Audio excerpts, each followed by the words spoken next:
Looks the other direction down the seam. It's intercepted by Sainristil. Mikey Sainristil has a couple of blockers. A convoy. Michigan set up inside the 10. Mikey Sainristil. Biggest play of this defense tonight. Oh, baby. Chris Fowler on the call for ESPN, and that will do it for the college football season. Hail to the victors. Michigan beats up on Washington 34-13. And really, the game was close in the second half, but the score ended up being appropriate because Michigan controlled this football game. Congratulations to Jim Harbaugh.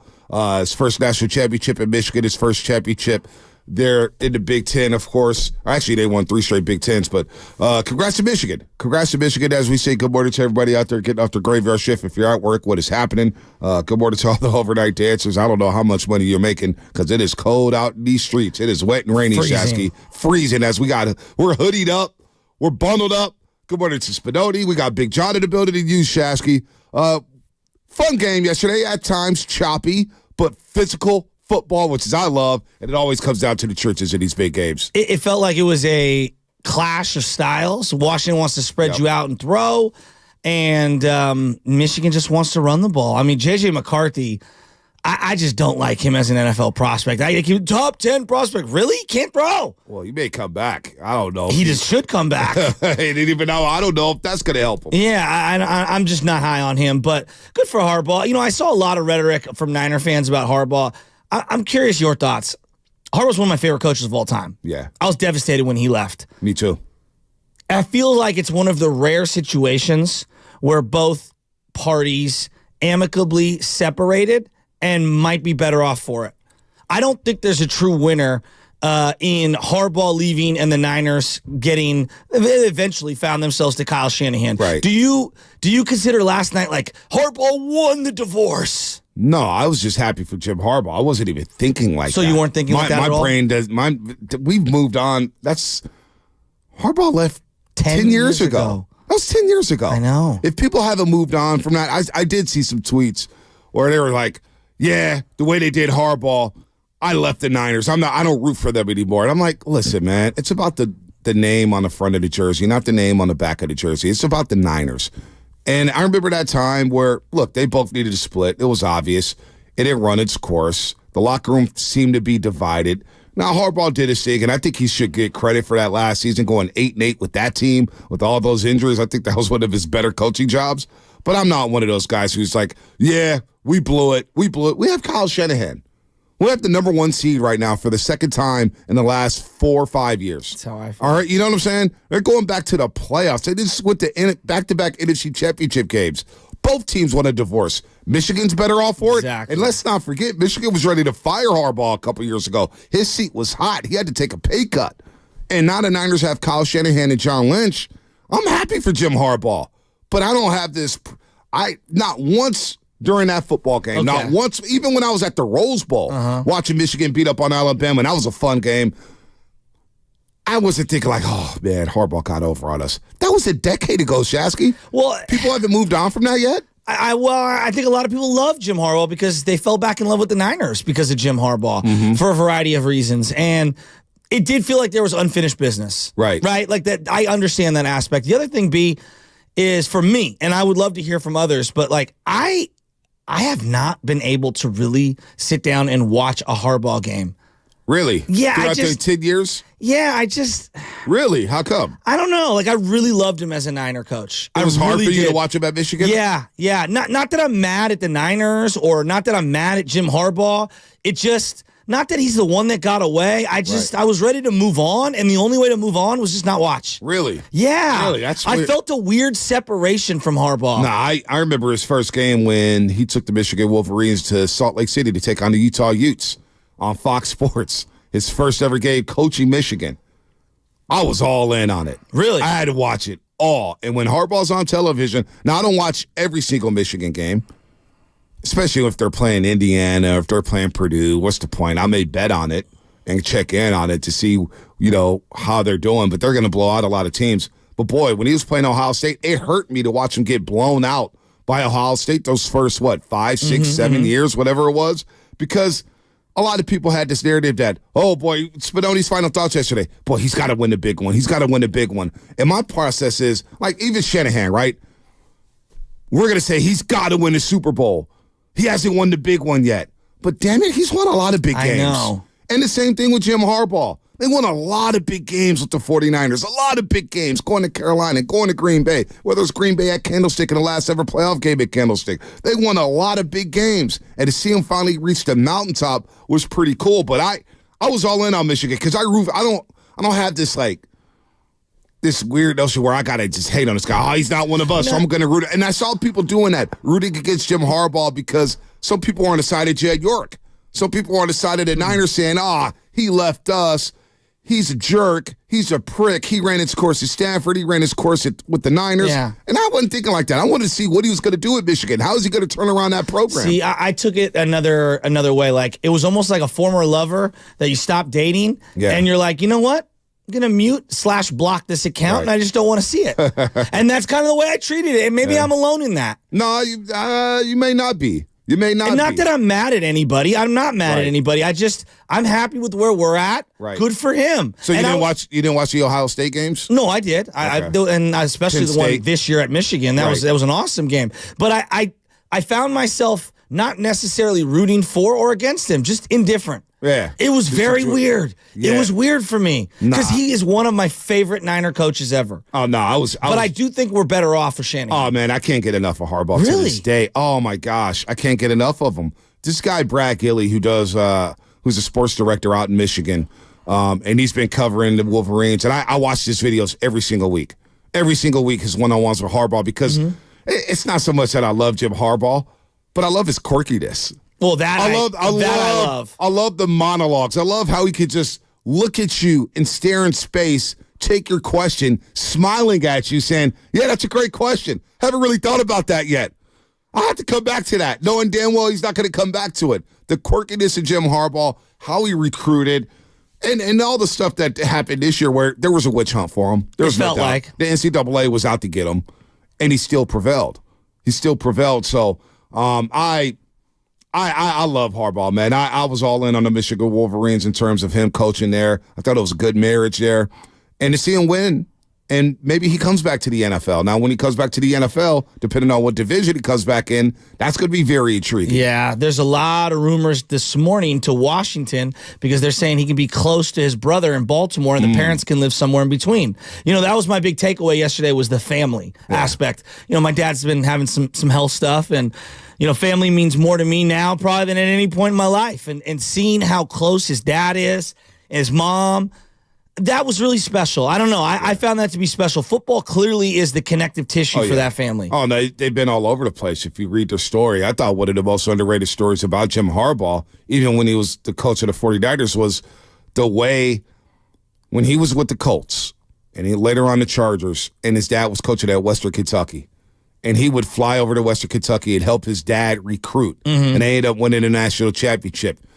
And I didn't even understand that when he was coaching the Niners, and then later on, you're like, wow, that really was cool. Football has been his life. It's been the Harbaugh way, whether it's John or Jim. And you see the way they flock to their parents, to see him hug his mom like that, lift his mom up off the ground. It was awesome, man. So he has been about that. And to see him smile, like Harbaugh is just, he's a trip, man. And he's not everybody's cup of tea.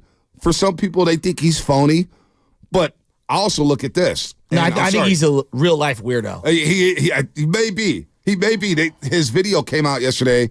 Somebody had a video when he was with the Baltimore Ravens, his pump pass kick competition, where he's throwing the ball. And I'm like, God, Harbaugh, man. We watched him in real time play NFL quarterback. You know, I used to watch him warm up before games at Candlestick with cleats on and wearing the khakis, and he would go under center. I watched him wear cleats and have a real glove and the jersey tucked in to do the opening pitch for both the A's and the Chicago Cubs. That's something I would do. Yeah, no, and him wearing gloves at Petco Park. Also, I got to say this, because being a person of color, we know about the way color people, whether they're black, Mexican, Asian, it's tough for them to get coaching gigs, right? Harbaugh, throughout his tenure, and you read about it at Michigan, you read about it wherever he's been at, David Shaw with Stanford. He's given African Americans an opportunity to coach. Look at his co-defensive coordinator. Look at his offensive coordinator. His offensive coordinator crying after the game at Penn State, said, I love you, coach. That's genuine. He's given people opportunity after opportunity to play the game, and it doesn't matter. Doesn't matter what color you are. And I love that about Jim. That's the one underrated about Jim. He doesn't care. Pep Hamilton. You think about him and the jobs he was getting because of Jim Harbaugh. David Shaw. The list goes on and on and on about Jim Harbaugh. So I love him. I can't get enough of him. I follow, I'm not a Michigan fan. I always had respect for Michigan. But I wanted to see what he was going to do after the 49ers, and to see him 10 years later finally get his due. Finally get his due as the national champion. That was pretty cool to see. So it was family, really faith, special. and all that stuff. Well, and I feel like McCarthy reminds me a lot of Alex Smith in the sense that, they don't have a downfield passing game. Mm-hmm. They're just going to line up, run the ball down your throat, play physical defense. And there's something old school that I appreciate about the way he builds a team. You're talking about the coordinators. He builds a great staff. Right. That's one thing him and his brother do. They're more like CEO-style head coaches. They're not play-caller head coaches. And they build great staffs. Yep. Nah, they certainly do. They certainly do. His defense coordinator came over for the Ravens. He's got a son, Jay Harbaugh, on the staff. John Harbaugh's got his old defense coordinator on the staff who really befuddled Kyle Shanahan and the 49ers in that game on Christmas night. So Michigan, they get their due. They go 15-0. They win a national championship for the first time since 1997. And now the world thinks, what is Jim Harbaugh going to do? And I was watching Scott Van Pelt last night, and he had the interview with Jim Harbaugh after the game. And he goes, so what's next? What's next for you? Not necessarily coaching or whatnot, but what's the move? And he goes, well, we're going to check out at 1 o'clock today at the hotel. We're going to get back to Ann Arbor. And, spring ball starts around Valentine's Day. But we're going to push it back a month. We're going to push back spring ball a month. We played a lot of football. We're going to enjoy this. We're going to have some good weather, and we'll get right back to it. And it was like, all right, Jim, are you really going to be there for spring ball? Chicago, Washington, Atlanta, the L.A. Chargers. Could be the Dallas Cowboys down the line. The Raiders. The Raiders. I mean, he has his pick of the litter if he wants to do it. Hey, Chicago will be fun. Where do you think is the best fit for him? I don't know. I like that black and blue division in Chicago with the NFC North with Detroit. I think it'd be fun. Him and Dan Campbell. Oh, I didn't think him and that. Matt LaFleur, Kevin O'Connor, whatever. Who knows how long he's going to be in Minnesota. They tried to trade 5 first-rounders to jump up and get Richardson, apparently. Yeah, who did? That's what the Vikings tried to do. Really? Yeah, that report came out. Okay. Yeah. All right. Sure. I don't know how much I believe that. But that would be a fun division. I don't like to see him as a Charger. I know he was a Charger. Mm-hmm. He was a San Diego Charger late in his career. Seeing him wearing powder blue polos, I'm not feeling that. The Commanders, him against Sirianni would be kind of fun. The reason why they say the Commanders, they have a boatload of money. They have a boatload of salary cap. They have a lot of their picks. And he would have an opportunity to hire whoever he wanted as the GM to work with. And it sounds like Bob Myers is very connected to who the 49ers have in place currently, Adam Peters. Yeah, I don't know. I don't know where. Would it be an upset or disappointment if he stayed in Michigan? Yes, I'd be shocked. You want him back in the league? I think he wants to. I mean, what going up 21-0 in the first quarter against Iowa, what does that do for his competitive juices? Well, also, he could do something that a guy he doesn't like, Pete Carroll, did. Yeah. Win a national championship and a Super Bowl. How many coaches have done that? Pete Carroll, Jimmy Johnson. Jimmy Johnson did it in Miami and the Dallas Cowboys. I can't think of anybody else. Switzer? Barry Switzer, that's a good one, Oklahoma, and then the Dallas Cowboys. So that's 3. Could Harbaugh be the 4th? Was there anybody else who won a national championship and a Super Bowl? So maybe Harbaugh wants to do that and do something that his brother can't do, which is win a Super Bowl and a national championship. Well, and the one thing that I look at with Harbaugh is he's won with a lot of different quarterbacks. Yes. I mean, he's won with Kaepernick. He's won with Alex Smith. He won at Stanford with Andrew Luck, and even before Andrew Luck, he won with J.J. McCarthy. He's won in a variety of ways in terms of, quarterback play being all over the map. Right. Zucci Man. Morning, man. I'm always happy to see all evolve and prosper, especially because with Jim, I feel like we had a part in his journey. Much love to Jim today. That's Zucci Man. By the way, Zucci Man, we got our Dubie Awards today. Our Dubie Awards are today. And Zucci Man is in the running for Texter of the Year. Comcast Business Texter of the Year. He's in there with Oscar EPA and a couple others. So it's going to be a lot of fun. We got the Dubie Awards today. We're going to laugh. We'll react to Draymond Green. I need to laugh. Our final thoughts on that. Draymond Green podcast, 888-957-9570 if you got any closing thoughts on that. Clippers wipe out the Suns last night. It was a very fun sports night. But I'm hearing a lot about Pascal Siakam and everything like that. I don't know, man. Pascal Siakam, how much better are the Warriors with Pascal Siakam? Marginally. Honestly. Marginally, but depends on what you give up and where we're going.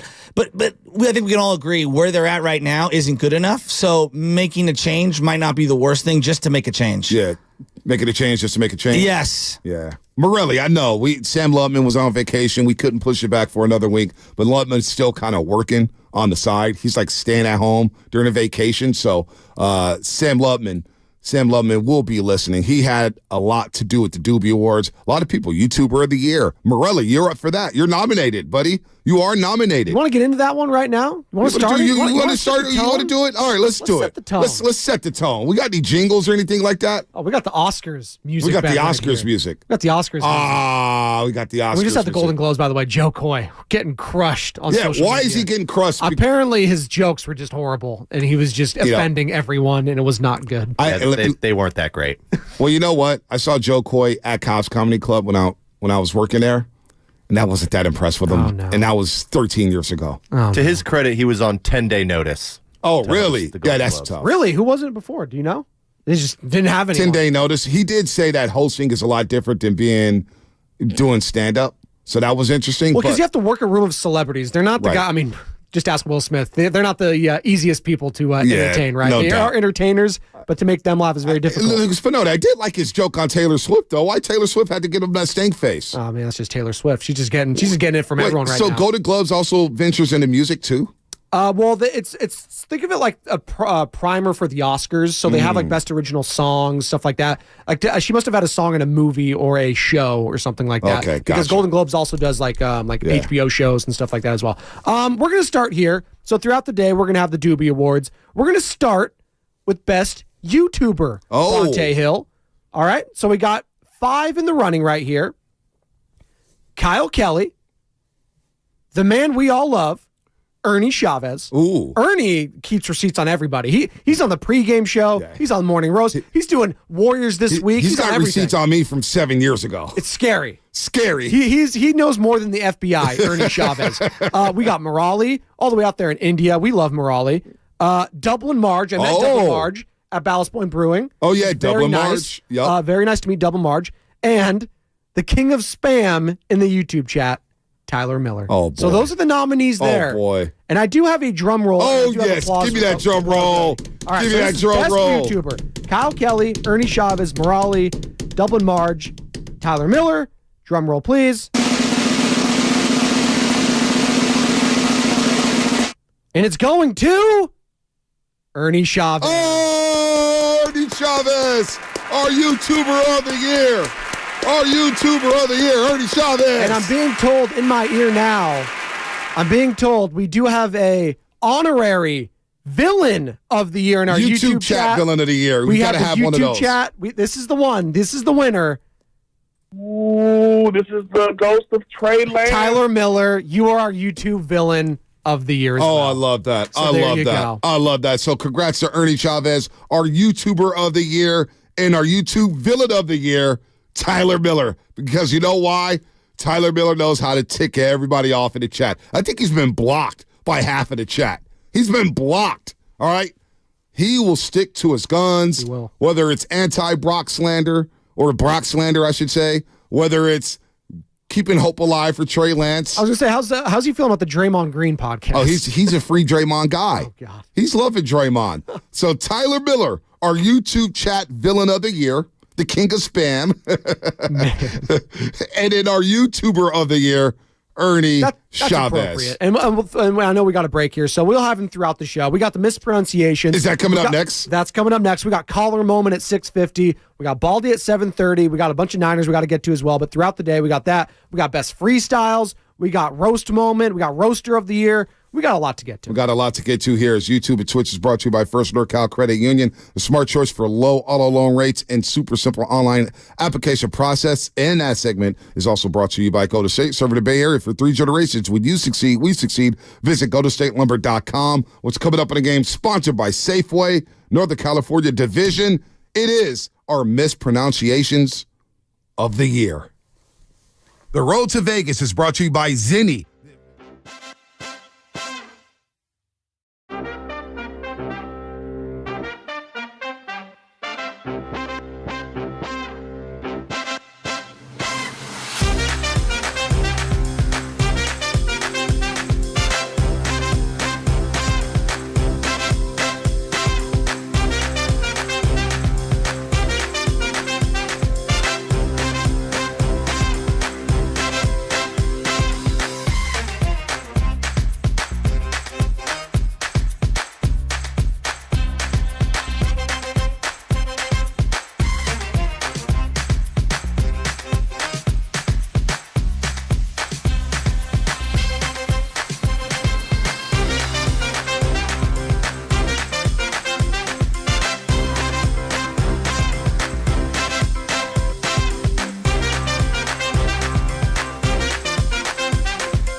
Hey, Dub Nation, it's Trace Jackson Davis, and you're listening to The Morning Roast with Bonte Hill and Joe Shasky on 95.7 The Game. Trace Jackson Davis. He should get to start tomorrow. Or maybe, we'll see. Against the New Orleans Pelicans. I got to go up against Jonas Valanciunas, Zion Williamson. That's a big-time front court. Valanciunas could step out and hit the three. Zion is playing well. Looks like he's trying to get back into shape, and the Pelicans are playing well. So the Warriors, they got a lot of work to do, man, if they want to get closer and closer to 500. They've guaranteed themselves, though, Spadoni, a homestand that they'll finish under 500 on for the second time this season. 1-5 on the 6-game homestand earlier this season. Right now, 2-4 on the 7-game homestand. You were hoping they could stack some wins. That has not been the case. No, and even with you look up your upcoming road trip, you got the Grizzlies, no Ja, but I'm not sleeping on the Utah Jazz. Shout out YouTuber of the Year, Ernie Chavez. Lauri Markkanen, Bonte, is he going to be a trade piece out there potentially for the Dubs? Can you see him coming up? I don't know, but the Utah Jazz, I believe, won 10 out of the last 14. They're hot. They beat the Bucks last night. They were up 33. They beat the Sixers. Gosh, they're rolling right now. So all of a sudden, after the Pelicans game on Wednesday, I'm looking ahead to this 4-game road trip. Chicago, Milwaukee. Who else do they have? Utah. There's somebody else missing. Memphis. Let me check. Memphis on Monday. Then Utah, and then they come back home against Dallas. That's going to be a tough road trip. Even without Ja. I mean, Memphis always plays well without him, too. So that's never going to be... Well, all these games are going to be hard. They almost lost to the Detroit Pistons, Bonte. So you can't sleep on anyone. I know. I was talking to somebody last night. It was like, really, that Piston game felt like a loss. They blew a play up to go up too late in the game. But John Morant, that is some shocking news there around the NBA. What a lost season. Came back for 9 games. Looks like Memphis was starting to find their footing. They beat the Lakers on Friday. And he's out with a shoulder injury. Out for the year. We got the alert out of nowhere from Shams Charania. John Morant out for the season for the Memphis Grizzlies. That's a brutal, brutal blow for them. Their season's basically cooked. Undergoing season-ending surgery for a labrum tear in his shoulder. I feel kind of bad for Ja. I do, because he is a young man who's trying to figure it out. They're filling themselves. That just stinks for Memphis. It kind of stinks for the NBA. Makes the NBA better. As much as I can't stand the Grizzlies, Ja is box office, so hopefully he gets right. He has a good offseason. Hopefully he doesn't get in any trouble, and then he comes back ready to roll next season. But we got to continue to roll along here. We got Brian Baldinger at 7:30. Brian Baldinger, 7:30. So today is our official day for the Dubie Awards. The Dubie Awards. And we got Spadoni over here. He's going to rock and roll here. Our best YouTuber, we just announced it. It was Ernie Chavez, the man we all love. Ernie Chavez, our YouTuber of the year. Our king of spam, YouTube villain of the year, is Tyler Miller. So congrats to both of those guys. This is the ghost of Trey Lance. Yeah, that guy right there. The YouTube villain of the year and the YouTuber of the year. YouTuber of the year, Ernie Chavez. YouTube villain of the year, Tyler Miller. Now we're moving on, Spadoni. What's our next category? We got mispronunciations. I just did one a second ago, but you guys do them all the time. And, it's only right. We all do mispronunciations. I, yesterday on the pregame show, shout out the pregame show, 5 to 6, Monday through Friday, I combined obligations with duties, and I said obligoodies. So that was did hear that. That was a gooism of my own right there. I felt a little proud of myself. I did hear that. I kind of got a little chuckle. So mispronunciations here. So you got a lot of mixed in. We'll start with this one, the All-Pro, who's out for the year, unfortunately, but the All-Pro safety, Talanoa Hufanga. How do we pronounce it? But I would much rather have Mosley there. I think Mosley's a more complete player. Yeah. Hufanga has been out of position how many times? He doesn't have fangs. He is not a saber-toothed tiger. Shout out the Sabercats of San Jose once upon a time. So there's one. I have a feeling this might be it, but I'm not going to spoil anything. The Baltimore Oriole catcher, this future star in this league, Adley Rushman, one of Bonte's favorite players. Give him that last 2 months that Gunnar Henderson got with the Orioles last year. Adley Rushman, who we're going to see in the home run derby. No, it's not a German sports car. Audi Rushman, huh? Oh, man. All right, we move on. A 49ers quarterback. You're getting a lot of secondary players in this one. Don't call him Ambry, Call him. He stays with people. Aubrey Thomas hasn't been horrible. I think he's been really good. And Charvarius Ward hasn't been horrible, although he did get burned last week. He did get burned. He's been getting burned a lot lately. Nakua, man, I tell you, that Rams So offense is scary. Hufanga and Omri. Hufanga and Omri. Now we got another. Shasky always says Hufanga. He drives me I crazy. know. With And that. then we got another one coming up here on the 49ers offensive side, one of their skill position players, an all-pro fullback. if you think about it, Ayuk and Debo, Juwan Jennings on third down, George Kittle, you got Ute Juice, you got CMC. I don't know where he was going with that one.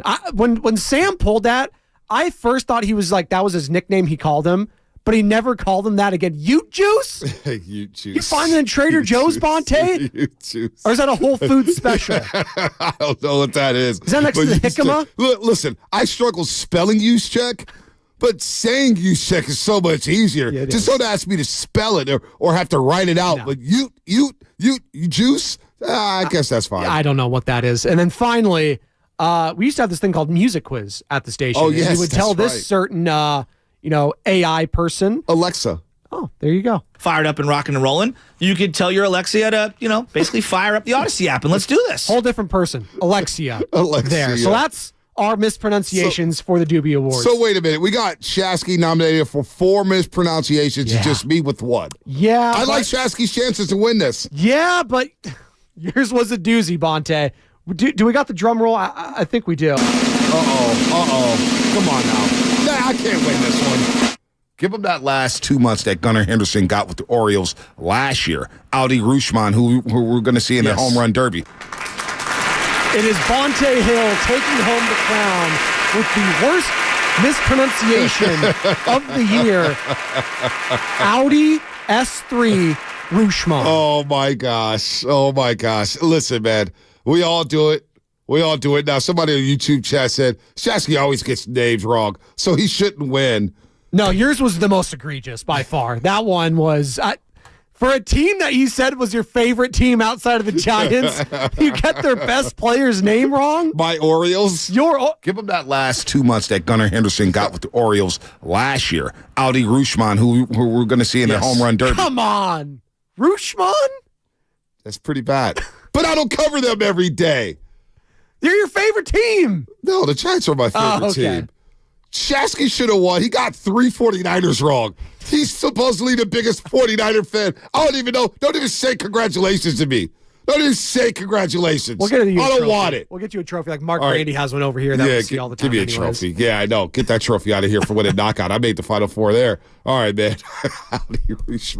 I'll accept it. There you go. I'll accept it. Thank you. Hopefully your saves are hard. acceptance speech is goes better than some of the other ones I saw over the weekend. I think the best acceptance speech I've ever heard was from Joe Pesci. I think he won from Goodfellas. All he said was, "It was my privilege. Thank you." And he walked off. Wow. That's gangster right Wow. there. Well, you he know played what? gangster, so there you go. It was my privilege to jack up the Baltimore Orioles' name. He didn't deserve his name pronounced right anyway because they got beat in the first round of the playoffs. Got smoked. Or against no, the was it Rangers. the second round? I think it was the first It round was the against the second Rangers. round. No, right? they beat You're right. who did they someone. beat in the first round? The Rays. The Rays. What's Or it, no, the no, Rays? the Rangers beat the Rays. He wouldn't ever remember. Yeah, The Rangers beat the Rays, and then the Rangers beat the I Orioles. think the Orioles beat the Twins, maybe? Perchance. No, or Blue Jays? I don't know. Who cares? This baseball season was a Yeah. blur. All right, you guys want a speech? You got to. Hey, I would like to thank my mother. I'd like to thank my lack of reading, my lack. All right, time to I'm play the doing music. prepar- Just play him off here. There you go. Yeah, Just yeah. play All the right, all music right. My off lack there. of preparation. That's good. All right, that's Dubie Award number 2. Dubie Award number 3 coming up. Our caller moment of the year. These are as the we talk a ones. little sports. Michigan wins the national championship. Jeremiah Green drops a podcast. And how about those Niners? I do want to know from all the roasters out there, as the playoff format has been set up, the NFC playoffs that is, who would you want to play in the second round of the playoffs? Would it be Tampa? Would it be Tampa? Would it be the Philadelphia Eagles? Would it be the Rams? Would it be? Well, that's the only possibles right there. Eagles, Bucks, Rams. Eagles, Bucks, Rams, Packers as well because they're the 7th seed against the Dallas Cowboys. Any Rudy Getchers. I want to know who you're rooting for this weekend, Niner fans. 888-957-9570. We do have Brian Baldinger coming up at 7:30 here on The Roast. More is coming up. Our caller moment of the year. And there are a lot of great candidates coming up here on The Roast. That's all coming up. Brought to you by Fremont Bake. Full-service baking. No compromises. Do you have 3 ex-wives?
The Morning Roast is live on YouTube right now. Take it away, Bonte. All right, Steph. Hopefully you're getting some rest, man. He's been looking exhausted. And I get it. He's had to carry this roster. It's getting doubled, tripled. He's got long, athletic defenders all in his face. But if we know anything about Stephen Curry, we know he will bounce back. Now, he is 35 years old. He's still averaging over 27. That's shooting 40% from the three-point line. That's nothing to scoff at. Come on, he's still playing at a high, high level. So can the Warriors figure it out? Is there a deal out there? Is there a deal out there for them? A lot of people talk about Pascal Siakam. I can't wait to watch the Bulls Friday night. Because I got to tell you, Friday night, they play the Chicago Bulls and Kobe White. And Kobe White is cooking. And so he's not the only guy I want, but when I look at this Warriors team, Spadoni, I look at the ability or the inability to get by their man, dribble drive penetration. And when it comes to dribble drive penetration, Kobe White is second in the league when it comes to blow-bys, and he's only 23 years old. He's got a controllable contract, very, very good deal. So maybe it starts there. Maybe you could get him and Vuk. Maybe. Last night, 27 points, 6 rebounds, 5 assists. The guy's playing well out of North Carolina, man. It feels like he's been in the league forever. But Kobe White, instead of Pascal Siakam, because I don't know if he's going to re-sign, at least I have Kobe White's deal for the next couple years, Padone. And he's young. Like, the thing with Pascal Siakam, he's about to be 30 years old. Like, that concerns me a little bit, especially the guy his size. There's a lot of wear and tear, a lot of mileage on there.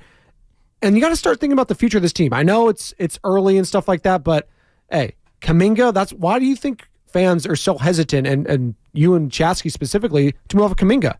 The potential is there. You're seeing it. And you have to start thinking about post-Big Three when it comes to the Golden State Warriors. Draymond Green, but all the off-court antics aside, his play is good, still good. It's not what it once was, but it's still good. Clay, he's hit and miss. He's had 2 awful surgeries, horrific surgeries, and he's getting older. And you're starting to see the mental wear and tear, the physical wear and tear of Stephen Curry carrying this franchise, who has had 2 not great seasons so far. So getting a younger player, it might cost you a little bit more, but I could understand that more than, giving up for an Alex Caruso, Vucevic, if you will. Right. I don't think Levine's going to be on the table for them. Sam and I talked to Adam Amin, who does the television play-by-play. He doesn't see them moving off of him. Who did he say was available for the Bulls? Was Caruso's going to be a hot commodity, he thinks. He thinks there's going to be a lot of teams because he was an all-pro defender last year. He's long, he's big, he can hit the three-point ball. Caruso is going to be highly sought after for a championship squad. But I don't know if the Warriors are going to be bidding amongst those teams for a guy like Caruso. Did he say anything about Kobe White? Did not mention Kobe White. I didn't. He might not be available. He might not be available because you look at his contract. He's got a 3-year, $36 million deal. He's making 11.1 this year, $12 million next season, and $12 million and nearly $13 million a year after when he's 25 years old. It's a very team-friendly contract. So, yeah, it may be tough to go get him, but, boy, I would love to go get him. Well, and you're looking at the trade market right now, and we're, a little less than a month away from NBA trade deadline. There's not, outside of the Western Conference, there's 3 teams are going to be lottery teams. Right now, that's the Grizzlies, that's the Blazers, and the Spurs. Yep. And then in the Eastern Conference, it feels like everyone's got a chance outside of, the Detroit Pistons, who stink. Right. But everyone's got a chance over there, it feels like, because they're down. It's the East, right? It is funny now that we're thinking about it, because we thought the East was going to take over just a couple years ago. It still runs through the West, Bonte, right? It still runs through the West. Yeah. It always does. Yeah, West Coast, best coast. But Boston's playing well, although they lost to the Pacers last night. No Jason Tatum. Halliburton got hurt. He got hurt. Jason Tatum didn't play. Jaylen Brown dropped a 40-burger. But Mathurin from Arizona is playing very well off the bench. Hit 5 threes for the Indiana Pacers. All right. Before we get to our caller moment of the year, before we do that, let's get my man RJ in Fairfield on the airways. Wants to talk about who he'd like to play in the playoffs as a 49er fan. RJ, good morning. Long time no talk. Happy New Year. What's up, Bonte? Happy New Year. Spadone, what's good? What's up, man? Oh, hey. So, I just want to talk about who I want to play. I want to play the sorry-ass Eagles, man. I want Chuck from the PA to call in so you can backhand them on the airways again. And then, if we're not playing the Eagles, I want to play Green Bay.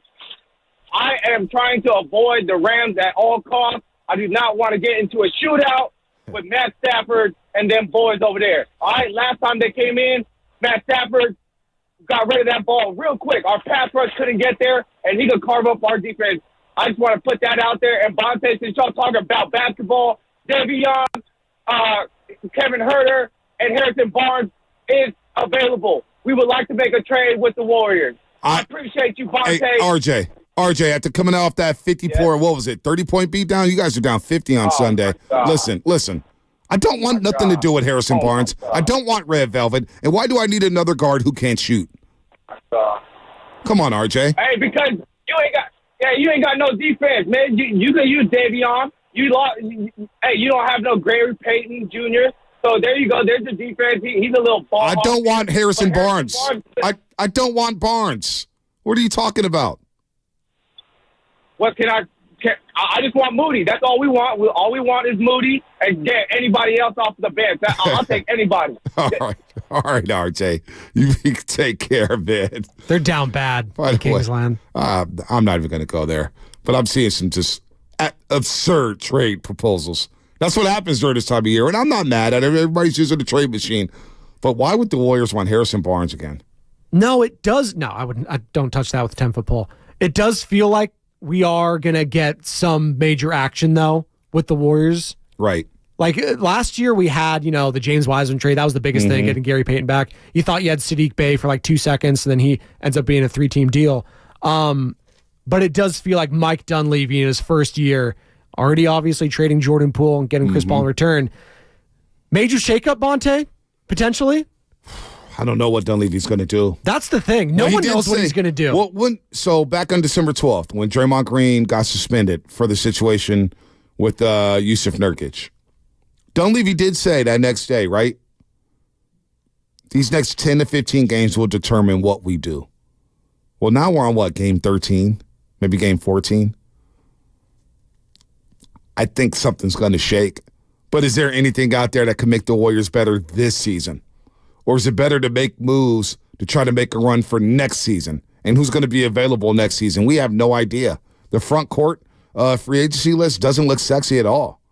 No. At all. So I don't know what the Warriors do, man. They're kind of in a tough spot here. They're in a very tough spot, and it's hard for a lot of fans to wrap their minds around because on one hand, you can see the growth of some of these young players, Pajemski, Trace Jackson Davis, Kuminga, Moody, when he plays, has been very good. So you can see, that sort of 2 timeline thing there, but then you just have performances from Andrew Wiggins where it's just like, can I just get anything from this guy going forward? 3 points? I just that's the guy I'm looking at that you have got to move off if you're Mike Dunleavy. That's the guy. His contract isn't horrible. You can sell it as a reclamation project. This guy was the second best player on a championship team just a couple years ago. He was drafted number 1 overall. He was supposed to be the next big thing. Like, the physical standpoint is there. It's all between the ears when it comes to Andrew Wiggins. So if it's a change of scenery, is it Toronto? He obviously grew up in Canada. Maple Jordan, that's the nickname over there. Is it Toronto? Is it somewhere else? I'm not sure, but he just can't be a part of this team going forward, if I'm a fan. I was trying to think about Toronto, Spinone. It'd be a bit redundant for Toronto to go trade after Andrew Wiggins. You already have R.J. Barrett. You already have Scotty Barnes. You have plenty of length on that team. Siakam's already there. I'm not sure how interested they are in Andrew Wiggins and taking on that contract. I don't know if there's a market there. I just don't know. But I'm kind of with you here. It does feel like he's going to be the odd man out because Kuminga and Wiggins can't play together. It just can't happen. Spacing, shooting, you name it. It's a little surprising to me that they can't figure it out. Maybe you run some plays for them, but whatever the case is, they can't play together. They can't play together. So somebody's got to go. Somebody has got to go. So, maybe, mentality is saying, let's go towards the Grizzlies right now. Well, I'm not sure the Grizzlies are ready to move off a guy like, say, Jaren Jackson Jr. or Zaire Williams. Does that do it for you? No, he's not ready. He's not ready. Well, the Grizzlies, there's kind of a silver lining here I know it sucks that John Morant's out for the whole year. They're probably going to be a lottery team, and then they're looking at getting someone to pair with Ja, and they may be set up to be a contender going forward. Right. Obviously, you have John Morant, one of the most explosive young players in the league, and an already stacked, if you're looking at the future, this is the other thing if you're a Warriors fan that's tough. All the best teams in the West right now are so damn young. Yep. That's just... Yep. If you're the Lakers right now, Right. if you're the Suns, if you're tied to a KD, LeBron, or Steph team right now, the guys that have dominated the past decade, Bonte, outside of the Clippers, who kind of feel like an aberration because they got a lot of older guys, and you know with the Clippers, it's all based on health for them. So if they're not healthy, they're going to lose. Like, that's the frustrating part. Anthony Edwards, Shai Gilgeous-Alexander. You're looking at all these teams at the top, and then you got in the Eastern Conference, obviously, Jason Tatum, Jaylen Brown. It's tough to wrap your mind around this team contending outside of the next couple of years. So that's why I feel like fans, you want to go all in on these next couple of years while you have Stephen Curry still in his prime. And while these young teams are trying to figure out how to win, because Minnesota hasn't won a playoff series yet. Now, they may be primed to do it this year, and I saw some Nas Reed texts. Minnesota's not getting rid of Nas Reed. They got him on a very team-friendly deal. That's one of their strengths, is bringing a big like that who could pick and pop, hit the three, go down on the block, hit the fadeaway, bang on the boards. Minnesota's not moving anything. Instead, they're looking to add pieces, right? OKC, what are they going to do? They have a slew of picks, plethora of picks from the SGA trade, all the moves they've made. They're probably going to be active in the trade market. They're tough and dangerous. Denver, they need some help on the bench. They're going to be looking to defend their championship. And now you got the LA Clippers rising. Now you have the Clippers rolling here. And then what do you do with Minnesota? Not Minnesota, the team we just saw, Dallas. Dallas is going to make some moves here. They're playing well. And, of course, the Pelicans, who we'll see on Wednesday. So a lot to go there. But 888-957-9570. As a 49ers fan, who would you rather see? Would you rather see the Packers, Eagles, Rams, or Bucks? Now, yesterday, we had a poll question on 95.7 The Game. 95.7 The Game had a poll question. Packers instead of Bucks, right? You said Bucks? I said Bucks, Packers, Eagles, and Rams. Oh, Buccaneers. I'm sorry. I was going Milwaukee there for a second. Thinking Bucks? Yeah. I was like, wait, we just shifted from basketball to NFL. Right. Yeah. Wake up, Spinold. Wake up. It's tired back here. 2 kids and a bunch of problems. So our poll, over 1,200 votes. 36% of the Niner fans who voted on this poll said they'd rather play the Bucks, which I could see. The Eagles got 26%, the Packers got 28%, and the Rams got 10%. What Niner fan wants to see the Eagles in the second round? Or do you want the path of least resistance? I mean, I think the Eagles are the path of least resistance. They stink. They do stink. They're not good right now. They've won one game in their last, 5? Yeah, both They're of those horrible. teams stink. And it's funny that the fans think that the Baker Mayfield-led Buccaneers, who did not have a great win, it was 9-0 against the putrid Carolina Panthers. I get that. They played you a lot tougher. They did. The Philadelphia Eagles did. They got a defense there. And you know what? I'll say this about Baker. He could win you a game in the playoffs. He's done it. He's won a game, and he took the Kansas City Chiefs to the brink. Remember when Chad Henne had to come in and ice that game after Mahomes got taken out?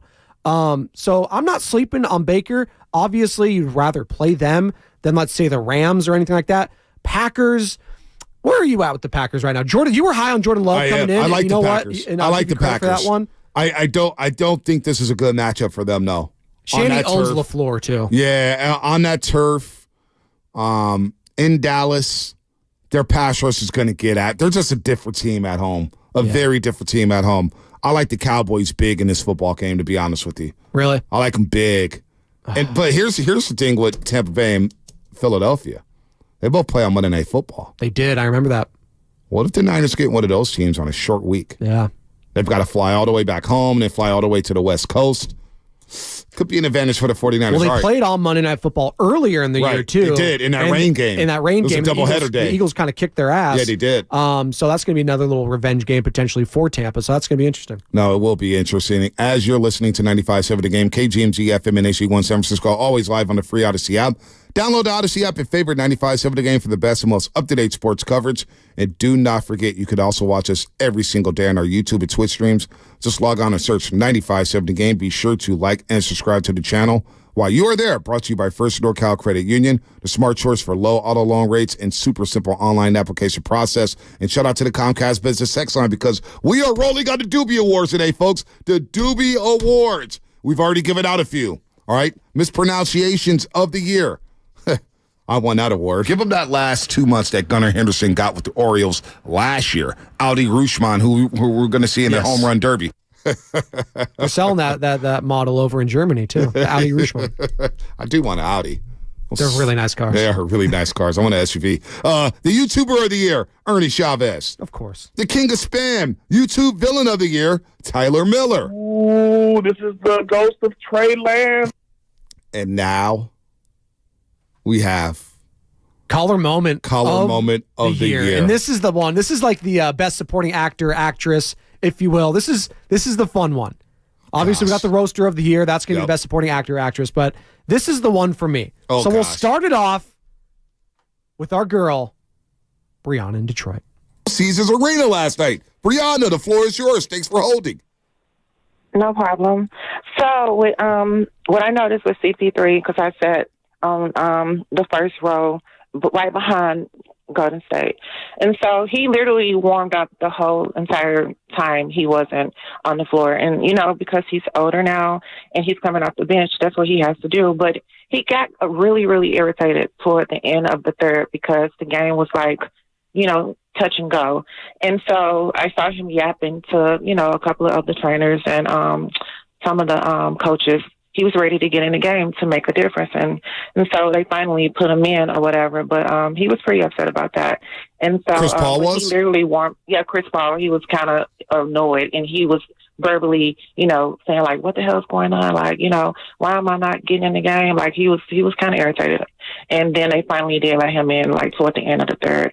And so also I spoke with someone that is affiliated with the Detroit Pistons. And so I was asking them last night after the game, what's going on with Wiseman? And he basically told me that Wiseman had some trauma that happened fairly recently. I guess within like the last year or 2 years or something happens that's affecting his psyche and affecting his development on the court. And so I said to him, because when I talked to you before last year, you were saying that the Warriors made a mistake. How do you feel now? And he said to me, well, I guess you were kind of right. But he was like, he does have the talent. It's just not, it's not happening on the court. So let me ask you. He said that. Let me ask you, Brianna.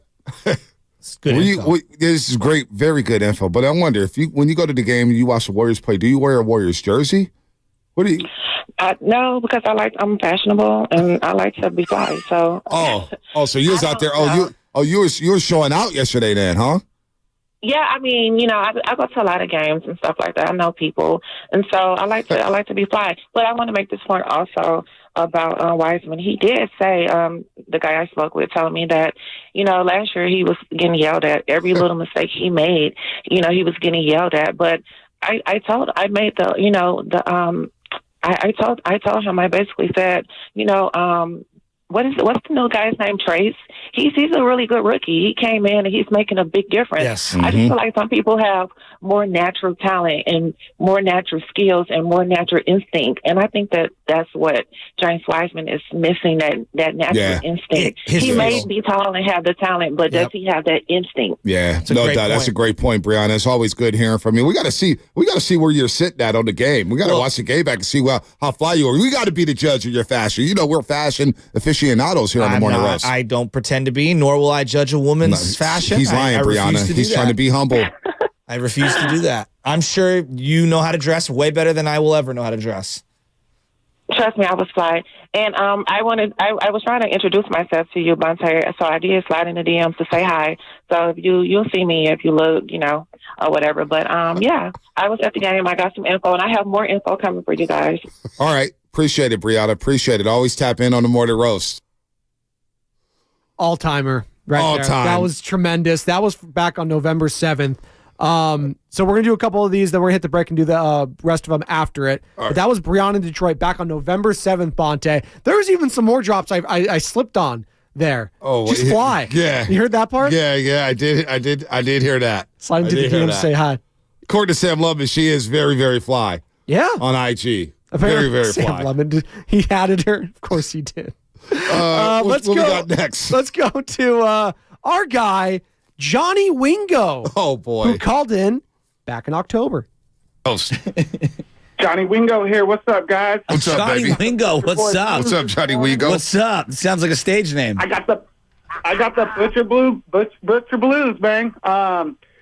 Yeah, Steve's tripping on Brock, that whole thing. I know it wasn't you guys talking that stuff.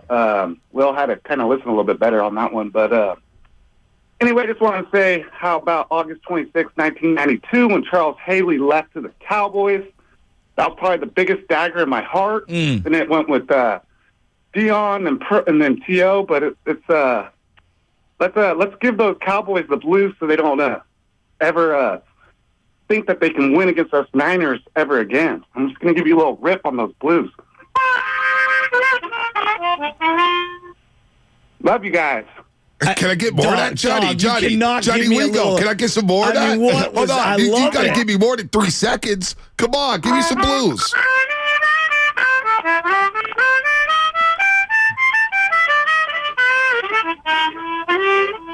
B, I feel like I'm out on the dusty trail right now. Bluegrass Festival was just last week, right? Damn, that guy needs to call Wingo.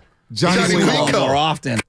That was strong. Johnny Wingo. So we got Johnny Wingo. Okay, that's 2 calls. We got a long list here. We do, and we're going to go real quick before Daniel and Belmar? We're going to grab Daniel and Belmar, who gave us this.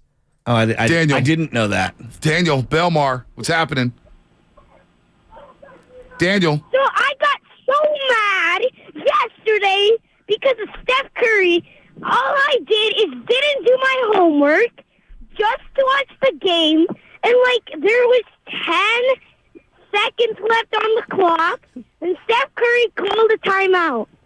Then they didn't have no timeouts left, and it was a violation. So the Kings shot a shot, and they made it. Then they made a layup. Now it was 100. Daniel, hold on. Daniel, because you sound like a young Joe Shasky. Daniel, you're a Warrior fan? What? Are you a Warrior fan? Yes. How the hell are you pissed off? They got the win. They survived. And then the clock, and then the Warriors playing such hard defense, the Kings didn't get a shot off, and the game was over. The Warriors win 126-125. Hey, Daniel, you sound like Joe Shasky complaining after a victory. Come on, Daniel. You got the win. Yeah. At least, yeah. What grade are you? What grade are you in? He's 8 years old. He's got to be 3rd grade. He's 8. He's in third grade, Daniel? Now I got to go. You got to go. There goes the Daniel show. All right. That's caller of the year. Caller moments of the year. We still got 4 calls, so we got to have to squeeze these in before Baldy. Yep. So we got Brianna in Detroit, Johnny Wingo, Daniel and Delmar. We still have 4 other nominees. 4 other nominees on the other side before we get to Brian Baldinger at 7:30, and we'll continue to roll it. Boy, this is going to be this one. A lot of people are looking forward to this one. This is like a big tease. I'm not sure if anybody's filling those 3 calls yet, but we got some great nominees. I know people on the other side. That's all coming up. Brought to you by Golden State Lumber, serving the Bay Area for 3 generations. When you succeed, we succeed. Visit goldenstatelumber.com. So I did slide in the DMs to say hi. The Road to Vegas is brought to you by Ameriwest Credit Union.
Now, back to the morning roast with Bonte and Shasky. All right, we got a lot to get into. Our Dubie Awards are today. We had to postpone them to the Shasky becoming the Papa. So we're doing them today. Spadoni and I and Big John in the building. So we are on our Caller of the Year moment. Caller moment of the year. Caller moment of the year. So far, Brianna in Detroit, Johnny Wingo, Daniel and Belmar. We're going to continue to keep it moving here. Baldy coming up in 12 minutes. To talk some playoff football here on the roast. Let's go to Spadoni. You got it. You got it here. Yeah, so we've gotten Brown in Detroit, Johnny Wingo, Daniel and Belmar, and now we go to Kobe. What's up, Kobe? So Devo, he needs to leave. So we're talking with Vikings and Justin Jefferson. He needs to go to the Niners for Devo. Devo needs to get out of there and go to Minnesota because we don't need him. Oh, why don't we need him, young Kobe? And we need to trade Christian McCaffrey for Dalvin Cook or someone. Kobe. You lost me there, young man. Hey, young man. Maybe you do need to hit the books, Kobe. I love it, Kobe. That's not fair. You got to hit the books. Kobe, what grade are you in? Yeah, Kobe, Kobe, you too locked in, Kobe. Get your butt in school. Hey, I mean, that's not going to win caller. No, that was Kobe in Oakland. Hey, I appreciate the hot takes from a young child. Justin Jefferson for Tebow is not happening for a multitude of ways. Not even fantasy football that's happening, let alone in real life. So that was Kobe in Oakland. Now, from Kobe in Oakland to Marcus in Richmond. Everybody's been wanting on this one. And Everybody's been waiting on this. Marcus in Richmond obviously had a call into the Stephen A. Smith show. We played that on our show earlier that day, and the man himself called into us. Richmond is on the line right now. Is he? I'm with Marcus on this. Marcus, I think he ain't lying. I'm not sure I'm going to just... listen, Marcus, the floor is yours. First of all, you call it Stephen A. You ain't called us in so long. Marcus, what's up, man? I love it, Marcus. Hey, what's up, fellas? Check it out, man. But look, as working men, y'all know everything I said was pure facts, right? Look at it like this. An NFL quarter is 15 minutes, right? That's even without the commercial breaks. So if you add 4 minutes of foreplay and 11 minutes of strokes, and if you get her to her completion and you complete, go to bed happy. What we doing? Anything past that is a waste of time. Go to the gym. Go do CrossFit. It only takes 8 minutes to produce a child. I got 3 healthy, strong boys, including twins, and I made the twins in 6 minutes. So what we doing past 15 minutes? Marcus, you're a legend. Hey, Marcus, I love you. What did you think about Stephen A's answer? That's all good. I mean, look, he got to say what he got to say. I didn't take it personal, but trust me, the ladies know where I'm coming from, and most of the men know where I'm coming from. So it's all good. Marcus, I love the first quarter analogy was on point. I mean, and Marcus, can you be my life coach? Bro, I love you. Hey, check it out. Before I go, one thing to know about anybody from Richmond, we live in our truth. Like we don't live for sides. So this is real talk. So anytime you run into somebody from Richmond, know you're going to get the 100% unapologetic truth. I love that. Marcus, I'm here for that. You go front of the line anytime you want to call into the show. You let us know. You're a fan of, Marcus. Who's your teams? You said what? Who's your teams? Who's your sports teams? Raiders, Warriors, A's, man. What's the toughest loss you ever suffered as a fan? For the Raiders, man, the Super Bowl, man. It was looking good after Charles Woodson got the interception, and after that, it just went downhill. That was the toughest one for me. For the Warriors, it was Father's Day, 2016. That loss hurt. Thank you. And for the A's, it's just pick one. Marcus, thank you so much for calling legend. in. So, Marcus, all good, man. Y'all have a good one. Marcus in Richmond, I think he's the favorite here. He's got to be the favorite. That was an unbelievable call. Unbelievable. He's talking 2-minute drills and, quarter breaks, and said he made his twins in 6 minutes. My favorite part of that was Jesse's, hey, you guys call in anytime. You're at the front of the line. Has not called in since. No, not even close.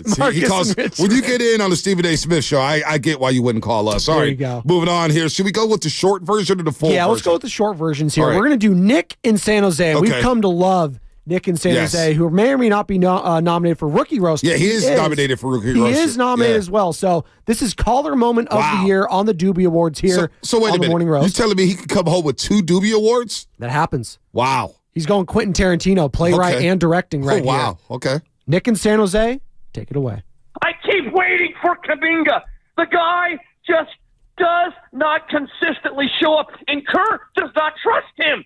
He doesn't trust him. Why don't you play Moody more? Why don't you play Peyton more? Ride with the Santa Clara kid. And the last thing is, Chris Paul is an additive, but you take open shots. He had a layup and an inside the foul shot. And The he midi threw was it there. out Nick in San Jose. Nick in San Jose. How old is your kid? 7. Please don't take it out on the kid. No, I don't mean it like that. Yeah, you know what I mean? I don't wanna- I know. I had a yellow fire. Look, I love that your- might have been one of the Listen, best calls we've had in a long Nick, time. I don't agree with everything. Shasky of San Jose. They call me the Shasky of San Jose in my household. I love that. And you look, we're a 43-win team, dude. There's no way we can handle a Milwaukee, a Minnesota, a Denver in 7 games. I'm so upset. Talk to me. Help me. I love this guy. All time right there. All Nick time. in San Jose. Even if you're a veteran or a rookie roaster like he is, it's one of the great calls of the year, Bonte. No, it is one of the great calls of the year. And that's why he's nominated for Rookie Roaster of the Year and nominated for Caller Moment of the Year. And he's called us sense, and he's got great drops. He tells us that we keep it real. Nick in San Jose is a living legend. And his star is rising on this show as one of the roasters to here. All right, Nick in San Jose. And last but not least, I think we have May Money. We certainly do. May Money, take it away. Made Money. Let me ask you. I don't know if you. 2 quick questions. I'm going to ask you 2 quick questions. First one, what did you think of Draymond Green last night?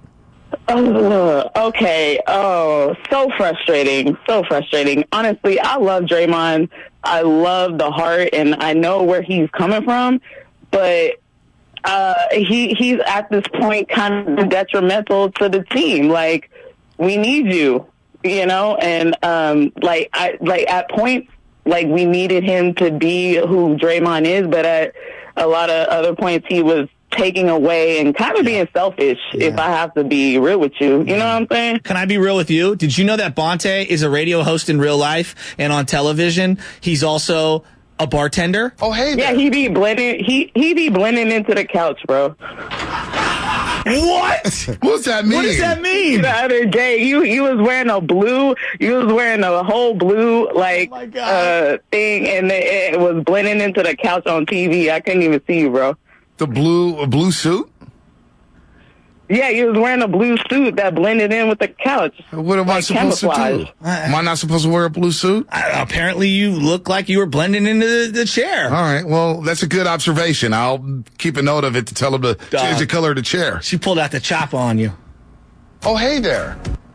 Wow. Wow. A lot of great nominees there. May Money, who's become one of our favorites. You can see her in the YouTube chat right now. I know she's chatting away. So those are our nominees, Spinoni. Brianna in Detroit, Johnny Wingo, Daniel in Belmar, Kobe, Marcus in Richmond, Nick in San Jose, and May Money out in the town. Who took home our Caller Moment of the Year? Oh, boy. Brianna in Detroit is the winner. This is an upset. Oh, this is a huge upset. I love Brianna, but I didn't vote for Brianna. Oh, that's a huge upset. Massive upset. Massive. She beat Marcus in Richmond? Whoa. I think what saved her, Bonte, is some of the drops we use every single day here on the show. I know people. I'm fashionable, so I did slide in the DMs to say hi. Specifically that one. Oh, that one boy. makes your face redder than I've ever seen in my entire life. Yeah, it had me stuck. I did slide in the DMs to say hi. That had me stuck for 20 minutes, and Anna still doesn't know. Oh, no. So... She's not listening. How is she? Well, you know what? We got a lot of snitches on the chat. Oh, and I guarantee you we got some of these snitches who are going to slide into Anna's DMs and let her know, hey, did you hear the show today? You should check this out. I guarantee you one of our roasters will do that. One of these snitches. That's an upset. You know, we always have controversies at the award shows. Always. Who's it? What was that when they read the wrong? What was it, La La Land? Yeah, La La Land. Yeah, that was good. That's what that is. Wow. Wow. What an upset. What an upset. Marcus and Richmond does not win? Holy smokes, folks. Holy. YouTube, you guys want to recount? You want to recount? Oh, my gosh. I can't believe that. Caller moment of the year goes to Brianna in Detroit. Wow. I voted for Marcus in Richmond, so y'all can say whatever y'all want to say. Y'all can say whatever y'all want to say about me blushing or whatnot. I don't blush about that. Boy, Marcus in Richmond taking an L. Took an L on Father's Day. He takes L's in the bed. And now he's taking another L here on the Morning Roast. No, I did not rig it. I voted for Marcus in Richmond. I swear to you. That's on Lubman, Shasky, and Spinoni. They blew it. I'm telling you, Roasters, they blew it. I did not vote. I think her call was in the top 3, but I did not vote for her. May Money's call was very underrated. By the way, caller moments, we didn't have a Nick and Berkeley on there. We didn't have a Film on Mike. We didn't have a Robin. We didn't have a Gene. It's a testament to how good the calls are. It is. It's a stacked list. We could have had 30 people on this list. Holy smokes. Oh, my gosh. 888-957-9570. Who do you want to play in the playoffs if you're a 49er fan? We got more Dubie Awards coming up. Our next Dubie Award will be coming up. What time, Spadone? It'll be coming up in a little bit here. It'll be the best guest moment. 8:30, I think. 8:30. So the best guest moment will be our next category at 8:30. So a recap of the Dubie Award so far. YouTuber of the Year, Ernie Chavez. YouTube Villain of the Year, Tyler Miller. Mispronunciation of the Year went to yours truly. And Caller Moment of the Year goes to Brianna in Detroit. That is unreal. Unfreaking believable. This is like the Oscars rig. It is blew it. Los D, 95.7 blew it like a Shanahan misjudgment. Leave Shanahan alone. Wow. May Money voting for herself. Always wins, so I'm good. Good for May Money. It should have been Film on Mike. Oh, people are saying it should have been Film on Mike for his call to Philadelphia. It's unbelievable. I did not rig it, folks. That is the first upset in the Roasties, or the Dubies, I should say. The Dubie Awards. Unbelievable. There's going to be a lot of controversy all year long about Caller of the Year. Caller of the Year. So 888-957-9570. We got the Niners here. We're going to talk to Baldy about the Niners and what he liked. I don't, Spadone, I don't know how much I want to get into the Rams-Niners game from this past Sunday. I really don't. Because it was preseason football. Yeah, it was Sam Darnold versus Carson Wentz. That's all you need to know. I want to know who poses the biggest threat to the Niners. Is it those Rams? Is it the Cowboys? Yeah. Is it the Eagles? Are the Eagles in disarray? Is it the Buccaneers? I want to know what the Roasters want. Who do you want to see in the divisional round? Who do you want to come to Levi's Stadium for that game? Do you want to knock out the Eagles just to say you knocked out the Eagles? Do you want the Bucs because you think it's the path to least resistance? Do you want the Packers? Do you want to deal with LaFleur and Jordan Love and Jair Alexander? Or do you want to do it with the Rams? We got Baldy here. We got Brian Baldinger. We got him on the Zoom. Don't have him on the Zoom, but we got Baldy. Go ahead, play his intro.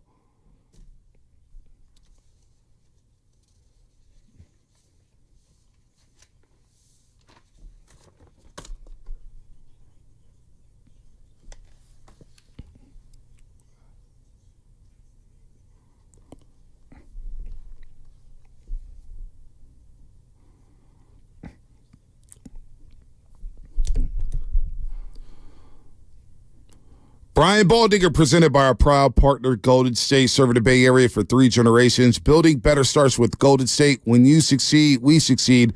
Visit GoldenStateLumber.com. Baldy, happy New Year, my man. I saw you out there in Nashville watching an upset between the Titans and the Jaguars as the Titans knocked the Jaguars completely out of the AFC playoffs. But, Baldy, I do want to start here. Last night's football game, Michigan, Washington.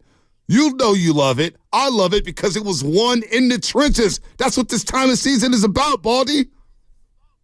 Yeah, you're right, Bonte. I mean, Michigan the way they started the game, I didn't think the thing would ever become a game. But they just dominated him in the run game, defensively, scheme-wise.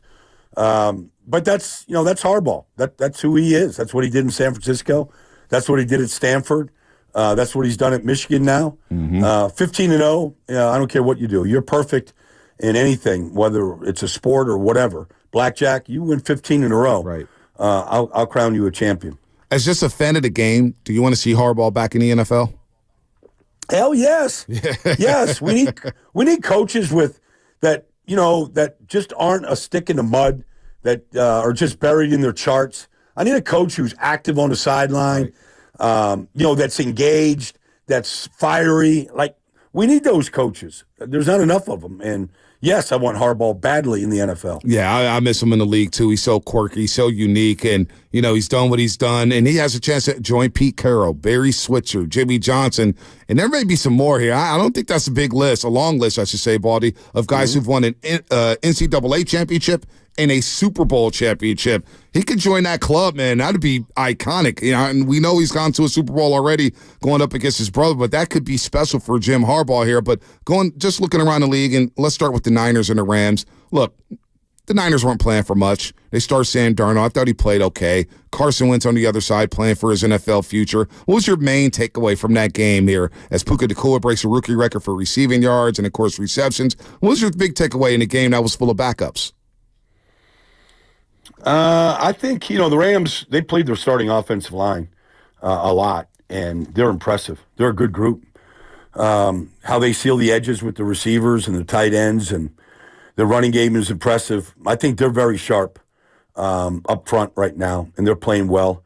And then I just think the fact that, the starters for San Francisco did go out there, and they did go through pregame warm-up and practice and everything, and just trying to stay sharp. Obviously, you want to get them off the field, before anything happens. But, Chase Young played a lot of snaps. He needs it.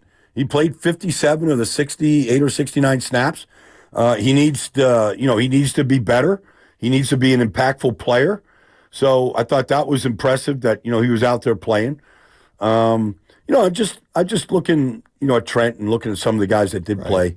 Like, you got to practice being sharp in order to be sharp when you have to be sharp.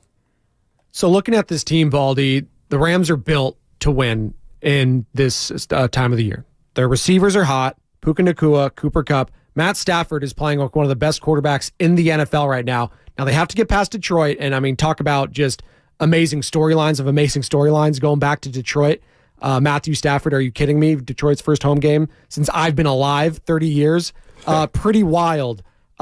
Is this the most dangerous teams for the Niners in hopes to get to a Super Bowl? Are the Rams the most dangerous team if you're a 49ers team that you do not want to face? I think so. Because I don't think it really matters who the way I think Sean McVay has coached his team is forget about the records. They've won, 6 of their last 7, whatever it is now. I think they just worry about themselves. Like, they'll game plan for the opponent, and they'll attack the opponent's weaknesses and all that kind of stuff. But I just feel like it doesn't matter where they go right now, who they play, what time of the day or what day of the week they play. I feel like you're going to get the very best that the Rams have. And I think they're a dangerous team because of the way they execute and the way that they have been coached all year. They're very hot, but they're hot because they execute. Yeah. And they kind of know who they are right now. And I don't care who's covering Puka Nacua. You can put Travarius Ward on him. The guy beat every single corner in this league this year. Every one. We haven't quite seen anything like it. Oh, that's right. Cooper Kupp did it 2 years ago. Their timing and their passing routes is scary good. So, real quick, Baldy, what do you make of Shanny kind of owning McVay head-to-head? I know the biggest one that I'm sure Shanahan would love to have is the one that McVay owns in the NFC Championship a few years ago. But historically, this matchup has been one-sided with Kyle Shanahan. What is it about? Is it about the offensive scheme, the players? What is it about Shanahan versus McVay and Shanahan getting the best of them for the most part? I thought, going back, even just a couple of years ago, I thought the 49ers physically beat them in the line of scrimmage. That's what it looked like to me. And that's why they owned them. Now, I think the 49ers were a better roster with more talent than the Rams for the most part. The Rams got hot at the right time of the year 2 years ago and, won it all. But I felt like when when they were owning them and winning, game after game, it was because of how the 49ers beat them up in the trenches. But the Rams are a lot better there now. They're a lot better up front on the offensive line than they have been. And then I think defensively, these rookies, Byron Young and Kobe Turner and some of these young guys have really developed as the season's gone on. Talking to Brian Baldinger here on the Morning Roast on 95.7 The Game, as we do every single week on a Tuesday morning at 7:30. And you're on it. You're on it, Baldy, with this Rams team. Kerryon Williams running with so much physicality. You still got Aaron Donald on the other side, that no-name defense. They're flying around the football, hitting people. So they do expose weaknesses. What would that weakness be for the 49ers defensively, Baldy? Well, I mean, you have seen good quarterbacks. You've seen Kirk Cousins and Joe Burrow carve them up pretty good, and even Baker played them pretty tough. And so, I just think good quarterback play against primarily zone teams. I mean, if you're precise the way Minnesota was that one game, you can move the ball against them. And so the pass rush has not been furious. We saw that. Kirk Cousins dropped back 45 times. They didn't put him on the ground once. So the pass rush, unless they're blitzing, isn't winning enough. And that's the way it has been. And so maybe they crank it up here, in the postseason. I'm sure that they're being told that and being shown that in some games. But to me, the pass defense is probably what I would worry about most, just because teams have had success against them. Pass defense, and also the kicker now, Brian Baldinger, They're Jake Moody. Out. Hey, Baldy, he missed one extra We're point. freaking out about Jake Moody. Should Niners fans be worried about a missed chip shot field goal, now missed extra point for the rookie kicker? I mean, I'm sure he's happy that his Michigan team won, but I mean, how are Niner fans feeling about the rookie kicker heading into the playoffs? I always would be worried, honestly. I mean, if you're not worrying, you're not working. Right. Aubrey, the kid in Dallas hasn't missed a field goal all year. Justin Tucker doesn't miss field goals. So if you miss a kick and an extra point, you're worried. But there's nothing you can really do about it. You have to, if that something like that happens, you have to overcome it. But if it's to win a game and you miss, you won't be able to live with yourself. So I mean, I'd be worried. I just would, because sometimes these kickers go sideways quick. Yeah. It just does. It's the way I remember when Minnesota beat Atlanta in 1998. Atlanta's kicker had made 40 in a row. Oh no, the other side, Baldy, Minnesota. I knew you were going to go there. That was on the top of my mind. Right. I was thinking about that game in the Metrodome when the Dirty Birds with the Minnesota and who was it? Gary Anderson. Gary Anderson. Yep. Had made 40 in a row. Yep. And then he missed a kick to win the game. Yep. So you always worry about kickers. You always worry about returners putting the ball on the ground. I was in Dallas. We had a rookie punt returner, fumbled in the end zone. Washington got it. I mean, Hail to the Redskins was being played. I hadn't gotten that song out of my head yet. I would worry about all that stuff. No, you're right. It could come down to a single play, and Ray McLeod is back because Ronnie Bell's putting the ball on the turf a little bit.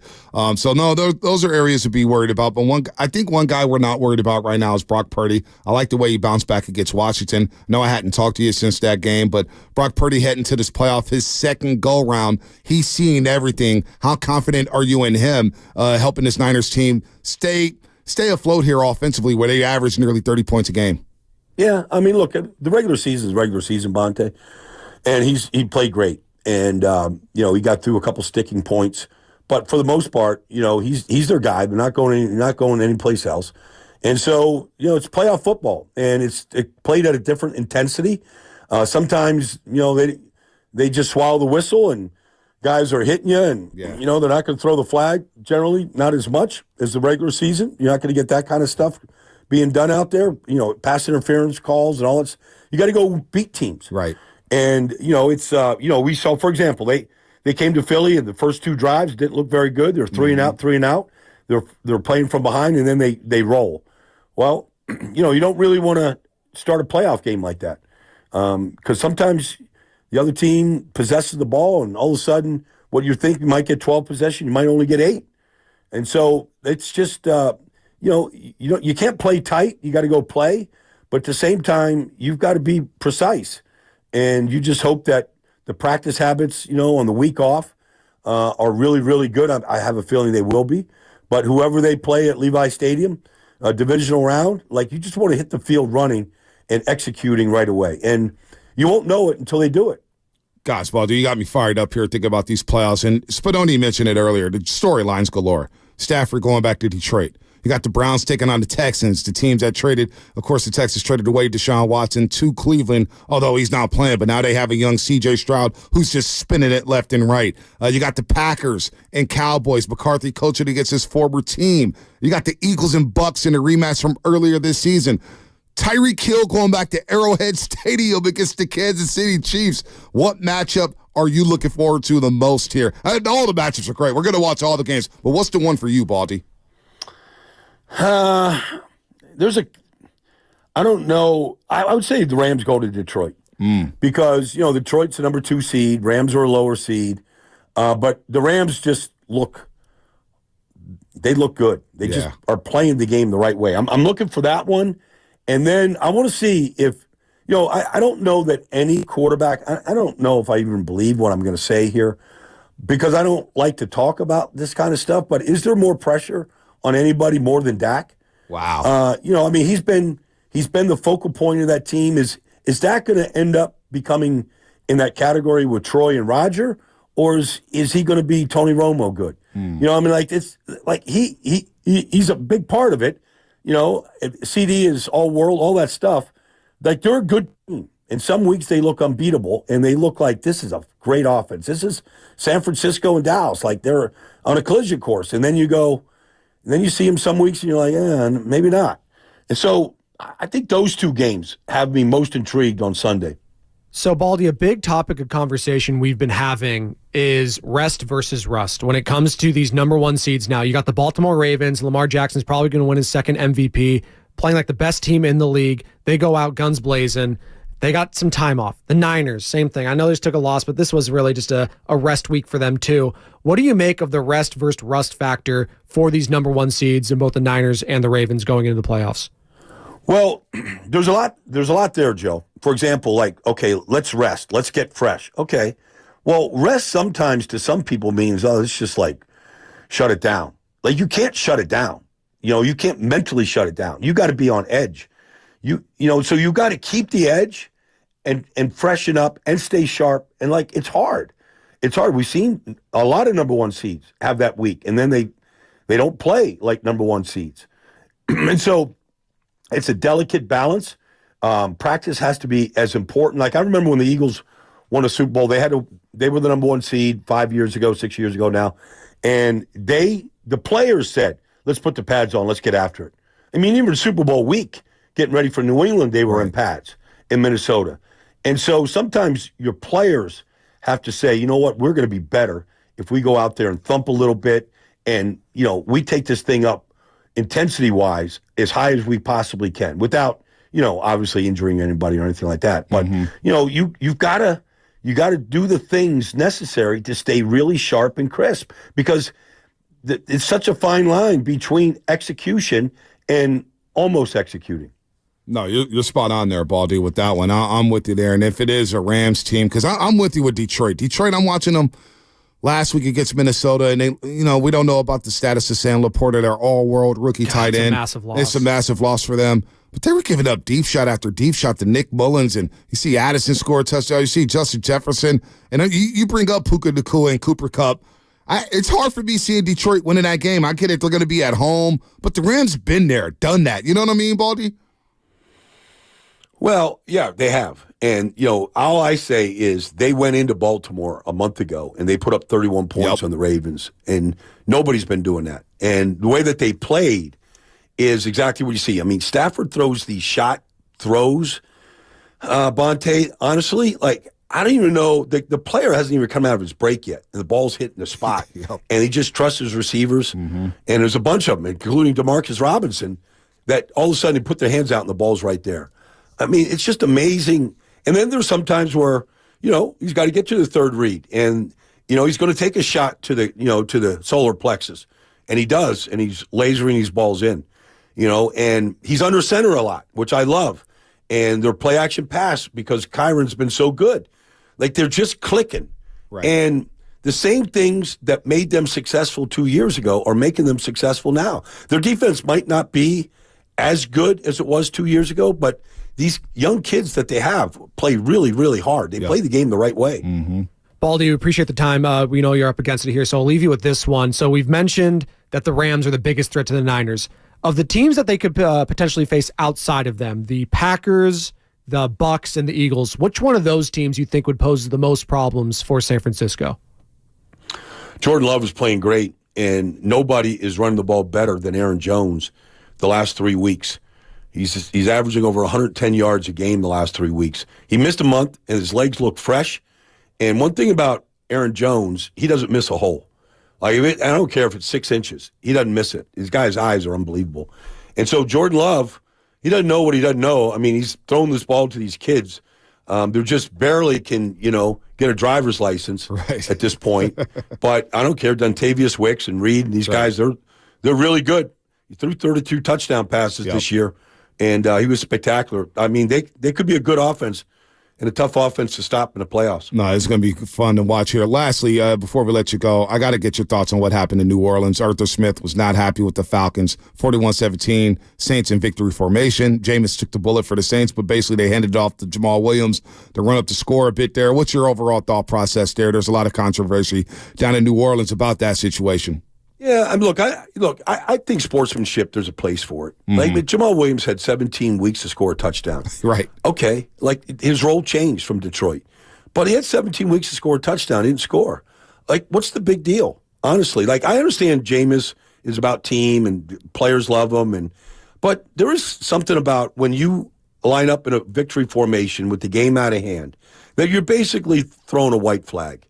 To take advantage of that situation where the defense really isn't defending, that's not really like sportsmanship. Right. So I have a problem with the mentality right there. If you want to say, okay, like tell the defense, hey, we're going to score. Right. Like buckle it up, let's go. Right. Like let's see if we can earn this touch. Like you're just giving them a free touchdown after the defense is basically surrendering. I have a problem with that. Yeah, no, that was a very awkward situation there. Yeah, 41 points. Yeah, I'm kind of with you there, Baldy, after letting dust settle there. Baldy, I know you got to run, but are you calling any playoff games this weekend? Where you at, Well, Baldy? I was. If Jacksonville, went to Tennessee and won, I would be doing one this weekend. But since Jacksonville's not going and Houston is, I'm not going now. Oh gosh, Baldy, we need you on playoff football, man. I know you're going to be analyzing everything. I'm doing the Hula Bowl on Saturday, so right. I'm still going to be doing football. By the way, Jacksonville, easily the most disappointing team in the NFL. The way they faltered, right? 8-3 and a complete collapse. Oh my gosh, I can't believe it. 4th and goal. Trevor Lawrence can't get the ball over the goal line. I was thinking it out there in Nashville. He didn't run the play that was called. Yeah, the play that was called was going to be a walk into the end zone. He did it on his own. It was just, sometimes players got to blow off the coach, but the play was set up to go score the touchdown. All right, Baldy. Playoffs are here finally. This is the real football season. Cold weather, hard hitting. I cannot wait to talk to you next week when we figure out who the Niners are playing. See you, Bonte. See you, Joe. All right, Baldy. Brian Baldinger here on the Morning Roast on 95.7 The Game. Little primer there. He's the best. Listen, he's talking these Rams up. And Shasky was saying earlier, before the season, he goes, it's too quiet down in L.A. They're up to something. Remember when we thought they were tanking for Caleb Williams and the fix was in? Right. Turns out they're not. They're not taking. They got Stafford. McVay's rolling. He wanted that win last week. And going up to Detroit. When is that, Sunday night? That is the premier game Sunday of the night? weekend, Sunday Night Football. Stafford, that's got to be emotional for Matt Stafford, right? Like, he made his bones there, and if he has, a miraculous run and they win the Super Bowl, I think he's a Hall of Famer. I'm sorry, I'm not trying to speak down to the existence. He's borderline right now is what I'm saying, a Hall of Fame potential Matt Stafford. People sleep on how Detroit was nothing my entire life, and then Matt Stafford was there, and he carried them to 3 playoff teams. Carried that franchise. Megatron, I know, but Megatron was there. But it was those two, right? And then Megatron obviously retires early, a la Barry Sanders. Then Matt Stafford leaves. Then if you're a Detroit Lions fan, you're like, what the hell, man? Can I just have some happiness in my life? Dan Campbell, Jared Goff now facing his old team he took to a Super Bowl. God, so many damn storylines. I'm so excited. Gosh, it is so many storylines. Especially you're a Niners fan, too. You get to kick up and relax. 888-957-9570. We can react to what Baldy said. Are the Rams the biggest threat to you in the playoffs? Are the Rams the biggest threat to you? how scary are the Rams to you? Or are you saying, you know what, we're going to smack anybody up in the NFC? The NFC is ours. They got to come to Levi Stadium, play on that grass. They have to stop Brock Purdy and company. Are the Rams the biggest threat to the Niners? Or hell, if the Packers beat the Cowboys, Green Bay's coming out to the West Coast. What scared me is how Baldy said how well the Rams' offensive line has been playing. Yeah. Because that's the one calling card. If Matt Stafford has time in a pocket, Bonte, he still has elite arm talent, and he could pick you apart. There was a play, and it was the touchdown, the first touchdown of Puka Nacua. I mean, he got right on top of a Charvarius Ward, and it was night-night. Wentz, to his credit, was a perfect throw as well. But, that cannot happen. The pass defense Baldy was mentioning, outside of Jake Moody, and I knew Baldy would be concerned like I am. Major concern for our rookie kicker, Jake Moody, heading into the playoffs, Bonte. But you should be concerned about all your kickers, to his point. Although, Robbie Gould never missed an extra point or a field goal in the playoffs. Just saying. Yeah. But yeah. Cooper Kupp, who's my guy? Higbee, Tyler Higbee, Puka Nacua. And then he got Kyron Williams. Tutu Atwell. Tutu Atwell. He's an afterthought. Tutu Atwell. He could fly. That's just a team that's built for domes, and they're playing a dome, obviously, at SoFi Stadium, and now they're going to Detroit. I think it could be closer than we all think. It could be a shootout. Can't Detroit run the football on them and keep them off the field? field? Jameer Gibbs is a problem. Yeah, and David Montgomery's running hard. And the Jared Goff factor. You don't think Jared Goff wants to stick it to McVay and send him back to L.A. with an L? He'd love that. He would love that. I mean, just think about this if you're Jared Goff for a second. The team that you grew up, that drafted you, that believed in you, and you got to a Super Bowl and you wet the bed against New England, the Patriots. One of the ugliest Super Bowls I've ever seen in my life, by the way. That Patriot. You loved, of course you did, because you're a sicko. You loved the defense of that one. That was just Julian Edelman's your MVP. Come on, I love Julian Edelman. That game was incredible. That was just not when you solo dolo at the station cutting it, Bonte. Dude, the meaning of the minds. Yeah, well, you had an easy day. You didn't have to cut much. I had to cut all the Julian Edelman receptions. That was about it. It was very depressing late at night watching that game. But you just think about it, if you're Jared Goff and you took this team to a Super Bowl and then they immediately move off you. Yeah. And then Matt Stafford takes them and win it all. That's tough. And they blame you. They do. They blame you for not winning that Super Bowl. I mean, could you... He was very bad in that Super Bowl. Are you blaming McVay and him? A combination, that's fine. It's a combination. Belichick punked him in that one. He did. Belichick punked him, but he also... Remember, what's the running back out of Georgia? What's my guy out of Georgia? Todd Gurley. He was not right that run. No. That was the beginning of the end for him. That changed everything for that offense. They had to go to C.J. Anderson, who's not a bad back at all. But Todd Gurley was all world in that McVay offense. So it's going to be a lot of fun here. 888-957-9570. Line them up, Niner fans. I know we have the week off, but what do you think about Baldy saying that the Rams could pose or could be the biggest threat for the 49ers in these playoffs? What do you think about that? Those sorry-ass Rams down in L.A. who are playing some good football. Do you believe they're the biggest threat? Do you not want to play them next week? Do you want to avoid them at all costs? Or do you want to bring on the Lambs? Do you want to say, you know what? Doesn't matter. We're the Niners. We'll talk about that in the 8 o'clock segment. Plus our Dubie Award. Our next one will be at 8:30. It'll be guest moment of the year, Spadoni. Ooh, there's some good ones there. There's some good guest moments here. So to recap the Dubie Awards before we get to the injury report, Ernie Chavez, YouTuber of the year. YouTube villain and spammer of the year, Tyler Miller. Mispronunciation of the year goes to yours truly. Give him that last 2 months that Gunnar Henderson got with the Orioles last year. Audi Rutschmann, who we're going to see in the home run derby. All time. Caller moment of the year went to Brianna in Detroit. Kind of an upset. I know people. Yeah, kind of an upset over Marcus Slide in the DMs to say hi. She did not slide into the voters' DMs to boost this. I promise. I don't know whose DMs she slid into. Let's go to the injury report.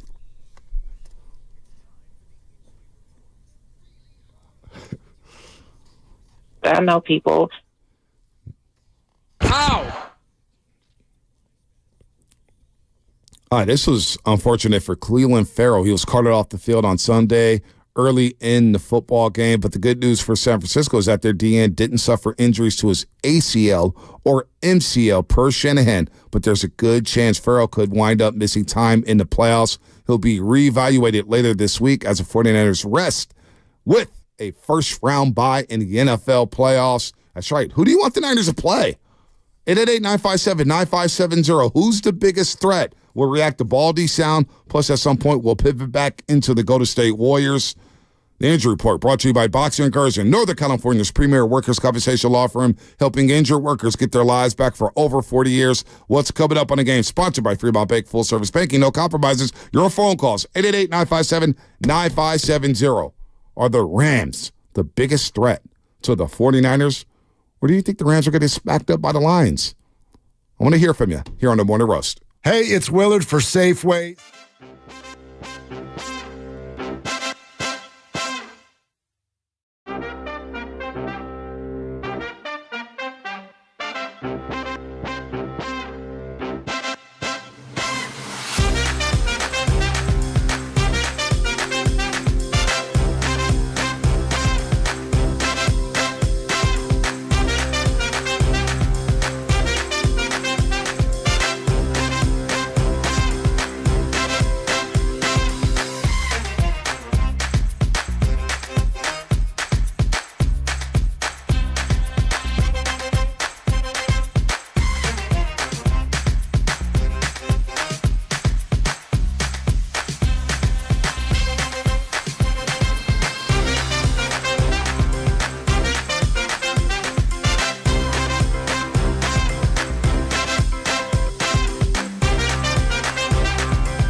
Oh,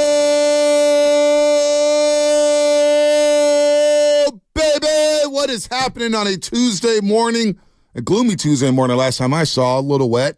Good morning to everybody out there getting out their graveyard shift. Good morning to YouTube and Twitch, brought to you by First NorCal Credit Union, is smart choice for low auto loan rates and super simple online application process. Good morning to all you overnight dancers. Hopefully you had a great night as Michigan wins the national championship. Our boss man, Matt Nahigan's very, very happy, although he bet against his own team. Oh, it's the emotional hedge. It's the emotional hedge. It's the emotional hedge. I always do that. Yeah. Do you really? Yeah, except I was actually feeling really good about the Niners getting to the Super Bowl last year, and Brock Purdy gets hurt in the first quarter, and I lost a lot of cheddar. I haven't bet since.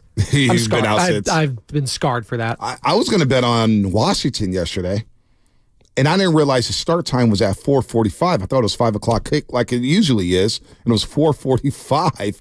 And I was like, all right. So when I turned on the game, Michigan they already had a first down, and they scored. I said, good, I'm laying off. I'm going to just back up off this. And Michigan did a great job of beating up on Michael Penix Jr.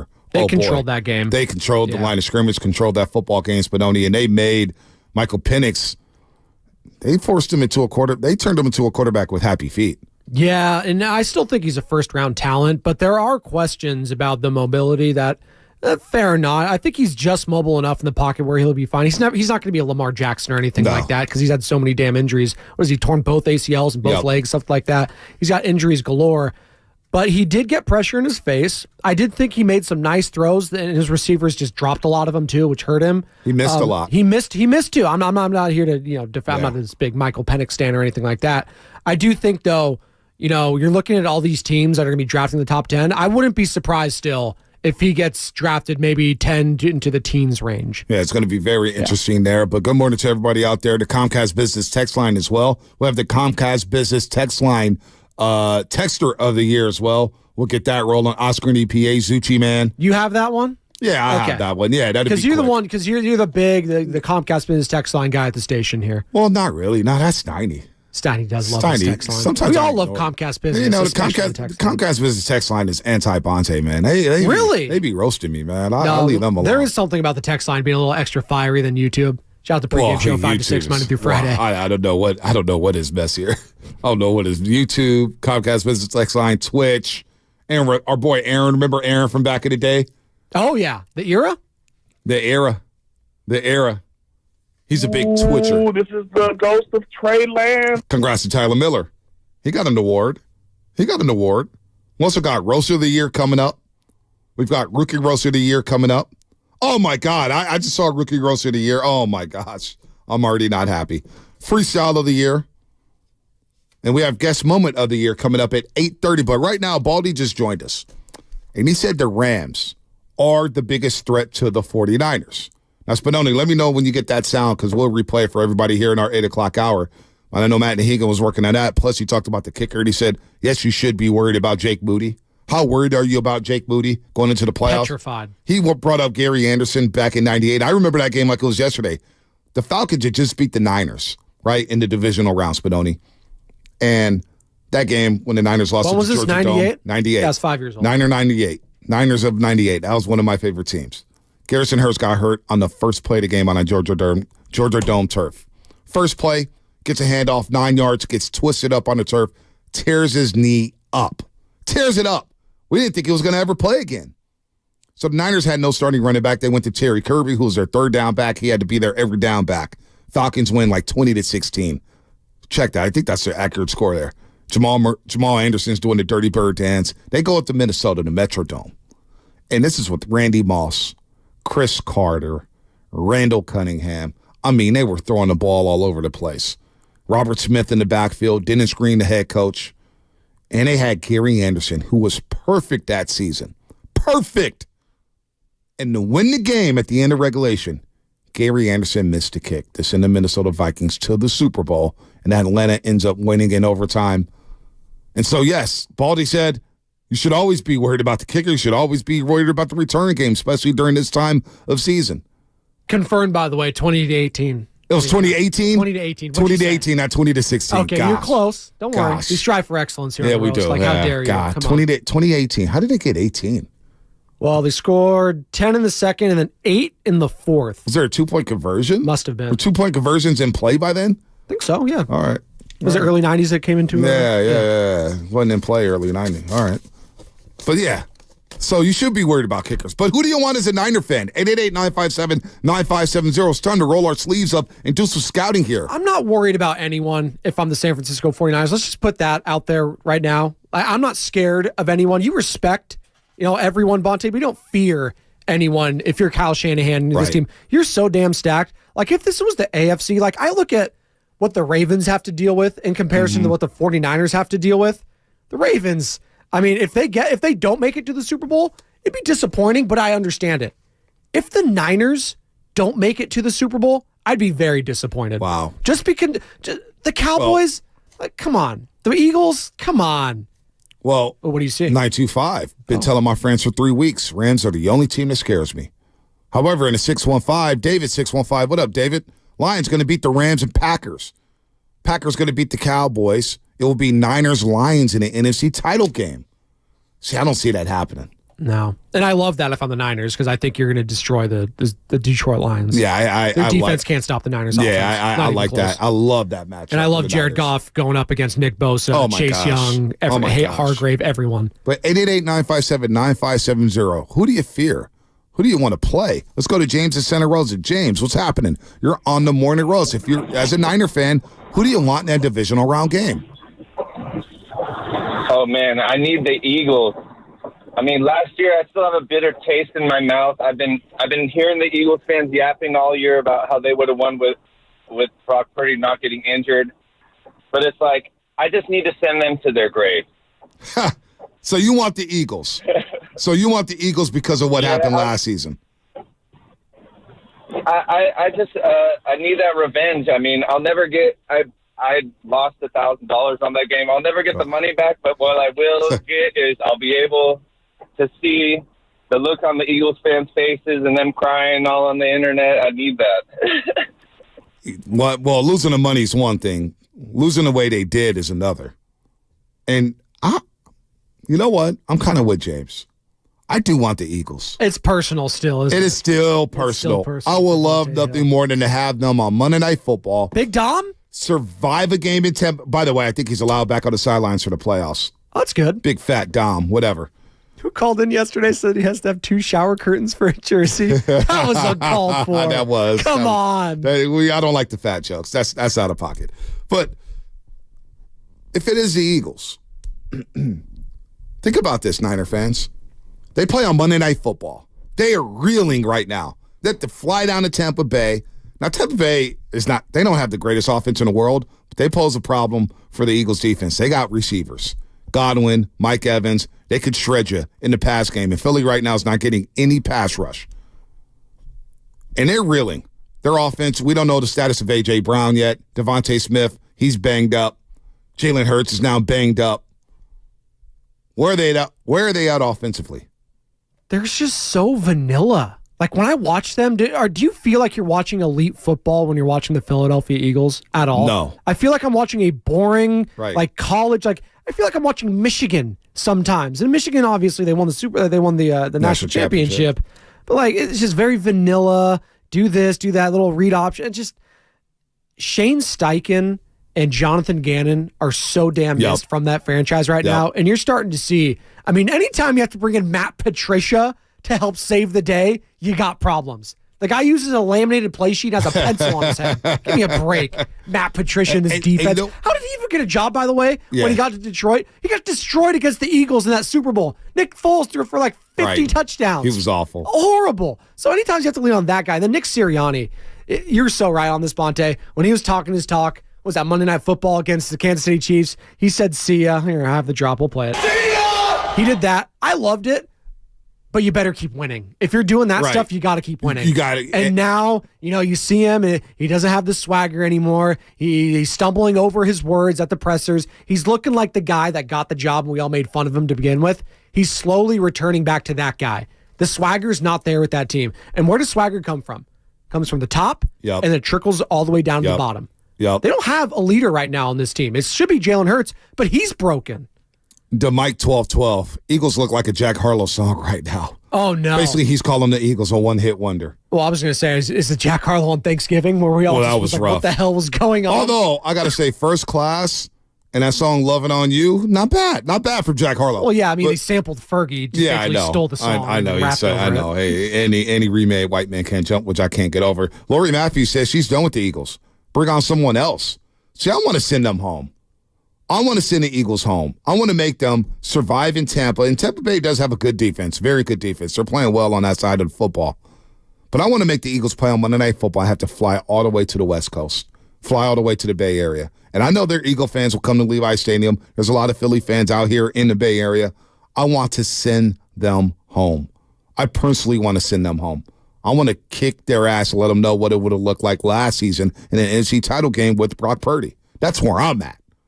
Of all the wins that could feel the best, obviously in the playoffs, it's the Eagles and it's the Cowboys. I don't even know if what, though? The Rams don't even hit as hard. No. Right? You know what? Uh-oh. You know what? You're thinking about it now? I am thinking about it now. Starting to process? It's starting to process. What is it? We owe the Rams something for 2021. Oh, there it is. Nothing would make me feel, you know what? I do want to send McVay Strike home. it, reverse it? Yeah, you know what? Forget the Eagles. You know what? We'll punk them again. I ain't worried about the Eagles. They're in their own domes. We'll punk the Eagles. There is something about the Rams. Aaron Donald not knowing who Debo is. Debo who? Who? I don't know who that is. Really? Number 19? The guy who scored 3 touchdowns against you? You don't know who that is? Yeah, I need to send McVay home. There's something about Sean McVay. There's something about that team. The manicured beard, but you know khakis. I'm kind of with Baldy. They do pose a big threat. Here's what Baldy just said last segment about the LA Rams.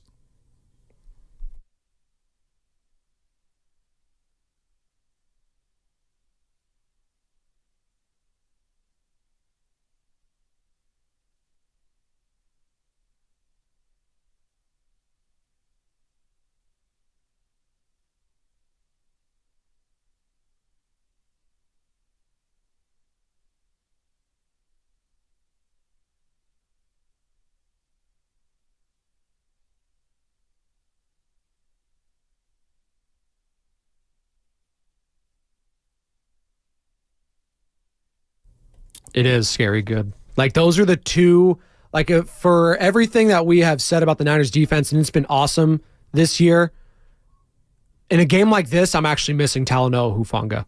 Yeah. Like, we haven't brought up his name, Jair Brown coming in. No, you're That's right. a matchup that I would be very worried about not having Hufanga, because he's physical. Yep. And you know what Matt Stafford likes to do? He'll give you opportunities to turn the ball over. You're right. And having a ball hawk like Hufanga back there, it does concern me. And especially seeing, I know it was Carson Wentz throwing it, Nakua just got the best of Charvarius Ward this past week. Yeah, That's got to be at the back of your mind. You make and they were trying to feed it to him, Bonte. They wanted him to break the record. You make a great point. And I was down in L.A. for week 2. The Rams controlled that football game in the first half. Although it was tied at halftime, the Rams did anything they wanted. And what they did was they took what the defense gave them. They took all the 4-yard routes, 4-yard pass plays, 5-yard pass plays. They set up second and short. They set up third and short to where the play pass is, the run pass option is in effect. All of a sudden, 3rd and 3? We can run it with Kyron Williams, who's running hard. Second in the league in rushing. Dude was hurt. And then you got Cooper Kupp. You can't go one-on-one with him. He destroys everybody, Spinoni. And then you got Puka Nacua on the other side. So, you know, I as much as I do want to send McVay home, I do acknowledge that game won't be easy. Because what I always say, Spinoni, division games are different. They're different. Always. And whether it was the Seahawks last year, like, I know we all think about that game and it turned out to be a blowout. Nah, that was a close game. Seattle was leading at the half. Yes, and they almost took the lead, if not for the strip sack fumble, and then Nick Bosa recovering it, and then the wheels kind of came off there. But that was a very close game. Brock Purdy looked shaky early on in that game. So obviously the Cowboys was the big one there. So 888-957-9570. Are the Rams the biggest worry right now for you if you're the 49ers? Rams have to get past Detroit first. That's going to be an emotional game on a multitude of levels. Is it, the Packers? Is it the Bucks? Or is it the Eagles? Who do you want to face? 888-957-9570. Yeah, I'm look, the Niners are at home. They should beat anybody who comes to their house in the divisional round. Playing the Rams would be interesting. What if it's the Packers? See, nobody's brought up the Packers, and I get why people wouldn't fear them. Jordan Love, first postseason of his career. Their offensive line a little shaky. But if they get past the Dallas Cowboys, the confidence boost that'll give Jordan Love and that offense, and, of course, that defense. And then Matt LaFleur does know Kyle Shanahan. They've had their battles. Now, Shanahan's got the upper hand, but they've had their battles. That would be a very intriguing matchup. Eagles, Bucks, Packers, Rams. You just heard from Baldy. The Rams are the biggest threat. They're playing good football. I get it. I certainly get it. But I'm looking at the Eagles right now on my television screen. They're 1-5 in their last 6 games. They're giving up 30 points a game.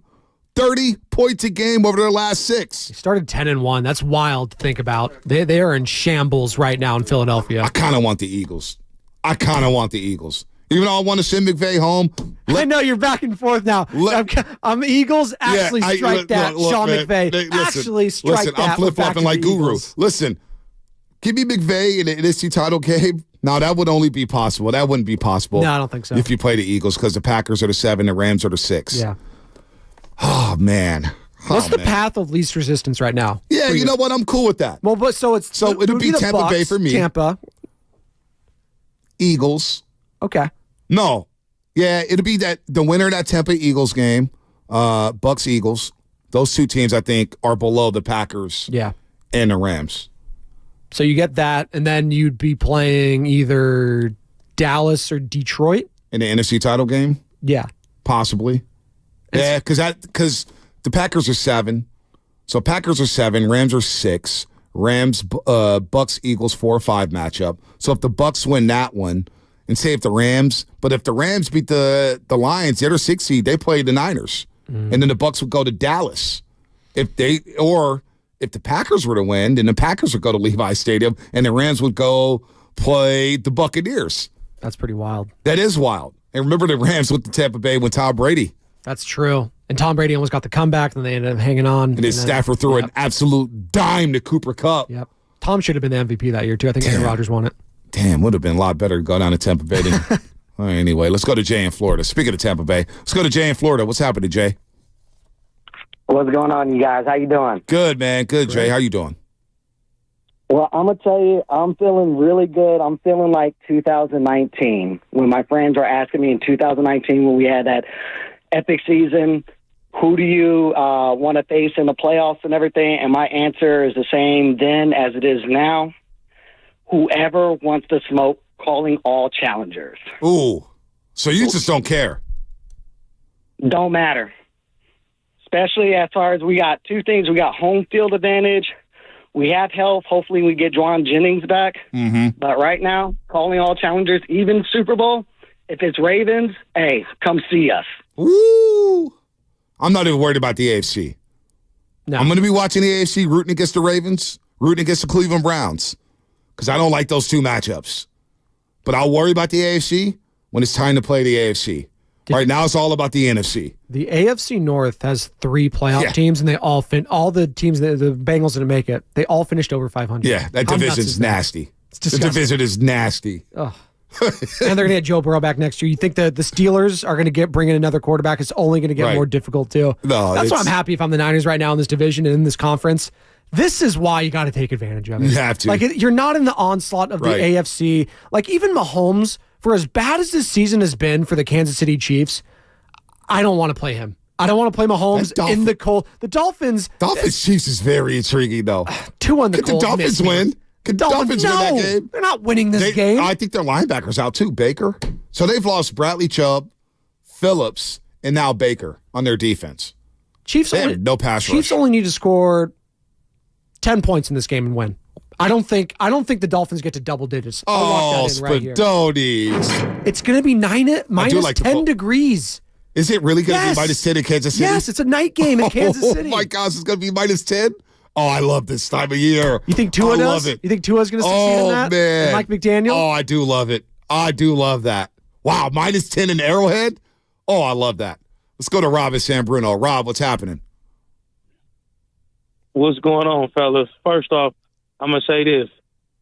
You know, I always prefer to beat the Rams, whether it's preseason, regular season, playoffs, whatever. I'm still haunted by the early 2000s teams of Marshall Faulk and the boys was running the score up on us purposely. So the hell with the Rams at all costs. But to me, the NFC don't matter to us. We're better than the NFC. We should beat them. We should get there handily. Only thing we worry about is the AFC. Like you said, I'm rooting against Ravens because I don't want that smoke. Cleveland, we can get Flacco. If that's speaking like we get him in there, but we get Cleveland, Flacco can't run. Same thing with Matt Stafford, he can't move, so we're going to get him. I'm just worried about the boy Lamar Jackson. He brings a different dynamic, and the Ravens, they stack. Yeah. And then when I watched that game, they couldn't push the Niners. The Niners couldn't push them around. They got a few runs in. Yeah. But, Baltimore hit back, so we should get to the Super Bowl. We should get to the Super Bowl. There's no team in the NFC who's more complete than the 49ers. There's no excuses, Kyle Shanahan. This is when the season starts. I said earlier in the season, Super Bowl or bust, and this is where the real season starts. So let's get to it. By the way, Rob, congratulations on your nominee for Roaster of the Year. You're nominated for Roaster of the Year, big dog. For real? Yeah. Right on, y'all. Yeah, that's Bonte. Go ahead, Rob.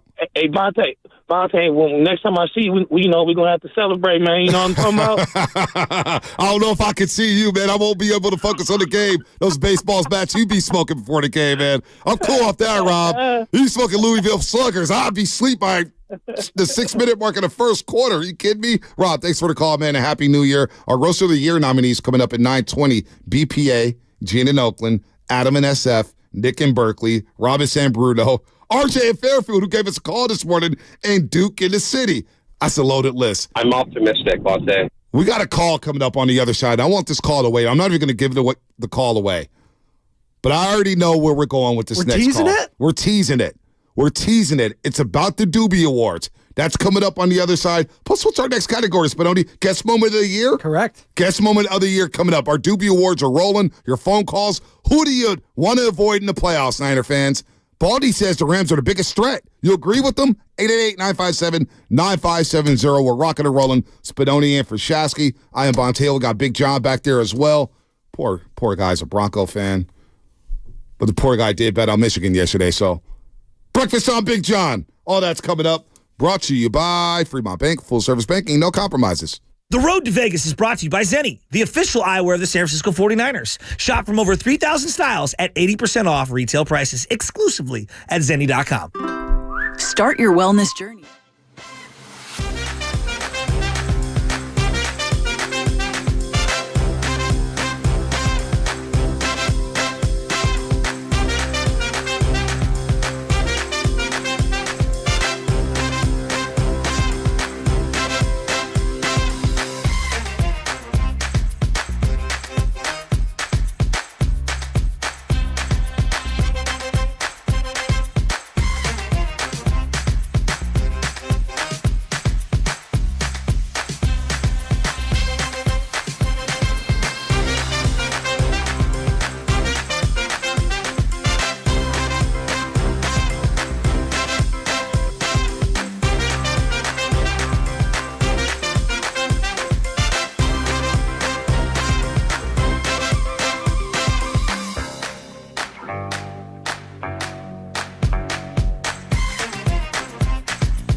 The Morning Roast with Bonte Hill and Joe Shasky is live on YouTube and Twitch right now.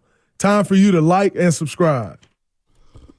No, Draymond Green listened to the entire podcast yesterday after we played a couple clips. And look, do I think some things should have maybe been kept private, like Adam Silver's conversation and Steve Kerr's conversation? This is just my opinion. I thought that maybe should have been kept private. But a guy saying that he understands that he needs help, and the part that really hit me when Draymond Green said, you know, his kids go to school in the Bay Area. And I wondered, man, Chesney's going to school and say, you know, something happens to me in this job or I do something silly, which, you know, I'm not going to do anything egregious or anything like that. But give him that last 2 months that Gunnar Henderson got with the Orioles last year. Audi Rutschman, who we're going to see in the home run derby. Pretty egregious right there, but go on. Which is why I won the award for the worst pronunciation of the year. But if I did that, right? Ches is getting teased or whatnot. She's affected by my actions. So I heard what Draymond Green said when he was like, hey, I understand it hit me. And maybe some people will say, well, you shouldn't have been on that. But no. You know, sometimes as an alcoholics, they're like, man, they're drinking. They don't think they have a problem. Then one day something bad happens. You're like, oh, wait, maybe it's a car accident. Maybe it's a death in the family. Maybe you missed an appointment. Maybe you didn't show up for your kid's softball game. I don't know. It could be anything. And then you finally realize, like, oh, damn, that just doesn't affect me. It affects DJ. It affects my new baby girl. It affects my wife, Hazel. Like, all that stuff. So I did feel empathy for Draymond Green when he spoke about that. Now, the other stuff about retiring or whatnot, and I heard the clip and everything like that, I would have preferred that just been kept private.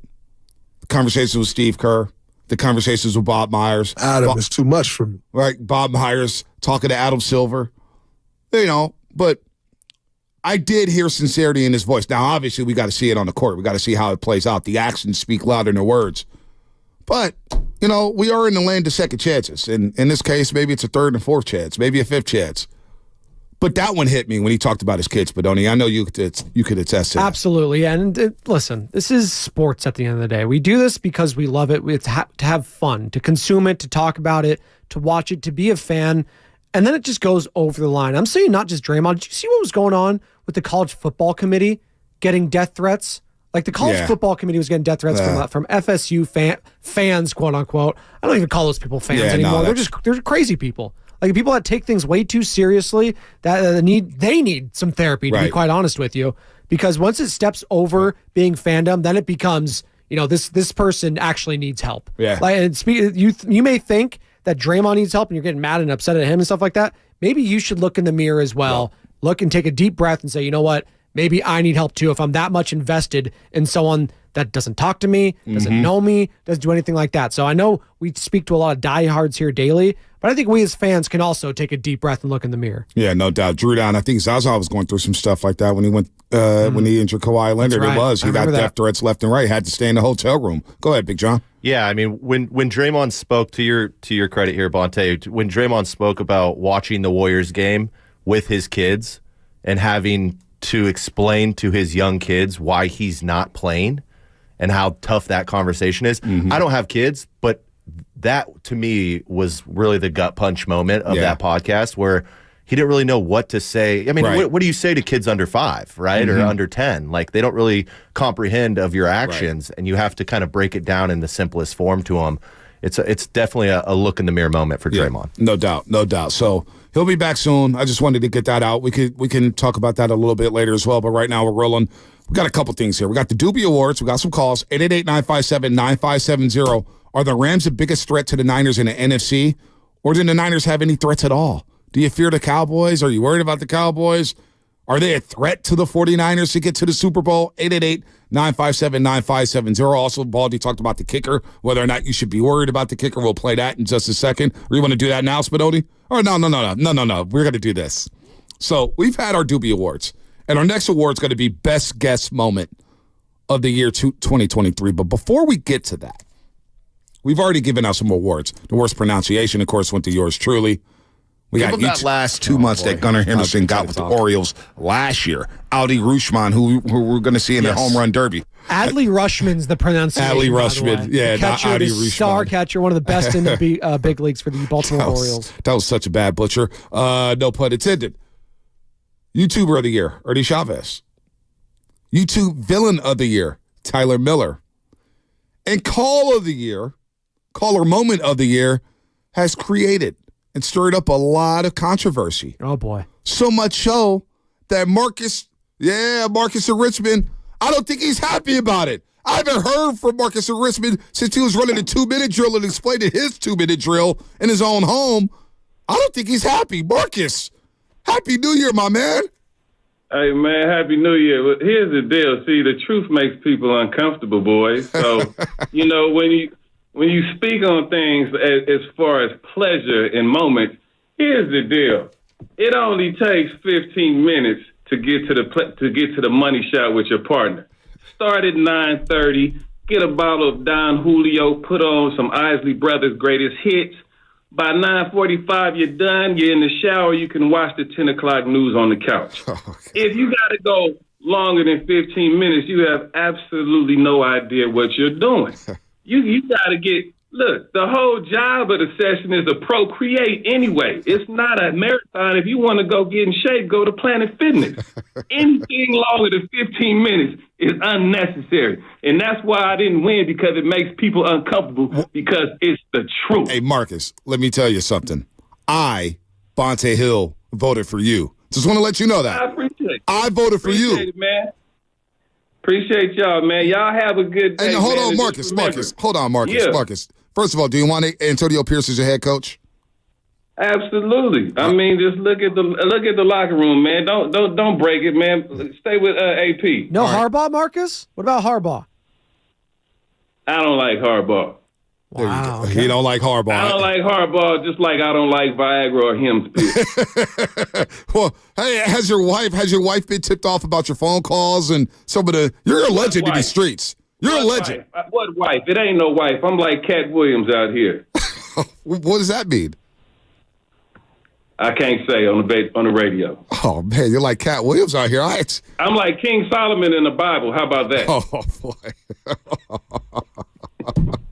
You know what? Marcus. I might have to change it. I don't know if we could do that. Yeah, Marcus, trust me. I feel like you've been snubbed. We may have to recount this bad boy. Yeah, man. Give me them Warriors tickets, man. I need that. We may have to work on that. Remember, man, if you're trying to make kids, it don't take long, man. I got 3 healthy boys, and I made them all under 6 minutes, and all the women to smile. You told me you made them in 6 minutes. Some twins, by the way. Twins. Yep, they 6 years old in the 1st grade. Wow. Healthy as ever? Smart as ever?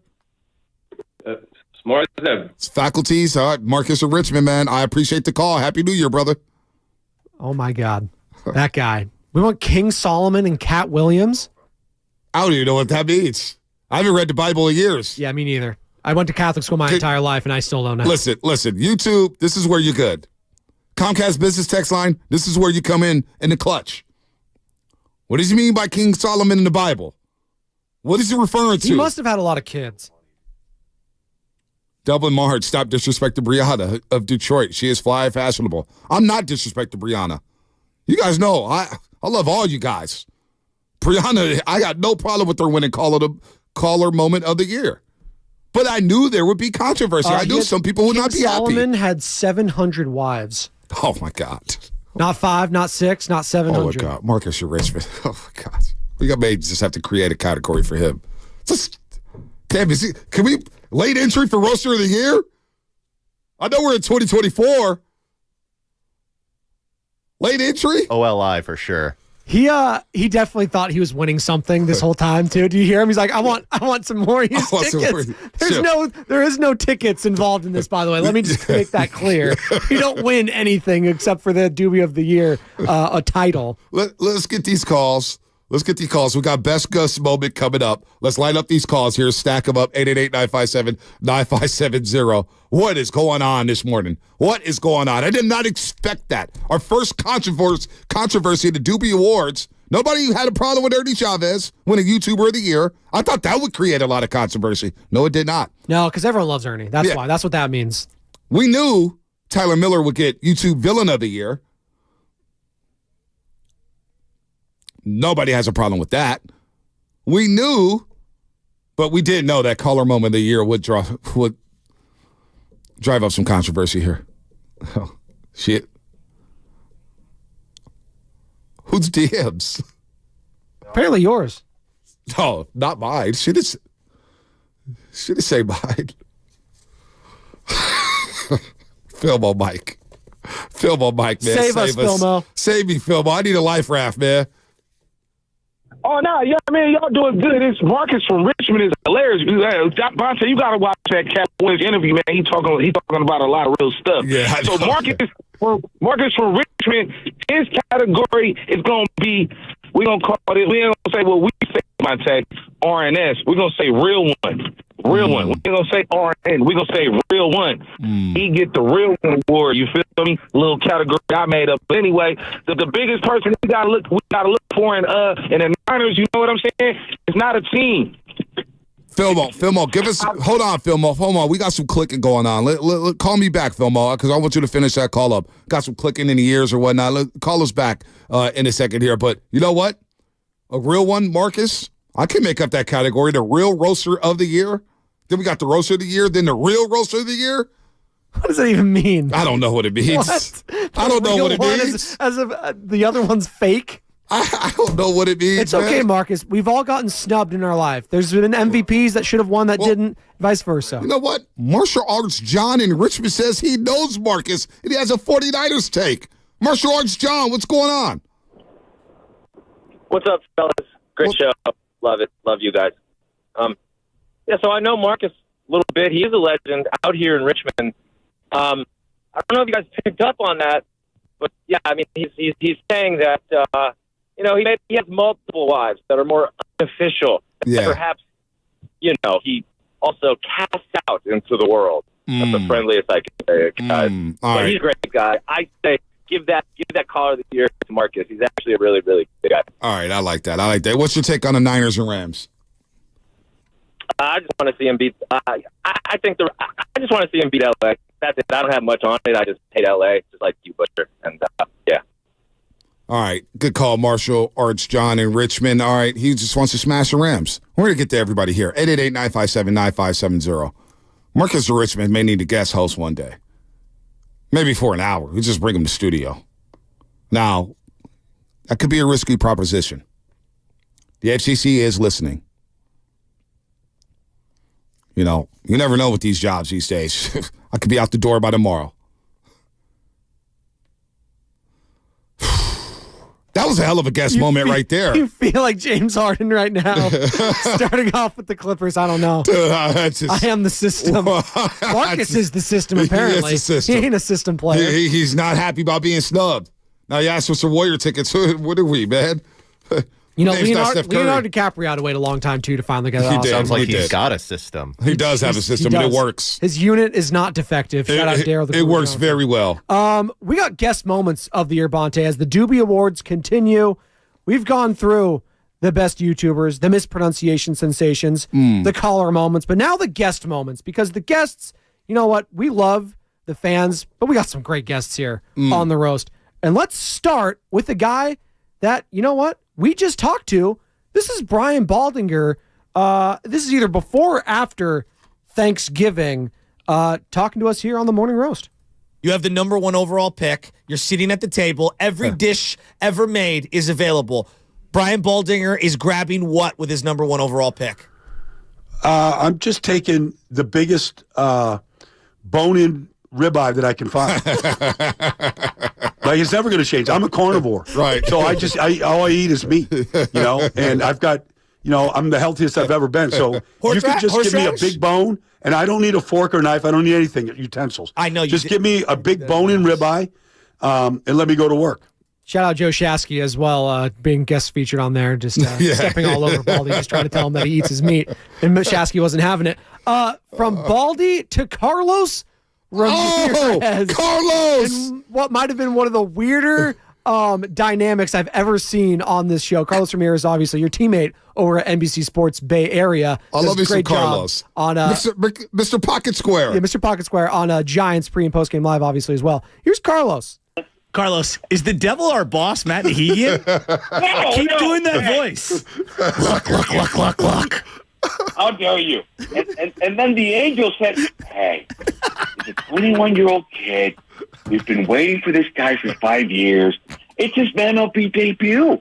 Let him go out there. 40,000 people came here to watch this kid swing the bat. We're up 5-3. Let him go there. It's the A's. What's the worst that could happen? We're not going to lose this game. We have a bullpen back. Just let him go out there, swing the bat. It's going to be fine. Oh, my God. Now I need the devil won. You know what? The devil won, but the same devil told him to put the Austin Slater in there and got a home run. So, listen, in all seriousness.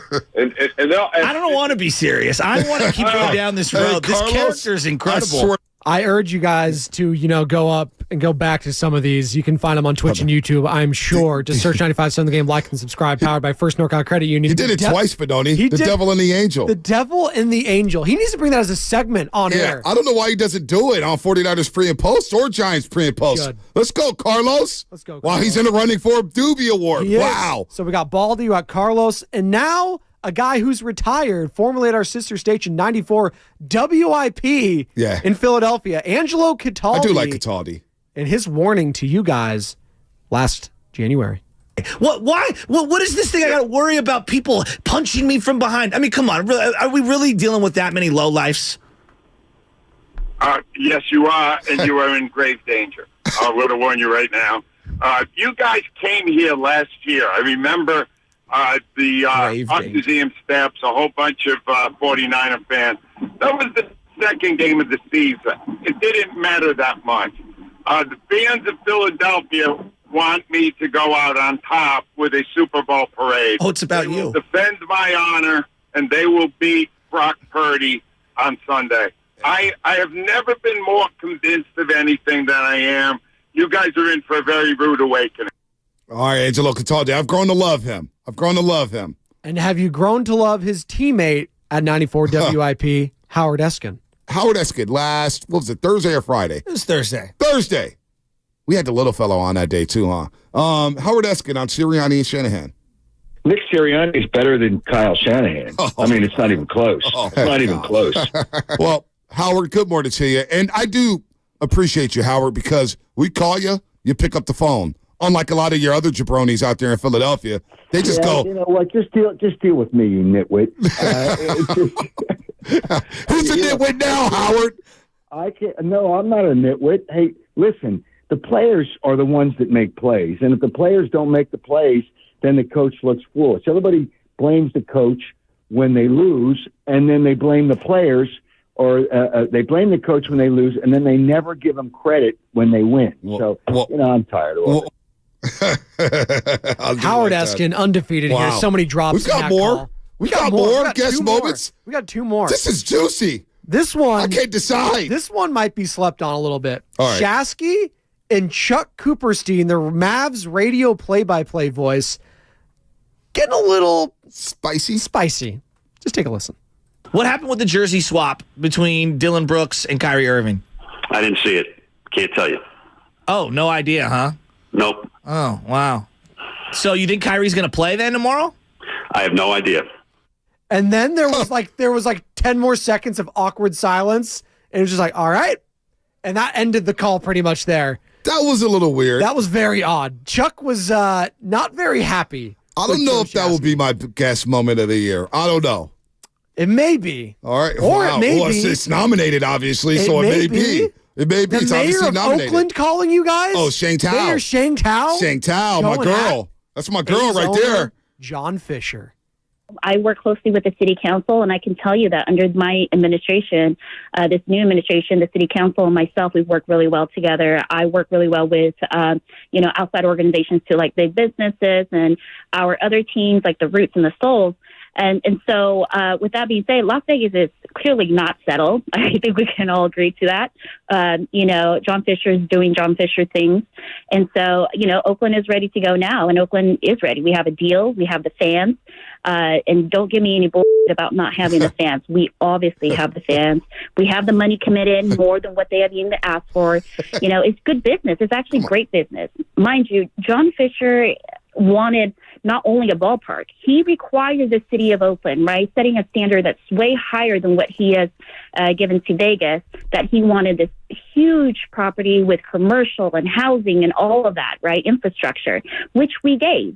And so to go and somehow pick a plot of land in Las Vegas and then choose another plot of land, I don't know what number plot of land they're on right now, but it's just not settled. And, we're going to continue to fight. Wow. I mean, Shane, has a mayor ever cursed? I love that. On radio? I love that. As an A's fan, I appreciated the mayor coming out and saying that about John Fisher. I mean, listen, the guest moment of the year, there's a lot of great candidates. There's a lot of candidates who didn't make the list. It's true. Xavier McDaniel didn't make the list. True. We had some other ones. I mean, Kirk Morrison has some good ones. Kirk Morrison had some good ones. Xavier's an omission for sure. Torrey Hunter. You and Langford, I believe. Oh, yeah, that was. Well, we've had him on a few times. He's cursed a couple times. I mean, he curses all the time when he comes on his show. I mean, there's so many have it out all the show There's so for a many while. Baldy moments. I'm sure Slater said something. Mashed potatoes. Slater doesn't say anything incendiary. He's a nice guy. He's a dad now. He can't be doing that. Rick Barry, I'm sure we've had on in the past. Yeah, we haven't had Rick Barry on for a while. We need to get him back on. Pickleball. So, without further ado, as I pull up my beds here. Oh, yeah, Florio. Florio did make the list? That one was 2 years ago. Has Florio even been on? He has. He's, I don't know. Florio's something else. Let's unveil the winner. I think oh, man. You have one, Bonte? Are you overriding this one, too? No. Who's the winner? It's Chuck Cooperstein and Joe. What? Yeah. Oh. Are you kidding me? That's the guest moment of the year, the awkwardness from a guy we'll never talk to ever in our lives? I didn't see it. I have no idea. Can't tell you. Oh, this is bull. Again. Who voted for Chuck Cooperstein? The guy that plays the drops. Can't tell you. Oh, my gosh. I have no idea. Oh. I didn't see it. This disgusts me. What an upset. This is a travesty.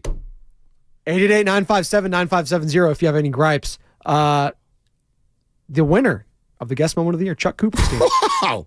So no Baldy, no Carlos Ramirez, Devil and the Angel, Angela Cataldi, Howard Eskin. You know what? I want to get straight to freestyles because now you're making me mad, Spadoni. You're making me mad. I can't believe back up? Chuck Cooperstein won the Dubie Award and Shasky. Oh, my gosh. That's such an upset. Well, this one might make you happier. We got freestyles, and we've had a couple of nominees here. Oh. 3 of them, in fact.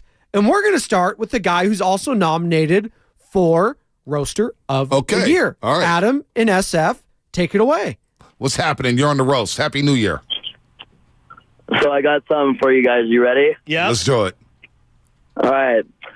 First off, I want to give a toast. A shout out to the boys on the morning roast. They out here and you know they're doing the most. Now let me dive in and I'm about to boast. I don't know what's up with all of these haters. Niners went to Vegas and they beat the Raiders. They kind of like Luke that makes his Vader. Brock Purdy's so good, he's going to evade ya. 1 week to go. You got to close it out. This is AWOL, speaking straight from the mouth. Faithful to the Bay, you know what it is. Now hit that Mac Dre and show me that Spears. Happy holidays, boys. Oh, wow. I forgot. Let's go. I forgot Adam and SF came with that heat. And he's nominated for 2 Dubies. He's nominated for Roaster of the Year and Freestyle of the Year. Unbelievable. I forgot how good that was. Wow. Did you forget, and no one forgets this guy, and that was tremendous from Adam and SF. Also, shout out Adam and SF, always hooking up with the likes on social. Your boy needs him. He's begging for him. Duke and SF. Take it away. Straight up, man. Y'all know what it is, man. To all my longshoremen, man, Local 34, Local 10, Local 75, man, all our boys, man, and the Shasky and the y'all, man, all my roasters, all the YouTubers, everybody on Twitch, man. Y'all know how we get down, man. It's the Niner Empire, man. Hey, Joe Shasky. Man, it ain't pretty as Brock Purdy. He don't mind getting dirty. Throw the ball kind of sturdy. His release is kind of early. That's that boy Drake Law. Niner D is hitting hard. Our D is ranked the best. Now it's time for us to flex. Hall of Famer Brady was next. Arizona's in the way about to get their pocket checked. Arizona's where we headed. Red smoke is what they dreaded. We crossed the finish line. Everybody take a breath. Niners. Wow. That's a Duke bomb. Woo! Wow. And that was also obviously shameless shout-outs in the background there. This is a tough one. That's a tough one. This is a tough category. And to wrap it up, we get our main man.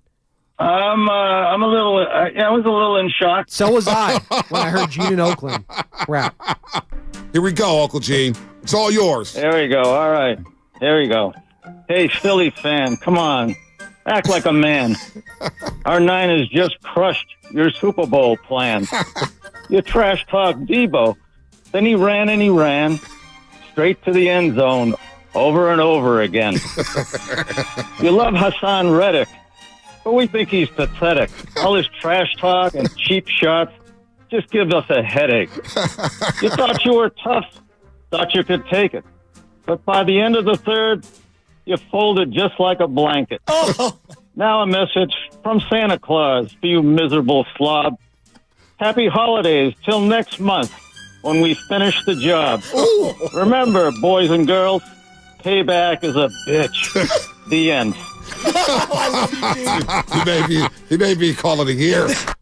Oh, my gosh. Tremendous. Those are freestyles of the year? Those are tremendous. Oh, man. Tremendous. Who's the winner, Spinoni? Do we got controversy here? We might have more controversy, but I don't think so. Well, let's give me the drum roll. Goes to Duke in the city. And you know what? We got Duke in the city on the line. No. Duke in the city on the line. Let's go, Duke. Come here, Duke. Congratulations, Duke. Dubie Award for Best Freestyle of the Year. Man, I love y'all, man. Spaghetti and Tay, man. The road to the boat. It goes to the scope. The number one seed with home hill and bad kids run after catch CMC. Get the message by 34 touchdowns in the league. Can't stand it. Are you catching balls like a one-handed bandit? People standing tall, intercepting everything. Boy, I can't wait till we get our sixth ring. People like the food, like some cold sweet cheddar. My Vegas kind of chilly. You better wear a sweater. End zone, red smoke. Write it down. You better check it. Because all Brock do is break it that record. Give me my dudes. I'm out of here. I love y'all. Oh, man. And he comes in with a freestyle. I'm telling you, folks, we did not plan that. We did not plan that. I swear to God, we did not choreograph that at all. Duke just happened to be on the line. He just happened to be on the line to get his Dubie Award. Now, that was tough. Give me that. Adam and SF, you should be proud. Should. That was a hell of a freestyle. They were all different, too, which I appreciated. Right. Duke did a little Dr. Seuss, as John alluded to back here. Oh, yeah, Gene little cat in the hat. Yeah, Gene did a little, as the Grinch Stole Christmas with the Holly Jolly Christmas in the background. I appreciated that. That was clean. That was clean. So, wow. Are we going to keep it going? Hit the legal real quick? Yeah, hit the legal. You want to hit the legal? Go ahead. Hit the legal. I got the legal right here. All right. Wow, we're on a roll here. We get to this call on the line. Let's get to this call on the line before we get to our next category. And our next category, this one's going to be juicy and it's going to create even more controversy. I love controversy. Oh, boy. We could do a show on the snubs of the Dubie Awards. Our next category, folks, buckle up. It's the Rookie Roaster of the Year. The Rookie Roaster of the Year. And just to give you guys an idea who's on this list, Rookie Roasters, callers who came out of nowhere in 2023, Can Opener Cal, Clark the Shark, Tony in Oakland, Alex in Atlanta, the unofficial official statistician of the Morning Roast, and Nick in San Jose. We're a 43-win team, dude. Wow, that category's hot. As you are listening to 95.7 The Game, KGMZ FM and HD1 San Francisco. You reap what you sow, brother. Always live on the free Odyssey app. Download the Odyssey app and favorite 95.7 The Game for the best and most up-to-date coverage, sports coverage, that is. And don't forget, you can also watch us every day on our YouTube and Twitch streams. Just log on and search 95.7 The Game. Be sure to like and subscribe to the channel while you are there. Brought to you by First NorCal Credit Union, a smart choice for low auto loan rates and super simple online application process. Shout out to the Comcast Business Text line. We do have a category for them coming up on the other side. But first, let's get to this call. Who's on the line here? Who's on the line? Let's just go fire it up. Freestyle. Who's on the line? Where are you from? What's your name? Hi, this is Paul from Redwood City, California. What's up, Paulie? What's going on? Hey, what's up with that rap, though? Come on, man. Y'all making the Niners Empire look bad over here. That shit was in. All right, see, now you got to be disrespectful. And you can't cuss. You can't curse, man. We got kids listening. Talking about the Dubies and being callers of the year, that's what you don't do. That's what you don't do. You don't curse, all right? You don't come here disrespecting our freestyle rappers. Whether it's Adam, whether it's Mr. Britt. Oh, that's right, last year. The worst half of Laura Britt. That was funny. He tried to do the Millie beat, too, and it did not work very well. Did not work. Come on. It's also why we screen calls. Yeah, I know. It's probably true. All right, shout out the dump button. Well, yeah, we do have the dump button. All right. You're welcome, YouTube. Yeah, our new button. Our list, by the way, we are still talking football. 888-957-9570. Baldy said the Rams are the biggest threat to the 49ers. Do you agree with Brian Baldinger? I tend to agree with Brian Baldinger on that point there. The Rams are the biggest threat to the 49ers. Divisional game, McVay knows Shanahan. They got two stud wide receivers. But we're not going to worry about that hater, Paulie. We're going to keep it moving here on the Dubie Awards. And it's time for our Rookie Roaster of the Year. Now, do we have sound from each one? We do not have sound for the... Excuse me. We do not have sound for these ones. Okay. But they are as follows, Bonte. Would you like to read them off for me? Yes, the Rookie Roaster of the Year. Nominees are Can Opener Cal in St. Louis. Can Opener Cal in St. Louis. Now, real quick. Number one. He came out of nowhere. And he calls, and sometimes his wife is on the line. And he comes in with heat. We found out that Can Opener Cal was a Golden Gloves boxer. He's about that life. And he's about that warrior life. And he loves watching us on YouTube. Hell, he's taking his game to the YouTube chat. Can Opener Cal, is he the Rookie Roaster of the Year? He's a nominee. How about my main man, Clark the Shark in South Carolina? 2. Now, he's been on a bit of a vacation, and he cheated on us. I heard him call us Steiny and Guru. Oh. And he told us, remember, he called us, and he said, Joe, Bonte, Shasky, I hadn't heard a show like this before. You guys actually made me call. I never call shows. So that's Clark the Shark. We love Clark the Shark in Myrtle Beach. He calls me Bonte Belafonte. Hey, gotta love brother. that. Hey, brother, Bonte Belafonte. Tony in Oakland. Number 3. Tony in Oakland. Need I say more about Tony in Oakland? Zone, Bonte. Are you in the zone right now? She says, I'm in the zone. Don't you got to drop? Don't she? Tony in Oakland. It's somewhere. Hold on. Rookie Roaster of the Year. Now, if she gets snubbed, YouTube may break if she doesn't win this award. YouTube, we may have to reboot it. The boy doesn't know the zone as well as you do, Bonte. I mean, come on. And then you have the Number 4. The unofficial statistician of the Morning Roast, Alex in Atlanta. Alex in Atlanta sneakily got dumped last year. He did get dumped. He was fired up. He was fired up about, I think it was the Niners, too. Yeah, but he apologized. He did. And what he does, he's no ordinary rookie. No. He gets straight to the point, and he just goes. He is great. And he actually called into the pregame show yesterday. Oh, wow. He's doing numbers, too. He's like Jalen Waddle. He is. Catching 105 passes in a rookie year. He's unbelievable. It's more like Puka Nacua who broke that. Yeah, he just broke the record. Yeah, I didn't want to call him a Ram, though, because he's a Niner fan. There you so go. I'm going to go to the other conference. Yeah, he's damn sure not an Atlanta Falcon fan or an Arthur Smith fan. No, he's not. Number 5, Bonte. Who is it? Number 5. Nick in San Jose. Now, he's come on late here. He's having a Joe Flacco type of run with the Cleveland Browns. He is. Now, he was nominated for Caller Moment of the Year. He didn't win. That went to Brianna in Detroit. Is it possible he wins the Rookie Roaster of the Year, We're Nick a in San Jose? 43-win team, dude. Is it going to be Can Opener Cal? Is it going to be Clark the Shark? Is it going to be Tony in Oakland? Is it going to be Alex in Atlanta? Or is it going to be Nick in San Jose? Drum roll, please. The winner of the Rookie Roaster, Dubie of the Year. Wow. We're a 43-win team, dude. Nick in San Jose. Wow. Wow. It's a huge upset. He came on late, got hot, and never looked back. That's Nick in San Jose. I feel like he's only called since November. And what a 2 months they have been, Bonte. He's been the lifeblood of Warriors fans these last 2 months. I feel his passion. I feel his anger. And the losses keep going lower. We go from... We're a 43-win team, dude. ...to... We are a 38-win team. I can't wait to hear what next. 30? 25? Dude. Find out next week on Dragon Ball Look, Z. I love Nick in San Jose. I really do. I voted for Can Opener Cal. Wow.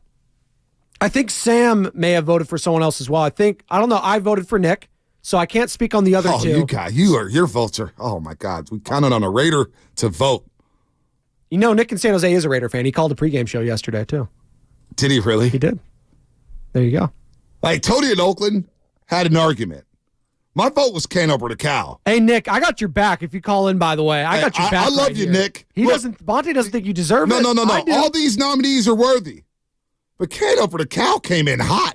And he came in consistently all year long. And the duets. Like, there's a lot of people who pass the phone around during the call. Like, hello, I want you to speak to something.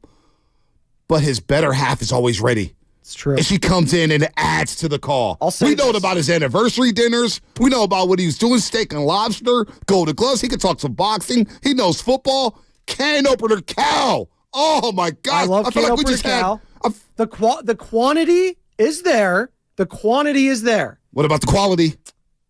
Hit and miss at times. Oh. Hit and miss at times. Oh. I am going, Nick in San Jose has not had a bad call yet. I'm just calling it like I see it. What about Tony in Oakland? I think Tony should just be in the zone in her own separate category. It's actually going to call it the Zone Dubie Award. It's a special nomination just for Tony because she is on a planet. She's on Jupiter. We're all on Earth. Wow. Now, people want to hear Uncle Gene's freestyle again. We can do that. Play that. Going out. Yeah, sure. Shasky to South Bay. Zucci Man thinks Shasky to South Bay. Gene has chimed in on the Comcast Business text line. Goodness. I demand a recount. Oh. Stop the steal. Oh. Don't talk about that. Don't talk about that. It's a lot of snubs here, Morelli. I'm with you. There's a lot of snubs. I just have one vote. That's all any of us really have, right? We hope. I feel like y'all. Oh my God, they cooked the books. Cross-pollination here. They cooked the books. The morning roast. Oh my gosh. All right, what categories we got left? We got Roaster of the Year. Roaster of the Year. That's the one. Oh my gosh. And right here was the roast moment right after Roaster of the Year. All right, so before Roaster of the Year, I think we should do roast moment of. What do you think? Yeah, I think Roaster of the Year should be last. Should be last. That's like the best actor, best director. No doubt. Yeah. Oh, that's going to cause a lot of controversy. Oh my gosh. Oh, my I think Lord. the Roaster of the Year. Yeah, well, it might. Actually, how this is going. You know what? I'm going to give out the Comcast Business text line texter of the year. It's between Oscar and EPA, Mikey Dubs, and Zucci Man. Also, our boy Gutter Trash in the PDX. Oh, I love Gutter Trash. There we go. I think I only had to vote for this one. And I got to go with Zucci Man. Okay. Comcast Business text line, texter of the year. That goes to Zucci Man. That's right, Zucci Man. He did his thing on the text line, although Oscar and EPA was really good. Mikey Dubs has been consistent forever. Brings the heat. He adds to the show. Gutter Trash at PDX, we know all about him. He's a great texter. This is tough for your boy. But I had to lean towards Zucci, man. He wins our Comcast Business texter of the year. He gets a Dubie Award. There we go. So we got two more. We got the roast moment of the year coming up and the roaster of the year. Oh, my gosh. Controversy abound. Wow. I can't believe these votes. I'm shell-shocked right now. More coming up. 888-957-9570. That's all coming up on the game. Sponsored by Safeway. The Road to Vegas is brought to you by Ameriwest Credit Union. Working for you today, tomorrow, together. Shop Safeway this week and pick up Sumo City.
Here.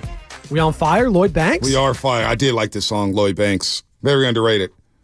Boy, these Dubie Awards got people up in arms. A lot of controversy.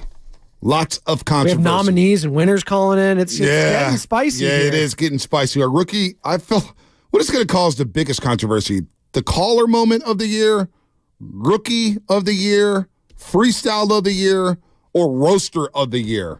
I mean, we had Marcus in Richmond himself call in. And by the way, Marcus, I think you might have done a little premature call in here. Yeah. Because you're nominated again, sir. You are nominated again, Marcus, for another award.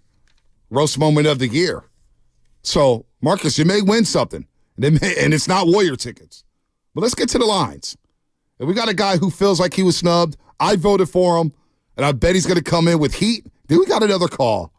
Am I catching strays here? I might. You might catch some strays. It's all right. Let's go out to the Lou. East St. Louis.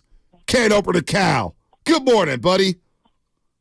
What's up, Bonte, man? First of all, I want to say thanks to you and thanks to all the roasters and everything for showing all the love and stuff like that. But I just feel like, you know what I'm saying? When you see that thing, you predict stuff as accurate as I do. I thought they wanted the truth. You know what I'm saying? But thank you, man, for your vote. And you came in with the perfect sun for the moment, man, because it is getting hot in here. You've been doing a great job all this morning and everything. And like I said, I'm just passionate about what I say. I want to say something real quick so everybody can understand a little bit about me, Bonte, if you give me a second. Go ahead. Floor is yours. I love Steph Curry, and I love Steve Kerr the whole time. The only thing that sit up there and sort of turn my thing is, man, like I said the other day, man, about the Chicago Bulls. They had Scottie Pippen. They didn't give that man enough credit. I feel the same way about Klay Thompson. Think about that man every day. He's hearing people say different things about him. And this man works real hard to always up his game. I say, some Rooster says something in the comments about Klay. What I say, Klay did a good job and he always adjusts. What Klay been doing? Steph is starting off real slow, y'all. That don't mean I hate Steph. I don't hate Steph. I love Steph. In fact, I don't think the league gives him enough credit for anything he does. I'm just saying things like Steve Kerr sees that these young guys are doing stuff is causing confusion to the team. I love the team, but I'm going to be a realist. If my son was out there acting up, I'm going to tell my son, guess what? You got to sit down. That's what real love is. You know what I'm saying? But I love, Bonte, that you gave me, you know what I'm saying, this format and everything like that for me to be heard and stuff like that. I love the roasters out there. Big love out there to Drew Down and, you know, Tyler Miller, congratulations and everything like that. Hey, can't over the cow. How about this? Yeah. When you get out the lines, just think about it like this. You were nominated. You know how many rookies call this show? You know how many people, you did the list, we had to whittle it down to 6 to 5. The fact that you made the final 5 count. Now, I know you're not the type of guy who loves fruit snacks and Capri Suns. If you're the first loser, you're a loser. I get it. No, I said that. That's what I'm saying. I just have to say that everybody is a winner and everything. But I'm just sitting up and saying consistently, when you sit up there hitting stuff on a pinpoint accuracy like I did, you know what I'm saying? No doubt. You know, it'll be good to have the fans vote with it. But thanks a lot, Bonte, and I love you guys, man. Y'all enjoy yourselves. All right, can't open the cow. Thanks, Maybe next year we let the roasters vote. We put it out there for a vote on Twitter. Maybe we get there. We just put out polls, who should win. We come out with the nominees, who should be nominated, because obviously this is becoming a bigger deal. It is. Are we going? We're going All-Star Game fan voting with this next year? We might. 50% of the vote. Okay. Some of them we like the roaster of the year, I think, and like rookie. I think that should be us. Yeah. Some of the moments maybe that everyone can decide, but I feel like us as a show, we're not batting 1,000. We're not going to get it right. No. The Academy doesn't always get it right. When I was a Shakespeare in Love beat out Saving Private Ryan for an Oscar. Hey, all right, that's all you need to know. Listen. I was a single guy for a long time, and batting 300 is a good thing in baseball, right? Now, if you're single and you ask 10 girls, slide in the DMs to say hi. If you ask, 10 girls for their phone number, you only get 3 phone numbers. Well, guess what? You bat 300, 3 out of 10. That was my mentality. So, you know what? It's all good. We all fail. Baseball's a failing sport. When you go out there, even girls, they think, oh, man, I like this guy. This guy chooses up on another girl. Well, you know what? You may have lost that one. But out of 10, you got to play the numbers game, baby. It's so funny when you say that when you're like a kid, though, and like you're like just starting to talk to girls or boys or whatever, 6th, 7th, 8th grade. What's the worst thing she could say? Your brother, your dad, or your mom says no? Yeah, that's devastating. Right. When you're 12 years old, the no? Are you kidding me? But you know what? My confidence is shook. Yeah, my confidence is shook for a long time. But then you know what? Your boy started working at the Bubble Lounge. I said, you know what? What's the worst thing she could say to me? No? Fine, I'll keep it moving. You got to play the numbers game. You get 3 out of... Hell, if you get 2 out of 10, sure, it's a slump, but you got 2. You got 2. That's true. You know what? They do say there's a lot of fish in the sea out there, and boy, are they. There's not a lot of Nick in San Jose. Oh, that's a great segue. Rookie of the year, man. the rookie roaster, gets the Dubie Award. Wow. Nick, you're on with Spadoni and Bonte Hill in the Morning Roast. What's going on, man? Hey, I want to say not only is it an honor to be nominated with such a keen intellect and passionate folks, but to win Bonte and Butcher Daddy and fellow Paisan Spadone, as our favorite Italian said, except for my son being born. This is the greatest day in the history of my life. And I just want to say one thing to all the roasters out there. I'm going to keep bringing the heat. And when we lose Wednesday, we're a 33-win team, dude. You reap what you sow. I love 95.7 a game. Go Dubs! And Damn right. That's right. That is unbelievable. That's Nick in San Jose. I feel even better about my decision. That's our rookie roaster of the year. I can't be mad at that. I voted for Ken Oper to Cal, but I'm not mad at Nick in San Jose because he does bring it every single freaking time. Have a take, don't suck. That's what that is right there. I do have a problem with Chuck Cooperstein winning some award with Shasky. I didn't see it. Yeah, guest moment of the year. I mean, I had no idea. How I would have given it to one of those bozos in Philadelphia, Howard Eskin or Angelo Cataldi, had I known Cooperstein was on his damn Just list. deal with me, you nitwit. So that's my biggest beef right now. I have style. Ugly is still ugly. Boy. You're getting a theme here with all the drops we've gotten from these calls. That's what we all win at the end because of the drops we get from you callers. Nick in San Jose, we appreciate you. We do. I didn't know he's a Paisan. There you go. Dude, Nick in San Jose. We don't win Wednesday. We're a 33-win team, dude. Damn. That is a big matchup against the Pelicans, by the way. That is a huge matchup. Do you love that 5:30 start, by the way? No, I hate it. What? Really? Yeah, because I got to go home and take a quick nap. The boy may be on a pregame show with one eye open. But I was going to say, well, no, isn't it the opposite? Don't you go to sleep earlier because it's not 7 o'clock? Yeah, maybe, I guess. It's an hour and a half, Bonte. Come on. 2:06. Oh, by the way, you want to get there early because Spinoni's just said that 5:30. We got a weekday start at 5:30. 5:30 p.m. Wednesday against the New Orleans Pelicans, a special ABC game alongside NBC. Of course, stick with us at NBC. Don't watch ABC. Watch us on NBC, and you'll have some fun with the regular crew. But I think this is like the first 5:30 weekday game. It's like 2008, I think, Yeah, right? 2008. Yep. Man. Yep. 15 years ago. It's crazy. Sophomore in high school. That's crazy. Boy, we got some calls lining up here. By the way, Gutter Trash and PDX just said, thank you guys for even being nominated. Love you guys. Just to be nominated is an honor. Keep dominating. That's our boy Gutter Trash, the PDX. Well, we won't do this without you guys. Like, this is what makes 95.7 the game, and specifically the Morning Roast Host Specials, the callers. Yep. And, Sam gets to talk to a lot of you. I do if I'm filling in for Sam or vice versa. Some of you guys call into the pregame show, which I really appreciate as well. So it's a big family here on the morning. 95.7 the game, but specifically the Morning Roasters. You guys are awesome. It is. It is. Easy from Oakland. I'm sorry, man. Not everybody can win. He's on the Comcast business text line. Somebody from 415. This text always gets me. I don't know why it always gets me. I do not know why it always gets me, but this guy from the 415 always says Bonte started wearing gray sweatpants and won. I just don't get it. The gray sweatpants thing. And I happen to be wearing gray sweatpants today. Now, I don't wear gray sweatpants every day, but for like the last 2 years, hey, Bonte, are you wearing gray sweatpants? It's like the weirdest thing ever. That is weird. I'm a big gray sweat shorts guy lately. The sweat shorts far superior. No doubt. By the way, you want to continue this, Bonte? We got a couple more categories. We got a couple more categories? We do, because boy. I see some people on hold that may be a winner here. Real quick, 510. I'm going to read this from Zucci Man on the Comcast business text line. His award speech via Zoom, via text, I should say. Thank you to all the roasters and all my sponsor, Comcast.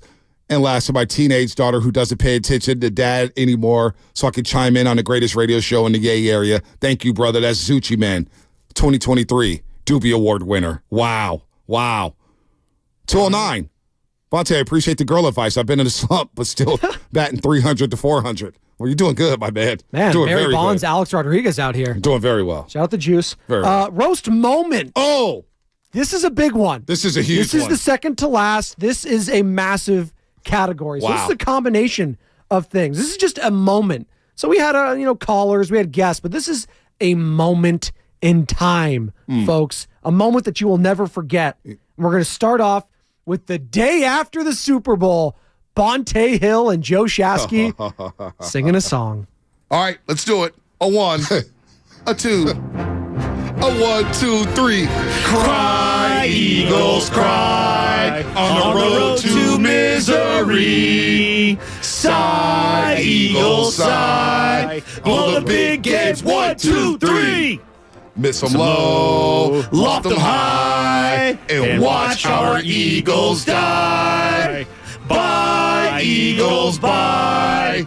Bridesmaids of the NFC. LOSERS Eagles. Yeah, I'm loving it. That's so good. Johnny Jersey, what's happening? Let's go, John. This might be one of our dumbest shows. Could have won a Grammy for that. I was too excited. Not a Grammy, but you guys yourselves are a nomination for the moment of the year. That's unbelievable. Lubman was in there singing. Yeah, he was. I made him sing. I said, Lubman, get the damn mic out. Let's go. Slowly turned, like he didn't really care about the Eagles to start, but slowly hated them because the amount of callers that would call in from Philadelphia. Sam's not even a Niners fan, but he's, you know what, I'm going to root against the Eagles because I hate all these callers so damn much. I was a little too fired up over that song. I was really... It's personal with Philadelphia. No, you were enjoying that. That might have been one of the greatest enjoyment of a loss that you've ever had in your life. It probably was. You were so rooting for Patrick Mahomes. Dude, that's the hardest you've ever rooted for Andy Reid. I was locked in on that Super Bowl, Spinoni. I was stressing. That Super Bowl. When he hurt his ankle, you're like, oh no. Oh yeah, I was just like, gosh. Not only that Super Bowl and the Seahawks-Patriots Super Bowl. Oh, that was great. Malcolm Butler. Well, Malcolm Butler picked up that pass. I jumped up off my Green Monster. If my buddies know the Green Monster, this big, ugly-looking couch that broke down. I jumped up off that couch like the Niners won the Super Bowl. And, of course, I was living with Philly Zoo at the time. He was my roommate, and he had money on the Seahawks, so it made it that much sweeter. There you go. Love you, Philly. So that's roast moment of the year right now. That was the day after the Super Bowl in which the Kansas City Chiefs beat the Philadelphia Eagles. And now to a man we've already heard. And he called in. Oh. Marcus in Richmond. One more time. Comedians feel when they're on a stage. 650 Comcast Business Text Line. It's told no lies. There are facilitators and there are scorers. We all have a role to play. You cannot be a non-shooter on this team.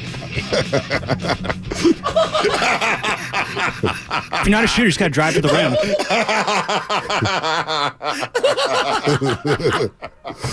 You can't have two non-scorers on the court at once. Kobe!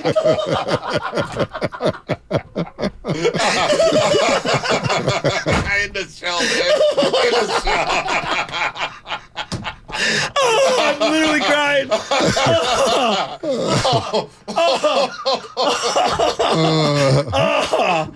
Oh my God. I think we got it. We got to end the show at some point. Is that it? Oh, we got to read. Forgot to read. Somebody step That's what up, Marcus says. We got to end the show at some point. Brought to you by Xfinity. Next to Institution Network. Oh my God. We were dying that entire that whole show was based around a caller from the Stephen A. Smith show, Marcus of Richmond, and then he called it our show. That dominated for 4 hours. Yeah, he called it like 7-Eleven, and Elijah just lit. The entire time. And the puns all day long. You can't have two non-scores. I mean, it's just unbelievable. There were some filthy things said on that end. Yeah, well, I don't even want to go there. We can't go back there. That was all time. Again, Marcus in Richmond, thank you so much for the enjoyment. From Marcus in Richmond to Guru crashing the roast. Oh, it ain't a Frisco Friday without Papa Shasky. Papa Shasky, what's happening? I need that energy. What is happening, Papa Shasky? Oh, he's got an intro. What's up, dog? Yeah, undercover. Look, I got to give y'all props, man. Oh, no. I just went Tupac, Nas, Ether on the Cats in Dallas. And Shasky and Bonte, you brought up ratings. It was over. They got hurt. Why y'all doing like that? I see y'all smiling on the Zoom. Why y'all doing like that? Hey, you know, there's been a lot of talk, Guru. I was listening. I have my scorecard. I said, they did the city, but when y'all brought up them numbers, it just got real. Guru, look, this week I ordered Spinoni to play no Guru drops. You know how I feel about you. You're my brother from another mother. I see you on the Zoom with the cowboy beanie on, but you know this is personal. That was great. That was Guru calling in. He didn't really talk trash that game. He just wanted to come in. Didn't I say no Guru drops that week? I implored you. He also got humbled earlier on that year and stuff like that. In the prior season, of course, Cowboys just catching L's from the Niners left and right. So from Guru now to opening day, I believe, of the 2023 San Francisco Giants season. Yankees, Logan Webb against Aaron Judge. Aaron Judge, the one that got away, right? You were so close. Or were you? It ain't a Frisco Friday. It's like he's purposely going out of his way to irritate us. I told myself I was not going to yell and scream about the Giants for 200 days straight because I was like, I don't want to do that to you, B. I don't want to do that to the audience. I'm gonna try to be optimistic. We got about a third of the way through last year, and I basically gave up on Farhan and Cap. I said it on the podcast to Lubman, and it was because of these types of things. Like, for example, Bryce Johnson's 27 years old. Okay, Yastrzemski's 33. We know what Yastrzemski is. We know what he is. I told you I was not gonna be negative. We know what he is. Matt Beattie is a journeyman. I know, and he's gonna get opportunities to play. He's gonna get way more. Ramos buried in AAA. We're never gonna see him. Why keep the guy? Why even keep him in your system? This is a joke, dude. I tried to be optimistic. No. I need you to be optimistic. Because I didn't want to be that guy screaming and yelling for 200 days about the team I love. Listen, nobody is going to scream and yell about the Giants. We're not going to do that. We're going to assess them. But it makes me angry. I hate to go Frozen 2 on you here, Bonte. Some things never change. We started watching Frozen 2 the other day. It's good. Not as good as the first one, but there's some good songs in there. Is Love is an Open Door back on that one? No. Well, because Hans was the bad guy. Yeah, that's true. That's true. Didn't see that one coming. Wow. That was an interesting moment, but that can't be. No, we got more, Bonte. Oh, we got more. We got two more. Sam Darnold will start. Bonte declared this on March 15th. Oh, my God. That at some point this season, Sam Darnold will start. Hey, you were right, Bonte. Keep going. But Sam Darnold. Oh, yeah. And I went down to Sam Darnold rabbit hole, and I put out a poll. And you know what? I think we need to brace ourselves for this. Sam Darnold signed for $3.5 million guaranteed. $4.5 million overall for 1 year. That's more money than they gave guaranteed for Nate Sudfeld to be the number 2 last year. Yes. Because originally, when they gave him the money, they thought he was going to be the number 2. Right. And so knowing the Shanahan's, and knowing Lynch, and knowing how the 49ers operate, and knowing that the love Trey Lance isn't getting, because Trey Lance, let's face it, Trey Lance needs the ball out. And OTA's a training camp. Darnold's coming here to start.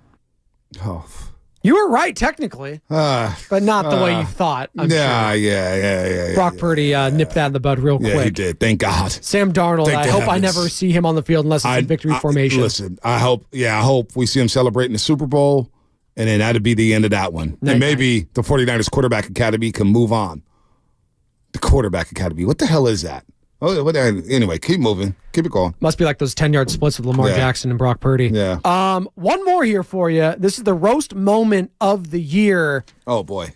Joe Shasky goes nuclear on the Golden State Warriors. Oh, boy. And the real point guard, the real man, Steph Curry's coming to town, and the original Splash duo is coming. And look the hell out. You better not let Draymond Green do anything, because when he does, he'll be dropping the microphone on the podcast at half court like he did in Game 6 against the Boston Celtics in June of 2022. Do you want to go to war? Come on. Do you want to go to war?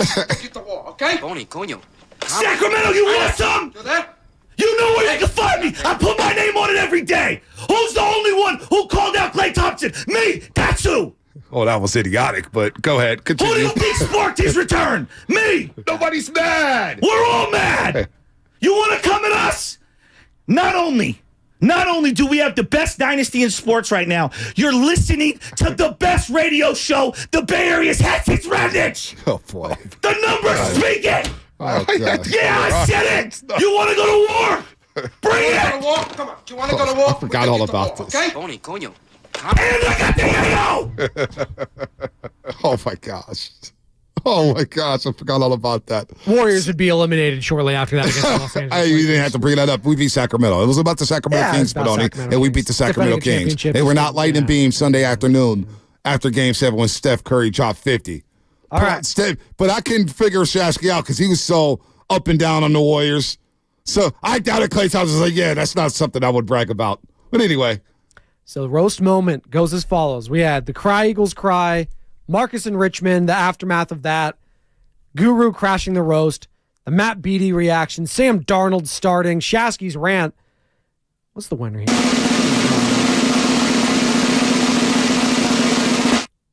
Marcus in Richmond is the moment of the year. Oh, yes. Did you have any doubts? Yeah, I had no Never doubts. have we had a caller dominate 4 hours on our radio waves like Marcus in Richmond. No, not at all. Not even close. Before we play that moment again, because I do want to hear that moment again because it was hilarious. Mike Vrabel been fired by the Tennessee Titans. So maybe Robert Not a mutual Kraft parting of ways. He got fired. got fired. Let go. Oh, he's going to the Patriots. He's going to the Patriots. Absolutely. That's a lock. Where's my lock? Out of Tennessee, Mike Vrabel on the block. But I do want to hear the moment of the year once more because this is how the moment played out. Marcus in Richmond, we said he made, his twins were made in 6 minutes. Said, start at 9:45, play some Isley Brothers, get a shot of Don Julio, and you're watching the 10 o'clock news. King Solomon. King Solomon, yeah. Cat Williams, King Solomon. So our moment was based off that phone call. And I guess you guys can pick it up. Let's play that moment of the year one more time. Richmond is on the line right now. Is he? I'm with Marcus on this. Marcus, I think he ain't lying. I'm The not sure. working I'm man going to is just. real. Hey, listen, I'm Marcus, with him the on floor that. is yours. First of all, you call us Stephen A. You ain't called us in so long. Marcus, what's up, man? I love it, Marcus. What's up, fellas? Check it out, man. But look, it's working men. Y'all know everything I said was pure facts, right? Look at it like this. An NFL quarter is 15 minutes, right? That's even without the commercial breaks. So if you add 4 minutes of foreplay and 11 minutes of strokes, and if you get her to her completion and you complete, go to bed happy. What we doing? Anything past that is a waste of time. Go to the gym. Go do CrossFit. It only takes 8 minutes to produce a child. I got 3 healthy, strong boys, including twins, and I made the twins in 6 minutes. So what we doing past 15 minutes? Oh, boy. Marcus, you're a legend. Hey, Marcus, I love what you. did you think about Stephen A's answer? That's all good. I mean, look, he got to say what he got to say. I didn't take it personal, but trust me, the ladies know where I'm coming from, and most of the men know where I'm coming from. So it's all good. Marcus, I love the first quarter analogy was on point. I mean, and Marcus, can you be my life coach? Bro, I love you. Hey, check it out. Before I go, one thing to know about anybody from Richmond, we live in our truth. Like we don't live for sides. So this is real talk. So that's Marcus in Richmond. And then let's go ahead and play that moment. Because that was at the end of the show when we started coming up with all these puns. Now I know what comedians feel when they're on a stage. 650 Comcast Business Text Line. It's told no lies. There are facilitators and there are scorers. We all have a role to play.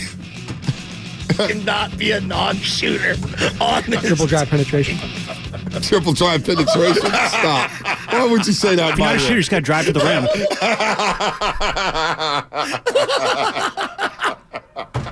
You can't have 2 non-scorers on the court at once. Kobe!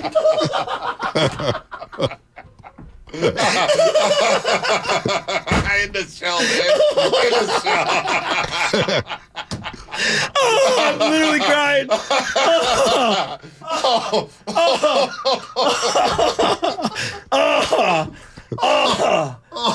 my God. I think we got to end the show at some point. Is that it? Oh, we got to read. Forgot to read. Somebody step That's what up, Marcus read the says. damn We got to thing. end the show at some point. Next generation TG Network. Oh my God. Starts now. So the Mike 1212. What's Marcus's favorite orange juice? Is it Minute Maid? That's a 3. That's a 3. That's a 3. That's a 3. That's not man. bad. That's not bad. So that's our roast moment of the year. No disagreements there. No. Now we get to the big one. Now this is the one, folks. This is the big one, Spadoni. This is your best director, best actor, whatever you want. It's the creme de la creme, whatever you want to call it. Creme de la creme. Yes, there you go. I don't speak French, sorry. The roaster of the year, folks. Oh, boy. It's Roast of the year. This is huge. This is... And it even says in parentheses, still undecided. Still undecided. We just decided this within the last 20 minutes. Is that controversial? We were going through the thread, everything. And listen, the nominees, and just to get to the nominees, our text thread was going crazy because we couldn't figure out who the nominees were. Yeah. I screamed at you. You screamed at me. Shasky screamed at everybody. Lubman was screaming at everybody. He tried to change it up. We could not figure out the nominees, let alone the winner. So just to get to the nominees, the first nominee for Roaster of the Year Brian in Palo Alto. I'm optimistic, Bonte. Now, within the last year, he's been thrown in Alcatraz like 3 times. Changed his name. Threatened to go to the other station, called the other station, then called us back with fake voices and fake names. He's still on hold at the other station. They haven't gotten to him. Tiago was his name, and we cracked the code. I was like, wait a minute, is this Tiago? Tiago, are you BPA? And he couldn't quit us. And you know what? Don't give me false equivalencies.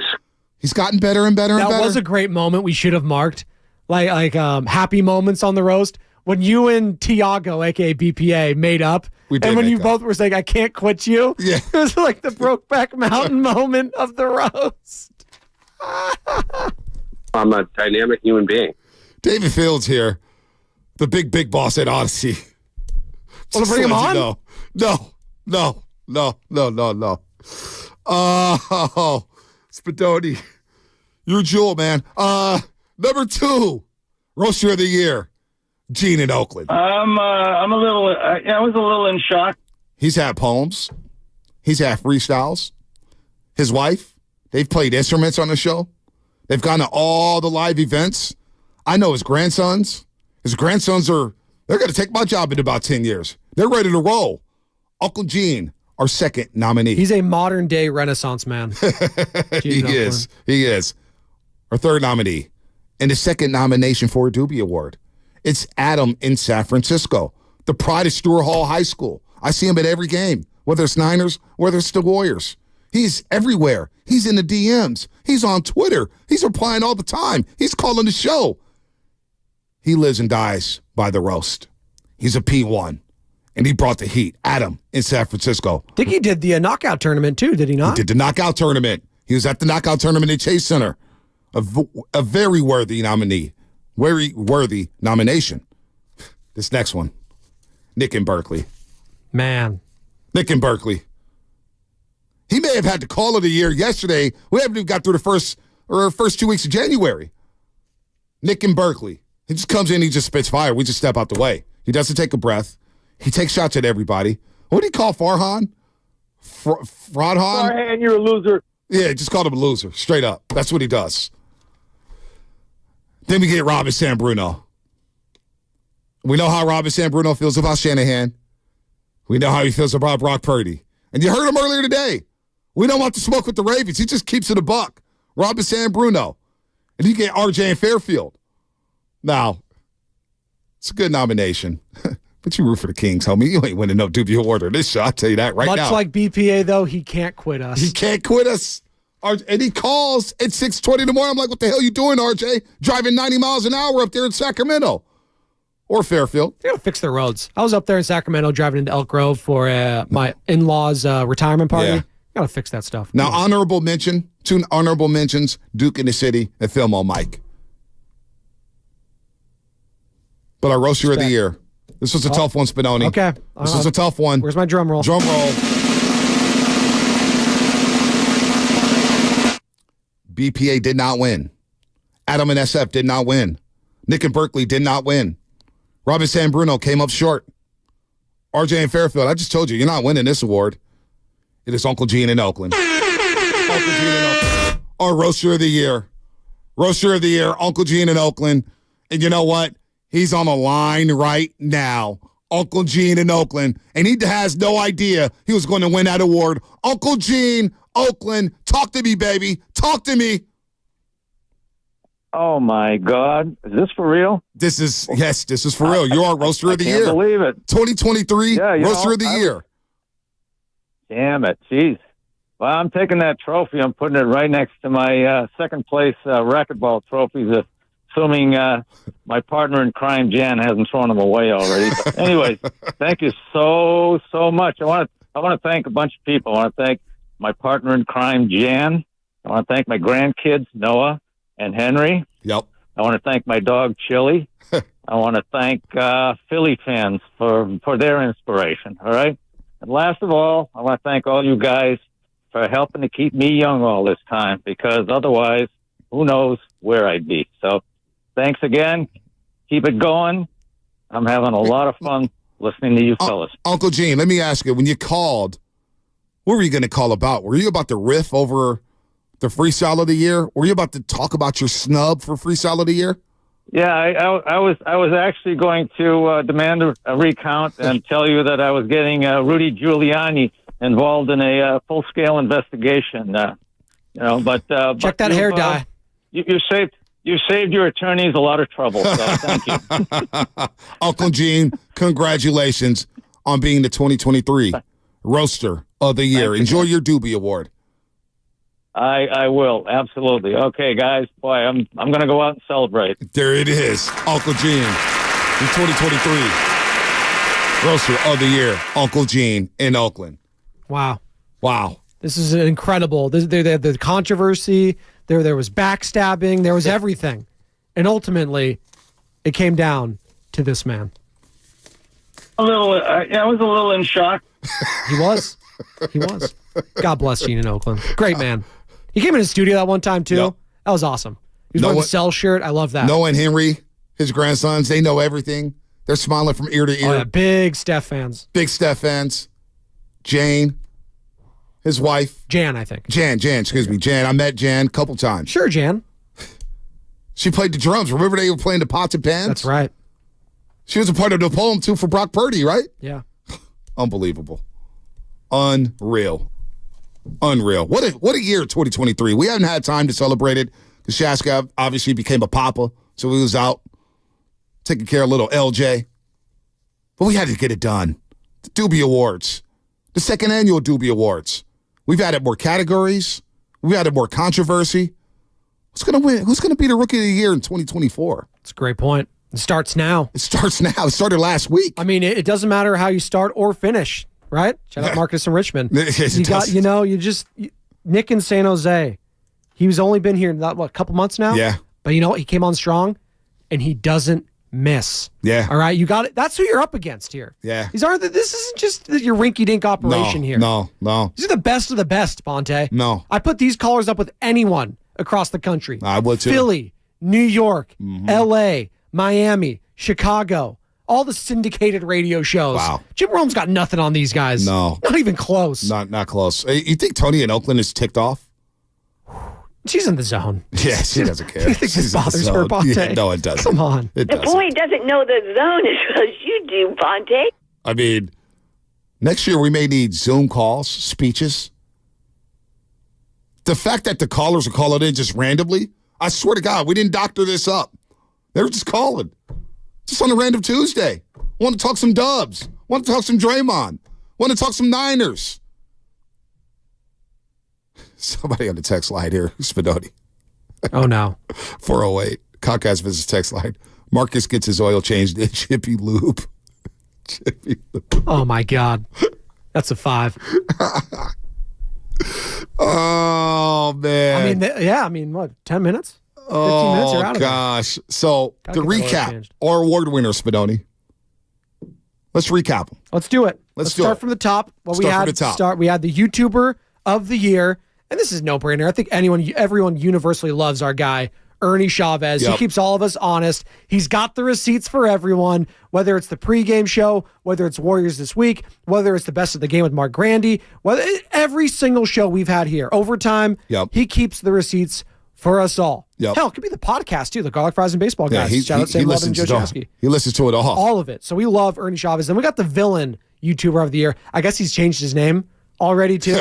Our guy, Tyler Miller. Yep. Ooh, this is the ghost of Trey Lance. We had the mispronunciations. Yeah, give him that last 2 months that Gunnar Henderson got with the Orioles last year. Audi Rushman, who we're going to see in the home run derby. I keep hearing it, hoping you say it right, but every time it's not. Audi Rushman, a.k.a. Adley Rushman, is the winner there for mispronunciation sensation of the year. I'll gladly accept my Dubie Award. Caller moment, I should say. The caller moment Dubie of the year went to Brianna in Detroit, which was very controversial. Very. But you know what? I stand by it just because of these drops. I know people. I'm fashionable, so I did slide in the DMs to say hi. Specifically that one and how uncomfortable it makes Bonte feel. It wasn't my DM she slid into. Oh, sure. No, it wasn't. Yeah, no, it wasn't. It wasn't my DM. No, totally. No, what y'all talking about. Guest moment of the year went to This back and forth between Joe Shasky and Chuck Cooperstein, this has Bonte the most upset out of all of them. What happened with the jersey swap between Dylan Brooks and Kyrie Irving? I didn't see it. Can't tell you. Oh, no idea, huh? Nope. Oh, wow. So you think Kyrie's going to play then tomorrow? I have no idea. The awkwardness just listening it back. I know you're upset about it. At the time, though, we were all looking at each other like, why is Chuck so damn mad? Well, we had him on for no reason. He gave us no insight that day. It was a very disappointing conversation. Nope. He hasn't been back on since. No. I don't think he's going to ever be back on. He was having a rough day. Yeah, he must have. I don't know what's going on there, but no, that guest moment, I mean, he beats Baldy. Who else do we have here? Carlos Ramirez, the Devil and the Angel? Yeah. Eskin calling you a nitwit? Yeah. Angelo Cataldi? I have style. Shane Tao? What about Shane Tao dropping the BS on our show? Again, this might be the Shakespeare in Love getting the Oscar over Saving Private Ryan. Sometimes it be like that, you know? Now we go to freestyles, and the winner was Duke and SF. I don't have time to play that because we have to hit Fast 5 here in just a second. So Duke and SF, the winner there. And we also have, as we just alluded to, the rookie roaster. Oh, yeah. Nick in San Jose was the winner there. And then the roast moment, Marcus in Richmond. As you just heard, Gene in Oakland being the roaster of the year, which leads us to Xfinity Fast 5. It's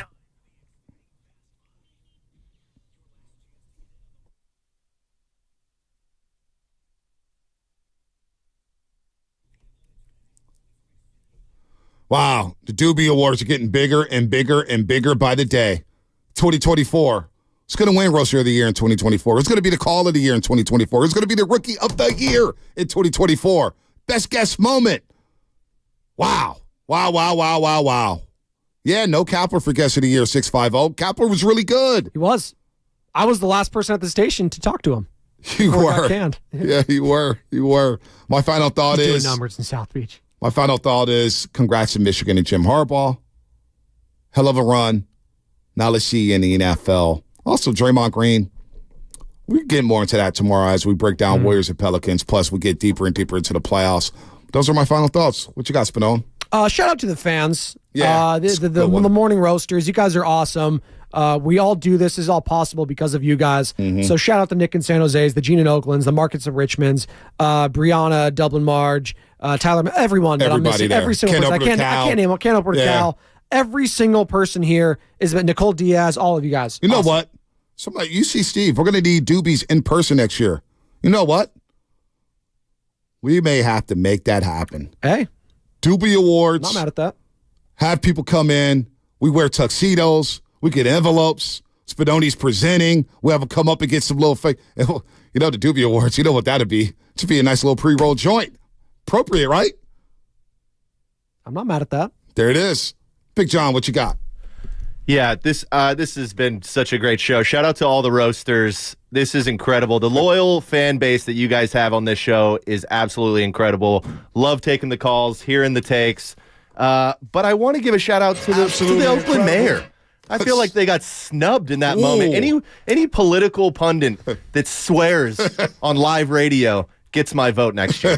Mayor Sheng Tao. Doing it for the town. I appreciate it. She got hood on us. Going after John Fisher, and deservedly so, that con artist. She got hood on us. It was a lot of fun, man. And that was Fast Five, brought to you by Xfinity, the next generation 10G network, only from Xfinity. The future starts now with Steiny and Evan Giddings.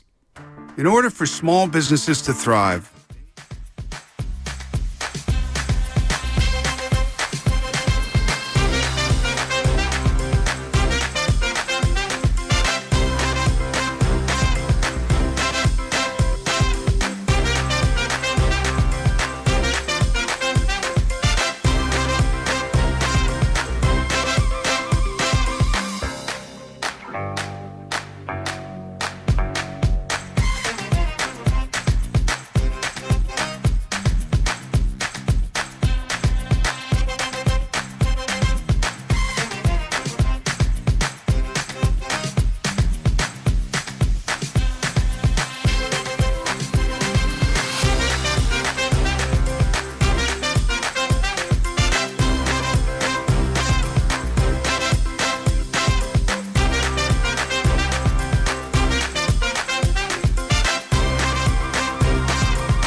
All righty.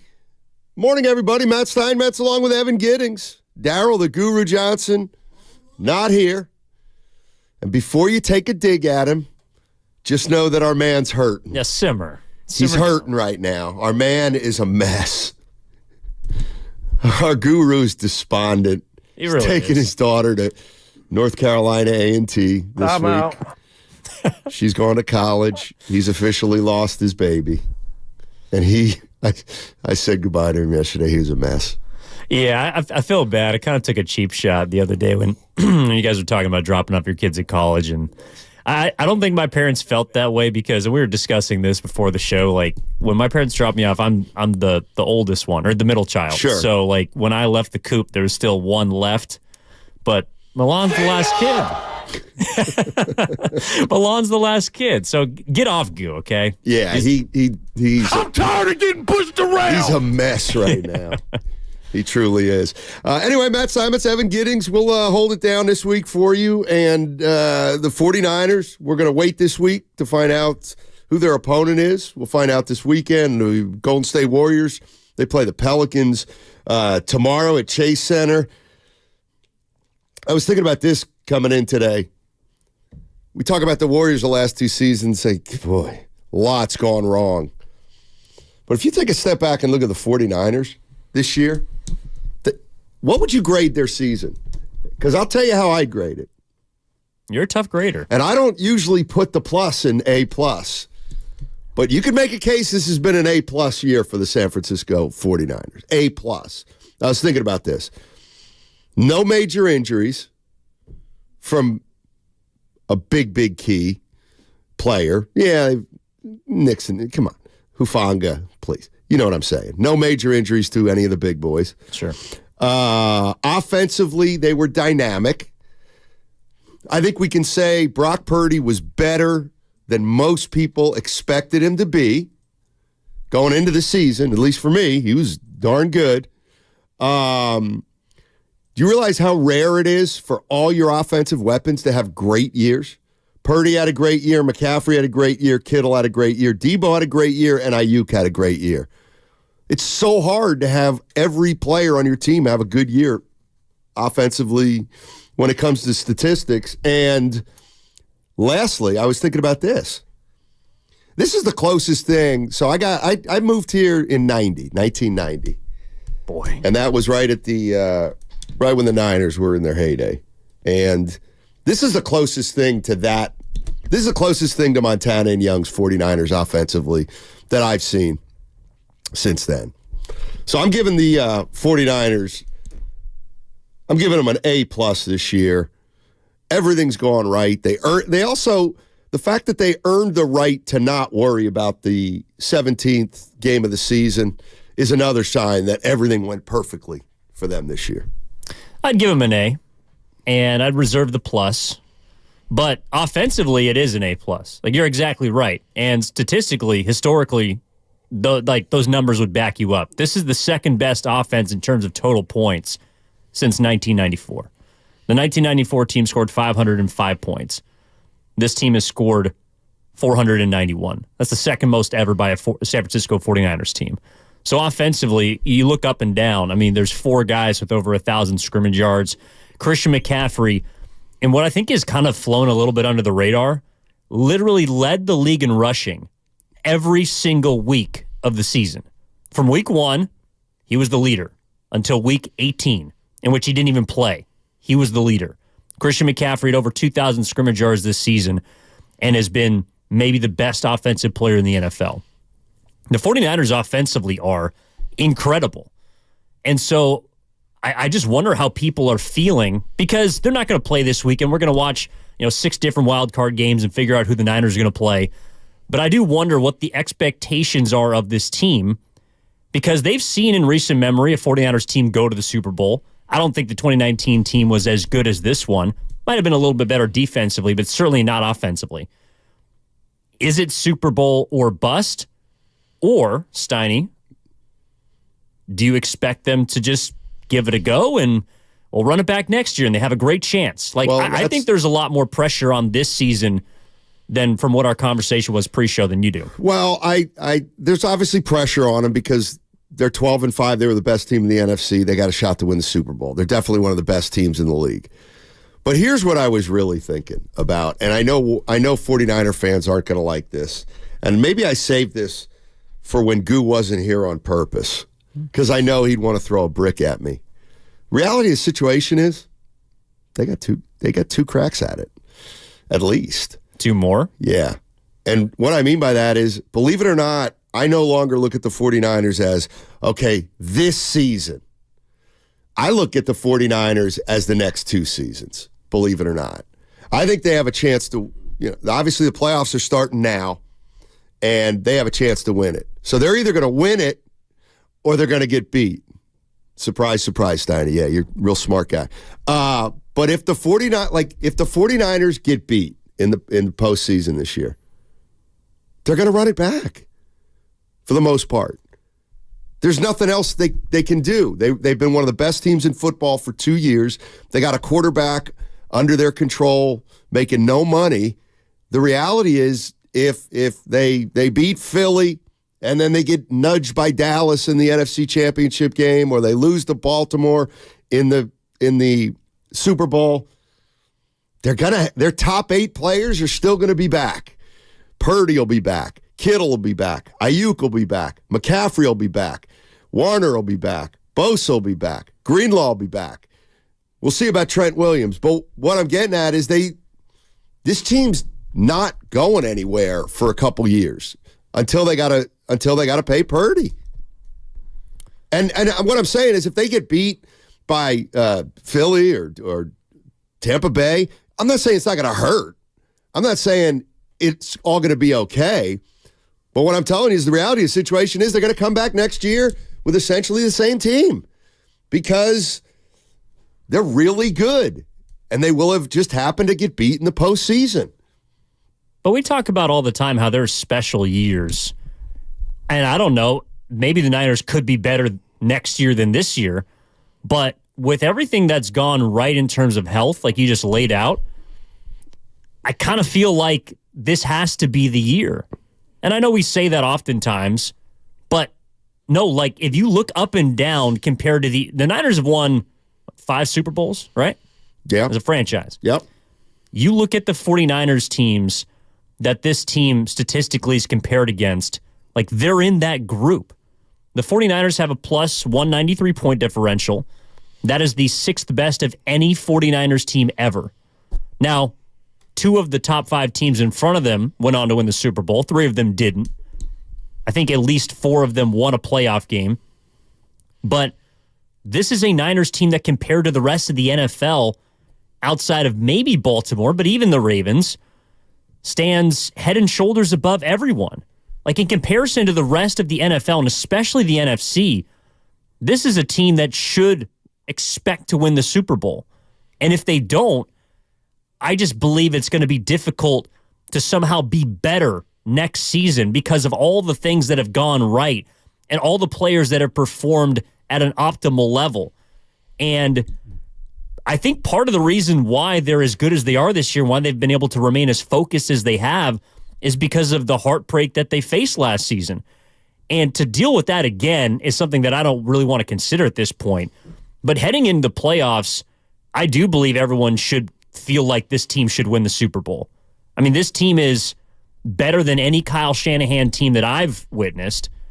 Their defense is, like if you look up and down, you know, they've certainly allowed a lot of points, but they're a top 5 group, any way you slice it. I don't know if they're the most balanced team in the NFL, but they're definitely the most explosive. They're definitely the most dangerous, and they're definitely a team that I believe should not expect anything less than a Super Bowl. No, I mean, and here's what I'm saying. You're absolutely right. They've had great fortune with the injuries this year, and that next year anything could happen. And you're right. I'm not saying that next year is going to be just like this year, but what I'm saying is that maybe next year they'll be ravaged by injury. I'm not sure. All I'm saying is, to me, the fact of the matter is, you're going to the playoffs this year. Yeah, you have an excellent opportunity to certainly get to the Super Bowl. You'll win the Super Bowl or you won't, or you'll get beat. But next year, I'm just saying, we're probably going to see essentially the same team again. And that doesn't mean they're going to be healthy, but that is the way I look at the Niners, believe it or not. I'm not saying it won't be a disappointment, but if they get beat by Baltimore in the Super Bowl, let's just say, the offseason is going to be painful, no doubt. Everybody's going to be disappointed. But then you go into the offseason and say, how do we get over Baltimore next year? How do we get better than Baltimore? How do we become... Last year, and I know this is not the way that you draw it up, but you got beat by Philly last year in the NFC Championship game, okay? You spent all year proving you're better than Philly, all right? And now you're better than Philly. You're the best team in the NFC. You weren't last year. Now you're the best team in the NFC. You go to the Super Bowl. If you get beat by the Baltimore Ravens, then you go back to the, not drawing board. You don't have to go back to the drawing board. You say, how do we get better than the Ravens by next year? Because we're already the best team in the NFC. I look at this as a 2-year window. I really do. And again, it doesn't put any less urgency on this year because I think they can win it this year. But I just think if we look at it realistically, I don't think this team's going anywhere. I don't think they are either, but also, Stein, if you're talking about a 2, and we're really talking, including this season, like a 3-year, until the end of Brock Purdy's rookie contract, you have a chance to do something that's incredibly special, and it's not just, like, you're talking about competing for Super Bowls for the next 2 seasons. So, I mean, look, the only reason that I would feel I guess, questioning of whether or not they can win it, it would be because, if you just look at the quarterbacks throughout history, Brock Purdy would be in elite, only 3-person company when it comes to winning Super Bowls at the age that he has and the timing in his career. But if you're just looking at this Niners team and what they've been able to accomplish this season, they have just ran roughshod over teams. And I know that they've run into a couple of rough patches and they got beat by a Baltimore team on Christmas Day. But and I'm going to wash away Week 18. So this is essentially a 12-4 team that has the best point differential, that is offensively, when they're at full strength, virtually unstoppable. The only way that they've hurt them, the only way they've lost is when they beat themselves. And that's, I guess, maybe the only reason that people have reservations about the 49ers is they feel like they could beat themselves. But there's no team that I think if the Niners play their best, who's going to beat them? If the Niners have their A game, if you're talking about the Niners being an A+, and they play an A+ game, I don't think there's any team that if they play their A+ game. I think the only team I could think of would be Baltimore.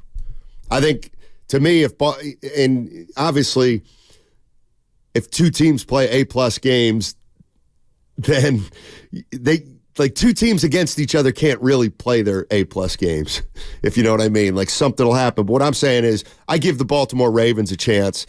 If you told me the Ravens are better than the 49ers, I'd say it's possible. They might be better than the Niners. I think they're more balanced, but I think the Niners probably are still better just because offensively they have so many different things going for them, and defensively they're obviously good. Chris A. on the YouTube chat, one of my guys, doesn't kind of understand my logic. Okay, here's the way I fan or watch games. Okay. So the San Francisco 49ers got beat last year by the Eagles, and let's go back to the beginning of the year. They had 2 quarterbacks get hurt, and here came Brock Purdy, and he quarterbacked the second half of the season. And we all had to say, wow, he looks pretty good. He got hurt against the Eagles. He comes back at the start of the season. I always try to remember what I was saying at the start of the season. And what I was saying at the start of the season was, if you're telling me that Brock Purdy, a guy who was the 7th round pick, who quarterbacked 8 games last year, 6 in the regular season, 2 playoff games before getting hurt, are you really telling me that Brock Purdy, a guy who's quarterbacked 8 games, is going to lead the 49ers to the Super Bowl this year? That's asking a lot. Is the way I went into the year. I expected more bumps. I expected more setbacks for Brock Purdy. I didn't expect him to look quite as good as he did over the course of the whole season. So now this is the way I look at it, Chris A., is, you know what? They can definitely, and I'm not saying that I just came to this conclusion. It was coming over. They can definitely win a Super Bowl with Brock Purdy. That was a question at the beginning of the year if he would have taken a step back. So now I've seen Purdy play 16, 17 games in a full season. I'm like, well, they can definitely win a Super Bowl with Purdy. And oh, by the way, Purdy's going to be here next year. And again, I'm not saying I'm excusing a playoff loss this year that I think's coming. No, I'm not saying that at all. I'm just saying realistically, this team's got a 2-year window just because of the Purdy contract, and they got some wiggle room. That's if you believe that Purdy is the dude. I do, don't you? Yeah, but I also think that if he wins all right, let me put it this way. Yeah. Ben Roethlisberger, Tom Brady, Patrick Mahomes. Those are the 3 quarterbacks that have won Super Bowls at age 24 or younger. All right. That's who Brock Purdy would be in company with. Right. If you think that he's a Hall of Famer, then yeah, your window's open for 2 years. Well, it's open for longer than 2 years. They're going to be, if Brock Purdy is what he has displayed himself to be this season. Let's just say he is this year. Then your window's open for longer than 2 years. If you got a Hall of Fame quarterback, and I'm not saying that Brock Purdy is, but I'm saying if he wins a Super Bowl, that's the company that he is included in. Well, no doubt. But if my feeling is, let's say Brock Purdy wins the Super Bowl this year. God, let's just say next year, just for kicks. This year they lose to the Ravens in the Super Bowl by 1 point. They come back and win it next year. Now you got to pay Purdy, right? Yeah, Moses Moody misses a kick. You got it. So Jake, I know. I don't know if Purdy's a Hall of Famer or not. I just know right now, with this team and this personnel around him, they can win a Super Bowl. Now, I don't know if I'm not willing to say 3 years from now that if Brock Purdy's making $39-40 million a year, which forces them to lose a weapon or two, I don't know what that team looks like. I don't know how good that team can be. But what I do know is for the next 2 years, we're going to have all these weapons and Brock Purdy under a great number. Steinmetz is saying the 49ers could win 2 in a row. That's right, I guess. Maybe I'll put it that way. Yeah, well, and that's why. And if they don't win it this year, I know people are going to be bummed, but it's not the end of the world. It's going to feel like it, though. I know it will, but trust me, as a guy who can often be passionless, it's going to hurt. It's going to hurt, but I got news for you. We're coming back next year as the favorites still. Agreed, but, well, I don't know if they'd be the favorites if they lost early in the playoffs, but if the Niners are as you say they are, which is the best team that you've seen since the 90s, right? Offense. The best offense since 94. Okay. You're telling me we're going to have to wait, I'm going to quickly do the math here, so I carry the 6, 30 years for another offense like this? Like that's the importance that I'm talking about with capitalizing on this season. Well, keep in mind they could have this offense next year. Like when I talk about the Montana young offenses, that incorporates, 3 to 5 years of just incredible offensive performance. Incredible. Yeah, no, you're right. But that also included Joe Montana. And again, if you think Brock Purdy is of that ilk, then to me, it isn't just a 2-year, like you're going to have a longer window. Right. But what I'm saying is right now, you're going to have a window that's open, even if Brock Purdy isn't Joe Montana, Steve Young, John Elway, or I would lean Tom towards Brady. no. That's very hard to be one of those guys. Oh, here we go. Huh? See, this is my kind of question, but What? if the 49ers don't win a Super Bowl in the next 2 years, do you still pay Purdy? That's even one that's out. That's a little too far down the road, even for me at this point. By the way, your boy. Which one? Me. Oh. You all right? My hip hurts so bad today, I can't even tell you. So I appreciate everybody's concern out there, which is very little, by the way, because I didn't let you. Who's hurting more, you or Goo? Physically, I am. I got 2 weeks from today, ladies and gentlemen, your boy's getting hip surgery. Oh my God! I know, and I'll tell you what. I woke up this morning. I almost fell out of bed. I'm debilitated physically. I'm too young for that. It is funny listening to you. Adam, it's too much for me. It is too much. It's a 4. Here's the other thing. When I tell my family my hip hurts and I'm going in for surgery, my youngest daughter, she laughs. I broke my back. She says, "You're so old. That's so pathetic." She's like, "How old are you?" I'm like, Jesus, she's pathetic? Dude, she's brutal. She goes, you got a bad hip. I wonder where You're she so gets it from. old. You're so old, Dad. Something about apples. I'm like, and actually, threes. I'm not that old. That's what I'm a little concerned about. To her defense, it's the hip, I think. If it was like a knee or something like that, hip is like... He's like, that's the old man one? Well, I think that's pretty common for people to get their hip replaced nowadays. Well, now it is. It's become more common. Bo Jackson started it all. My sources say that most of the time... Nice. My sources say that if the surgery goes well, that I'll know the next day that it went well because it'll feel better immediately. Or... well, then it just, my understanding is that it just feels worse. Then it just takes a little longer to feel better. Like, I know 5 guys that have had it. By the way, 888-957-9570 if you got any hip surgery advice for me. Austin, I'm going to get to you too. He wants to push back on some of my assumptions or our assumptions. Okay. Yeah, back to my hip though. I'm hurt, bro. Well, the real question is when you can get back on the links.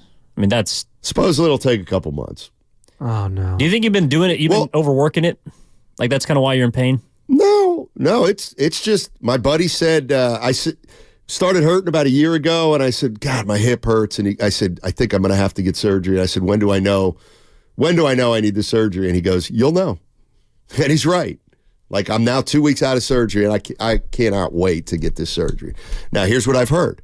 I've heard that you could wake up the next day and it feels better, but you still need to. It's not like I can go out and play golf.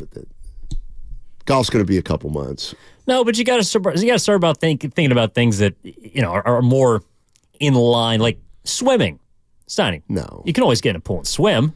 I like to. You're weightless. Let me tell you what I've been doing. Let me tell you what your boy's been walking. I love walking around the city right now. Ooh, don't sleep on walking in Oakland either. A lot of hills. No doubt. Going, it's good. No doubt. But I've been, I get off work now, and it's like, okay, I can get on BART, and I'll be home at 2:20. Why? What are you going to do in 2:25? Walk. Well, that's what I like to do. I walk around the city for an hour. I'm telling you. You think I'm kidding? I'm falling back in love with San Francisco. I know you think I'm kidding, but I'm not.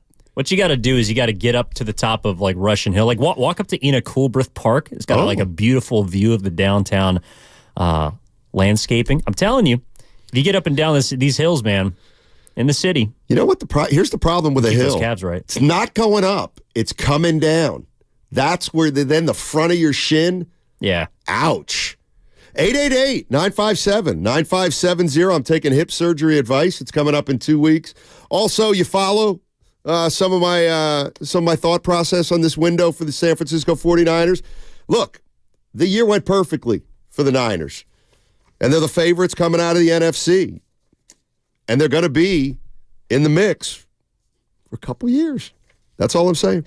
A reminder, you can catch all 4 hours of Steiny and Guru on the free Odyssey app. Plus, watch us on YouTube and Twitch, powered by First NorCal Credit Union. 888-957-9570 is the number.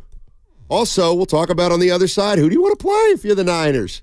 Who do you want to play? Are you really scared? Are you scared of the Rams? Don't be scared of the Rams. The Road to Vegas is brought to you by West Credit Union, working for you today, tomorrow, together. Attention taxpayers.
I would run around the studio naked. This is Tim Roy, and you're listening to Steiny and Guru on 95.7 The Game. Hey, just FYI, if you want to tell me about the camera, you could remind me during the break, and we could have this. What's wrong? Can't tell you. It's I not didn't see working? it. I have no idea. Nope. Evan, you got to talk because I got to fix this camera. Well, Sonny, I don't want you to work too hard because of your hip. So, if you move too fast, you might cause yourself some more pain, and that we don't want. Hey, by the way, piece of serious news here. Warriors game tomorrow against the Pelicans. It's a 5:30 start. It's a 5:30 start. God. It's an ABC game, so it's not the normal 7 o'clock start at Chase Center tomorrow against the Pelly Pels. It's a 5:30 start. You know why? It's on ABC. Maybe I'll go to that game tomorrow. That means I won't have to stay in the city for as long as usual. Yeah, that's what I'm looking forward to. You know the last time that happened, guys? How many years it's been? Since I got to guess. A weekday. I just need the year. I don't need the month or the date. Just weekday start at 5:30 22 at a home start. Either 19 or 22. It was a finals game. How about that? No, for the Warriors, weekday start. Yes, it was during one of the last two NBA finals they were in, 2022 or 2019. Yeah, I was going to say regular season. Like the finals, it happens all the time. Martin Luther King. MLK? No, the year. Well, any Martin Luther King Day. 2021. 2008. That was Oh, what I was boy. looking for. 16 years ago, Steiny. What were you doing 16 years ago? I was covering the team, as always. Oh, boy. 2008, that's the year before Curry got here, right? Yep. 2008 was the year. Okay, so 2006-07 was We Believe. 7-8 was 07-08. That's a 48-win team that didn't make the postseason. Oh, I really like that team, too. That team was good. They sputtered a little at the end. Why? I wonder why the circumstances were for that. That's right. You know what I mean? Didn't they lose that to, what was it, the Nuggets? Correct. The very last game? You got to Google it. I'm pretty sure if you Google it, in 2008, there were 8 50-win teams in the West that made the playoffs. Think about that. If I'm right. 1, 2, 3, 4, 5, 6, 7, 8. You had to win 50 games to make the playoffs in 2008 in the West. Not a single team won 60, though. It's like a 1 seed in the West. East right now. I know. Let's go to Grandpa Daddy. Grandpa Daddy wants to talk a little hip replacement and then the 49ers window. What's up, Gramps? What a combo. By the way, is this yours? Hey, Yeah, don't touch it. Hey, Evan, Steiny, how you guys doing, man? Happy New Year to you guys. Same to you, buddy. Thanks for listening. Thanks for coming out to the summit. And you got the stage, my man. Hey, you guys always make my day, bro. I listen to you every day. I really do appreciate it. But I'm going to tell you, Steiny, I'm in the same boat with you, man. I'm a Grandpa Daddy, and I got it coming last 2 years. My hip's been I'm almost bone on bone. A lot of yoga helped out. Okay. Okay, it helped me out. But now you're laying in bed, and it's hurting when you're in bed. Time to pull the trigger. I talked to doctor friends of mine, right? I got this one friend of mine, Sue. She's an ER doctor, and her sister had a hip surgery at 55, bro. And that's about what I'm doing. And what? And guess what? What? And she's a skier, her sister. And I'm talking like they go up in the mountains and on a helicopter and then drop down from the helicopter. A year later, after her hip replacement, she was skiing again out of the helicopter, bro. So hopefully golf will be about half that long, if not at that. Well, they're both physically taxing. Yes. Hey, appreciate it, Grandpa. What about the Niners? What are you thinking? I'm not scared of anybody. Yeah, except the Ravens. Except the Ravens. Yeah, I kind of feel the same way. Oh. I'm telling you, bro. Bang, bang, Niner gang. Let's do this, baby. All right, Grandpa. Happy New Year to you, too.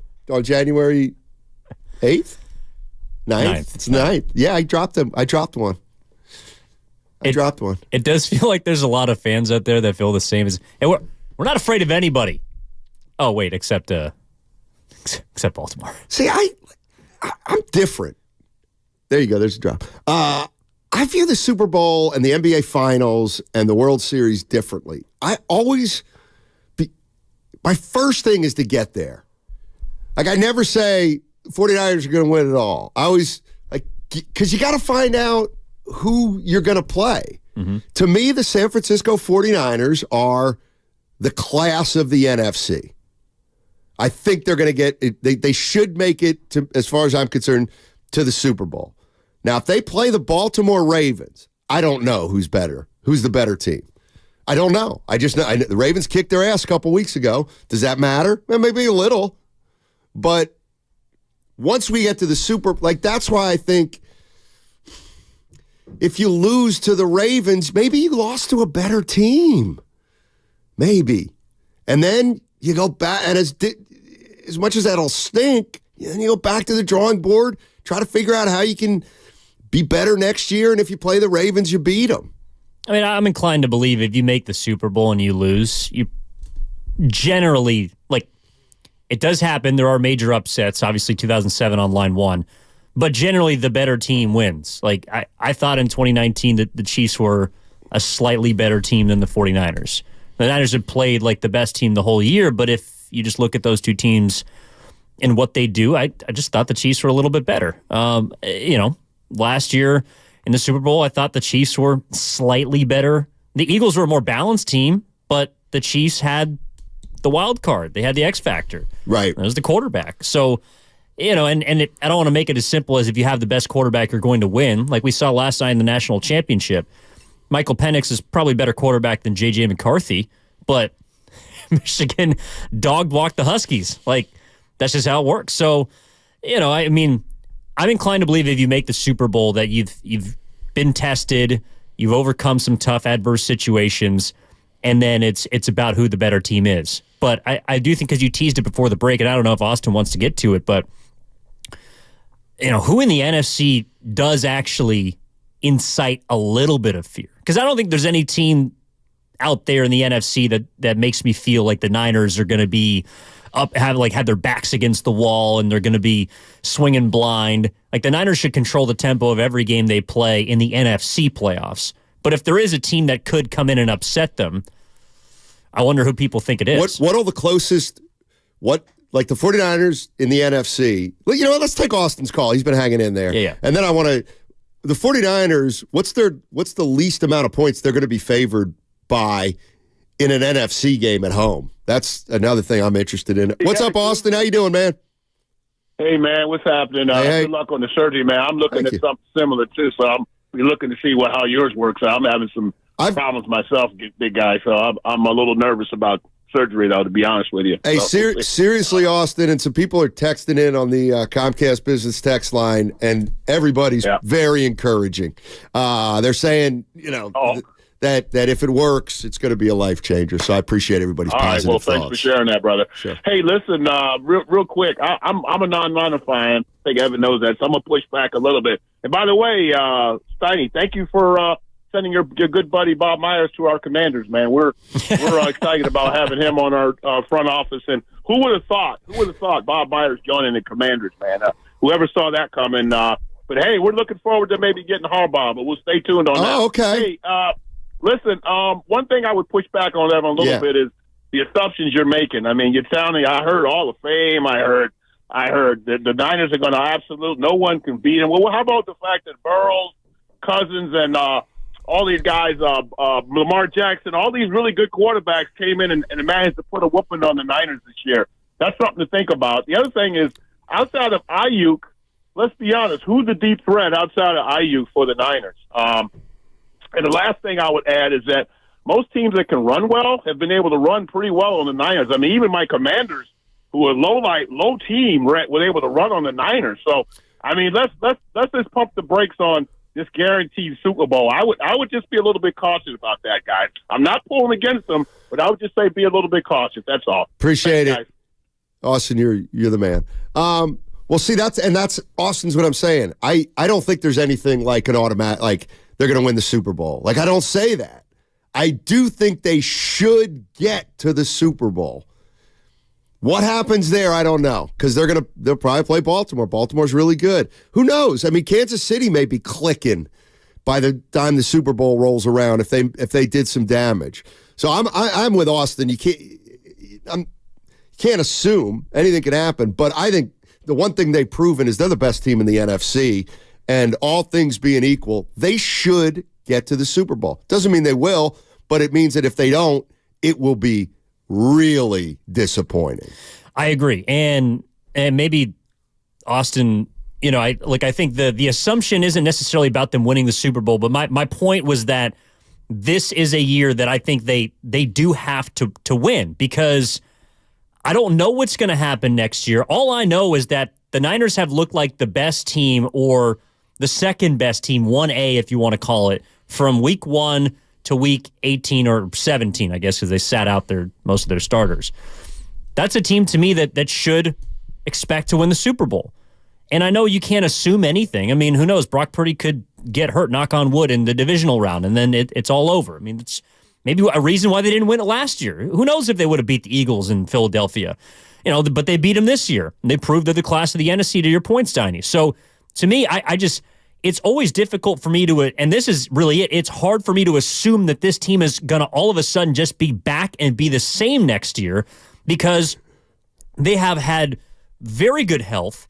They have had, optimal performances from the star players, and they've been able to do it cohesively, which doesn't always happen. Like, you're talking about, okay, so there's not a lot of agendas on the 49ers. How do I know that's not going to change next year when Ayuk is going to want to get paid? Deebo Samuel talked about a reason why he wasn't good last year is because he was worried about his contract. Well, maybe that affects Ayuk next season. These are all things that could just factor in. But I'm saying this season has been a perfect storm for them, especially in the offensive side of the ball. And that's why I do believe that they should or expect to win the Super Bowl. Well, again, let me be really clear. I get that I'm not taking for granted that that next year they'll just be there again. I'm not taking that for granted.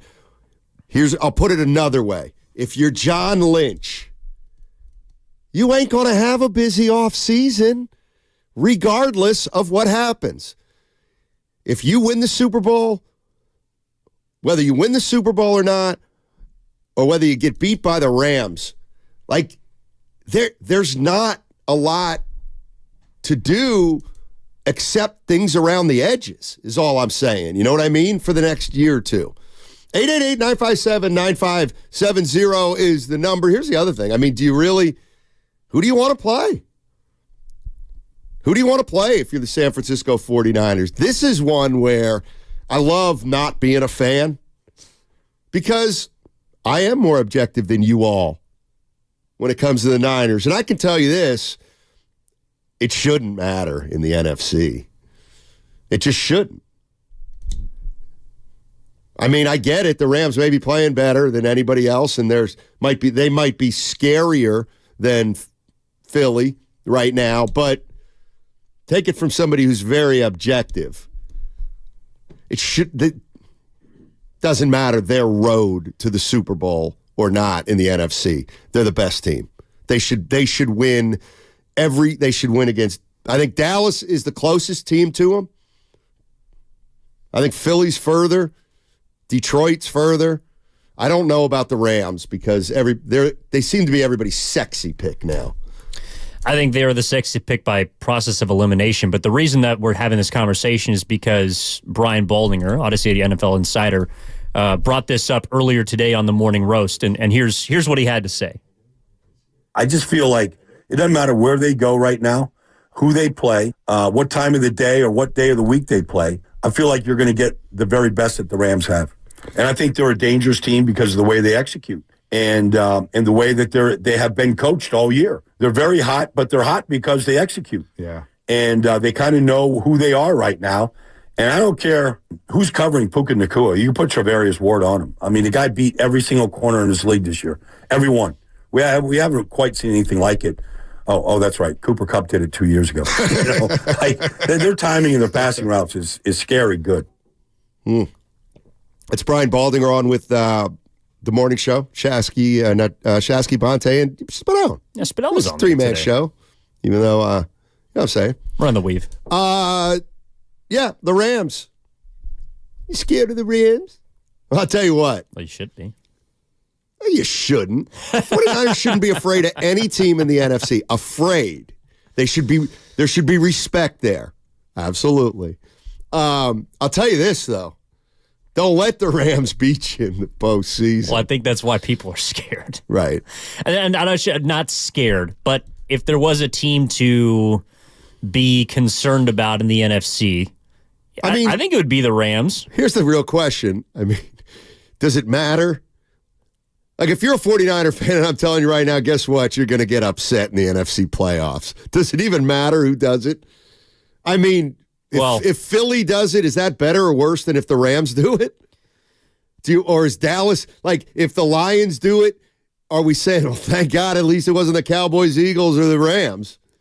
Well, I don't know. No, if the Eagles did it, that would hurt. I think also because the Eagles have just been, and I'm sorry to say it, the Eagles have been god-awful. No, they have. Month and a half of But here's season. the thing. Italian Philly coach. 888-957-9570. Steiny and Evan Giddings with you. Who do you want the 49ers to play?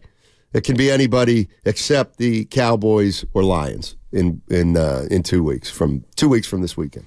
1 week from this weekend. The Rams one would suck because they will now have gotten you both times in the playoffs. Well, and then it sets up the McVay's got Shanahan's number even more than people might think about that now. I don't necessarily say, hey, McVay. Do you think McVay's got Shanahan's number? Well, Week 18 was the first time McVay had beaten Shanahan since 2018 in the regular season, I think. A regular season. Yeah. I mean, I know that's like if you look at the head-to-head, the only time that McVay's had the edge, really, that's why I'm asking. Was in the NFC Championship. Well, that's why I'm asking because I know that the Rams lost 6 in a row. I think they lost 6 in a row heading into the NFC Championship game that year.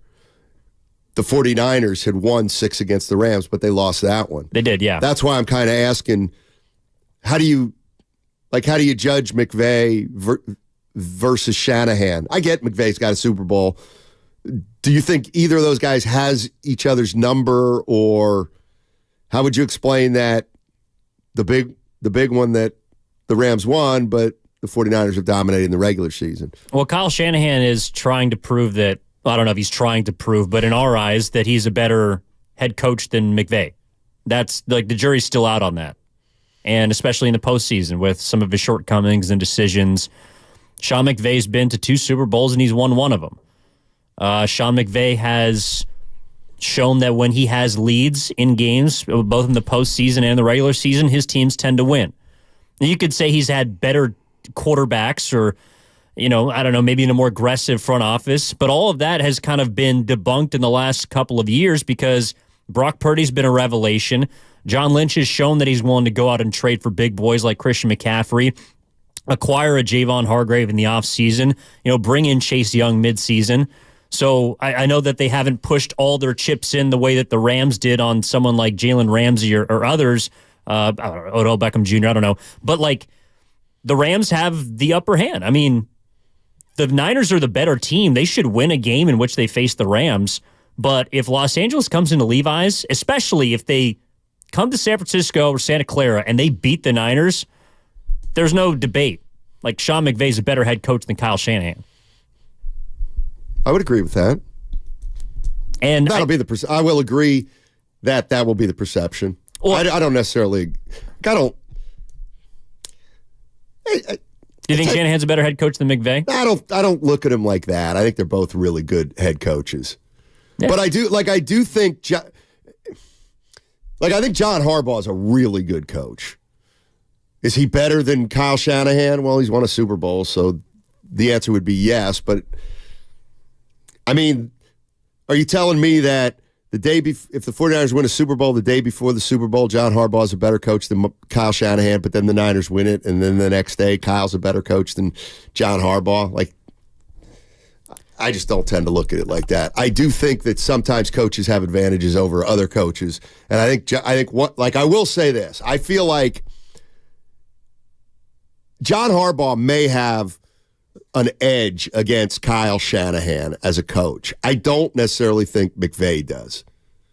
What do you?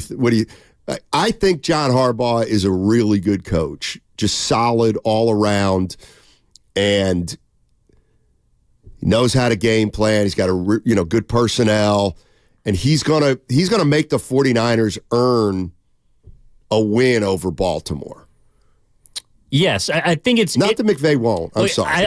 I just think it's hard to compare them because, I prefer McVay and Shanahan because they came in as head coaches at the same time. They're both relatively young, and they have similar stops.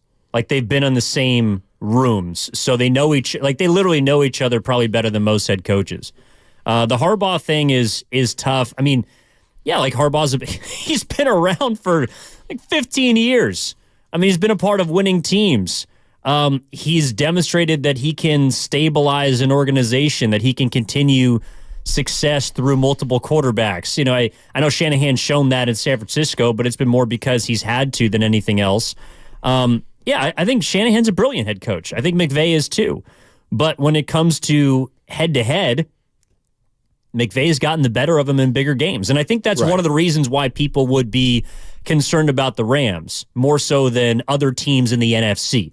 Because if you look at Dallas, well, you've had advantages against Dak, whether it's McCarthy, whether it's other head coaches. You've been able to overcome Seattle last year. I know they're not in the playoffs this year, but Detroit is a relative newbie to the game. You're looking at the Tampa Bay Buccaneers. You already beat them once in the regular season. Todd Bowles, I don't think, is a guy that incites fear as a head coach. Nick Sirianni, not so much. Green Bay's Matt LaFleur. I guess he knows Shanahan, but his team is I think, one of the youngest, if not the youngest in the NFL. So the Rams are the team that... Hello? What? Oh. Sleep on. You're forgetting somebody. Who am I forgetting? You're forgetting somebody in the NFC. I just went through them. Dallas, Detroit, Tampa, Philly. You didn't say this. You didn't say Dan Campbell. You did not say Dan Campbell. Why not? Because of what I just said. They're new to the party. Oh. Well, that part I must have missed. No. Sorry, I went through it too quickly. Maybe Dan Campbell will emerge as the best coach in the NFC at the end of the playoffs. He's definitely the most aggressive. Where do you rank Shanahan? Is he the best of all the postseason coaches? Where do you rank Kyle Shanahan? 888-957-9570.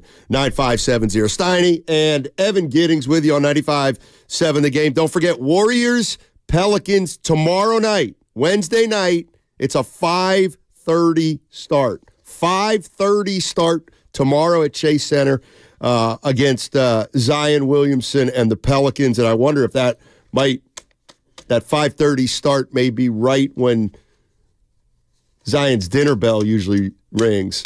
Simmer. I don't. What?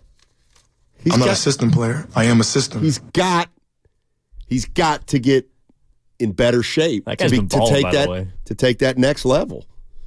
888-957-9570 on 95.7 The Game. Come into Friedman's Appliance in Pleasant Hill and see an amazing selection.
Guru.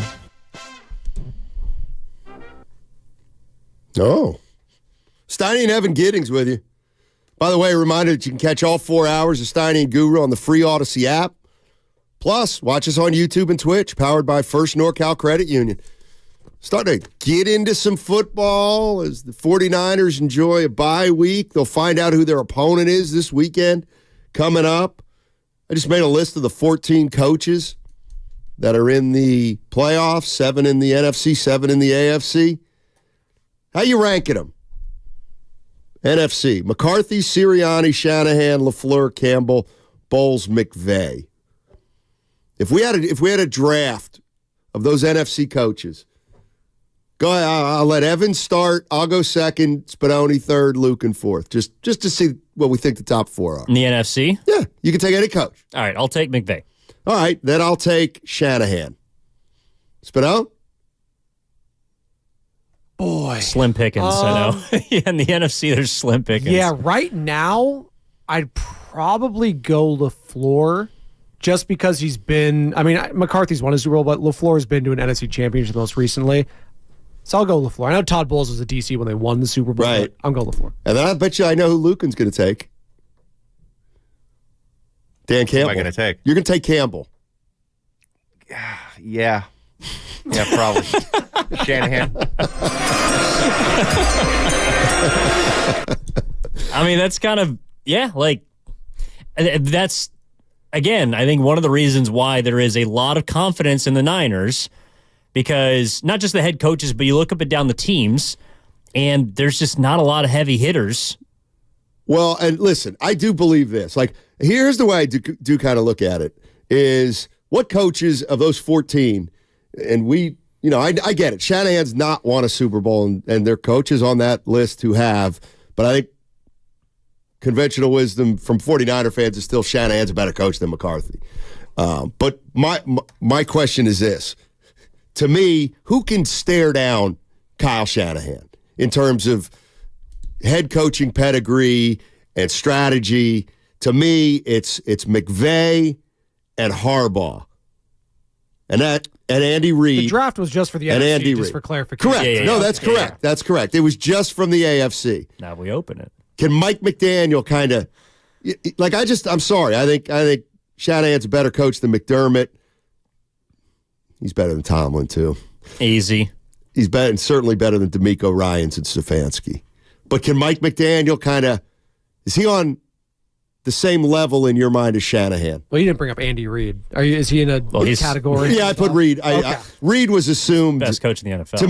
To me, the 3 coaches that can look Kyle in the eye, in other words, head to head with him, are John Harbaugh, Andy Reid, and McVay. Stefanski's defense kind of kicked his ass, though, early. No, he's going to have to do that in the postseason. Okay. That was on Jim Schwartz. Shanahan struggles with him, as we all know. But you know what I'm saying? I'm saying those are the 3 coaches to me that Shanahan wouldn't have an edge over in a NFC title game or a Super Bowl. So I'm with you, yes, that for Shanahan's system has produced the best offense in the NFL, best Niners offense since '94. But I think one of the we're talking about, what I guess kind of gives you pause about Shanahan. It would be his decisions in the playoffs. It would be in-game decision-making in the postseason. And that is where I don't think, as far as roster goes, there's any team that could look at the Niners and stare them down and say, I think we got advantages here. We're better there. We're a better team than the 49ers. But if you're looking at actually a sneaky team that I think, because of the attitude of their head coach, that could pose a threat to the Niners, would be the Detroit Lions. Okay. And that is because Dan Campbell is the most aggressive head coach in the NFL. And Shanahan has known to turtle up at times in the postseason. Whether it's going for it on 4th down, whether it's certain play calling at specific points. I don't think Dan Campbell is a strategist in the way that Shanahan is, but he is very I don't know. He's consistent. He's consistently aggressive. And in a game in which, I don't know, if the Lions are in a close game against the Niners And Campbell is locked in on, okay, if we're in this spot at this time, in a weird way, he's almost, because of his own aggressiveness, he plays into like the analytics. I don't think he does it on purpose. I think that's just who he is. But that could be a way to beat the Niners. Like you almost have to go for things in certain situations, and you have to step out of your comfort zone in order to beat the Niners as a team that's lesser than. And Campbell naturally does that with his group. So I don't think Campbell's a better head coach than Shanahan, but his coaching style might be one that could combat Shanny. I feel like when I'm looking at all these coaches, I don't look at any of these coaches of the 14 that are in the playoffs and say anyone's got, and this is, maybe I just don't look at it like other people. Like the in-game challenges and the in-game stuff, obviously that's a huge deal, but I look at it as, why do I think John Harbaugh is a good coach? And it's because I think he's smart enough to scheme, whatever that means in football, and get the Niners to not look like the Niners. Like he got the Niners to not look like the Niners on Christmas. Maybe he can't do it again. Maybe that was an outlier. But that tells me that he had a like, you know how the Eagles played against you know how the 49ers played against the Eagles? Yeah. Where they caged Jalen Hurts? To me, that was Kyle Shanahan out-coaching Nick Sirianni in terms of an overall game plan. Shanahan may have made a couple mistakes in that game with the challenge flag, and maybe he didn't go for it on a fourth when he should have, all that and the other thing. But like that's kind of, to me, the most important part of a coach. That part of it. What they do during the week? Or? Yeah. No, well, sure. I mean, look, if you come out and if you script 14 points in the opening quarter and you're up big, that certainly gives you an advantage. But I guess I'm more inclined to believe at some point during the playoffs, you're going to hit a wall or a proverbial wall. You're going to run into a bump. You're going to hit, you're not just going to cruise. I mean, that's just what the postseason is made of. I mean, you look at the AFC this week, and I think there's already a couple games in Wild Card Weekend. They're expected to have, terrible weather, rain, sleet, wind. Like that's not, you can't script for that. So what are you going to do? Are you going to try and run the ball more? That's where in game you do have to be better. And I also think that like Harbaugh, I do separate from Shanahan because he doesn't call plays. Like I think Harbaugh during the week and in game is relying offensively on, say, Todd Monk and his OC, or he's relying on his defensive coordinator. But he is someone that makes the choices of when they're going to go for it, and then he puts trust in other people. Shanahan, for whatever reason, sometimes pushes the wrong buttons at the wrong times. And I think that is a reason why in a tight game you could feel a bit on edge as a 49ers fan. Because also throughout this season, when the Niners haven't cruised, they haven't won. So, if there's a reason why you look up and say, why did the Niners lose in the Super Bowl? I think we're going to be able to take the breadcrumbs of this season and say why they didn't win.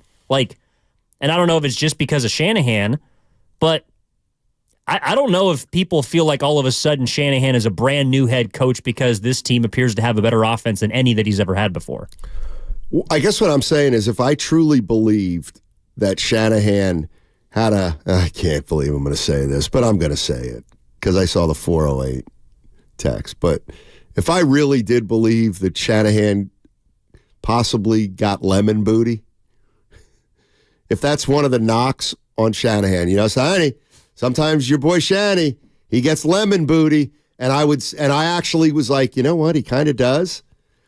The reality of the situation is he'd be much lower on my list if I thought that. If I really thought Kyle Shanahan were more susceptible than other coaches to making a in-game mistake that costs us, then I would put McCarthy above him. Then I'd put LaFleur above him. But let's see how this season plays. Let's see how this postseason plays out. Well, it shouldn't have to come to that in the NFC. The Niners should, I think, defeat every team that's a possibility for them to play. What's the highest spread next week or the postseason? What's the highest spread we're going to see a team come in here? Or the like the least amount of points that the Niners are favored by? Both. So if the 49ers play Dallas, I'm going to assume that would be the lowest spread in terms of competitiveness. Yeah. I would assume that the biggest spread would be what, Tampa Bay or Philly? So the 49ers going to be favored by 11 over Green Bay somehow. Okay. Yeah, but. Are the 49ers going to be favored by double digits against either Bay, Tampa Bay or Green Bay? 10 or more? I don't know about 10. Well, maybe Tampa. I don't know about 10, though. In the playoffs, I think you do have to give a measure of respect to the opponent. But I would say that the Niners are probably going to be touchdown favorites against And then what about the Philadelphia. Cowboys? And I guess it does. The Cowboys, that would be the NFC Championship. I would say both teams healthy. 5.5, 6. Boy, that's still pretty much it is. For an NFC title game. I mean, that's telling me that you're telling me that you think the 49ers are better by more than just a little. Well, from the first hour of this show, it sounds like you think they're markedly better. I think they're better than every team. I do too. I think to me, they're kind of like the Denver Nuggets of the Western Conference. They're the best team in the West. Without the championship. Correct. But kind of like this year. Like last year, Denver had the best team last year. They won it, and now they're good again. And it's like Denver's the best team in the West. That's the way I view the Niners. Doesn't mean they're going to win it all, though. But let's go to Richie. Richie's in Queens. What's going on, Richie? How you doing, buddy? Richie! Uh-oh. Never mind, Richie. Yeah, Pittsburgh made the playoffs, right? Yeah. Yeah, I know. Somebody on the text line said, I know you're talking about the NFC. Pittsburgh didn't make the playoffs, but don't sleep on Mike Tomlin. By the way, that's another bet I won against you. You know what? That pisses me off so bad I can't even tell you. What do you mean? That team is terrible. That's why Mike Tomlin's a great coach. No. That's been my point the entire season. That team is terrible. I'm not giving you it.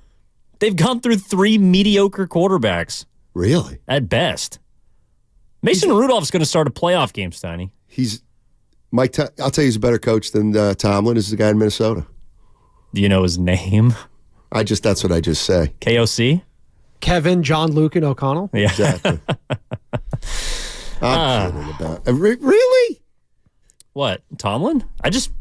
Look, I mean, he's probably not the best. We need coach to get back to the Warriors so I can continue my unbelievably. If the Jaguars didn't wet the bed and they were 8-3 at one point, I know, didn't end up horribly. But Steelers got a lot of help. It's been that kind of season though for them. I mean, they are in many ways, Steiny, a team of destiny. Who's that? The Steelers. They're going to lose in their first game in the playoffs at Buffalo. Want to bet? It's going to be uphill. Want to bet? Well, you already owe me for the bet I won. Which one? You had the Vikings. I had the Steelers make the playoffs. Well, but my quarterback got hurt. So did mine. My quarterback is great. My quarterback stinks. Well, all three of them. Thank you. And they are 10-7. No, you're missing. With like a minus 60-point differential. Did the Vikings have a chance to still make the playoffs in the last week? They did, and it's a credit to AOC or whatever his name, KOC. That's Aiden O'Connell, Kevin O'Connell. Kevin O'Connell. You're not bad. Second year, Steiny. He's gonna evolve. He's gonna get better. Don't worry. They'll be back next year. Anyway, my Eagles found a weakness. Chiefs found a weakness. Who do you think the Niners and their fans would want to play? Well, clearly 49er fans are afraid of the Rams. That's becoming obvious. And that's where I'm saying to 49er fans, be better. Come on, be better. One thing I do and I take pride in is I tell people how to be fans. That's what I take pride in. I'm not a fan, so I tell you how to be a fan. And I don't like the way you guys are scared of the LA Rams. I don't like it. Be more proud of your team. You know what I'm saying, Evan? Well, but we're talking about which team would instill the most fear in you. And I think the Rams are fair because by process of elimination, essentially, Steiny, like if you're looking at the NFC, who's got as good of a head coach, if not better, than Shanahan? The Rams. The Rams have a dynamic passing attack, which, as we've seen throughout the year, the secondary can be taken advantage of. I know they play better down the stretch, but they can. The Rams, they have 2 stud receivers, including Puka Nacua and Cooper Kupp. They have an emerging running game throughout the season. What have we seen since Eric Armstead went down? The Niners have been, you can run against them. The Rams can do that. Defensively, they're very young, but they do have a player who can wreck games, and Aaron Donald. So I don't think it's out of the question to see the Rams and say, well, that's a team that we're not afraid of, but like they could beat us. I would feel more confident in the Rams than the Eagles or the Buccaneers. See, this is where I do disagree with you. Okay. Like, I get it right now that the Eagles look terrible, right? But if the Eagles go down to Tampa Bay and beat the Bucs 27-20, and I know I don't want to get into it. I can't hold them to 20 because their defense stinks. But I'd be more afraid of the Eagles than the Rams. Because the Eagles, if you play the Eagles, they will have won a playoff game, obviously. So I think the Eagles are dangerous because they're being slept on in a huge way. I'm not saying they have not played well at all. And I see why people would be more afraid of the Rams than the Eagles. I'm just saying you got to keep in mind that the Eagles would be coming into Santa Clara after a win on the road. So they will have gotten right a little bit at least. And then it's a matter of, do the Eagles really think they can beat the 49ers? And I think they can. Doesn't mean they will. But I guess what I'm saying is I'd be a little more worried about the Eagles than the Rams at this point if I'm the 49ers. That's fair. I disagree just because the Eagles are playing. Do we agree the Cowboys are the team that's the second best team in the NFC? Them or the Lions? The Rams may be the sexy pick, but you think the Lions might be better than the Cowboys? Yeah, I think the Lions fly under the radar because they're the Lions. Like, no one ever thinks about Detroit, but they have a pretty good running game. They're offensively driven, but I also think the reason to doubt them is their quarterback. And Jared Goff is someone that doesn't really make you say, woo. Like, Matthew Stafford's a better quarterback than him. Jalen Hurts is a better quarterback than him, I think. But the Lions have... I just think that the Lions have played better football throughout the season. But the other reason why, and really the reason why I don't believe that the Eagles are so much of a threat and the Rams would be, is because you don't want to play the team that's playing their best football. And the Eagles are clearly not playing their best football. Even if they beat the Buccaneers in a playoff game on the road, they would have won 2 of their last 7 games. The Rams have won 4 in a row going into the postseason. If they go on the road and beat Detroit in Detroit, they'll have won 5 in a row and will be feeling like they're on top of the world. That's a team that I would not want to play compared to the Philadelphia Eagles. That's fair. That's fair. I look at the Rams as, I look at the Eagles as, even though I still look at them as the champ, the defending champ, and they got to be knocked out. After, they made the Super Bowl last year. They limped into the playoffs, and in a way, they're still dangerous because they're the wounded animal that was the best team in the conference last year. But I think I wonder where 49er fans are with that one. Who'd you rather play in the first round, the Rams or the Eagles? Feels like most people now are saying the Eagles. I think so, because, and I don't know if people would feel like it's the most satisfying win because you lost to them last year. They already kicked the crap out of them this season in the regular season. But I wonder whether fans would feel more satisfied by beating the Rams, who of course took their Super Bowl spot and won in 21, rather than the Eagles, who most recently were the team that knocked them out of the postseason. Like, which one would you feel better about beating? Well, how about this? Let's keep it simple. 49er fans, what do you think the toughest game is going to be, and then the easiest game? Eagles, Tampa Bay, Rams, Green Bay. What's your most favorite matchup you want? What's the least favorite matchup you want? If you find out, we come in here on Monday. By the way, we're not going to come in here on Monday. Are you going to be here on that Monday? What day is it? Well, it's in 2 weeks. Yeah, my surgery's on Tuesday. Okay. But I lost my train of thought. We come in on that Monday. Right. We might not know who they play yet, right? Well, next week because there's a Monday Night Football game that's a playoff game and it involves the Eagles, right? It's Eagles-Tampa Bay. So there's a chance that we won't know. There's a chance that if the seeding holds, then when the Monday night game happens, the 49ers are going to play the winner. So there's a chance we come in here next Monday, we won't even know who they're playing at that point. If the Packers win, we'll know. If the Packers lose and the Rams win, we'll know on Monday. Right. But if chalk occurs, then we'll have to wait and see who wins the Buccaneers and the Eagles game. Right. So what if I'm the 49ers, to me, give me either of the Bays. Either of the Bays is going to be, that's a win here. That's a win here. So give me either of the Bays, and then I think the team you'd want least, I still think is the Eagles, even though I understand the Rams. That's kind of what I'm thinking there. What about you? The team I wouldn't want to play would be the Rams, and the team that I would want to play would be, I think even the Buccaneers. Would you rather play Green Bay? Because I think Green Bay is a better quarterback. So would you rather play Tampa Bay? So you would rather play Tampa Bay and Green Bay versus the Eagles?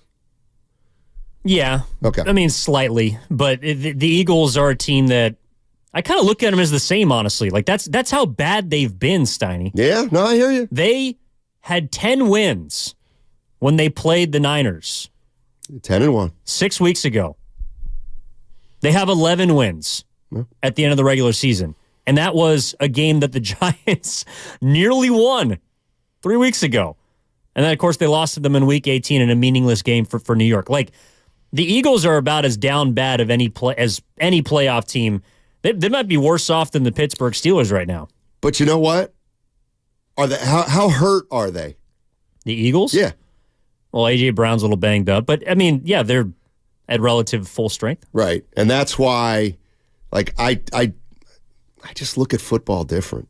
If they beat Tampa Bay... They're back? Not necessarily they're back, but then you got to pretend they're the Eagles of last year. I'm sorry.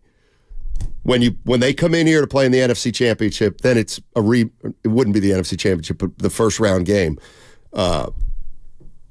Yes, I'd expect if the Eagles beat the Buccaneers, I'm expecting to get an Eagles team from last year to come into Santa Clara. If they win a playoff game, I think it'd be more fair to expect the 10-1 team. Exactly. Like the 10-1 team from earlier this year that you were slight favorites against on the road, and everyone was kind of questioning why, and then you let the world know why, because you beat the brakes off them. All right, 888-957-9570 is the number. Best case scenario for that first opponent for the Niners. Worst case scenario. You want to see them play the Eagles, Tampa Bay, in Green the divisional Bay? round. Correct. In the divisional round. Their first playoff game. They've got 4 possible opponents, and then there's 2 teams they can't play, which would be the Cowboys and the Lions. Could be any of the other teams. Who do you want to play? Who do you want to avoid? Simple as that. 888-957-9570. And reminder, you can catch all 4 hours of Steiny and Guru on the free Odyssey app, plus watch us on YouTube and Twitch, powered by First NorCal Credit Union. We'll talk more 49ers on the other side, and then we'll get into Warriors. Don't forget, 5:30 tip-off tomorrow at Chase, not 7. 5:30 against the Pelly Pals. Adam, is too much for me. Hey, Zenny...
This is Kevon Looney. Welcome back to Steiny and Guru on 95.7 The Game. Take it away, Steiny.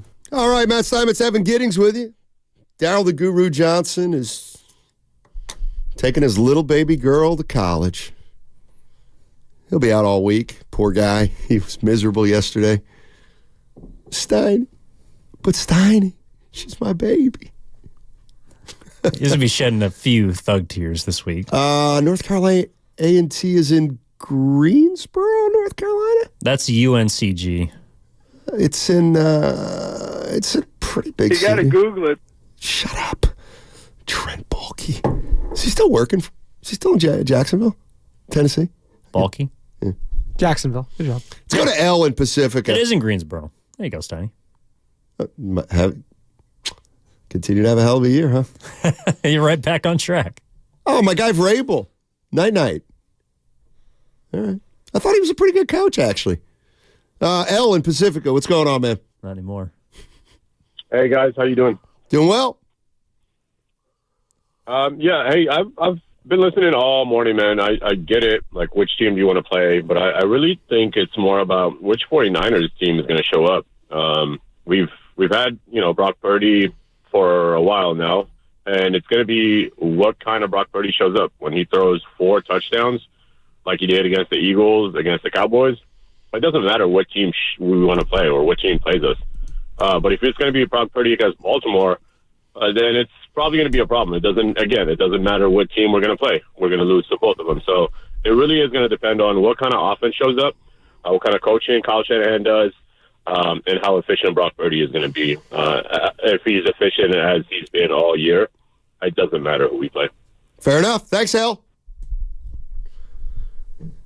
I was talking to Evan before the show, and I said, it's just, let's say the in the NFC championship, or I'm sorry, in the NFC playoffs, and I'm thinking, let's just say Brock Purdy has an average day for kind of a 49er quarterback. Let's say he's 20 for 27, 20 for 28, 225 yards, 1 or 2 touchdowns, no interceptions. Like, it's tough to envision the Niners losing a game like that with those numbers, even though they're relatively pedestrian. So the only team I think that can beat the 49ers if Purdy is solid is Baltimore. That's the only team. The teams that I think could do it are in the AFC. Which, yeah, that's what I think. Yeah, I mean, I don't know. Cleveland obviously beat him this year. But no, I think the caller's spot on. Like, your level of confidence in the Niners' ability to win the Super Bowl is intertwined with your confidence in Brock Purdy. And I think a lot of people have the right to feel extremely confident in Brock Purdy because while he's had some duds over the course of the 16 games in which he's started, he's been magnificent. He's been really, really good. But again, if you're talking about Brock Purdy winning a Super Bowl, these are the names in which he'd be included with. Patrick Mahomes, Ben Roethlisberger, Tom Brady. Is he one of those guys? Does he have to be one of those guys in order for the Niners to win the Super Bowl? The year that Brady won his first, it wasn't necessarily Brady's team. He was a good quarterback, but he was kind of a game manager. It's one of the reasons people were reluctant to come around on him. But can Brock Purdy enter that group as a quarterback 24 years or younger and win a Super Bowl? That is why I do think that he gives the Niners a great chance, but is also the reason why I would doubt the Niners, is because quarterbacks at that age or at that level of experience typically don't win Super Bowls, no matter how good your team is. That's fair. That's fair. But I also feel like I've seen Purdy play now for a year and a half, and he's pretty good. Like, he's pretty good. And he's damn good. To me, he's good. He's good enough that they can definitely win a Super Bowl considering the personnel around him. I was listening to Brian Baldinger on the morning show today, and don't take this the wrong way, but he was talking about what I'm going to play.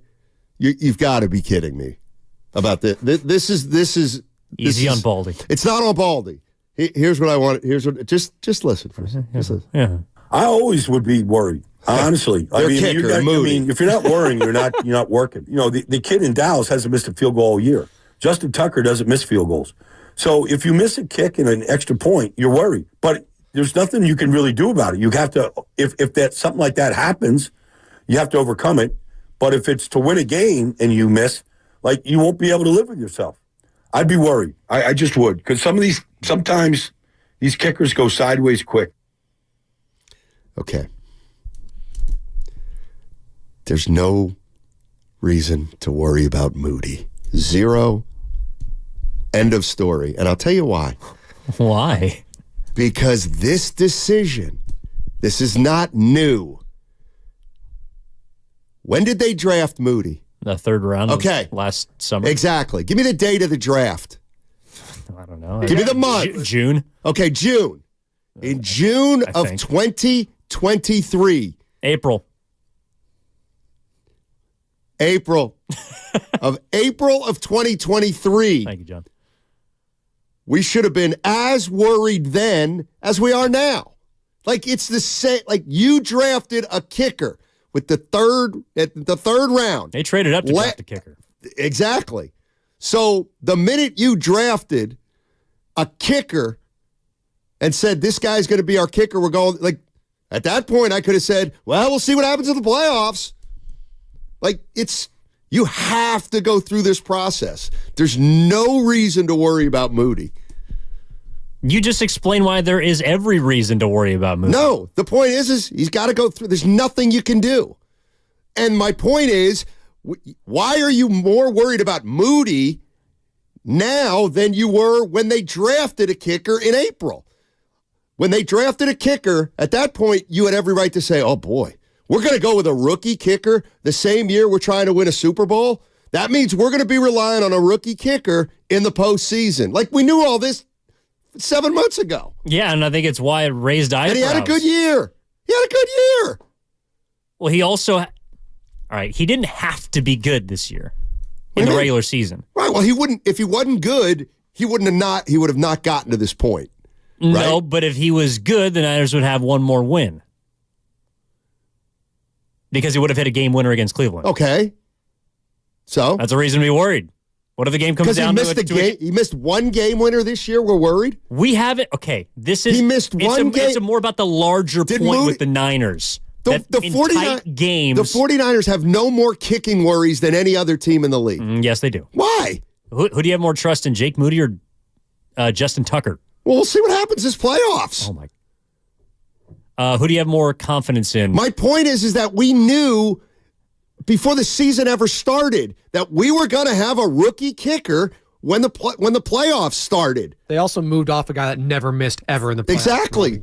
Yeah, so why wasn't everybody worried about this all season for the last year? I think they quietly have been. They should have been if they weren't. Because also rookie kickers, or not rookie kickers, but kickers that are taken in the third round or earlier have a very low success rate of working out. Like, that's why it was so strange that the Niners went and got this guy. I'm just saying, why did we wait a year to worry about this? All I'm saying is... Hey, Draymond, seriously, we're going to get to you. We're going to get to you, okay? We're going to get to you. All I'm saying, Steiny, is the year after Jake Moody left, Michigan won a national championship. Well, if you're telling me... If you're telling me that Moody has a history of missing big kicks, then why was he drafted in the third round? I don't know. Because he had a huge leg, and he could hit 50-plus yard field goals with alleged regularity, which is something that Robbie Gould could not do. Beyond 50, he was not great, but in the postseason, he was literally perfect. Had not missed a kick. Also, the Niners, and this is something, we talked about this a while ago. Okay, so the Niners were talking about how Robbie Gould might be too expensive. I mean, he'd been weighing on retirement, but you wanted to kind of redistribute that cap space elsewhere. You get cheaper at the kicker position. You get a couple extra $1 million and bringing this guy, bringing that guy, yada, yada. Okay, well, you apparently freed up $40 million in cap space by restructuring George Kittle and I think another big boy. So why couldn't you afford Robbie Gould? In fact, I think he's still available. The Niners, the reason why they will lose in the postseason won't be on the kicker. But that doesn't mean if it comes down to the wire that people shouldn't be worried about a rookie kicker in his first postseason. Yeah, I guess what I'm saying is you can be worried, but this problem is not like this issue of our kicker, of a rookie kicker going into the postseason has been an issue that's been on the table all year. And now I feel like, well, now we're going to talk about the fact that Moody's a rookie that's kicking into the postseason. It's like, well, no kidding. We knew this. Like, I'm not saying you shouldn't be worried about it. I'm just saying, well, we knew this was going to be a challenge they were going to have. He was going to have to overcome. They were going to have to overcome because they made a decision before they ever played any game that they were going to trust the rookie kicker. If the Niners played the game that we have seen all year or the majority of the season, it shouldn't come down to a kick. That's the rat on the table. Sure. By Echo Best Control. I would agree with that. Moody's fine. Are you worried about Moody? I don't want a fine kicker taking a game winner. I do. Why? Because it's fun. Game-winning field goals are fun. No, they're not. Okay, so let me ask you this. Is Moody the biggest concern you have going into the postseason? No. What is? Their second-year quarterback. Really? Yeah. Really? Yes, because if Brock Purdy plays well, the Niners should win. And if Brock Purdy doesn't play well, the Niners have lost. You know what's interesting? The way I kind of look at it is if the 49ers play well around Brock Purdy, he's going to be good. If they don't play well around Brock Purdy, then he may struggle. I kid you not when I say if I'd be worried about the Niners, like honest to God, Brock Purdy, I'm not worried about Brock Purdy at all in the postseason. I'm really not. I don't know why not. It's not just because, well, you're not a fan. No, I think Brock Purdy's he's not my biggest concern. My biggest concern would be, I'm worried much more. I'd be much more worried about the offensive line going into the postseason. I'm also concerned that it's possible that on a given day, our secondary could get picked apart. Purdy's not a big worry for me. I'm serious. Like, I think he's essentially, I know people, it's like when people say, well, if he plays like he did against the Ravens, they stunk against the Ravens. He was under duress all game against the Ravens. Like, if that's, like, I don't know many quarterbacks that could have won that game for the Niners by themselves. He wasn't under duress when he threw a red zone interception to a safety that didn't move. When? The first pick he threw of the game. Well, I mean, he had 4 picks, so he was terrible. That's a problem. No, I know. Of course it is. But was he, were they good? Did he lose him that game, Purdy? Yes. You think so? He turned the ball over 4 times. And they lost by 14 points. Again, you and I look at things differently. That's fair. Like, I really do. Like, I look at a quarterback. No quarterback to me is going to succeed if they're under a lot of duress. And I feel like the games they lost, like there were reasons why Purdy wasn't good against Cleveland because he was running for his life, for lack of a better term. I think the Minnesota game, and what was the other game before that? The Minnesota game, the other loss. Cincinnati. Cincy. Like, he wasn't terrible against Minnesota. No, he had a couple of turnovers, and you could make the case he was concussed when he made those turnovers. Look, I mean, all right, who do you think is the most important player on the 49ers?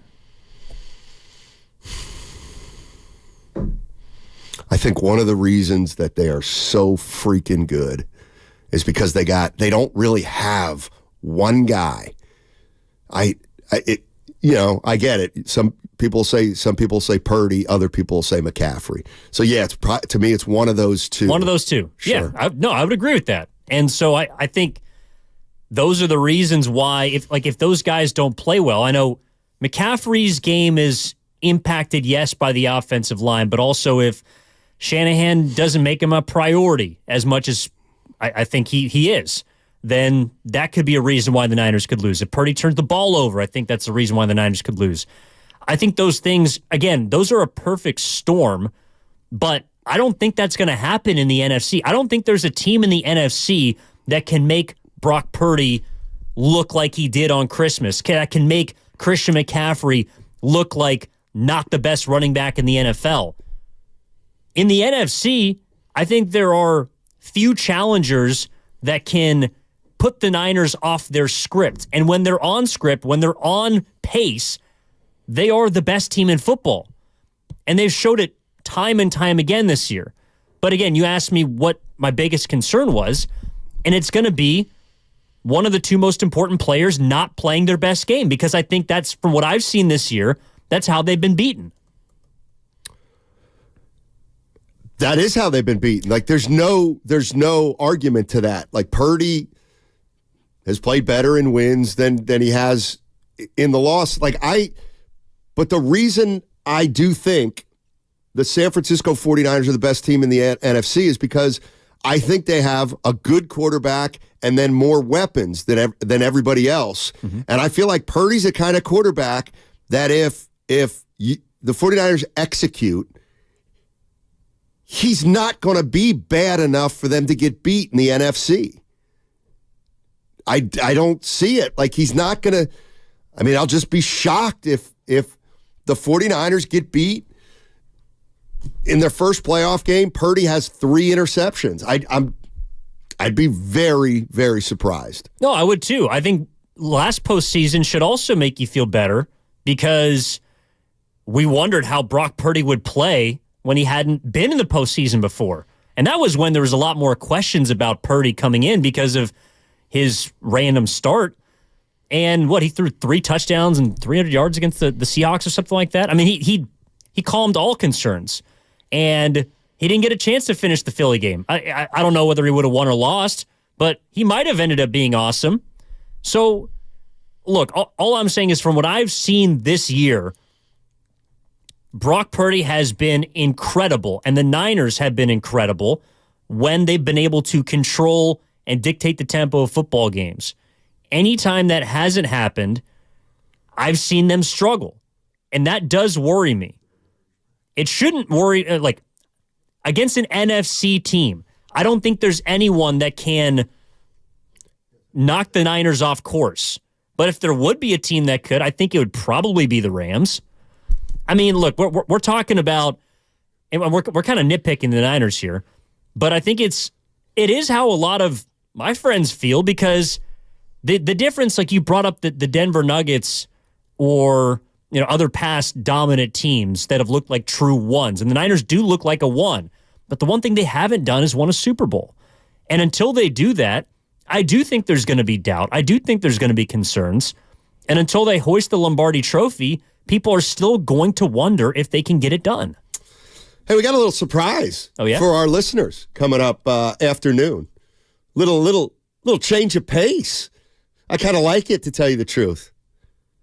Now, here's when you say, what is it, Steiny? What is it, Steiny? Okay, I'll tell you what it is. After the break, we're going to go out to the Warriors practice facility live. Draymond Green practicing today. Looks like he's going to speak to the media. Oh. The Warriors are going to meet the media shortly.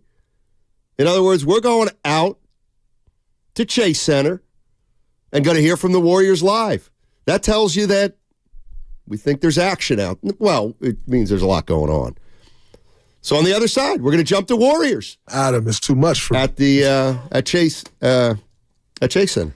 Gosh. Well, a lot of Warriors today, because we got Draymond talking, and then, of course, we got Steve Kerr coming up with Lord and Dibs at 5 o'clock. So, chance to hear from the head coach for the first time. A lot has happened in the last 7 days since it really has. Steve Kerr last was on this station. It really has. You said, what would you ask Steve Kerr? And I was like, you know what? I'm not sure what I would ask Steve Kerr first. And you said, I'd ask him why he started Kuminga and Wiggins together. And I said, well, he's going to say they were experimenting. I think there's a lot of questions you can ask him. I think the harder part would be what you prioritize. Like, what's the biggest thing to ask Steve Kerr right now? Where the season's going? I don't know. Well, if I asked you this, because the season, okay, so they're at a low ebb right now, the Warriors. Guru said they're at rock bottom. Yeah. So if you were prioritizing, I hope so, prioritizing their issues, what's their biggest issue right now? Is it Draymond Green? He's up there. Let's say Draymond Green behavior / return. Okay. Okay? Yeah. What's your second? What's another concern, issue for the Warriors? If you had to rank them priority-wise. Their wings. Wiggins, yeah. Kuminga. Wiggins, Kuminga. That what? Mainly Wiggins. Yeah, I'd say Wiggins. What about the head coaching? The status of our head coach? I would say the contract. Kerr's contract. Has there been any news on that front? Any conversations? I would ask him if he spoke with Joe Lacob after the press conference in which Lacob attended. And I think that was on Thursday after the Denver game. It's a good call. I'll bet you he'd say he'd skillfully can't talk about that. it. Yeah, he's good. Well, I mean, I would say, Steve, I know I would try to really get into his contract. I know people are going to be like, yeah, it's because you like to know what other people make. No, but it's like I'd like to say, so Steve, like we're at the halfway point of the year. I get that you don't have a contract for next year, but isn't it at this point? I mean, really, can you see yourself signing an extension at some point? That seems far-fetched, Steve, at this point. And I'd like to just hear how he reacts. I wonder if a way to kind of extract that would be to ask if he stays in touch or is tapped into what other head coaches are doing around the league. Like, well, I know he's the only guy it's a lame duck. Exactly, though. So do you pay attention to what other head coaches are doing, their contracts, and do you think that applies to your situation or not? I don't know. Anyway, we're going out to Chase Center. Hear from some Warriors on the other side. We'll be talking Golden State Warriors basketball. They play again tomorrow, Wednesday at Chase Center. And don't forget, if you're just joining us, that's a 5:30 start. 5:30 start tomorrow at Chase on 95.7 The Game. Shopping for a new car is fun. Shopping for financing?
Now back to Steiny and Guru.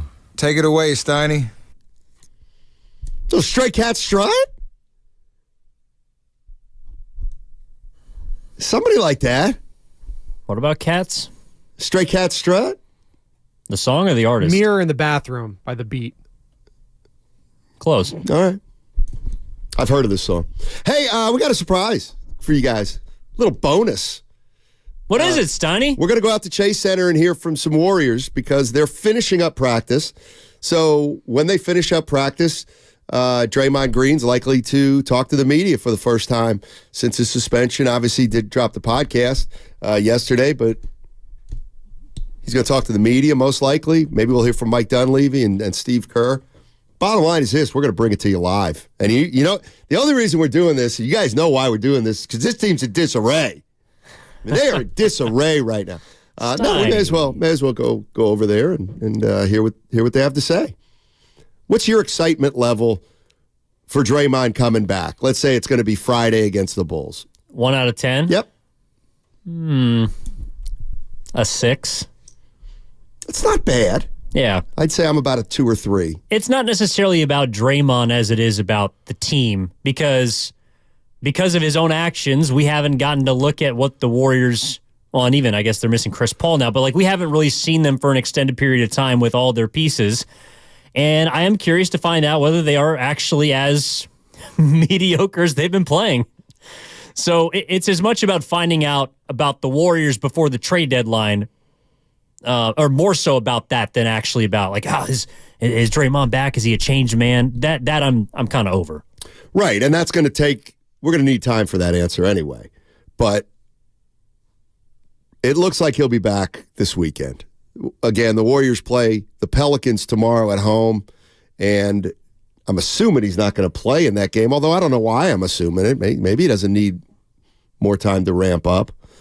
But remember, tomorrow's a 5:30 start, by the way. 5:30 start tomorrow against the Pelicans, and then they go on the road for 4 games. I'd say my excitement level is about a 2 or 3. I'm just not feeling it. That's all. We're not really feeling Draymond Green coming back because I'm not sure how much it's going to mean.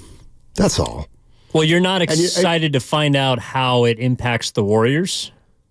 I don't. I feel I like guess excited is like positive. But I feel like no. I mean, interested. I'm convinced that it's not going to. I don't think the eye test is going to look much different. I guess is what I'm saying. I think they've basically been the same team all year, regardless of who's been playing and who hasn't been playing. I'm not saying Draymond's not an important player, but I look at this team as they're a 500 team. Maybe if things click, they're a 44-win team, and maybe if things don't click, they're a 39-win team. But I think they're in the middle there with Draymond no matter what. If he's good Draymond, I don't think he makes them a 50-win team. And I think we've seen right now that even without Draymond Green, they're not the worst team in the league. They've won games without him. They went 7-6. Right. So yeah. I guess what I'm saying is I'm not excited that I'm going to see something different when they go on the road for that 4 games and Draymond comes back to the lineup. And in fact, there is part of me that if I'm a Warrior fan, I understand them saying, you know what? I don't want to see Draymond play if it means less Kuminga. I don't. I'm with them now. I'm with them. That's all. And Steve Kerr at 5 o'clock could potentially answer that. Or we might even hear from Draymond or Mike Dunleavy Jr. or Steve Kerr might be at the podium. I don't know. Right. I think that's what people are most interested in. It doesn't have to do with Draymond Green as it does have to do with the rest of the team that has been performing or not performing in his absence. Like, what is Kuminga going to be when Draymond comes back?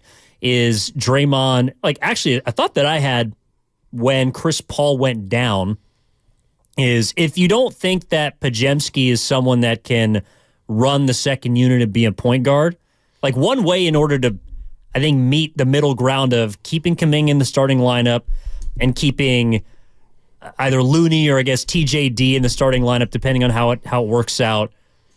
Draymond could be Chris Paul. He could come off the bench. Draymond could come off the bench and be the second unit facilitator. It's true. He could. He could. And that way you wouldn't have two non-shooters on the floor in the starting lineup. And you would also get to keep Kuminga in there. Excitement level at 2, Steiny. Please explain how your levels work. On a scale of 1 to 10, my excitement level for Draymond Green returning is about a 2 or 3. That's all. That's all I'm saying. Here's one thing I do want to say, though. You know what? I'll tell you what. I'm going to bump it to a 4, come to think of it. And here's why. I was thinking about Kuminga and Wiggins.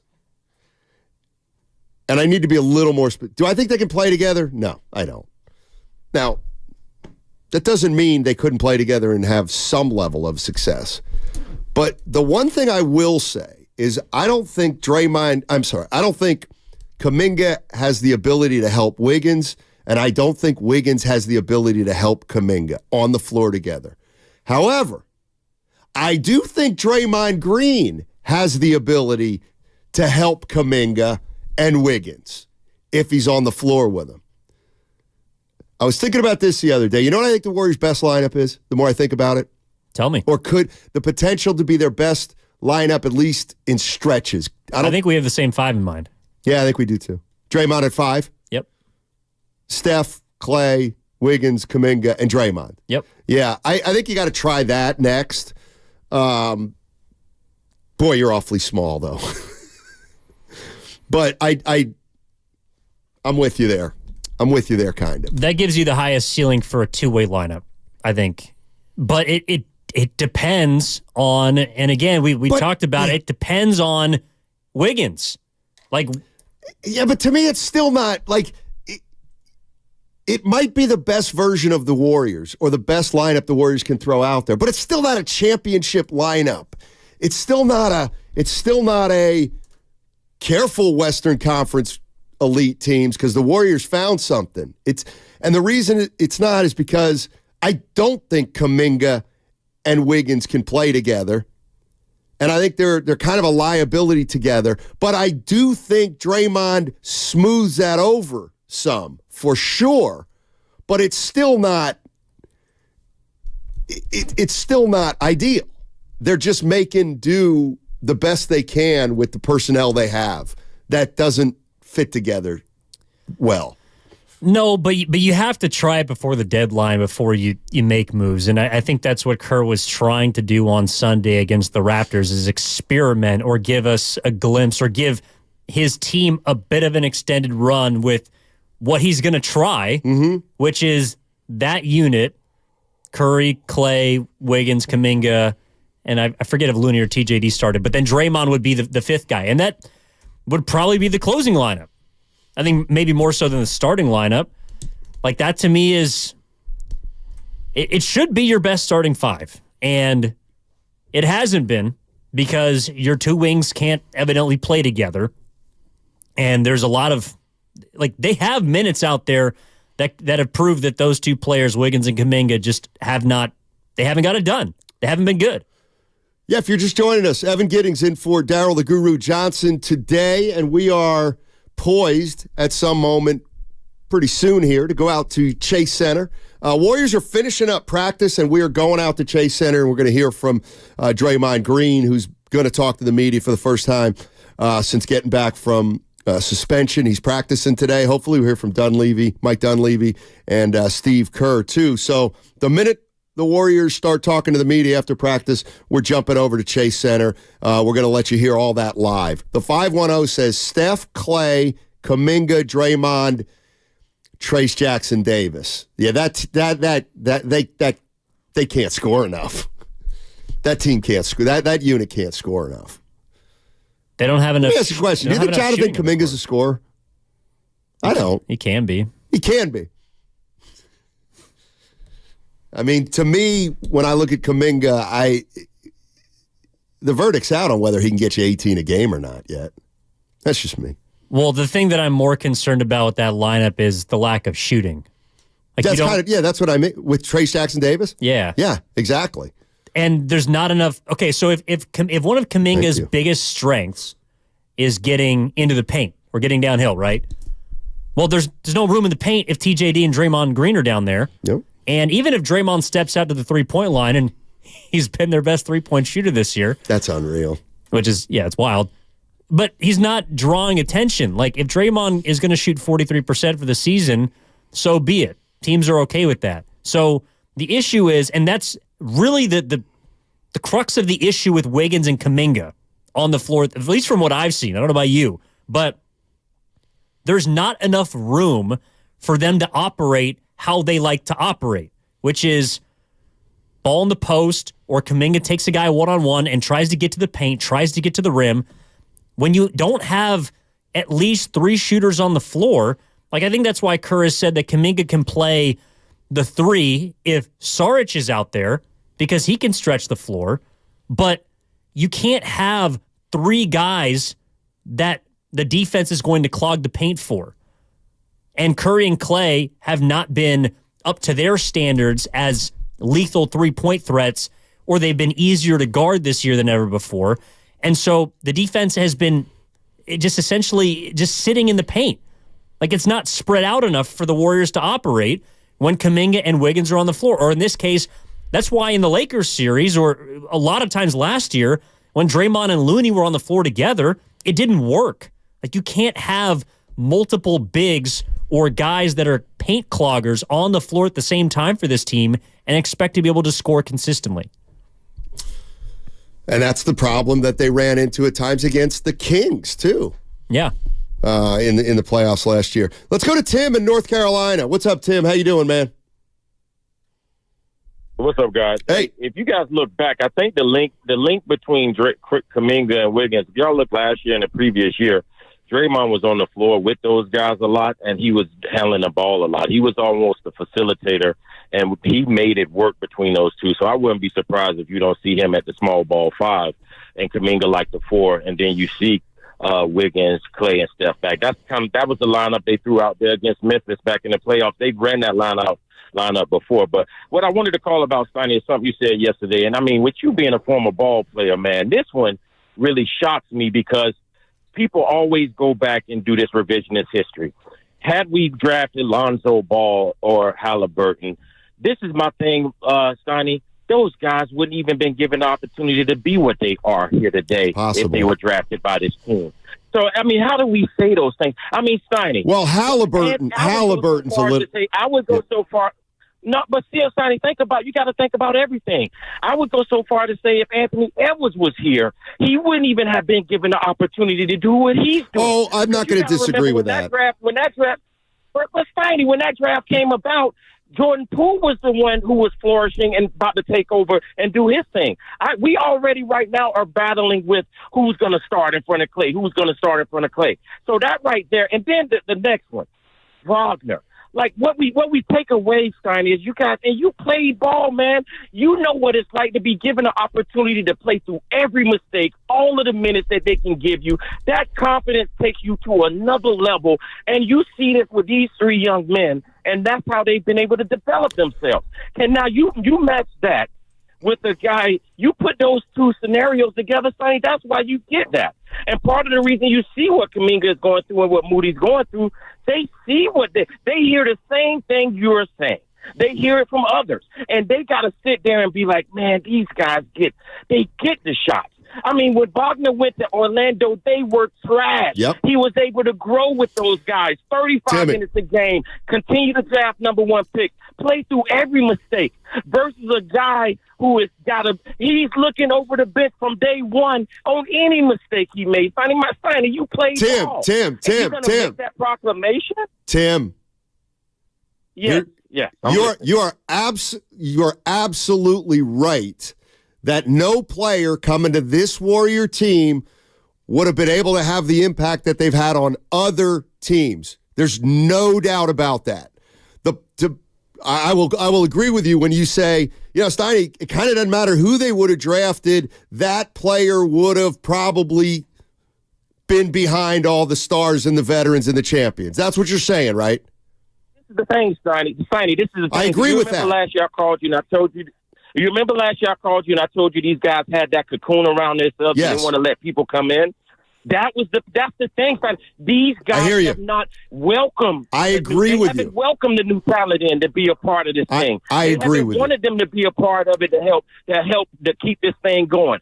Sonny, remember Wiseman got cursed out by his teammate and got a technical foul? Yes. Here's what I'm Timmy, I agree with you. Here's what I'll add. When I say a player like Halliburton instead of James Wiseman, here's what I mean. James Wiseman was not prepared to be a pro basketball player when the Warriors drafted him. He just wasn't, okay?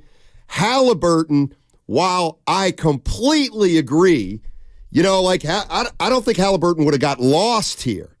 But you're absolutely right. He wouldn't have been given the chance to flourish immediately. However, when I look at Halliburton, I see a player that would have been able to rise above that noise and eventually, by this time, be a guy who would be fully entrenched in the Warriors rotation, playing 25 to 30 minutes a game. Like he would have done that over the course of 3 years here. Wiseman, no. Kuminga, no. They're two different. They're different players. Halliburton was a finished product, though. Again, coming out of college, and the Warriors drafted projects. I think, yeah. Look, no, so it was like a double whammy. I agree. It was a double whammy. The young guys were going to have trouble playing anyway, whether they were college grads or not. But Kuminga and Wiseman had no chance. No, because of their archetype. That's why I think someone like LaMelo Ball is the most interesting case study, because he didn't play in college, right? But he was clearly pro ready. Now, I don't know if he wouldn't have been given the rope at that time. But you go back a couple of years ago, they're not in the same place they are now. But last month, Steve Kerr played Brandon Podziemski 30 minutes a night. Like, Podziemski's a rookie. Yeah. He only played one full season. I know he played at Illinois, but he didn't get run. He played one full season at Santa Clara, and now he's in the league. And he's been in the starting rotation 8 times this year. So it's not as if the Warriors are reluctant or the big three is keeping the young guys out. But there are certain type of players that just can't help you immediately. I mean, Halliburton played 30 games or started 30 games his rookie season for Sacramento. They were a different place. By the time that Halliburton is where he's at now, you can't tell me that a guy that's averaging 25 and 15 would not be in the mix with the Warriors. Like, he might not be averaging 25 and 15, right? But he would be a big part of this rotation no matter what. Right, and that's what I think too. And that's where, Tim, I agree, Halliburton would have come onto this team with championship aspirations, but 3 years later, I think he would have been entrenched. I bet you we would have been talking about Halliburton like we talked about everybody else, wishing he got more time if he came here. But look, the Warriors. We've been talking about Halliburton as being the next point guard to replace Steph. Oh my God, yeah. Like he'd be he might be starting at 1 right now with Clay or 2. With Steph playing 2. Yeah. 888-957-9570 is the number. If you just joined us, we're going to go out to Chase Center when the Warriors wrap up practice today.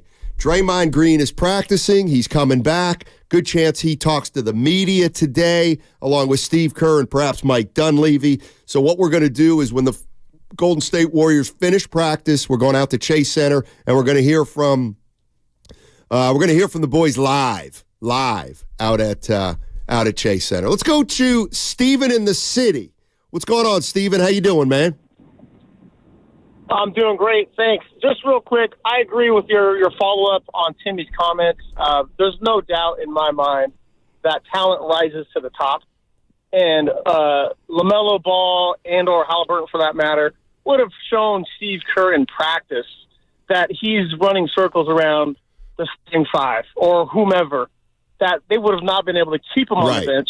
And the stars of that team would have had to have agreed to that. Say, hey, man, this guy needs to be in the starting lineup, because that's what really makes the shots around there at Golden State. That's what I got. Interested in your thoughts. Yeah, I appreciate the call. Appreciate the call. Let's go to 3 Chains. 3 Changes in Phoenix. Another aging team with aging stars. What's going on, 3 Chains? Steiny, you're doing a great job. Thank you. Yeah, that was a great voice of mine. That was a 4. I think that's the guy. I'll give you a 4 on that. But, hey, listen, first of all, just like Commissioner Stern overstepped his boundaries when he stopped the Chris Paul trade, now Adam Silver overstepped his boundaries when he talked Draymond out of retiring. But I want to talk about minus freaking 29. Minus freaking 29, Andrew Wiggins. This guy's a dog. The only reason why he's not a fat dog is because he's not fat. But you look at that, minus 29. And then you bench Kuminga when you're up 18. How about when it gets down to 10 or 12, you bring Kuminga in? I think Steve Kerr's gotten a free pass from the media as of late. I think that Myers was overrated. If you look at the last 4 drafts, you know, he brought us Rollins and PBJ. So I think Dunleavy's done a great job drafting people who are ready for the NBA. Anyway, I'm not going to take any questions, but I do enjoy your show. Thanks, Warrior. Appreciate it. Or 3 Chains? 3 Chains. By the way, Rollins available. Just got waived yesterday. The Warriors could go get him. Yay! Remember when Guru was like, hey, Patrick Baldwin Jr., he's the future. Look, I'm out. He's a 6'10 shooter, Steiny. It's got length. By the way, if you're just joining us, a lot of promise. Draymond Green's returned to practice for the Warriors today. And as soon as the Warriors finish practice and they meet the media, we're going out to the Chase Center. And we are going to go live from the Chase Center. Draymond Green expected to talk. It'll be the first talk with the media since his suspension was lifted. Of course, he did a podcast, but this will be different because he's going to get grilled. Oh, he's going to get grilled. Oh, okay, we're going to go to break now so as to do it in a more timely manner on the other side on 95.7, The Game. The Road to Vegas is brought to you by West Credit Union, working for you today, tomorrow, together. It's January again, and that means we're all...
Now, back to Steiny and Guru on 95.7 The Game.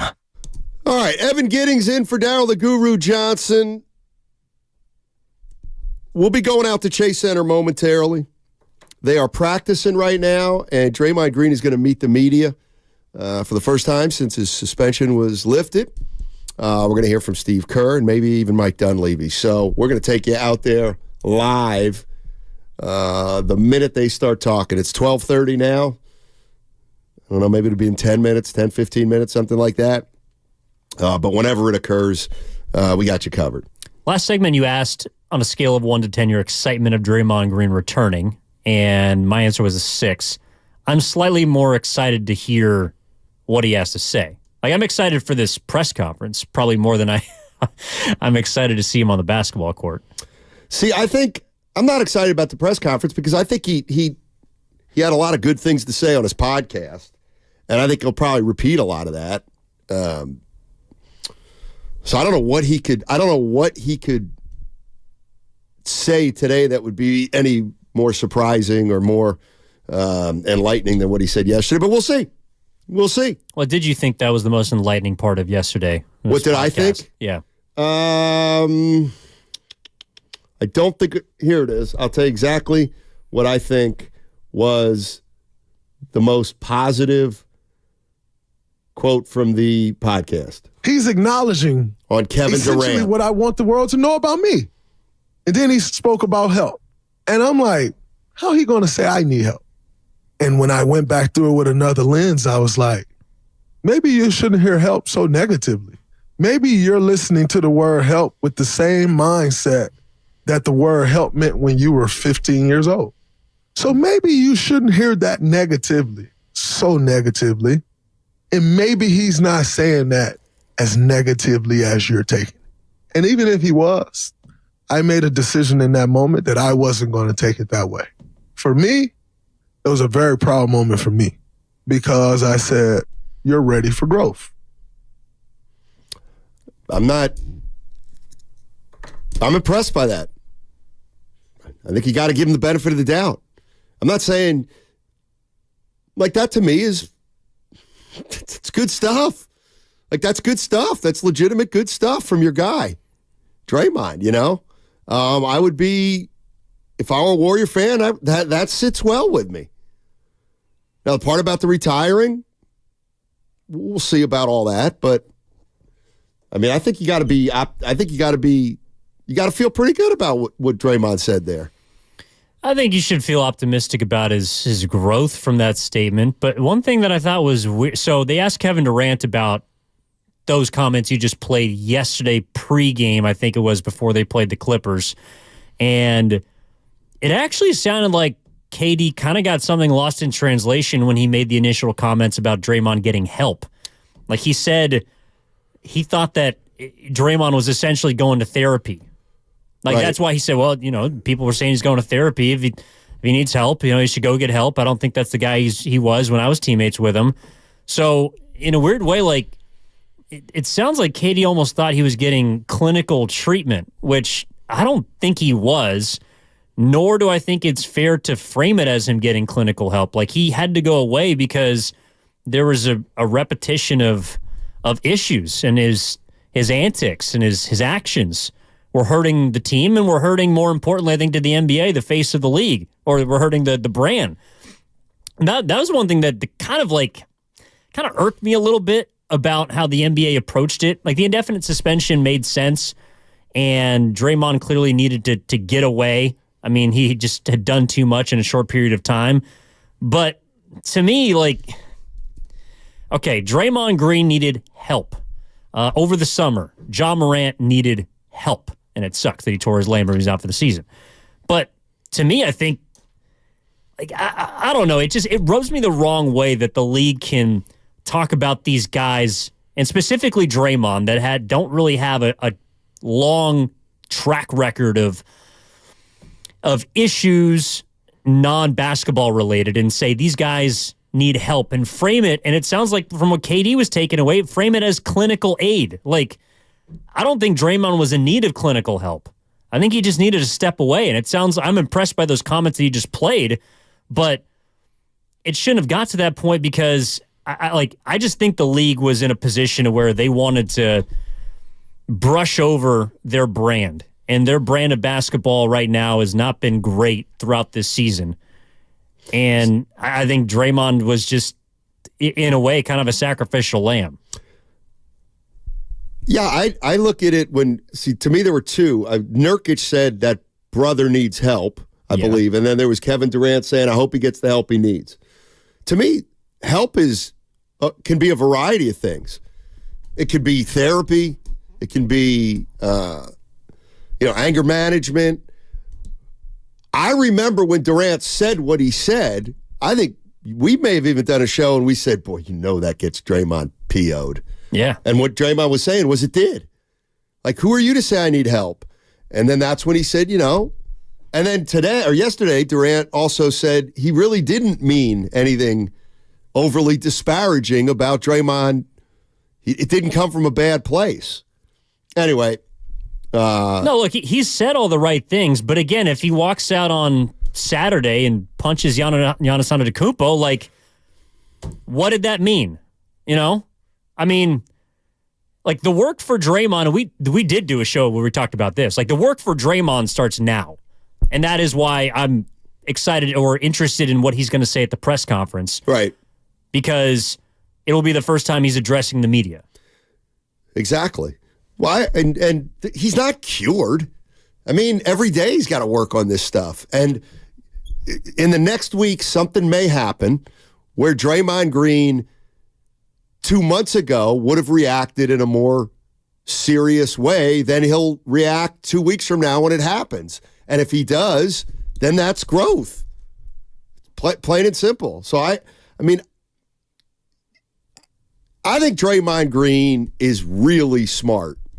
And I think he can get, I think he's going to be, I don't know if there's going to be, the biggest thing I'm worried about, if I were a Warrior fan, is that it's possible that he could make an honest mistake. But it's not going to matter from this point on. In other words, I don't want to argue whether you thought the Nurkic thing was intentional or not. But I think something may happen in the future that I'll say, boy, he didn't really mean to do that. That was just some bad luck, wrong place, wrong time. But he's going to get hit still, whether they're extenuating circumstances or not, because that portion, like I think we're past that. You know what I mean? Yeah, everything is going to get held against him 2 or 3-4. Like unfortunately, he doesn't have any more honest mistakes left, even if it is an honest mistake.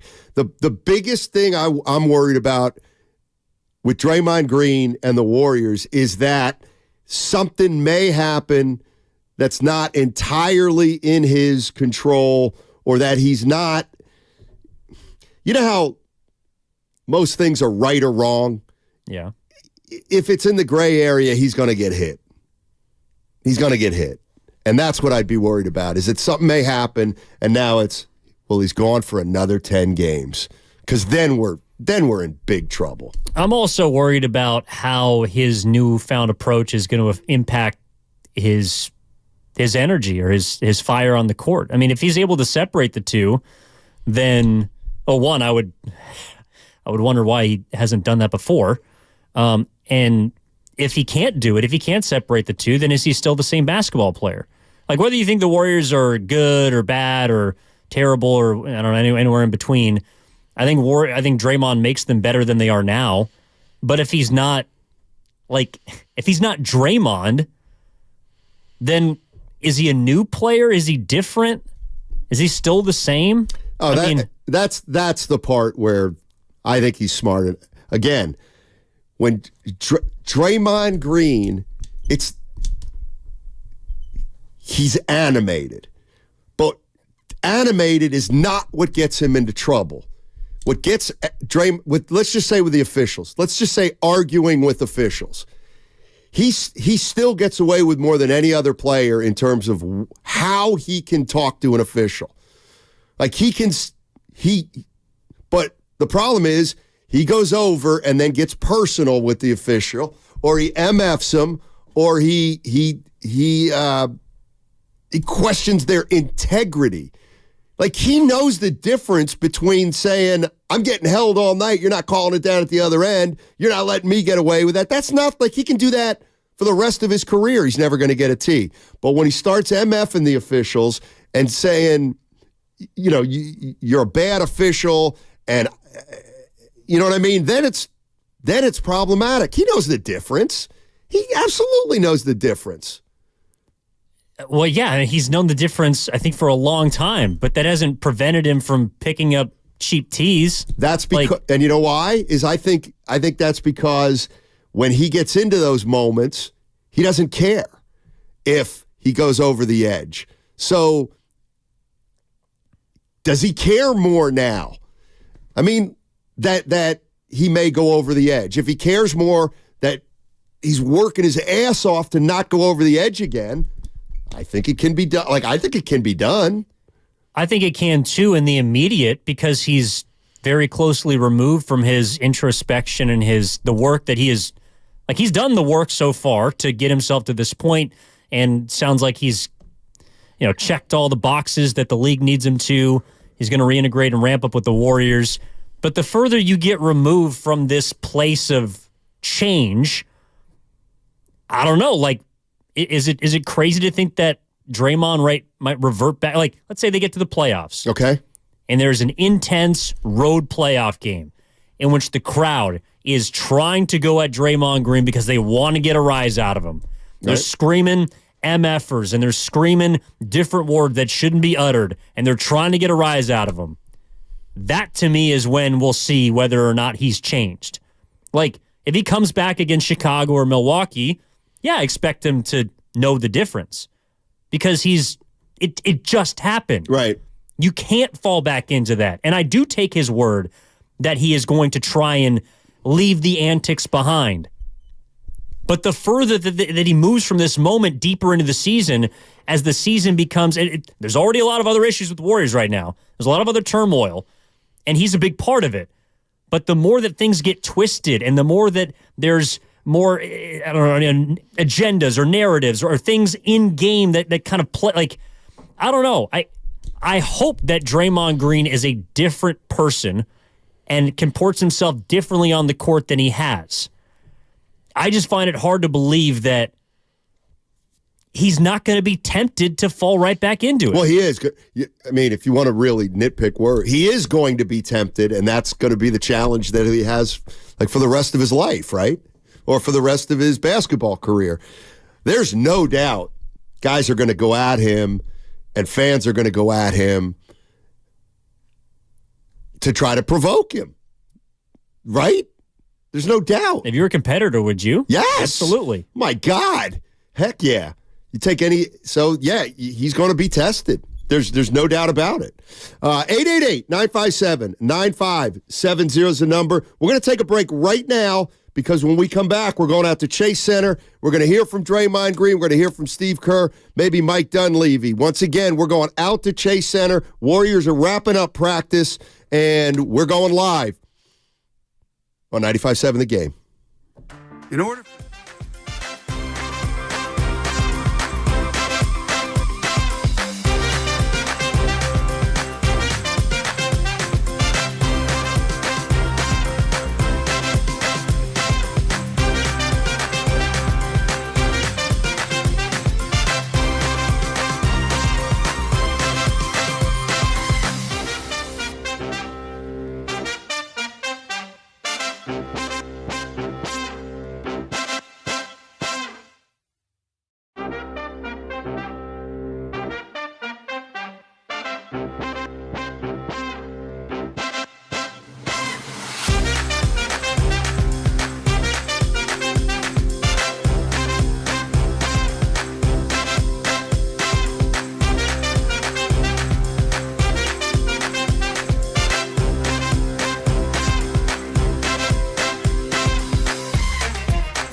Bay Area Flooring Authority.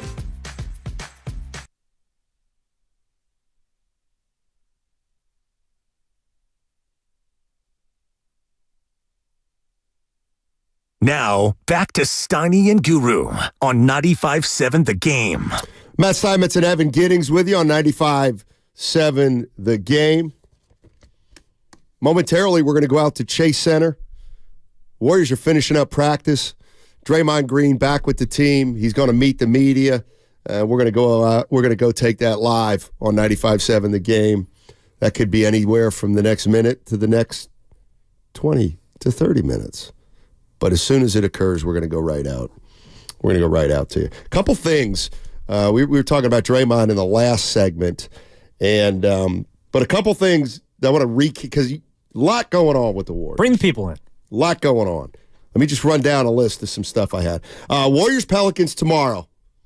That game starts at 5:30, not 7 o'clock. It's a 5:30 p.m. start tomorrow at Chase Center.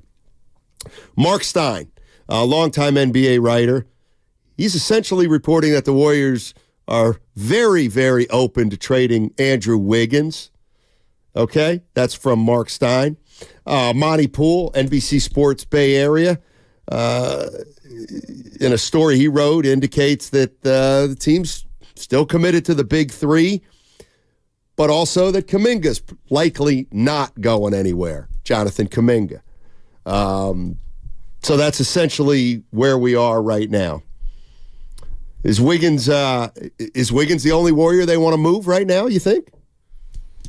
Do you think the Warriors are going to make a move before the deadline? I do. Okay. I think they have to make a move. Either way, whether you want to try and get better or you want to try and begin the process of retooling, I'm not going to say rebuilding, because you have to choose, I think, which direction to go in. If you think that this team can piece it together and try and make a run, well, then you try and make a trade to get better. I don't know if there's a big boy out there that's a star that comes in and shifts the hierarchy, but I think there's a couple moves you can make around the edges, and more importantly, move some pieces that would clarify the rotational issues that have plagued the Warriors throughout the season. And then if Draymond comes back and this team just continues to spiral and gets 76 points hung on him in a half and blows 18-point leads in the final 6 minutes of games, if that continues to happen, which it did when Draymond was around, then you do have to figure, all right, how are we going to try and get this right this summer? And you have a chance to start that process now. So I do think there needs to be a move. I'd bet they're probably going to make a move. My big question is, when we hear the move, whenever that is, assuming there will be one, what'll be the first thought we have? They're going for it, or they're giving up, or something in a gray area. I think it's going to be in a gray area. I agree. Where we're going to see, and we're going to be, was that help now or not? It might not. It should be good in a year or two. Like, I think it's not going to be, by the way, don't forget, you know how this dynasty started? With a tank. That was with a trade. The trade, which indicated foreshadowed or foretold of a tank. Monte Ellis for Andrew Bogut. 2012, right? I do think that there's going to be a continued theme, which is optionality. And that word, to me, was more about the money last summer than actual roster flexibility. If anything, it created more roster confusion. Like, you and Goo talked about this ad nauseum, last week and yesterday. Like, who's the second best player on this team on a given night? You don't know. Who should be getting minutes on a certain night? You don't know. Right. There's a whole lot of you don't knows with 11 players on this roster, and the only one you do know about is Stephen Curry.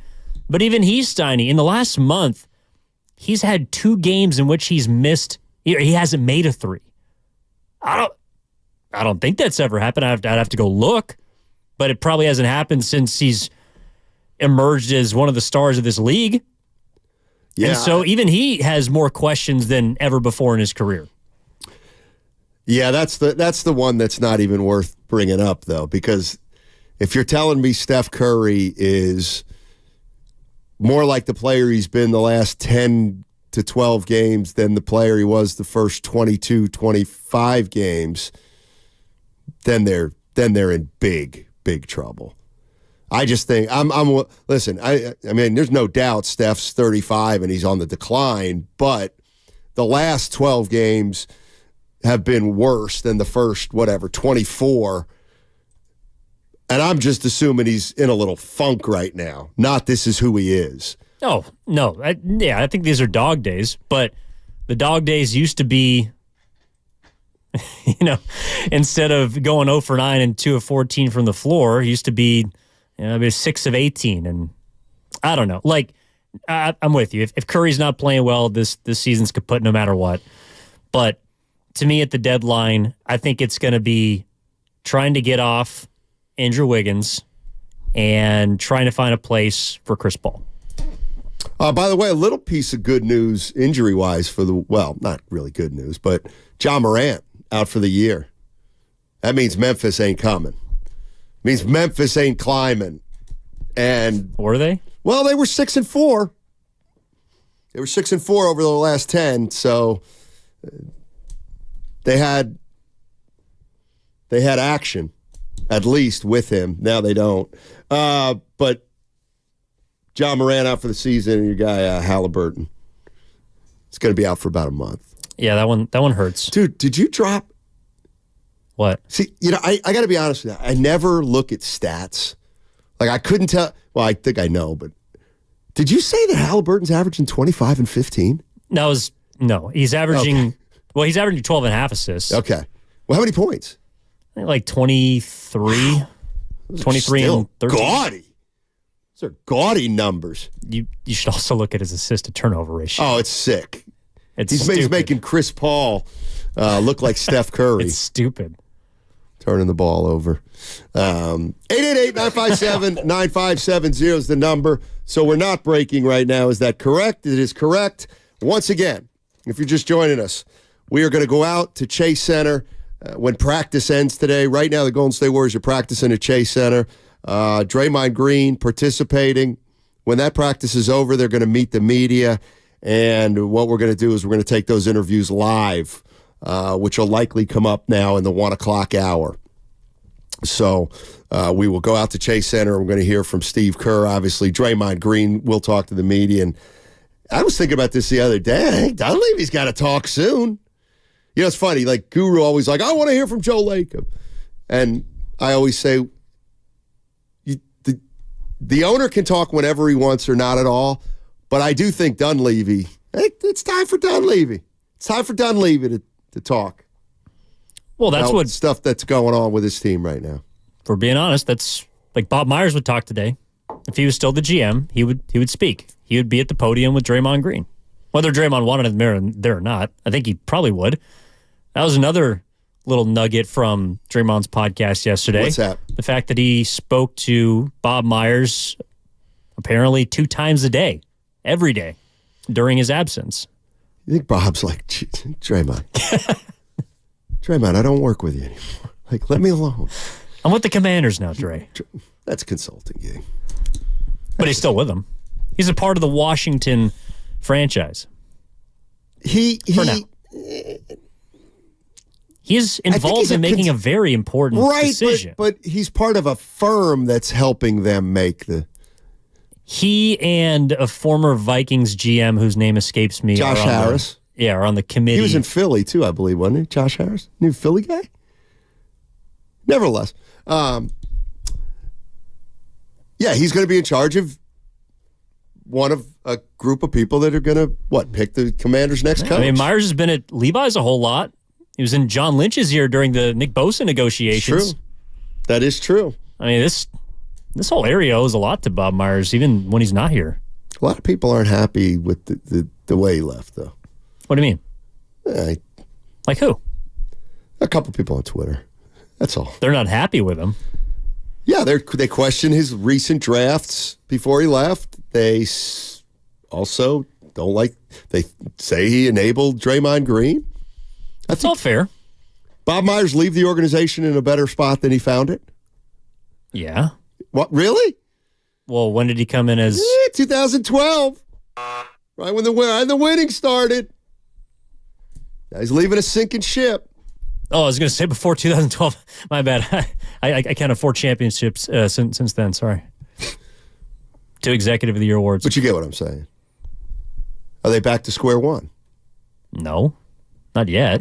I don't know. 707. Over under on how long it will take. How long Dre will hold court at the podium. He's probably picking his walk-up music right now. That's a 4, 707. I'll give you a 4 on that one. Absolutely.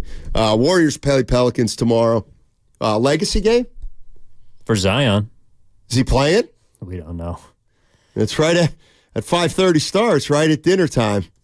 You need...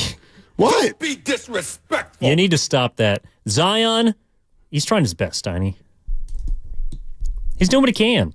I would take him on my team in a second. That's the kind of superstar you got to kind of get, a flawed superstar. It's like when the Warriors got Baron Davis. You know, he wasn't in great shape. He had a reputation of being kind of a diva. Took a chance on him, and he came here and he turned around the organization. Yeah, he helped them a lot. It's interesting because the last time they played the Pelicans, like if you look at all the wins this season for the Warriors, the win in New Orleans is probably their most wire-to-wire dominant victory. They beat them 130-102. It was the 4th game of the season. I know they were missing... Zion. No, Zion played. They're missing Ingram. They were missing Ingram. Yeah, they're missing Ingram and Grand Theft Alvarado. That's right. Is that what they call him? Yeah, it's a nickname for him. I like it a lot because he's good on defense. He is. Gets a lot of steals. He's a weasel. There's I mean that in the... I would say that he... In the kindest way possible. He and T.J. McConnell are the weasels. Well, T.J. McConnell's next up in Indiana. They need a point guard right now. That's true. I'm just saying guys who are... Okay, let's head out to Chase Center. Who are we hearing from first? All right, let's hear from Draymond Green. This is live from the Chase Center. Warriors have just completed practice. Hi, Draymond. Welcome back. Thank you. I appreciate it. How y'all doing? What's up, Karen? Hey. When your teammates and coaches talked about your suspension, most of them were talking about how they wanted to see you get right as a person, worry about the player later. All of them were really invested in making sure you connected to whatever help you needed. How would you describe the type of help you've accepted to be a better person? I think it's just about, number one, knowing what it is. Yeah, I mean, I think so many people throw around the word help. What actually does that mean? And so I think for me, number one was just sitting down with myself and figuring out what that means. When you talk therapy and all these things, therapy only go as far as you take it. When you sit in a therapy session, therapists probably talk 10, 15% of the time. And you talk the other 85 or 90. So then what are you talking about? And I think for me, and knowing that and understanding that and then going into the process, it's first important to identify what exactly that is. And I think so many people can have their thoughts on what that means. But again, if it's not something that you're up to, if it's not something that you believe, then you're wasting your time.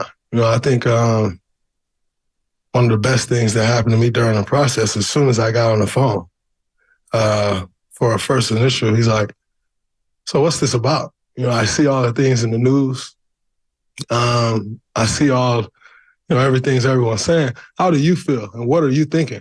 Because again, if you're here just to satisfy some obligation or satisfy some public opinion, you're wasting my time and yours. And that was the most important thing for me that I could hear, because that wasn't why I was there, and yet, one would think so.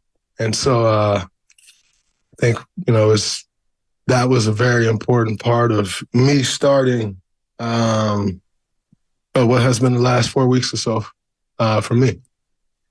What's up, Draymond? How much basketball were you able to play or not play, I guess? I took some time away from everything. Like, I don't think I touched the ball for the first 10 days because it was the least important thing to me. I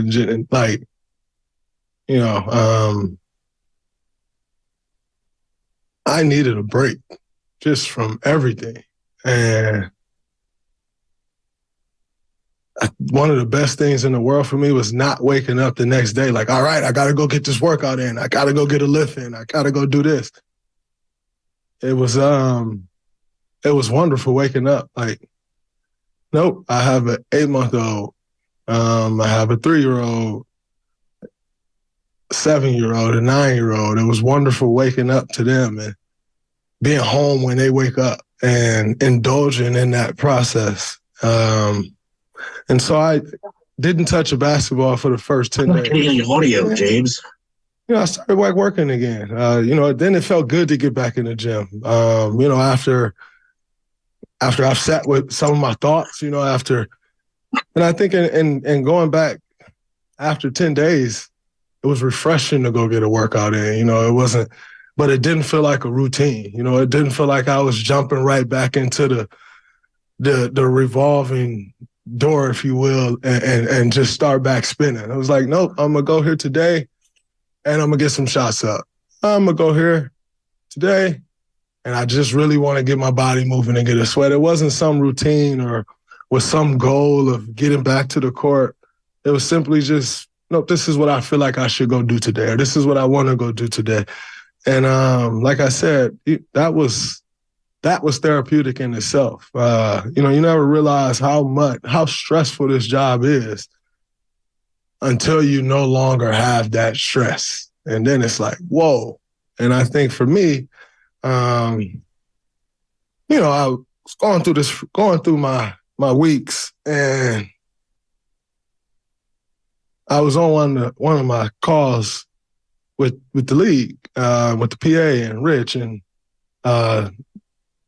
Rick and Mike. And then they start talking about all right, a return date. And my body was like it just immediately tensed up. And I was like, whoa, that was interesting to me, because it also further confirmed for me what I had already been thinking about the time that I had off, and just sitting away from everything and how relaxed I was with everything. And to just hear the word return to play and tense up immediately, it was just kind of a reminder, of okay, you're going to start discussing the return now. That's great. But you can't fall right back into the tense place. And I think that was such a great moment for me to have, because the last thing I would want is to come back and have that moment when I'm going on the court, And so to have that moment, the first time I heard the word return, I thought was also a step for me in the right direction, because, wow, you're able to process that right away, as opposed to living through it. And then it's figuring it out after the fact, You're listening to Draymond Green addressing the media on 95.7 The Game. You're listening to 95.7 The Game, KGMZ FM and HD1 San Francisco. Always live on the free Odyssey app, Twitch and YouTube, powered by First NorCal Credit Union. It wasn't hurt.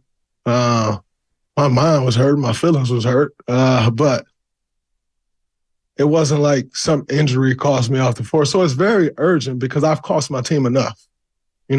I've cost this organization enough, and so it's not a time for me to just come back and be like, all right, I'm going to take my time and get back when I can. No, you caused this yourself. And so you don't get the grace. And although I'm very appreciative of our organization, number one, for the support, but number two, they're putting the plan together to ramp up. If it was up to me, I would love to come back and play right now. Reality is it's probably not the best thing for me or the best thing from an organizational standpoint, and what that looks like moving forward, and the risk of injury and all those things. But, there's a human component of this as well. And, you sit home and you watch these games, and as a competitor, you want to help. And so, and then returning, it's funny. Coach said, "Welcome back," and film yesterday, and BP started clapping, and everybody started clapping. I'm like, well, I'm not sure I deserve a round of applause. But I'll take it. But, it's like in that, like, half joking, but like, you don't just get grace and I'll take my time and get back when I can. Like, I'm coming back from a suspension, not an injury. And so there's a huge sense of urgency, and I pushed it like crazy today, and I'm going to push it like crazy every day until I can get back on the floor. Because, number one, I think it's also important for these guys to know and understand that, I'm not approaching this like I'm going to just take my time and get back when I can. I'm going to do all that I can to meet the requirements that I have to meet with our performance group in order to get back on the court. And I'm trying to do that as fast as I can. Whatever work that requires, that's what I'm doing.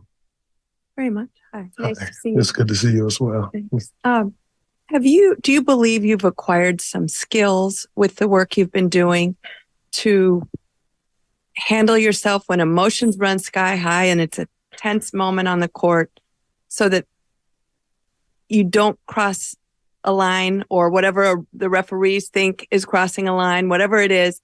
How do you control those emotions the next time? And are you finding some ways and some techniques to do so? I think number one is about, first off, understanding your emotions, understanding those moments. My goal is not to come back and worry about crossing the line,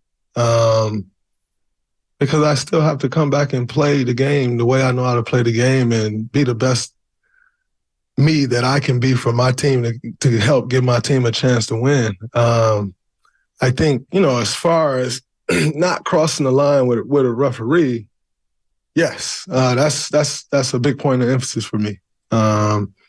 And knowing and understanding where that line is. But I didn't make it to this point worried about touching the line. I didn't help this team and this organization become what we've become by worried about crossing the line. And so, throughout my time away, you kind of go through work through all these thoughts, right? And, if you would have talked to me 2.5 weeks ago, I'm like, I'm not crossing the line. I'm not doing this. I'm not doing that. And but as you continue to do work and put the work in, and as time go by, for me, it's about developing a practice, developing a routine. And I think one of the best things about that is it hasn't been just on me to develop that. I've had support from this organization, support from the league in developing what those things look like. And that's what I plan to do. I'm not going to sit here and tell you like, yes, I know everything, because you don't know what you do until you're in a moment, But I think going into anything, you can only best prepare yourself for what moments you may face. And then you'll be put to the test.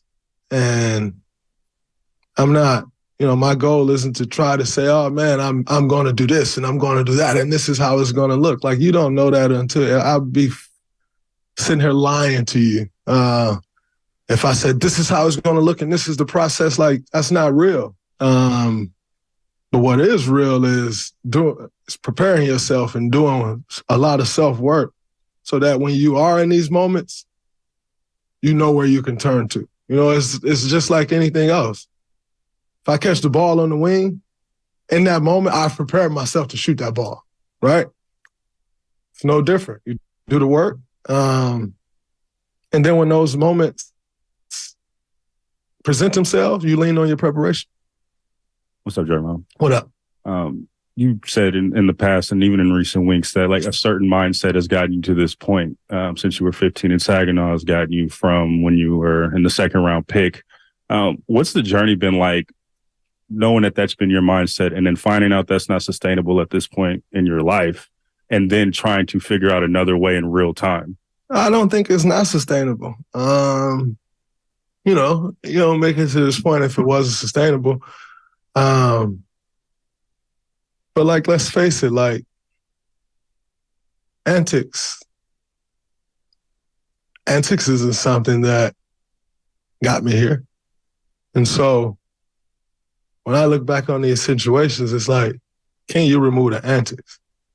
I'm very confident I can remove the antics. And I'm very confident if I do remove the antics, no one's worried about how I play the game of basketball. Nobody's worried about how I carry myself in the game of basketball, but it's the antics.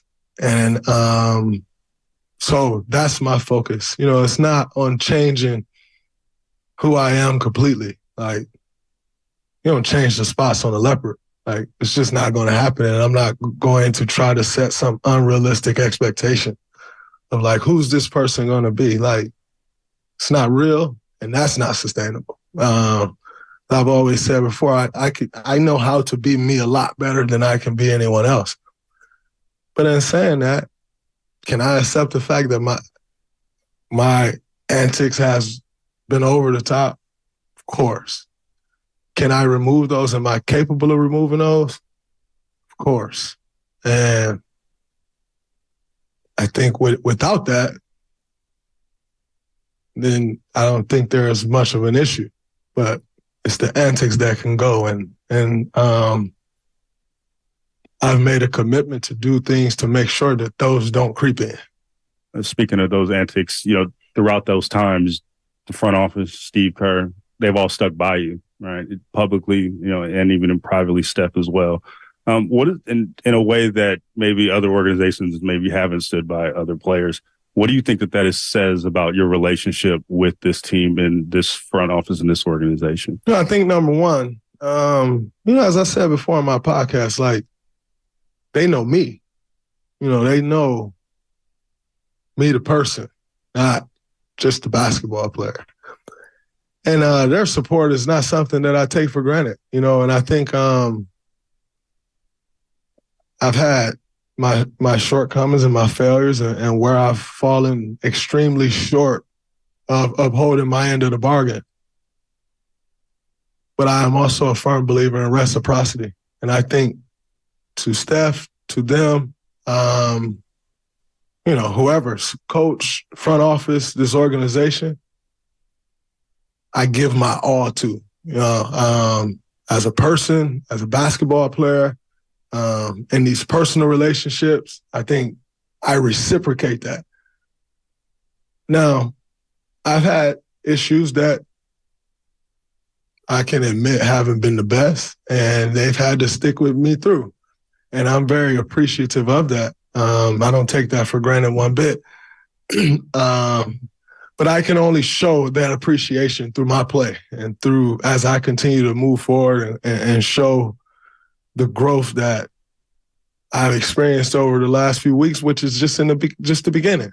Like I said, I'm not going to come up here and be like, oh man, it's been 3.5 weeks, or like, here we go. Like, it's not real. But, I think what I know over these 3.5 weeks, I have grown some and started a path to further grow and dedicated myself to that path. And so ultimately, you just want the opportunity to show them that.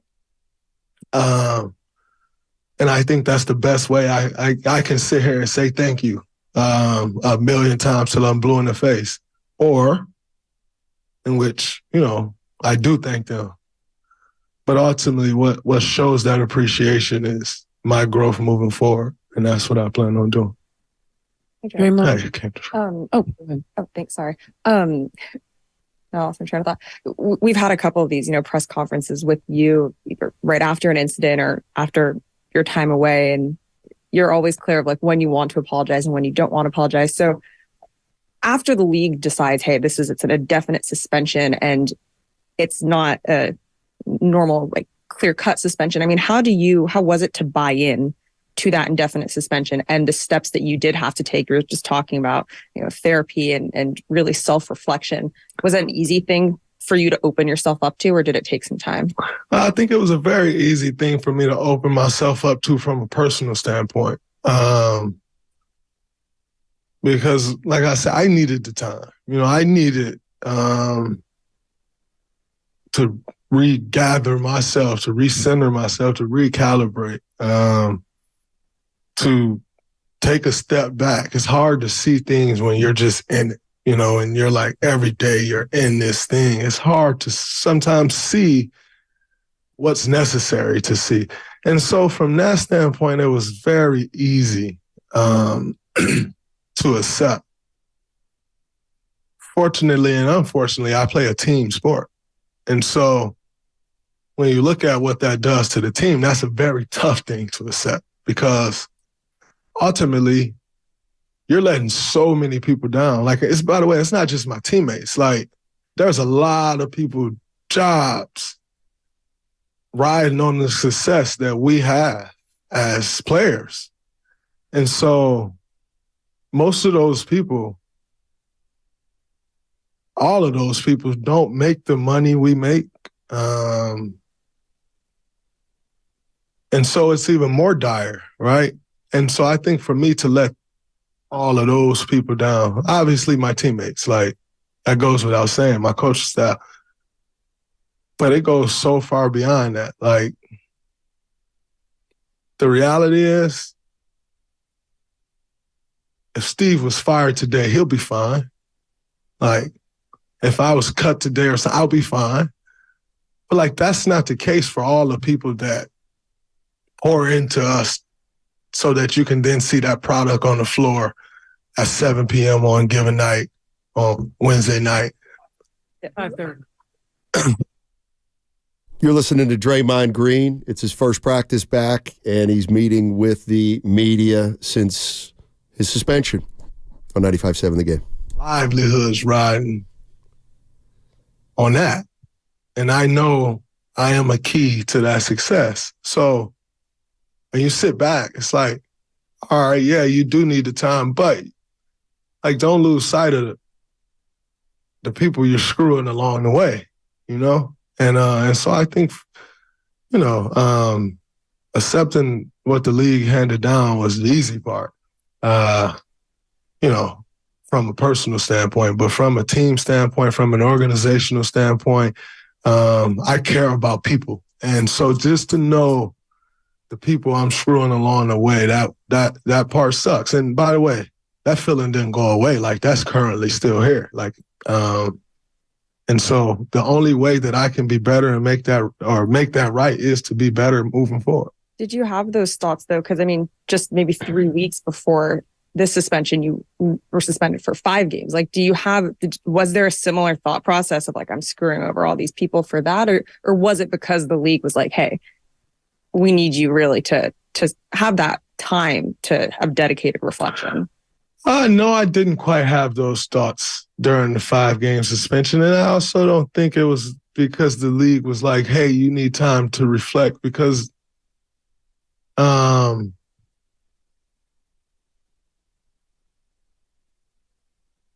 think, it's not necessarily a time thing, but when it is indefinite, you don't know what that means either, and so that could be like, who knows what? It's indefinite. And so, like I said before, I think having the time allows you to process those thoughts. And I'm also appreciative to the league for the indefinite suspension. You know why? Because it was no goal to return. It was no, all right, I'm going to work and get through these 5 games, so as soon as the 5 games is up, I'm back. Like, a part of the indefinite and returning was being in a better space. And so to allow my mind to process what it looks like in getting in a better space, I think you're able to then sit with those thoughts. But to, like, sit for 5 games, I'm targeting the return date. There was no target until 2 days before it was announced to you all that the ban would be lifted. There was no target the entire time. And I think when there is no target like that, it allowed me to process all these things. It allowed me to not have the stress and the plan of working towards a return. It allowed me to come to some realizations that I needed and wanted to come to. And so I think that's more so that for me than anything. Hey, Draymond. Okay. Hey, Draymond, welcome back. Thank you. Your transparency throughout this entire process has been unprecedented. We've not really seen this from any athlete. And in all the things that you've said, you could look at your message and say it could be to the youth in Saginaw. It could be to your son one day. It could be to the fans. It could be to your team.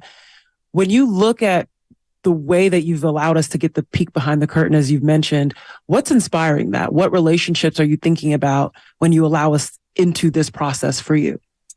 I think several. Number one is my family, my friends, those close to me. You going through this, like,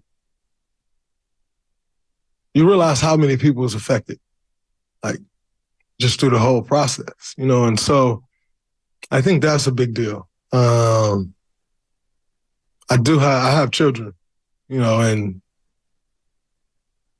I want to make sure they see the right thing. And because parenting is all built and based on trial and error, some mixture of what my parents showed me that I thought was great and what I didn't necessarily think was so great, I'm going to try to do this, right? Like, it's no guide, there's no handbook. Maybe there are some handbooks out there, but I ain't never read one. Because even if it taught me something about my 9-year-old, my 3-year-old is totally different. So, in understanding that there's no guide, there's no handbook, I also understand that they've been they've been put in a position to have to deal with some things as well. And so if you put someone in a position to have to deal with things, and it's not just my kids, but as far as my kids do go, if you let them see you F up, then you got to let them see you make it right. You got to let them see your growth. You got to let them see you take ownership. Can't just run and hide. And although throughout my time I wanted to run and hide, as I told you, I considered retiring. Like, that's running and hiding. Regardless of what drive those feelings, that would be in that situation running and hiding, because guess what? You're not really leaving on your terms. You're running from something. And so I think, and then, you start talking about youth and not youth, adults. Like, adults struggle with accountability. I know I do sometimes. Maybe y'all don't, but I definitely struggle with accountability sometimes. And I've never been a me guy. Like, it's not all about me. And so in a situation like this, can I help someone else grow? If I help one person grow, incredible. Like, great. Because that leads us all to a better place. If I can help one person grow from my shortcomings, from my failures, you want people to love when you're doing something great, right? Like, you want people to go crazy when you're doing something great and you want to feel that love. Well, like, don't run from it when it ain't so great. Don't. And so I think my goal is that a lot of people can learn from it. And yet my goal is, most importantly, is to grow. And I think if I can show growth in the position, like, there's a responsibility that comes with the positions that we're in. And, I've always been one to say, like, that's your business. Like, it ain't really my business. But the reality is, it's like, there is a responsibility. And to whom much is given, much is required. And so I think allowing the world to see that there's growth out there for everyone. And your growth may not be the growth that I need, but it's all relative. And so, and sliding the curtain back and let everybody take a peek. I let everybody take a peek when it wasn't right. It's on full display in front of the world. So don't try to hide now. Like, there's a stage for you to allow people to see growth. And because I'm so dedicated to growing, I don't mind you taking a peek.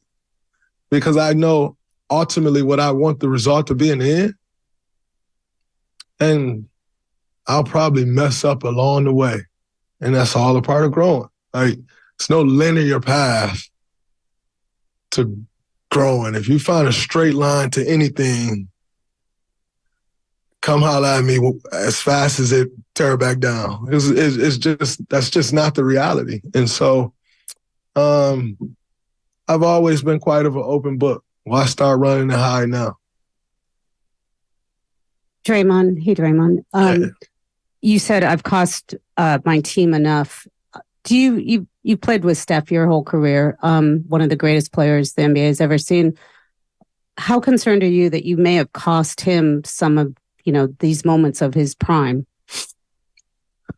I don't necessarily look at it as costing him some moments of his prime, because we're all in this together, right? Like, one of us fell, we're all failing. It's a team sport. I think for me personally, I care more about the person. Like, how am I affecting the person? I can care less about a prime, if I'm honest, because I don't see his prime coming to an end no time soon. But, like, how are you affecting the person that care about you? I spoke about the Stephen A. incident on my podcast. Like, then that's something he got to live with, forcing him to carry more weight than he necessarily would have to carry. What effect does that have on him? Even more so from a basketball standpoint. Like, it matters more to me how I affect the person. Now, as far as this team goes, like, definitely affected this team in a negative way. But it's not. It can be repaired. Like, we're still, 36 games into an 82-game season? There's a chance to make it right. And that's my goal, and that's my focus. And I think in doing that, it helps Steph, it helps all of us. But I don't necessarily look at it from a daily basis of like, I affected his prime. No, I affected the person. You're listening to Draymond Green. He's talking to the media after his first practice back with the Golden State Warriors after being suspended. You're listening to 95.7 The Game. I actually think it's selfish of me to be like, I'm affecting him this way. No, like, how are you affecting his mind also? Like, how are you affecting how he show up to work and what that looks like on a daily basis? Like, there's so much more to this game because we're actual human beings playing this game. Like, and I think that gets lost. That gets lost so often. Of like, no, like, that's a real person that's dealing with these things, and these things can be heavy. And so I'm more so worried about how I affected the person. Maybe I'm wrong for looking at it that way and not thinking about it from how I affected this prime, but I still worry more about how I'm affecting the overall person and than just one specific thing. Zach, sir. Thank you. Just two-part thing. First of all, to be clear, you do not have a return date as of yet. No, not yet, but I'm pushing to make that as soon as possible. As soon as I get to go, I know our performance staff have put a plan together. As soon as I get to go, I'll be ready to go. But like, that goal is also Coach Kerr. Like, I don't I said before, you don't just get to walk back in like when you want to walk in. Like, that goal is also Steph. You know, like, that goal is the guys in the locker room. Like, you know, I don't, like, the league was one thing. But, like, it's so much bigger than that. Like, I owe a lot to these guys. And so the goal is also on them. You know, it's not just up to me. I don't necessarily view it that way. When I get to go from our staff, our performance staff, our coaching staff, our guys, like, that's all a part of it. It's not just on me. And where's your conditioning level? Like, I think I'm in pretty good condition, but it's so much more than that. You know, like, reintegrating yourself into the team. I didn't see these guys for the whole time, and that was very intentional. But, like, that's all a part of it. And lastly, what did you miss the most during your time away, and what did it feel like driving up to the arena, walking in, coming back to work? What you miss the most is, you know, I sit and I watch our games. And what you miss the most is just being able to be there for the guys. Like, man, it's hard to win NBA games. I think we've had times where we've made it look easy. It's hard, like, as hell, to win an NBA game. So when you see guys struggling, you just want to help.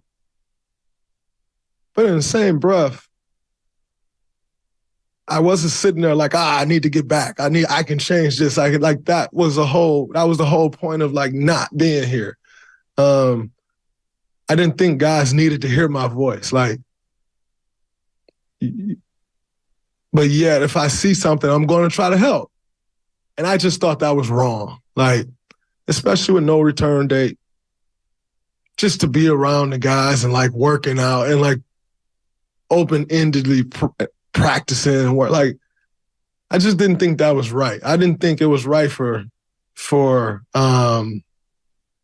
them to even have the uncertainty. You know, it's almost like you out of sight, you out of mind. And it don't quite always happen that way in our sport, because it's a win or lose sport. And so when the wins are piling up, everybody's great.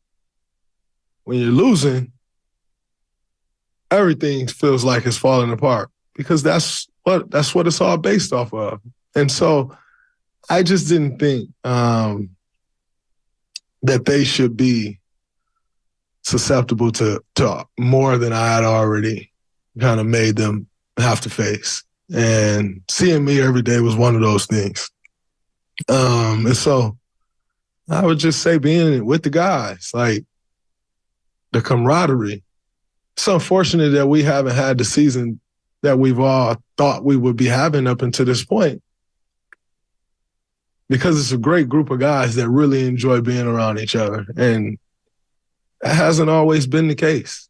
And so I think I missed that more than anything. But I wasn't just, like, missing playing, because playing wasn't on my mind. Like,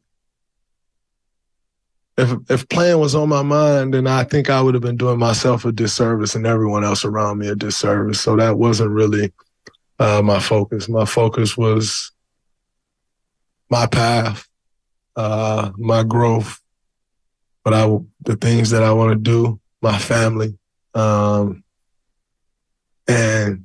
making sure that whenever that day came, if it did come, that I returned to this team,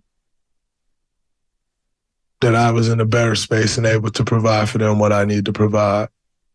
And I think I'm in a great space, but just being able to help the guys. No problem. All righty, that's it. Draymond Green. Just got done meeting the media for about 30, 35 minutes. Man. Got into everything. Thoughts? Well, he definitely spoke his truth, and it was certainly an extension of the podcast episode he released yesterday. I mean, I think there was a lot in there. And, from the beginning, the thought on therapy being something that you can go only as far as you're willing to go with it. The fact that he didn't touch a ball for 10 days after being indefinitely suspended. The fact that his body tensed up at the mention of a return date. The goal is to worry about not crossing a line. He feels like he can leave the antics in the past. It certainly sounds great. And I think Draymond has had more time than ever to reflect. And this is a part of who Draymond Green is at the end of the day. No doubt. He always has kind of gone through these cycles, so I know we can dig into it next. All right, 888-957-9570 is the number. We're going to do things a little bit differently today because we took the Draymond Green press conference. If you want to react to it, now's the time, 888-957-9570. Now it's just a question of where do we go from here on 95.7, The Game? I tell you, looks great in Zenny.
along with Evan Giddings. Let's head back out to Chase Center. We just heard from Draymond Green, who finished his first practice after his suspension was lifted. Let's take a listen to Steve Kerr, who's talking to the media right now. Together, you had said welcome back, and BP had started a round of applause essentially, and Draymond was like, I don't necessarily feel like I've deserved that, but I'll take it. That concept of reintegrating yourself from a voice perspective is very different than the ramp up from a physical perspective. Right. How, in your experience, have you seen when a player comes back from a suspension, whether it's Draymond or anyone in your career, comes back from a suspension where there's this concept of potentially losing respect in the locker room or having any concern about, keeping the morale of the team up with this person coming back? How have you seen players do this well, and how have you encouraged Draymond to do the same? Yeah, it's a great question. And I know that Draymond just spoke with you for half an hour, and I don't know what he told you. I know he had his podcast, so I know he's talked a lot about, his feelings. I think he shared with you my conversation with him about no more buts. Did he? Yeah. He shared that with you. He said that on his podcast. He said Hazel had actually said the same thing to him too. Yeah. And I just think there has to be a sense that there can't be an explanation that follows the apology, and it's not an apology. So what I'm looking for, what the team's looking for, what I think Draymond knows is expected is no more buts. Just, an apology needs to be an apology, and then you move on. But then you have to learn from that apology. That's just kind of basic standard, behavior. And that's what we need. We need him at his best. We need, there's what makes Draymond great is his bravado, his emotion. What makes Steph great is his confidence mixed with his humility. And it's interesting to watch how powerful humility can be. And I saw it with Tim Duncan all the time. And I think everybody's different, so I don't expect Draymond to all of a sudden behave like Steph Curry or Tim Duncan. I want him to behave like himself, but there needs to be some humility in the wake of everything that's happened that goes along with that bravado. We still need the bravado. We still need the emotion. But we need the humility that comes when you know you're wrong, when you've made serious mistakes, when you've put your team at peril, when you've potentially harmed other people, opponents, teammates. That balance is the key to all of this. And Draymond knows that. He and I have had that discussion. He's been away for a while. He's had a lot of time to reflect. I think that's what we're all looking for.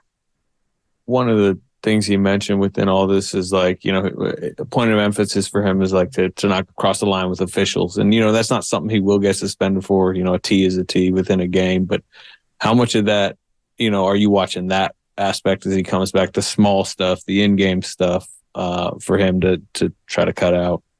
It's a big part of it. And we've talked about it. It's, can he walk that line? Can he still play with fire and energy, but leave the officials alone? That's the challenge. It's going to be a big challenge, but we're going to ask him to do that. And we need that so that we can focus on the game. His teammates need that so that we can focus on all of the little details that are eluding us right now, that are keeping us from being a consistent team. So that's what we're asking of him. Obviously, bigger issues at stake, but there is a countdown towards February 8th, less than a month. Whenever he's back, presumably, it's not too long from now. Do you feel like there's going to be enough time to assess what this team is like with him out there, what this team needs, what this team might have to do? Is that enough time to assess everything? Yeah. We've had plenty of time to assess the team this year and the last couple of years. I think I don't think that's going to be an issue. Steve, how do you assess the pace your team is playing at? Last year, you guys were first in league in pace. This year, you're middle of the pack, sub 100 possessions per game. Do you like the tempo of your offense right now? We didn't want to be the fastest team in the league after how we played last year, because of our turnovers. The combination last year of the turnovers and bad shots in transition led to us being at the bottom of the league in points per possession in transition, 28th. That's a bad combination. If you're going to run every time and not score efficiently, that's not going to lead to many wins. So we wanted to come in this year, slow the pace down a little bit. We still want to push every time we have an advantage and throw the ball ahead. But I felt more comfortable, especially with Chris coming aboard, that our pace would slow down a little bit. What this team needs is to find the balance. We've actually turned it over way less frequently now here the last couple of weeks. We need to find the right balance between how fast we're playing, how efficiently we're scoring.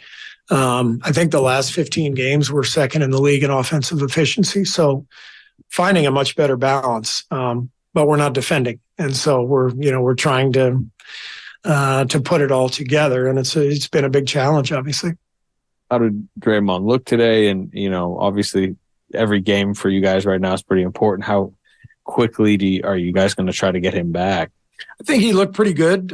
He definitely needs to play more basketball before he's ready to step onto an NBA floor. Just for his rhythm and his time. He's always been a player who is going to make quick decisions and push the envelope. But the timing of everything matters. His skill in terms of his, handling the ball because he's pushing in transition, all that stuff really matters. And so he needs to find some rhythm here over the next week or two, and we'll see where it all goes. I know part of when he was out, it was kind of like out of sight, out of mind. Don't worry about it rotationally. But now that he's back and his return is close, how do you start to look at the dominoes that are going to go, starting lineup, all that? And do you almost already start implementing some stuff, in anticipation? It's been the story of the season, really. Trying to find the right combinations, particularly in the starting lineup. The strength of the team, besides Steph, obviously, has been the second unit with Chris and Dario kind of anchoring that unit. Those have been our best lineups all year. But now with Chris out, obviously that jumbles not only the second unit, but the starting unit. So we have a lot to figure out for sure. Would Draymond coming back lessen the interest in playing Kuminga and Wiggins together? And after the last game, are you less interested in seeing those two guys together, given the results? Yeah, I mean, it's just tough. Like we know this from, Steph is such a unique player that the combinations around Steph really make a big difference. And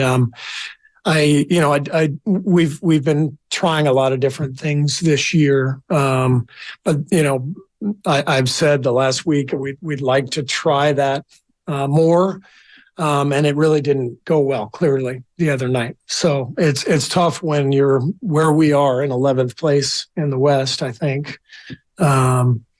It's tough to continue to experiment with things that really aren't, proving to be very successful. So it still could happen, but be perfectly honest, I'm less inclined to do it now. Steve, you talked about defending everything you guys have built over the last 10 years and nothing lasts forever. And Draymond on his podcast mentioned the thought of retirement. Did that come up in your conversation? And can you run us through like what that's like as these players kind of talk about the end? Obviously, you're still playing, but Clay had mentioned something. You had a conversation recently. So just kind of that mindset that those guys are in, especially the big three. Yeah, I mean, without really talking about my own conversation with Draymond, I just think that my own experience as a player, when you get older and you start thinking about what's next, it's a very unique situation to professional sports where you're 33 years old and you're trying to figure out what you're going to do for the rest of your life. It's strange. I remember Phil Jackson used to tell us in Chicago that when an athlete dies, when an athlete retires, a part of him dies. And I didn't really understand it until I retired. And then I felt it. It's like part of your identity, part of your everyday ritual, routine.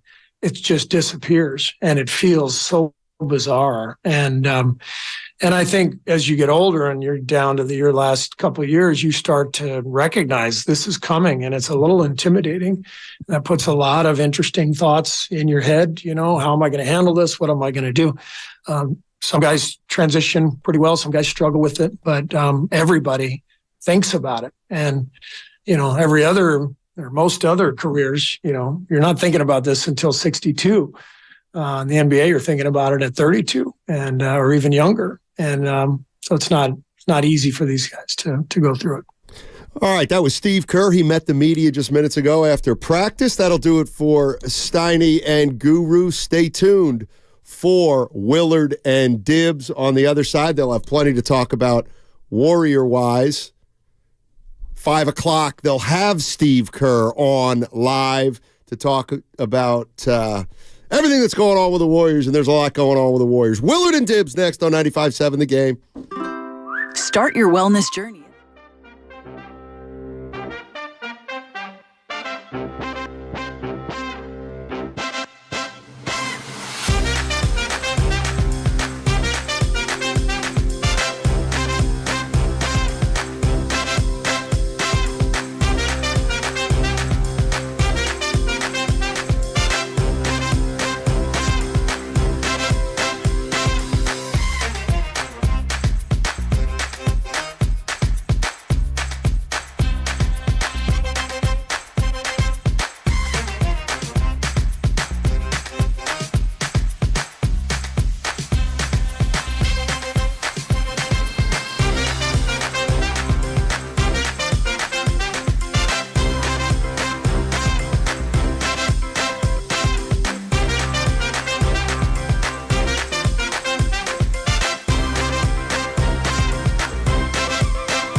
There'll be brighter days ahead. Now, these two homegrown Bay Area boys finally come together to take over sports talk. Get the hell off of my doorstep. Major League Baseball, you stink. It's Willard and Dibs on 95.7 The Game. I'm going to read straight from our text line. Oh, okay. A little bit of a running, running writing, if you will. This is from all kinds of numbers all over the Bay Area. Not to sound cynical, but it just sounds like Draymond's going to get a technical his first game back. He doesn't sound like a man that's changed his ways. 707, stop playing him. That bleep is annoying. 510, this dude should be an actor or a politician. 707, it's ruining my day hearing this. 510, love Dre, but this is all hot air. Draymond is loving this moment. I hope you guys call this news conference what it is. Utter bleep. He certainly loves to hear himself talk. Gosh, let's see. What a bleeped up way to think. He lost 2 chips for the team. He's not sorry about his antics. Somebody ask him about attending LeBron's party. I could keep going. What'd you think? Well, I mean, he lost 2 chips. How did he lose 2 chips? The one he lost led to 2 more that they won. So if you want to play the chips won versus chips lost game, they don't get KD if they win that chip. So if he lost that chip, then they don't get the next 2. So we can play that game if you want. But I thought that he was great, and I thought it was an outgrowth of the podcast where he showed real contrition. He showed an awareness I've never heard. He apologized, and I do think that he's ready to come back and try to be different. Now, he's not going to be guaranteed 100% different, but he knows what he needs to do differently, and I'm here to allow for the ability for any human being to change. Phony as hell. He's like Aaron Rodgers. He just loves attention. Draymond is gone soft, and I don't like it. Draymond is playing the victim card. There's nothing about him being the victim. There's a couple in here of I loved the. There was Draymond nothing that he said that to me spoke to him being a victim. I agree with you. He spoke to being, mostly deserving of what he got and being reflective of the time he had away. And I thought that it was really interesting that he talked about how hard it was to actually come back, and that jarring moment of him being cleared, like, oh God, I'm cleared. And now that leads me back to stress. All the things, the stress of going back to doing the things that I've done already. And I do think that he's going to be a little bit different in terms of engaging officials. And I think that I'm hopeful that he's able to contain his physicality when it comes to flagrants and the opponent. And I know that from my own self and my own anger issues that I have, it's not as easy as, oh, I want to change and therefore I will change. It's an ongoing thing. It's an ongoing battle. And he said he'll have losses. He'll have slips. He'll make mistakes. Good afternoon. It's Willard and Dibs. I don't want to make the assumption that everybody's been glued to the radio for the last hour listening to Draymond Green and then Steve Kerr. And Steve Kerr will be on with us live in exactly 3 hours. So we'll have all kinds of follow-up there, and can't wait to talk to the coach and certainly invite you to listen.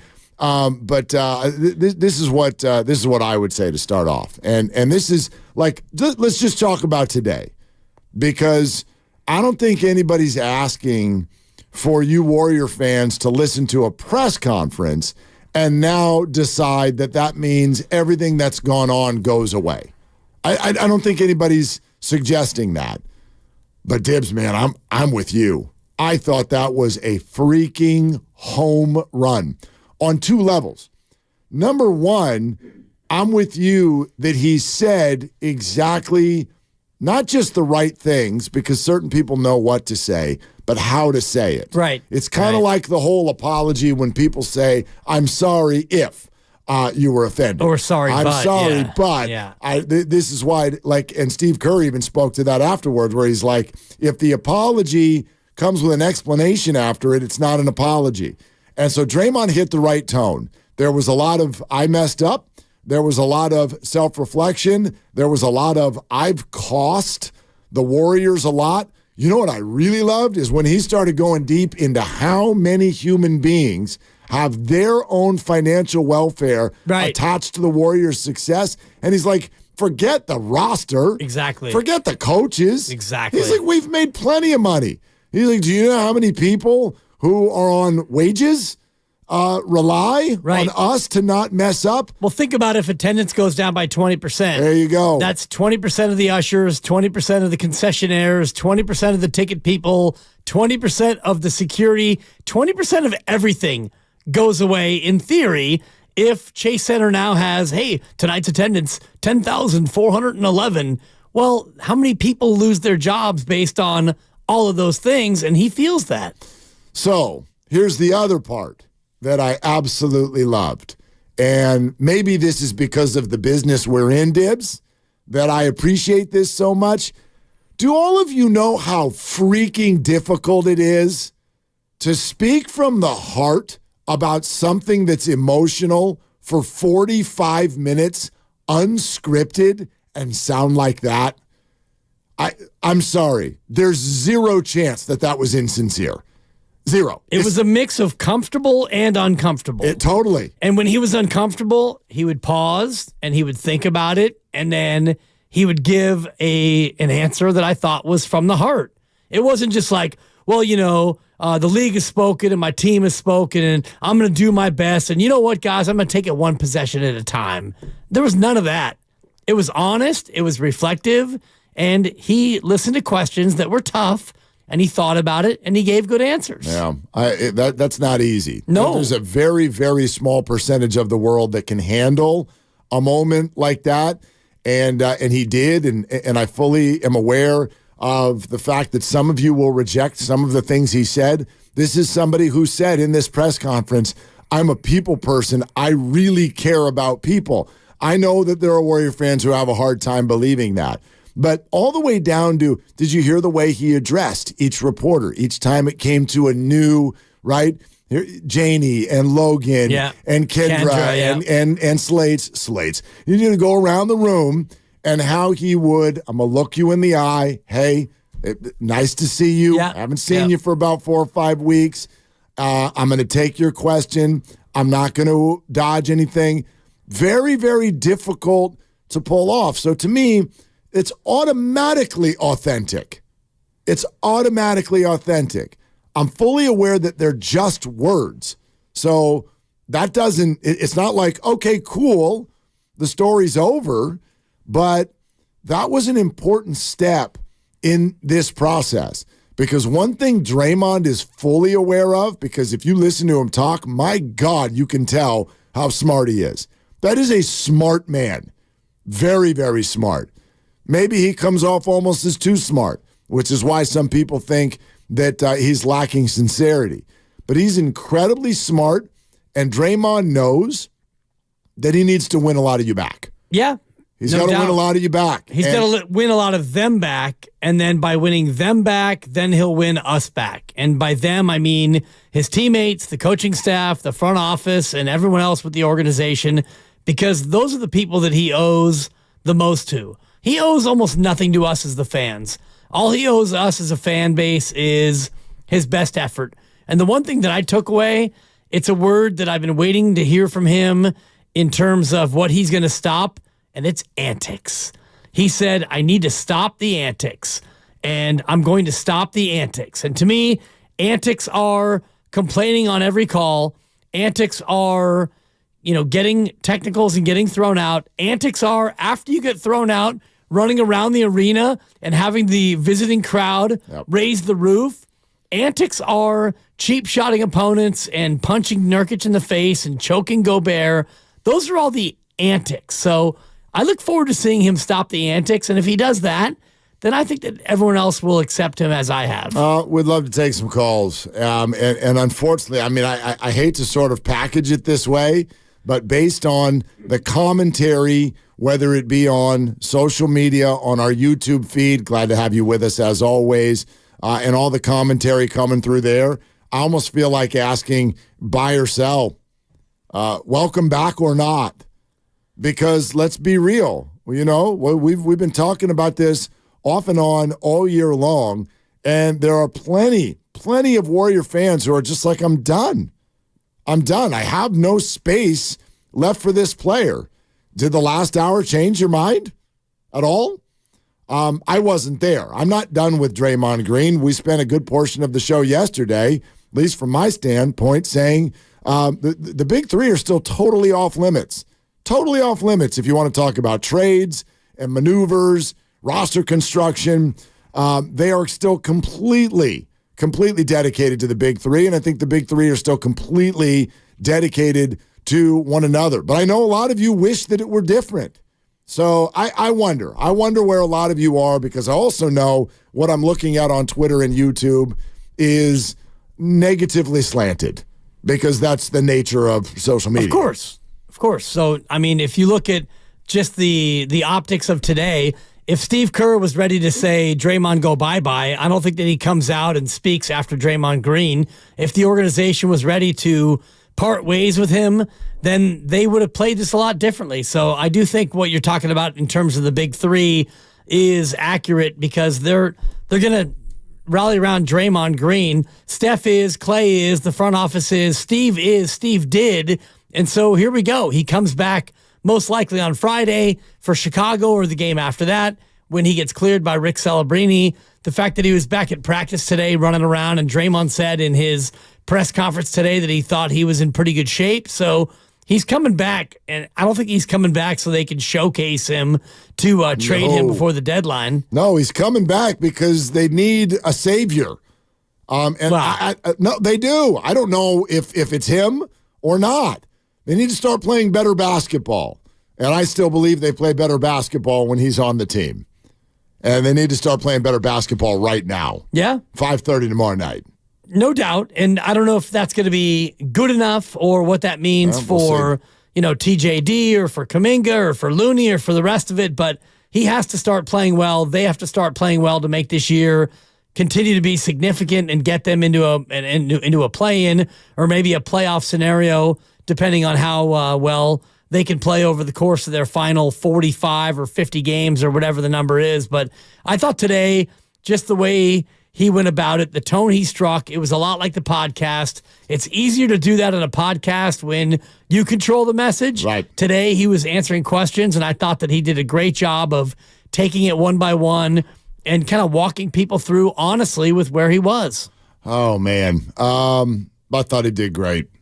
I thought he did great. But this is going to be a true litmus test, because this is the kind of situation where if stop me if I use any words that you think don't apply, but if someone said describe the characteristics of Draymond Green in this press conference, engaging, honest, self-reflective, authentic.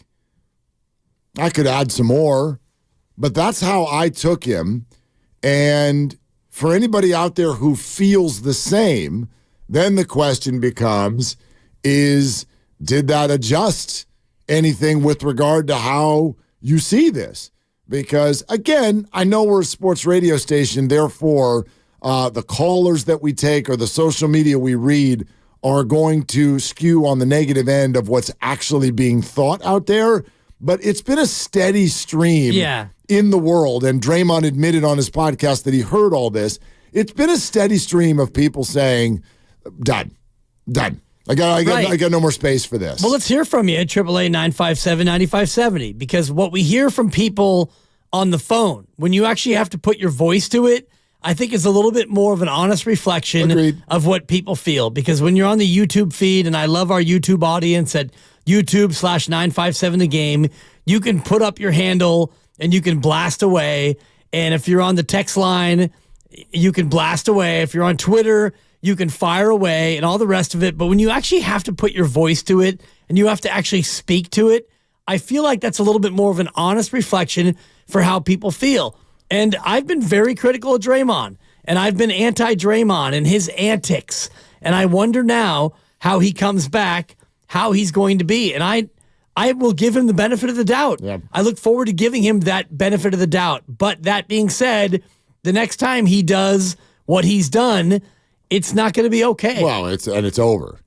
It's over if that happens. Well, it depends on what he does. Well, if it's a flagrant 2, if it's if it's just a garden variety technical foul. If it's a basketball play, then it's a basketball play. Right. It might be a basketball play that's a flagrant 2. Well, and he might be suspended for a game.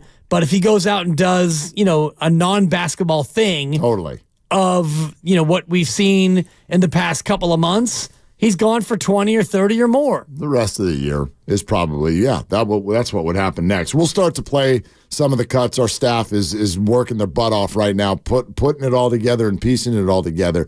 I did want to say this too. One other point that I think is important, and I'm not going to fix this. You're not going to fix this.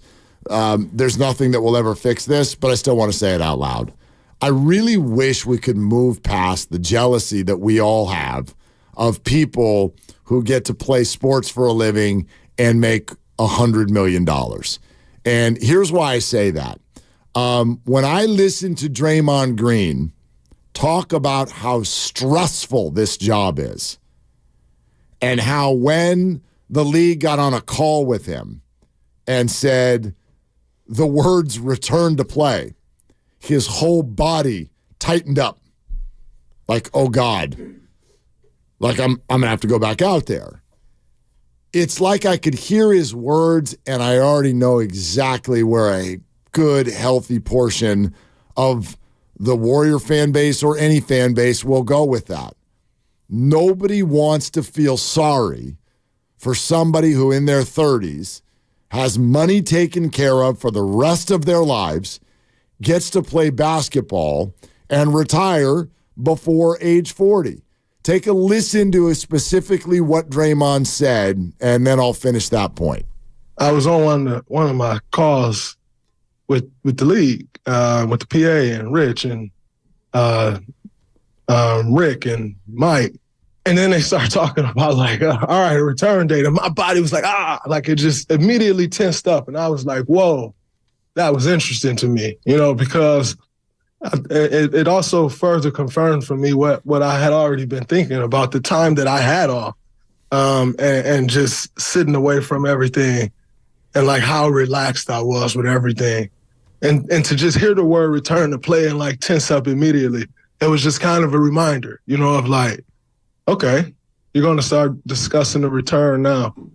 That's great, but you can't fall right back into the tense place. And I think that was such a great moment for me to have, because the last thing I would want is to come back and have that moment when I'm going on the court, And so to have that moment, the first time I heard the word return, I thought was also a step for me in the right direction, because, wow, you're able to process that right away, as opposed to living through it. And then it's figuring it out after the fact, Are we willing to give these players that? I certainly am. I know a lot. Give them what? Well, here's the idea I mean. of stress. Well, obviously, everybody experiences stress. I'll give every human being that place, because to me, stress is being a single parent and wondering if you can make your mortgage payment or make the rent, or you've got a red notice on your PG&E. That's stress. And if he feels stress, then he feels stress. We all feel stress. That's a very human condition. So I'm not going to say because he has a 4-year deal worth $100 million that he can't feel stress. I'll say this: the stress he feels is different than the stress I feel, and different than the stress that the listener feels. Maybe. Every stress is different. It's a different subject. I feel stress in a way that you don't feel stress, and you feel stress in a way that I don't feel stress. Right, but what it does to our body might be the exact same thing. It could be. It's a different subject matter, but it's the same thing. And that's something... If playing basketball stresses him out, then maybe he shouldn't play basketball. I really try hard to imagine. I can't walk in other shoes. Sure. But I can try to imagine. Oh, I try to imagine it too. I can try to imagine, and I know that when we go, oh, gosh, walk in Draymond's shoes, boy, that must be tough with the whole $200 million and everything. Boy, that must... I get that. That's money, and you're right. Draymond does not need to worry about money. But just imagine for a second that you had a job where every day when you showed up, people paid thousands of dollars to come see you do a good job. And if you don't do a good job, they're mad and they're disappointed and it's talked about and that's public. And that gets to last sometimes 2, 3, 4 days before you get to go out there and try it again. To me, that goes hand in hand with what he said about his awareness of how many people rely on the Warrior players to play well. And therefore, if they don't play well, those people might financially struggle. Their jobs might struggle. I want to acknowledge that that's, in my opinion, very fair. That is very fair. It's all fair in terms of individual stress. I dislike the cynicism that goes with you're a professional athlete. Oh, boo-hoo, you're not allowed to tell me that something's hard. You can tell me whatever you want to tell me. It's your reality. I would say this, though, from the outside looking at Draymond, a good portion of his stress has been created by his own behavior. I don't know if Andrew Wiggins feels that same level of stress of being a pro basketball player. Well, I get everything that Draymond did. So maybe Draymond needs to hang out with Wiggs and, go 4 for 9 and just chill on the weak side, and maybe that would help the stress level. But you're talking about the self-created problems, which is obvious. It's inherent. For sure with Draymond Green. Absolutely. But if he's talking about hey, we're down by 3 with 5 seconds to go and the ball ended up in my hand and I'm letting fly on a 3-pointer and it might not go in. In fact, even the best in the world, less than 50-50 that it's going to go in, and that is stressful. He has got a fishbowl job. Yeah, but I don't think that's stressful. Not every player in the association has the same level of stress, and I would argue that Draymond Green's stress level is higher than others because of what he has created. Partially. I don't think that Klay Thompson, for example, feels that same level of stress. You sure? I would guess. I've never heard Klay Thompson use the word stress. I think we've seen it. But you've never heard him talk about, man, I'm really stressed out right now. He's less with words than Draymond is. Sure. And so maybe he can't do as good of a job of explaining it. But when I watch Tim Kawakami go, hey, Klay, how you doing? And he's like, what, you want to bench me? That's stress. You're watching. Yeah, it's not stress. It's anger. Totally. And where do you think the anger comes from? The anger comes from getting cut off by somebody in a Prius today on Main Street and having him get out of the car and me get out of the car and say, yeah, you want to dance? Did you really? Of course, dude. You're not going to, some Uber driver. Got out of the car? He got out first. And then I opened my door. Be careful, dude. And then now you're out and I'm out. Okay. Be careful. You're out and I'm out. Now careful. what? But be careful. You better be careful, Prius driver. What? No. You know what though? I'm not trying to pin you. You sat in this seat and looked. Was it Spadone? Who was it that you gave kind of the dad talk? Lubman and Spadone. About the bikes, about Wear the scooters. A helmet. Okay. Wear a helmet. Well, I'm gonna look at you and give you the dad talk of, dude, stay in your car. I only get out stay in your when car. I know that getting out's going to be okay. No, he got out. You don't know. And I looked and I thought, you know what? You don't I'm know. getting out. But you don't know. Yeah, he doesn't know either. You don't know what's in his pocket. It wasn't stress, Mark. No. There was nothing stressful about it. It was pure, unadulterated road rage. Which is it's a clean emotion. Which is the result. It felt so good. Of stress. Nah. Or lack of sleep. Or whatever. No, I'm good. The way we react. Now you are. I was good. I was ready. We're streaming live on Twitch and YouTube. Let's talk it out. 888-957-9570. Twitch.tv/957thegame. YouTube.com/957thegame. Watch us live and see Dib's cheeks turn red. You can like and subscribe for all of our content all day long. We really wish that you would. It's all powered by First NorCal Credit Union. And your calls are next, and Steve Kerr is at 5 o'clock on Willard and Dibs. The road to Vegas is brought to you by MaryWest Credit Union. Working for you today, tomorrow, together. Come into Friedman's Appliance in Pleasant Hill and see an amazing...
Dub Nation, it's Draymond Green. My head coach Steve Kerr joins Willard and Dibbs today, right here on 95.7 The Game. Yeah, he sure does. Although Draymond Green with tons of comments in what was, God, about how long? 40 minutes? How long did he talk? Yeah, it's a good 40, 45 minutes. Yeah, at least 40, yeah. Sheesh. Yeah. Meantime, the ESPN trade machine is down, and that's a problem. It's down? It's down. Like you go to the website, you add team 1, and then it just spins. Oh, jeez. Doesn't even allow you to go add team 2. You tried to trade Draymond after that? Because his stock went up. Draymond? Stock went back up. That's a 2 for Draymond. I like your effort. No, his stock went back up though. He's staying. And I'm contrite. I'm apologetic. I'm a new man. I'm on the move. And I'm getting dealt. And you got teed up. And that's it. No, and thank you, Beard, says use Fanspo instead. And so that's exactly what I'm in the process of doing. Okay. Because what I'm trying to do is fact check me. I want to fact check me and see. And then I need to do not only does it work, but I got to do some research on what Toronto is looking for. Oh, you're trying to trade Draymond to Toronto? No, not Draymond. Andrew Wiggins. You trying to deal Wiggins? Yeah. Two-way Wigs? Yep. NBA Finals hero Andrew Wiggins? One-way wig. One-way ticket to Toronto. Dude, you don't have to try to sell me. I was the first guy on the station who was keeping it real about Andrew Wiggins. Back when it was Steiny, Guru, and Dibbs. Don't victory lap that. I've been victory lapping it. I did a whole bit. He didn't win them a championship. They win it without him? Is this your point? Probably. Oh, God. He was on the team that won a championship. Moonwalk right now. Did he win them a championship? Was he or was he not being discussed as potentially the MVP until 2 games to go? Did you not just say that he won them a championship? Did they have any chance without him? They might have, sure. Did you or did you not just say that he won them a championship? He did. They do not win without his play, ... He won them a championship. Jordan Poole won him the championship. Jordan Poole helped them in the regular season. He was way worse in the playoffs than Andrew was. We can play this game. We don't need to do this argument. We don't need to do this. It's an L. You're trying to trade Wiggins, and I've been trying to get off of Wiggins for years. Yeah, and you were wrong for a couple of years, but now you're right. Absolutely spot on right. Yeah, well, then apparently you're giving back the 4th ring. But anyway. You are. That's a semantics argument that I don't want to get into. No, Wiggins to Toronto, I'm here for it. Tell me who else you're going to trade with him. We're here and we're now. And the question is what is Siakam going to cost and what are the Raptors trying to get out of this? Because as I detailed yesterday, the Warriors want to trade Wiggins and the league wants them to trade Kuminga. And I think the Warriors would rather not trade Jonathan Kuminga. So is it enough? Chris Paul, Andrew Wiggins, Moses Moody, and a pick for Siakam and Gary Trent. There's your deal. Does it work on the, what was that? I'm trying to check. But Fan-sop or Fan-wop or? Stop Fan-wopping me. Totally. No, I'm not going to do this while we're having a conversation. I got to do it during a break. Okay. I thought you could, Fan-wop it while we're I could do it. On the fly. So we want to take a call so I can Fanspo while the call. Sure, go a Fanspo. Hey, Spo it, yeah. Mark in Berkeley. Hi, you're on with Willard and Dibbs. Mark, are you there? Yeah. Okay. Yeah, now Mark? this is Yeah. it's going to do better if you talk Warriors. If you actually talk. Yes. Don't ahead, say Mark. hello again, or we're going to say goodbye. This is Mark. Yeah, that's why we said Mark. Hi, Mark. Happy holidays to both of you. Okay. To you as well. And I thought Draymond did good. I don't know how sincere he was, but I think he did just fine. And I want to know if you have time, Mark, to get in that story about the lady who wanted to get off the plane before you in Chicago. Oh, God. I don't even know what you're talking about. What story, Mark? You were all getting off the plane, and she decided that she was more important than you. Oh. And you were tired. Yes. Yeah. I mean, there's not a whole lot of a story to tell, but this is, I'm not wrong, right? This is a very, very clear plane etiquette rule. Don't move until all the people in front of you are exiting the plane. You don't get to jump anybody's row, correct? I love how we have selective etiquette in terms of. What do you mean?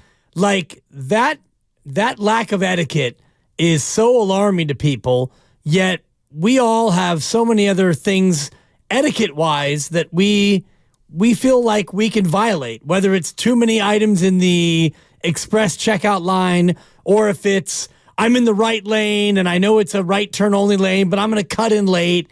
That's okay.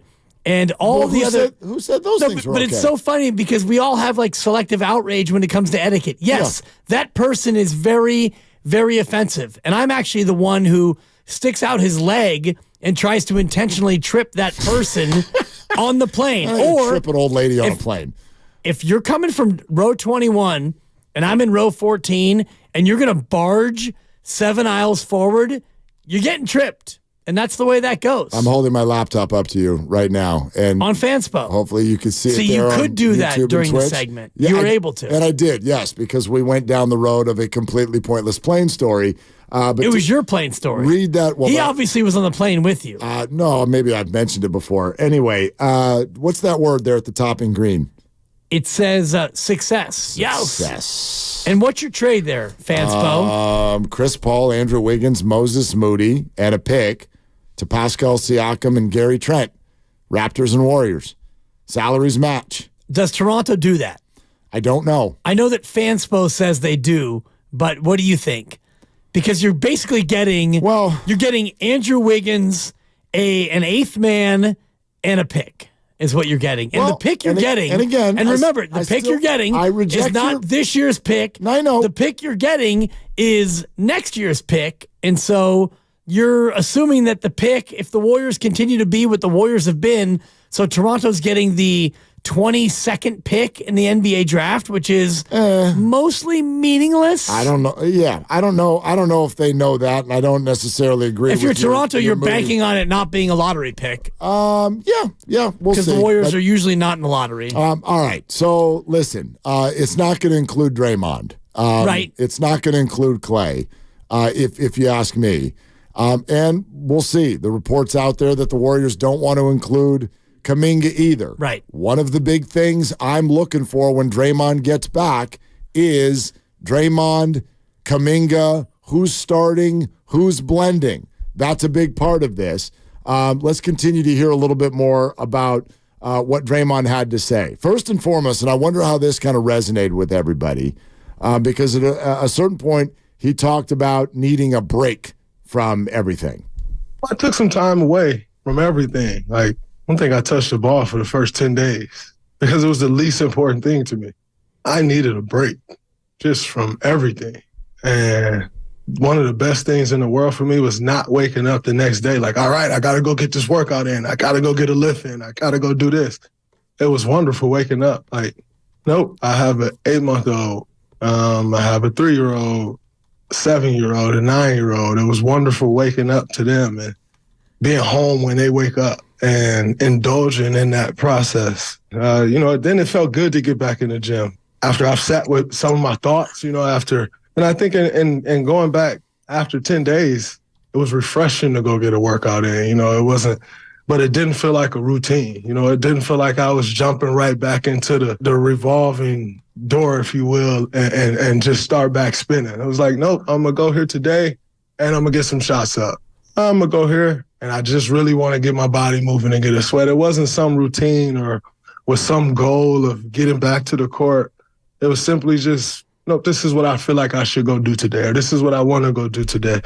That was therapeutic in itself. You never realize how stressful this job is until you no longer have that stress. And then it's like, whoa. So, whoa, that was the sound clip for me where I could just feel, I can feel the triggers.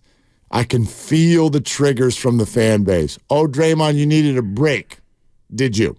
You needed a break from your stressful job, and you worked out when you felt like it and then went to LeBron's party when you felt like it, huh? Is that what you did for the last 4 weeks? I can feel that stuff. But I wonder, some of this boils down to whether or not you buy that Draymond was doing self-work right now or not. And I'll admit, on the way in, I kind of had my doubts. I was a little skeptical on this whole, Draymond needs to go away and go on a retreat, and this is now a mental health issue. I'm like, we've never looked at it that way before. Why are we suddenly looking at it now that way? But in listening to the podcast and listening to him talk today, I do believe that that's how he handled it. Will it work? Only time will tell. But I'm going to take him at his word that that's what this was, because therapy and meditation and peace and calm and quiet can come in many different forms. I used to try to meditate. I hated it. I'm not good at it. My mind just started going through my to-do list. But if I go play 9 holes by myself, that's meditation. That's meditation for me.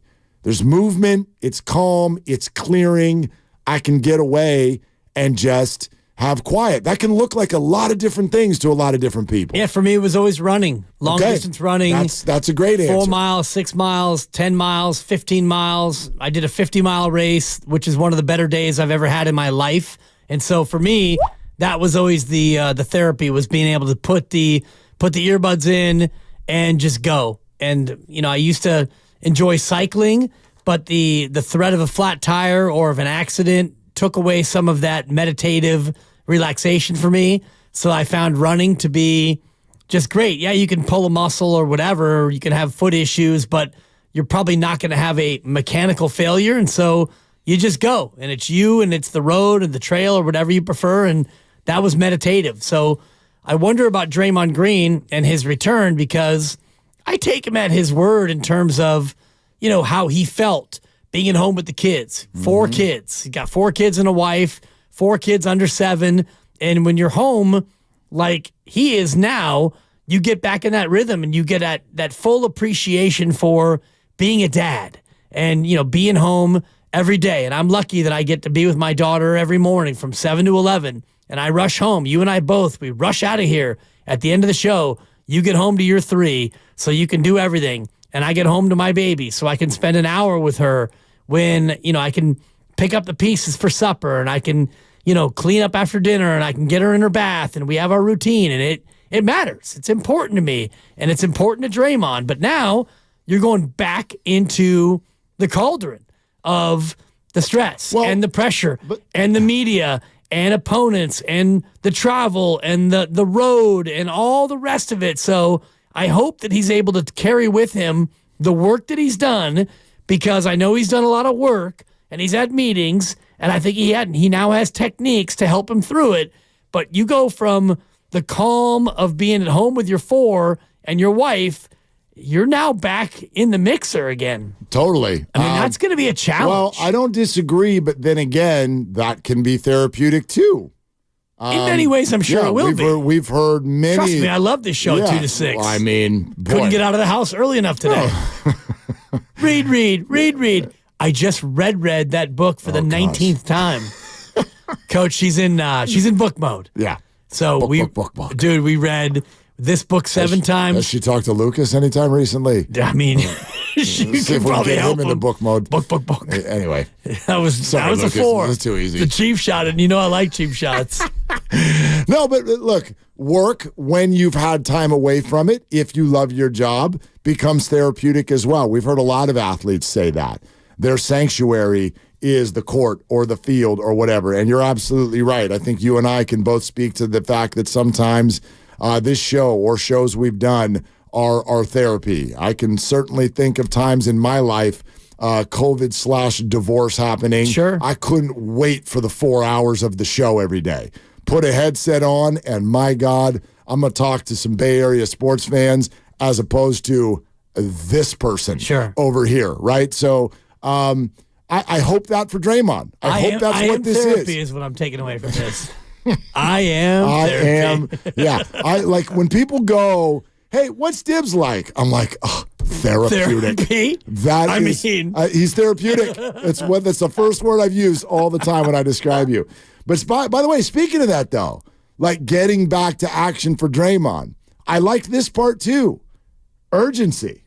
It's urgent from a professional standpoint because I wasn't hurt. At least my body wasn't hurt. My mind was hurt. My feelings was hurt. But it wasn't like some injury cost me off the floor. So it's very urgent because I've cost my team enough. I've cost this organization enough, and so it's not a time for me to just come back and be like, all right, I'm going to take my time and get back when I can. No, like you caused this yourself. And so you don't get the grace. And although I'm very appreciative of our organization, number one, for the support, but number two, they're putting the plan together to ramp up. If it was up to me, I would love to come back and play right now. Reality is it's probably not the best thing for me or the best thing from an organizational standpoint and what that looks like moving forward and the risk of injury and all those things. But, there's a human component of this as well. And you sit home and you watch these games, and as a competitor, you want to help. Yeah, I tell you what, in listening to this, and go ahead and get all mad at me for this one, I got a little bit fired up.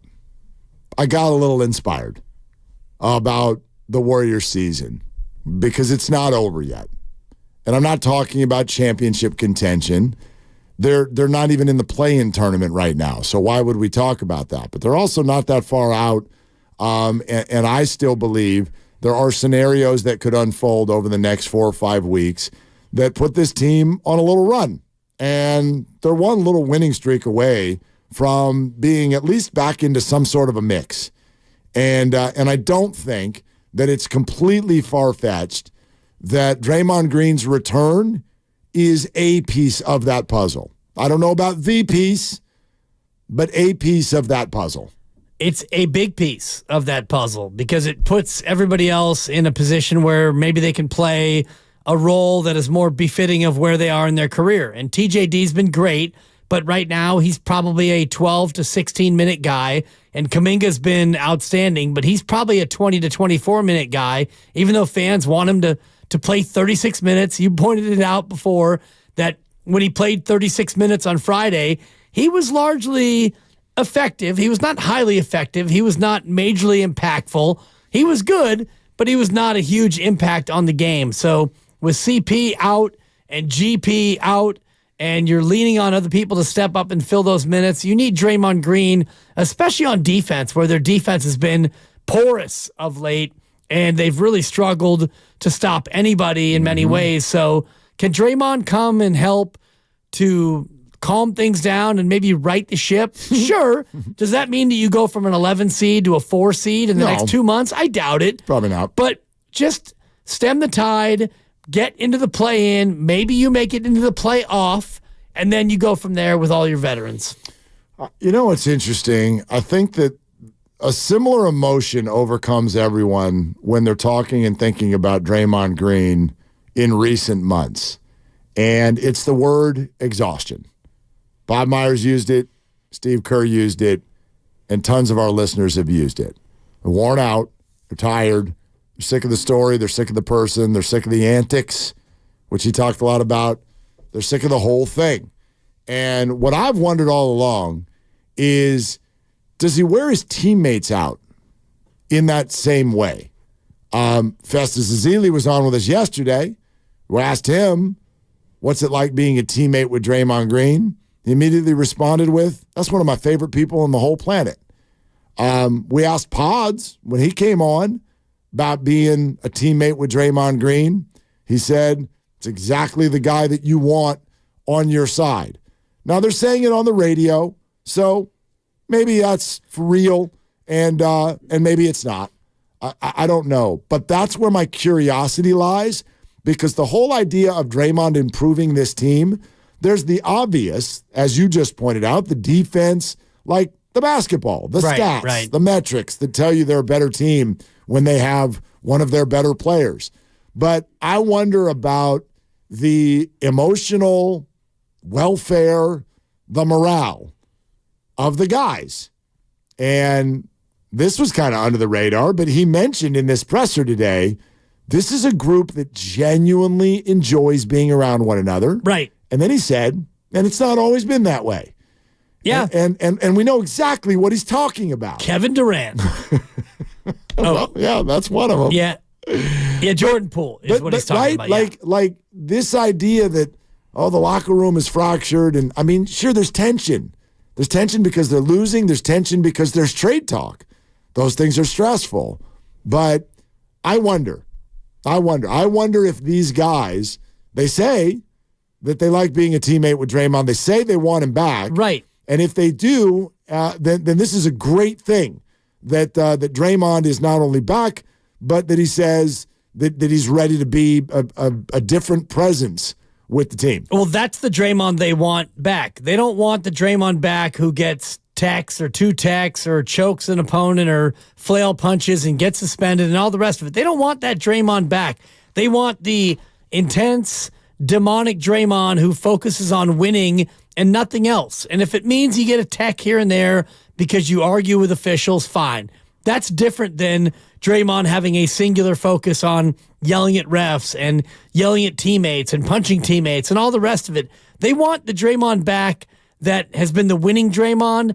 And hearing what Draymond had to say today and in his podcast yesterday, if that's the Draymond they get back, then of course they want him back. Steve Kerr in exactly 2 hours. We continue with your calls next. 888-957. 9570 is the number. Are you buying or selling what you heard from Draymond Green today? We're presented by Fremont Bank, full service banking, no compromises.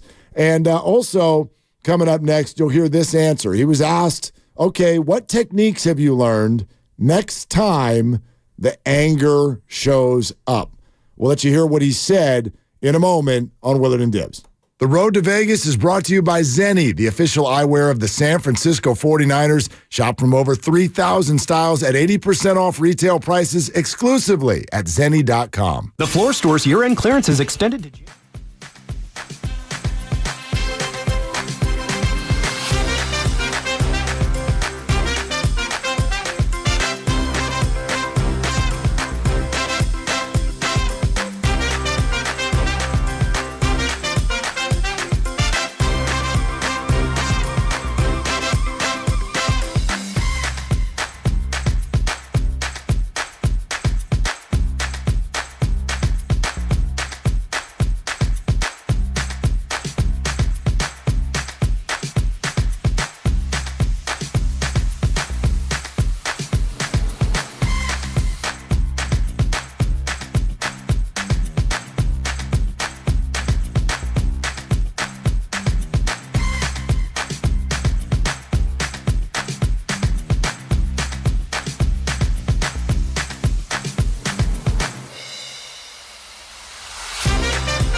Dub Nation, it's Trace Jackson Davis. My head coach, Steve Kerr, joins Willard and Dibbs today right here on 95.7 The Game.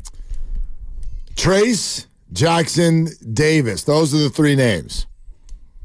Keeps playing like this, we're going to actually have to get it right. You can't just pick any three names you want. No? Trace Jackson Davis. Okay. Also, a calendar notification just pop up in my phone. Which one? It says... It says, wish Dibbs a Happy New Year. Yeah. Happy New Year, Dibbs. Happy New Year. Thanks. Thank you, Grandy. I appreciate that. I mean, you don't want me to respond to that. You just don't. You're having a day. No, I'm having a great day. You're not having a great day. No, I got a big win on the road. Wonderful morning with the baby. Okay. Read about 37 books. And by 37 books, I mean the 4 books I read over and over and over. Big A, little a. What begins with A? Annie's Alligator. A. I do like that one. That one's fun. I mean, I have it memorized now. And I got a win in a road rage incident without having to give anybody a 2-piece. Okay. I don't know who decides who won and who lost in this. He got back in the car first and drove away. So that's a win. It's a win for your boy. Having a wonderful quinoa salad with fresh cabbage and some chicken. I'm having a great day. Okay. And I actually got a message from the great Johnny X, a.k.a. Johnny the Gout Man, longtime Bay Area caller from the old Gary Radnich show. And he wished me a Happy New Year this morning. Yeah. And I said, Johnny, we're old friends, so I'm going to give you a pass because you know better. We're not and friends? he only sent me a Happy New Year message. We haven't talked in probably 8 years. And he sent me a message knowing full well what he wanted the response to be. So I'm not going to fall for it. Like Draymond Green, when fans chant F you Draymond, and when opposing players try to goad him into physical action, Draymond and I were not falling for it this year. Well, I'm not falling for it. We'll see, because he has been falling for it so far. And as we listen to more of what he said at the press conference, which was in the 1 o'clock hour right here on 95.7 The Game, I started to think about this question. You know, Jordan Poole came back to town about 2.5 weeks ago, and he got a really nice ovation. And I remember the conversation leading up to Jordan Poole's return. And for a lot of people, this was the end all. They're like, look, you know, he didn't say some great things when he left, and he's reckless with the ball, and so I don't know about his brand of basketball. He's not playing that well, but damn it, you got to back that guy because he helped win you a championship. Okay. Well, Draymond helped you win 4. So why have so many of you decided that whatever that annoys you, and I'll go with you, he's exhausting. He's exhausting. And he has taken his teammates and his organization and the fan base on quite a journey, and an unnecessary one at times, and that's an understatement. But I hear so often when there's a yeah but about a player, it's like, yeah, but he won you a championship. Well, Draymond helped win you 4. So sometimes I wonder why the slack isn't more. Well, for me, there is no slack in terms of what you've done in the past. It's great. He helped you win 4 championships, and I won't even play the game of, well, he cost you 1, but he won you 4, and you would have won 6 if it. Forget it. Whatever happened, happened, and Draymond Green has 4 rings. And this franchise that I've been a fan of for about 45 years or more, I'm 55 years old, and I remember going to games as a 10-year-old, and I'm in a basketball household as a kid. Basketball was our number 1 sport. So I've been a fan for 45 years, and I don't quite remember the Rick Barry title year, but I remember the last 4 that they've won, and that's great. But for me, I look at all these players the same way, which is in the lens of now, because Draymond Green is forever a 4-time champ, as is Clay, as is Steph, as is Iguodala. He's got 4. Andre's got 4 himself. Kevon's got 3. Steve's got 4, and he's got 9 if you count the other teams and the other titles, and all of that is in pen, in Sharpie, it's in cement. I look at things in terms of right now, through the lens of right now. And you talked about Andrew Wiggins before, and we can have the debate of do they win the title with or without him. It doesn't matter what I think or what you think, because he was on the team, he played well, and they won. That is a fact. The fact is they won the title. I look at it now. Andrew Wiggins now is not a player that I think that is a necessary part of this team. And in terms of Draymond Green right now, can Draymond Green help you this year if he plays and stays out of trouble? I think he can. Help you do what? Help you compete. Yeah. I mean, I agree completely. He can help you win. He can also help you lose. We don't know, but is Draymond Green still good enough to be a part of a successful team? I think that's a yes. Well, in order to do that, he's obviously going to have to handle things differently when the stress or the anger or whatever comes in. He was asked today if he's learned any techniques for those moments. First off, understanding your emotions, understanding those moments. My goal is not to come back and worry about crossing the line, because I still have to come back and play the game the way I know how to play the game and be the best me that I can be for my team to help give my team a chance to win. I think, as far as not crossing the line with a referee, yes, that's a big point of emphasis for me, and knowing and understanding where that line is. But I didn't make it to this point worried about touching the line. I didn't help this team and this organization become what we've become by worrying about crossing the line. And so throughout my time away, you kind of go through work through all these thoughts, right? And, if you would have talked to me 2.5 weeks ago, I'm like, I'm not crossing the line. I'm not doing this. I'm not doing that. But as you continue to do work and put the work in, and as time go by, for me, it's about developing a practice, developing a routine. And I think one of the best things about that is it hasn't been just on me to develop that. I've had support from this organization, support from the league in developing what those things look like. That's what I plan to do. I'm not going to sit here and tell you yes, I know everything, because you don't know what you do until you're in a moment. But I think going into anything, you can only best prepare yourself for what moments you may face. And then you'll be put to the test. My goal isn't to try to say, oh, man, I'm going to do this and I'm going to do that, and this is how it's going to look. You don't know that until I'll be sitting here lying to you. If I said, this is how it's going to look and this is the process, that's not real. But what is real is preparing yourself and doing a lot of self-work so that when you are in these moments, you know where you can turn to. It's just like anything else. If I catch the ball on the wing, in that moment, I've prepared myself to shoot that ball, right? It's no different. You do the work.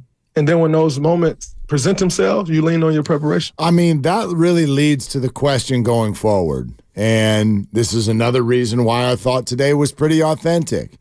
Draymond did not look at anybody and go, so when those crazy moments come, So I have this technique. I'm going to touch my right cheekbone with my pointer finger, and that's going to remind me that I need to breathe. It all happens too fast. He's admitting to you right there, like, I'm going to prepare for it. Right. Is it going to work? I'm not 100% sure. Yeah. We'll find out when we get there. Exactly. And that's real. He talked about the work he's put in and how, and I liked what he said about the officials. That's going to be a point of emphasis. He didn't say, oh, I'm done arguing calls. Or he didn't say, oh, I'm not going to change at all. I'm still going to be me when it comes to the refs. He said, that's going to be a point of emphasis. I'm going to use that as something that I focus on in terms of, behaving differently. And I think that's going to be the biggest challenge, because I do think that the agitation, it's an agitation sensation, Mark. And when it comes to he and the officials, I do think that leads to other moments of frustration. He allows that to get him off of his game and take his focus away from where it should be. And, he's put in the work, and it's ongoing. I don't think that now that he's cleared to return, he's going to just shut it all down and stop working on himself. Well, and you're a different person every day, every hour. You know this, right? Whatever that person did to you in the car today, there might be another day where you didn't even react. It was because of the headspace you were in. Who knows? So one night in Denver, where Draymond is feeling particularly happy, that stupid call by one of those awful refs. Stop. Stop. I'm about to get out of this car. Right? But that stupid call, you might be able to just blow it off. But 2 nights later in Toronto, when you're going up against your ex-teammate Andrew Wiggins, I don't know. Yeah. Could be tough. And I think that it depends on, who he goes up against and what the whistle is like, and whether it's Scott Foster or if it's Nurkic again, or maybe Dylan Brooks, the ghost of Dylan Brooks, or there's still going to be some hurdles out there for Draymond for sure. We'll get back to your phone calls. 888-957-9570. Buy or sell everything that you heard from Draymond today. And Steve Kerr is coming on at 5 o'clock. This is Willard and Dibs. With heating bills as high as they are, proper weatherproofing is essential. If you're working with a client to upgrade or build a new home, be sure to visit Golden.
up, Nation? It's Draymond Green. My head coach, Steve Kerr, joins Willard and Dibbs today, right here on 95.7 The Game. Yeah, he sure does. We'll sprinkle in some Niners and more as the week goes as well. But, you know, the Niners don't play this week. And Detroit's going to beat the Rams, so stop worrying about it. Nah. Yeah. We'll get into it. I'm hot. I mean, had the under last night. I haven't lost a bet all year. Yeah, exactly. Good thing I didn't bet that S. Had the under last night. Yeah. Got off to a bad start, too, and then it was an Ottoman finish. Well, and my buddy who I actually gave the tip to, take Washington in the points. I'm driving home and I get a text. Do we double down? And I was thinking to myself, they're down 17-10, and they haven't played great, but they left some points out there. And Penix threw it right over Roma Dunze's head for a touchdown. Roma Dunze, wrong shoulder. He was wide open. I was about to text my friend, you know what? Let's double this down. And by let's, I mean you, because I wasn't betting it, but I didn't get to him in time, and then come to find out after bath time and put that game back. Yes, Grandy. The Ducks are still losers. Yeah, so you know. The gamblers are tired of your antics. Well, I'm gonna try to dial back my antics. Give me a 3 for the transition. Come on. It's a 2 at best because they're not antics, they're picks. Well, for Draymond, they were antics. Let's face it, like antics isn't something that got me here. And so when I look back on these situations, it's like, can you remove the antics? I'm very confident I can remove the antics. And I'm very confident if I do remove the antics, no one's worried about how I play the game of basketball. You know, nobody's worried about how I carry myself in the game of basketball, but it's the antics. So that's my focus. You know, it's not on changing who I am completely. You don't change the spots on the leopard. It's just not going to happen. And I'm not going to try to set some unrealistic expectation of like, who's this person going to be? Like, it's not real, and that's not sustainable. I've always said before, I know how to be me a lot better than I can be anyone else. But in saying that, can I accept the fact that my antics has been over the top? Of course. Can I remove those? Am I capable of removing those? Of course. I think without that, then I don't think there is much of an issue. But it's the antics that can go, and I've made a commitment to do things to make sure that those don't creep in. I wonder how this one grabs you, because this was that's the one. It's right. And for me, that's the money. Why is that the one? Because what he said, and again, if you're going to take him at his word, and I'm taking him at his word, even though I have had a hard time doing that in the past, what he said at the top of that was, the antics aren't what got me here. The antics are something that I can get out of my game. The antics aren't who I am. I'm better at being me than I am at being anybody else, but the antics is something that I can change. So you've got Draymond the player, you've got Draymond the skilled player, and then as an outgrowth of that, you've got Draymond the competitor. An outgrowth of that is Draymond and I say maniac, but I say it in the best possible way. And the outgrowth of maniac is where we get to the antics. Can you cut out the antics and then keep the rest of the Draymond and have him still just be a player who walks up to that line and maybe a little bit over that line without the antics? That, I think, can be a productive Draymond. Well, I don't disagree with you, Mark. I'll also say, though, that this was the only part of the press conference that made me roll my eyes a little bit. It's not because I don't believe him, but if you're going to make it that easy to change the antics, is that something that I can stop doing? Of course. I'm a leopard. You're not going to change my spot. He said that today. But I can change the antics. And I wanted to go, then why haven't you? He hasn't had to. Yeah, he has. No, he hasn't had to. He's literally detailed how much he's already cost the team. It's urgent from a professional standpoint because I wasn't hurt. At least my body wasn't hurt. My mind was hurt. My feelings was hurt. But it wasn't like some injury cost me off the floor. So it's very urgent because I've cost my team enough. I've cost this organization enough, and so it's not a time for me to just come back and be like, all right, I'm going to take my time and get back when I can. No, like, you caused this yourself. And so you don't get the grace. And although I'm very appreciative of our organization, number one, for the support, but number two, they're putting the plan together to ramp up. If it was up to me, I would love to come back and play right now. Reality is probably not the best thing for me or the best thing from an organizational standpoint and what that looks like moving forward and the risk of injury and all those things. But, there's a human component of this as well. And you sit home and you watch these games, and as a competitor, you want to help. I mean, if you are approaching a cliff, right? You're walking toward a cliff, Wile E. Coyote. Just because your toes are now at the very, very edge, you say, well, now you have to stop. I would argue you could have stopped a few steps ago. So that's kind of what I mean. Right, but he didn't have to. But he did if he wanted to not affect the team in a negative way, which he literally admitted that he did. As far as this team goes, definitely affected this team in a negative way. It can be repaired. Like, we're still, 36 games into an 82-game season? There's a chance to make it right. And that's my goal, and that's my focus. Okay, but if you admit that you affected the team in a negative, that's all I'm saying.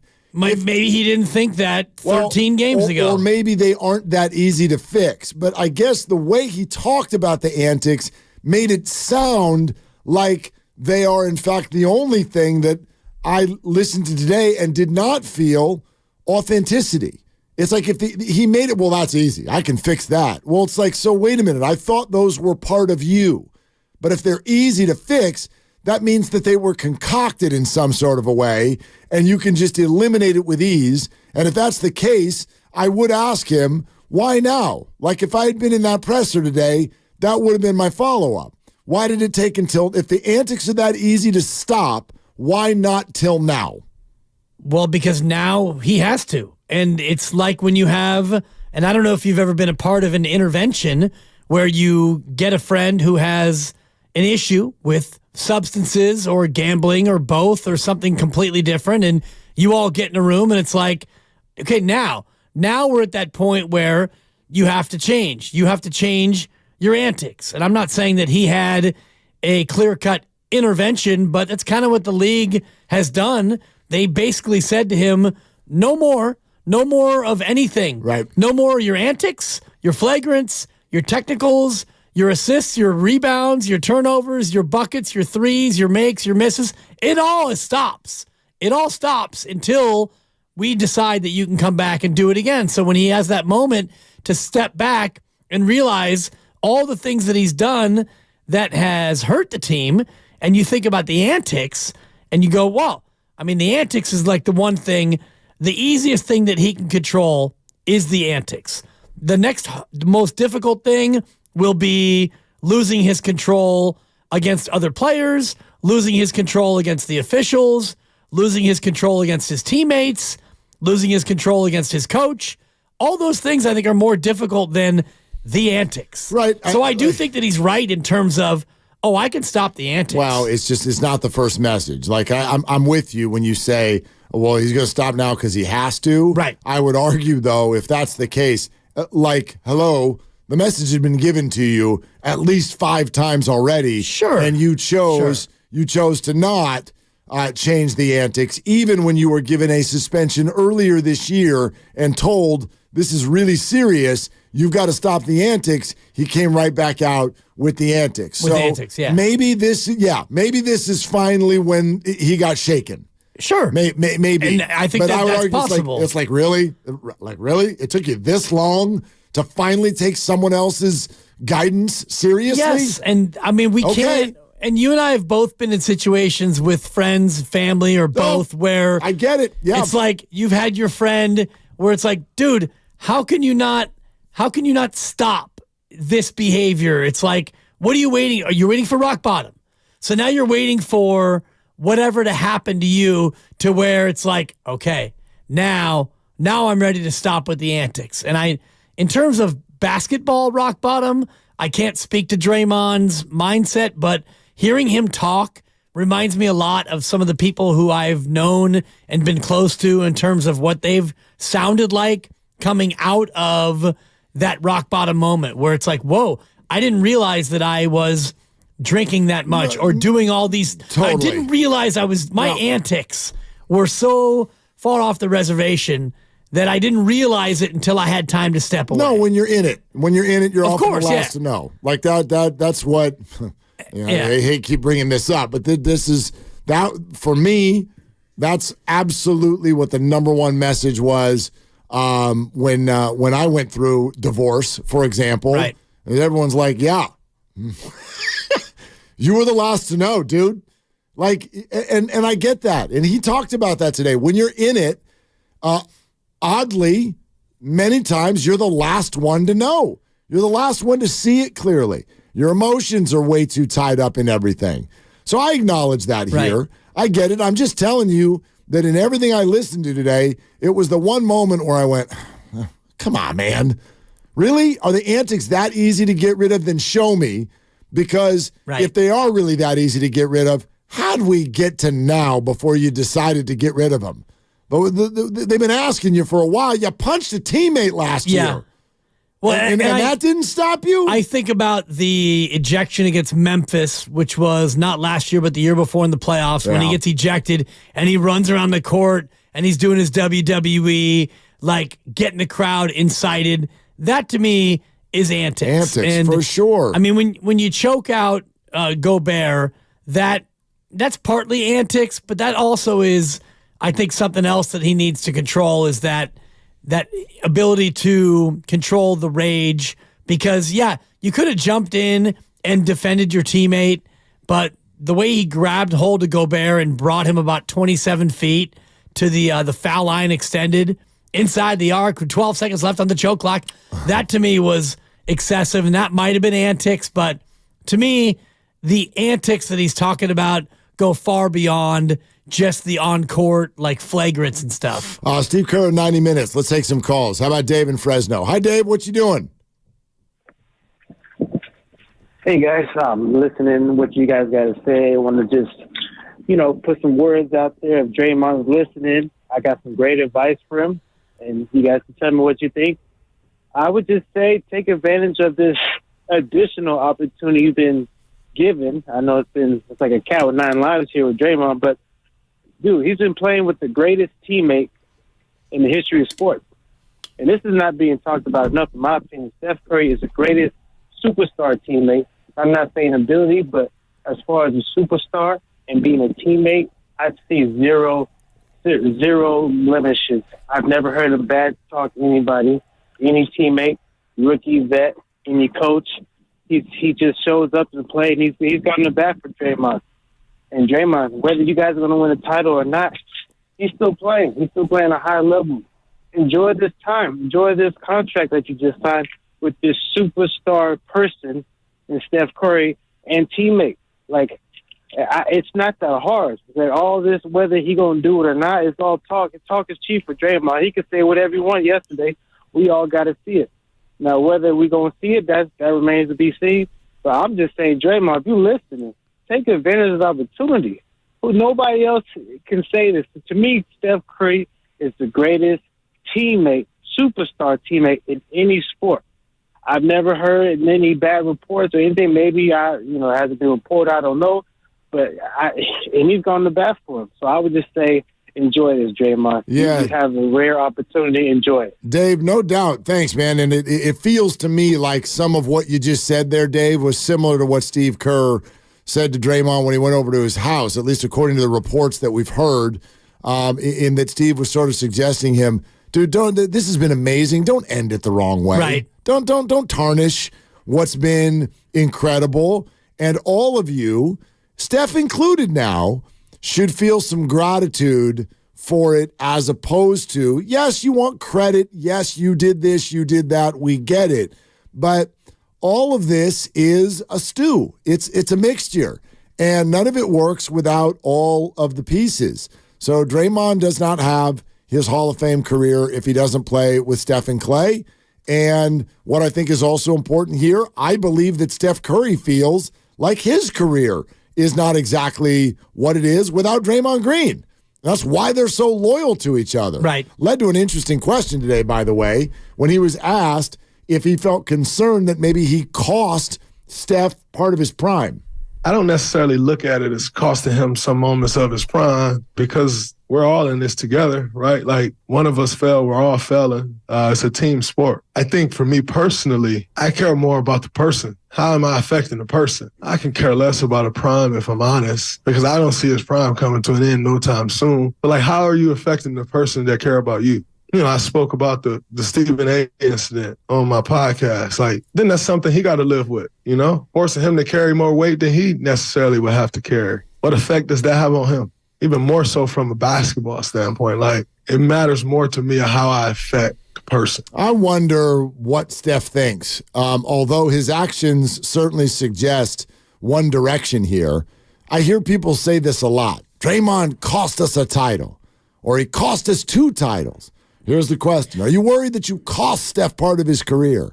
I think Steph looks at it and goes, I don't know that my career is what it is without Draymond. Right. So you can say, okay, I cost you 1 or 2, but we have 4, and we wouldn't have those either. And we're not even halfway through this year. So, and I think Draymond's right about that when he says we got 46 more games to figure this thing out. So you didn't cost Steph this year yet, and now Draymond's back. So what did you really cost Steph? Because the 1 year that you missed, and Steph missed, and Clay missed, and you went 15-50, well, that led you into the lottery, and you were able to get James Wiseman, but you blew the pick. So did that cost Steph a year out of his prime when Draymond sat and Steph was hurt and Clay was out?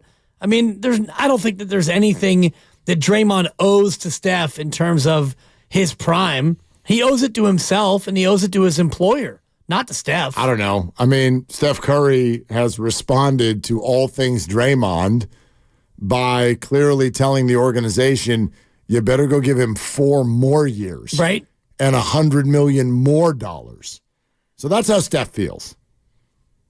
I mean, right. That's how Steph feels. So Draymond doesn't get that $100 million contract if Steph is worried about his prime being affected by Draymond. Steph knows full well what having Draymond as a teammate means and has meant and likely will mean.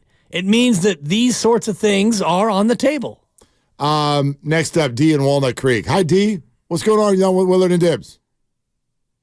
Hey, how you guys doing? Happy New Year. I'm cooking up some neck bones for tonight. Yeah. But, Happy New Year, D. I'm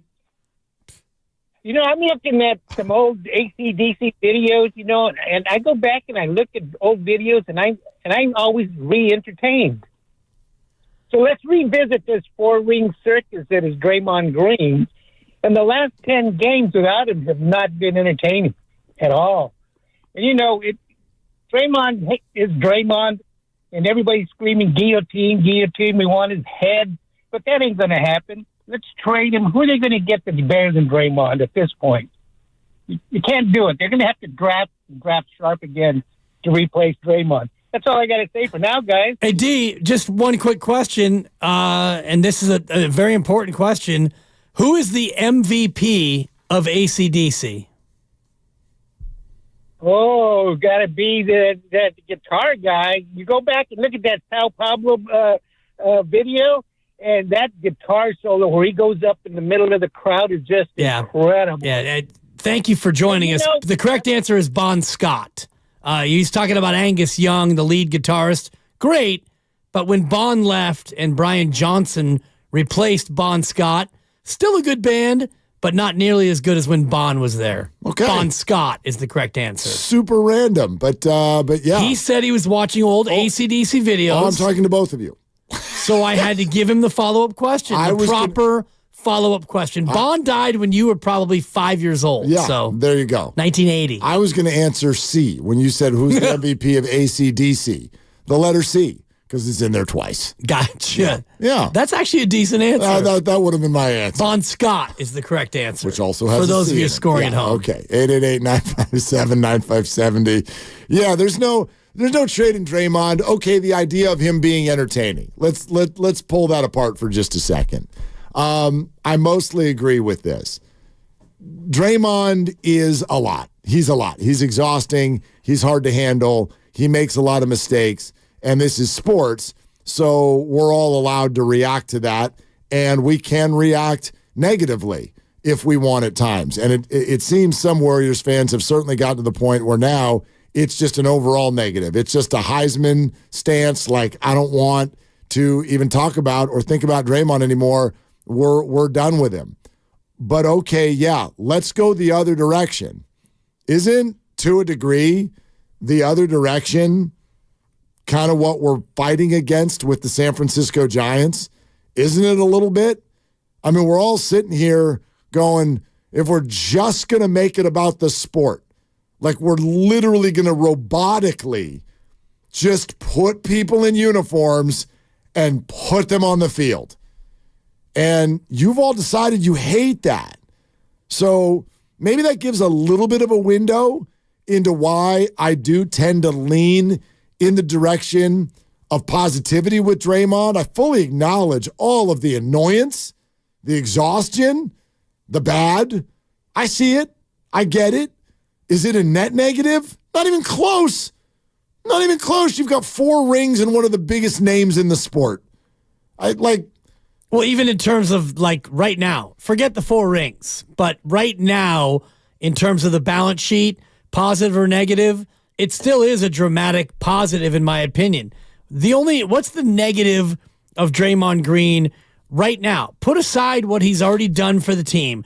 The negative would be unavailability and a diminishing skill set with a big contract. And the other piece is he turns off some fans with his antics. The positive is he's still a good player. He's still a top whatever defender, 5, 10, 15, however you want to couch that. And he is your most important player's right-hand man. And your coach loves him, and your owner loves him, and a majority of the fan base loves him, and he's good for the gate and the bottom line. Totally. So, to me, put aside the past, the net balance sheet of Draymond Green right now on January 9th is still a net positive. Yeah. And it's not even close. Well, it's funny to me when people, and there's like guilty as charged with what I'm about to say. People will be like, well, you guys love him because he creates content for you every day. 2 to 6. Yeah. 2 to 6. I love him. Okay, but what are you all doing watching Warrior basketball? What do you think that is? What do you think it is? Like, you think it actually matters for life and death who wins the basketball games? Or do you enjoy content? That's all it is. I enjoy wins. Of course you do, but that's because outside of the winning and the losing, I enjoy what you're talking about. But the wins content is just the result of the reality television show that we're watching that we want to continue to produce more content. Why are we excited about the 49ers? Because they got to the end, and guess what? There's more content. But also they're exciting, to your point. Yes. The Giants is a great example. If you ask me right now what their record was this past year, I probably would get it wrong.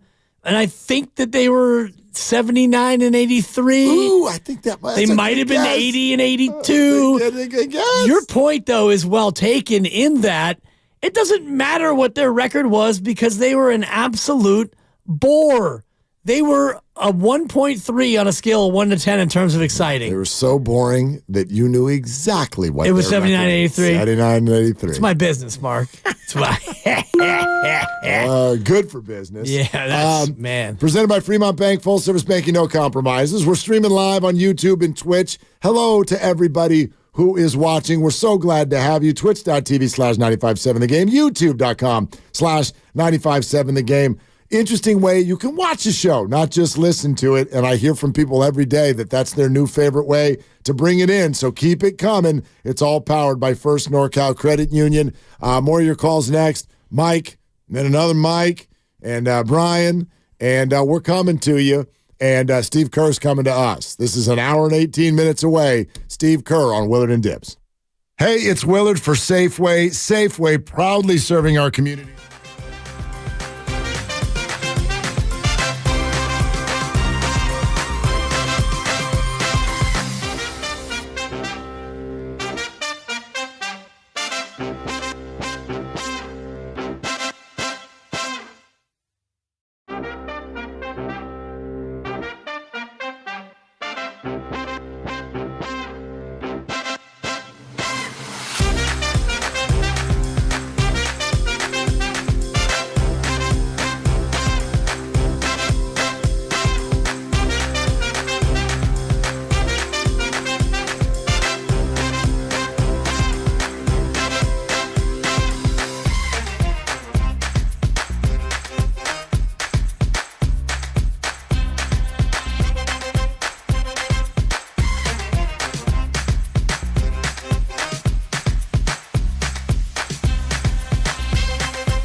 Dub Nation, it's Kevon Looney. My head coach, Steve Kerr, joins Willard and Dibs today right here on 95.7 The Game.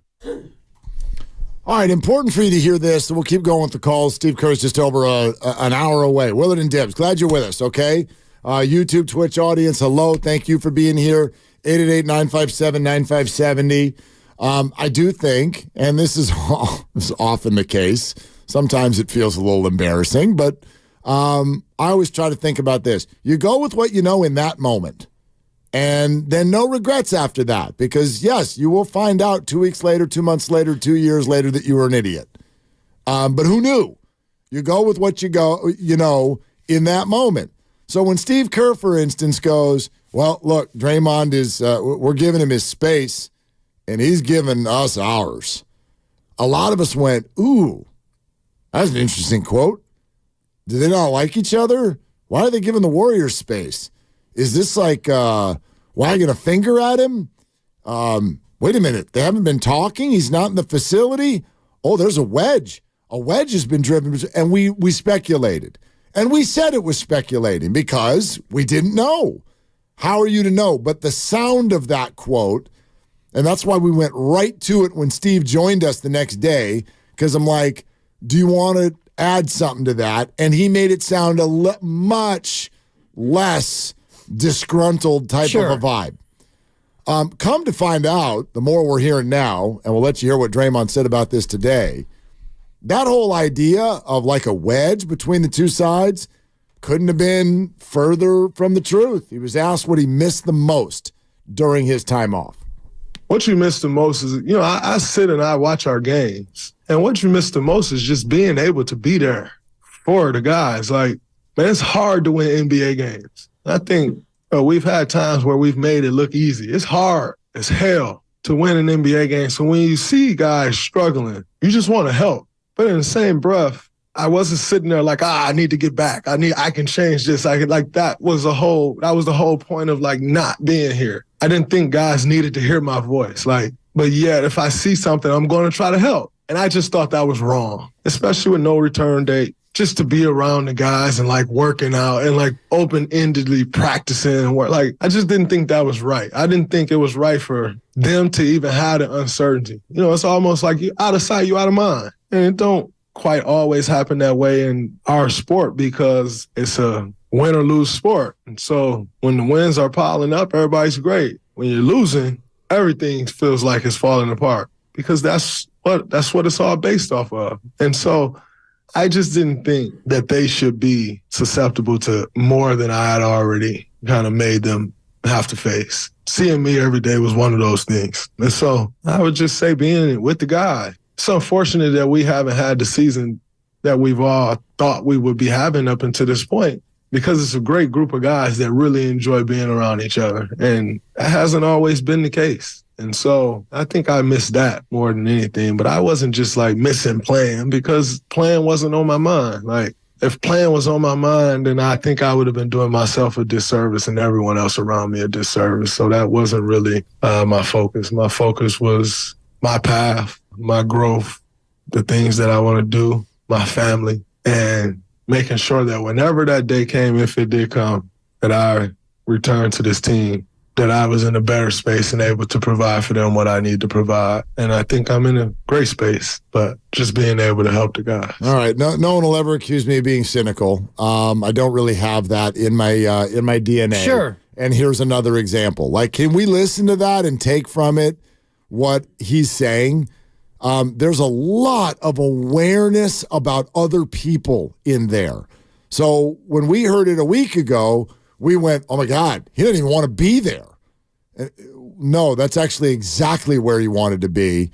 And you go, okay, well then why wasn't he? Well, because he felt like that wasn't good for everybody else. I mean, that's why he wasn't there. It's because he wasn't hurt. Like normally when you're injured, you're still there and you contribute and you're a part of it. But what he had done to have his absence be basically mandatory based on the league was based on his own behavior and his own actions. So he needed to be away from the team. He needed them to be able to go through what they needed to go through, and he needed to go through what he had to get himself in the right mind space so that when he came back, he would be ready. And he was actually back there last game in the huddle, and he was then ready to be a part of the team again and contribute and be a positive member of the non-playing Golden State Warriors. And now he's back to being able to play again, and now he can get back to being the player that he was before. So I actually applaud him for having the maturity and the perspective to realize that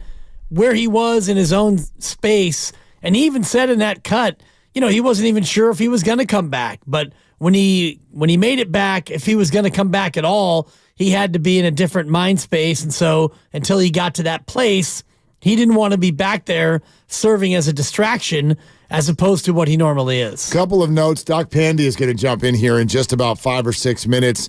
Draymond's return, Cleveland Farrell, Chris Paul, all of those questions with Doc. Before we go back to your calls, another reminder to subscribe to Willard and Dibs on the free Odyssey app or wherever you get your favorite podcasts. While you're there, you can check out all of our content. Subscribe to that as well. The Morning Roast had Brian Baldinger on earlier today. He said some things about the Rams that are going to only make you more scared about that potential matchup. I don't think you need to be scared. But anyway, also, if you missed any portion of Draymond Green's press conference, that, of course, was live during Steiny and Goo, 1 o'clock hour. You can go find that and listen to the entire thing on the free Odyssey app. Mike and Hayward on Willard and Dibs. Hi, Mike. What you doing? I enjoy you guys' conversation. Really good. I would just like to say that I think the Warrior fans and a lot of us we have illusionary ideas about how much we can win and who we can win with, right? We got 4 championships. I mean, look how long it took Denver to get one, right? So I'm not too unhappy with the Warriors or Steve Kerr or the organization because we've already accomplished so much. Now, I think when you look at putting a team together like they did 2 years ago, they won it. You got to look at the takeaways. So do they have enough stuff? Do they have too many takeaways to compete?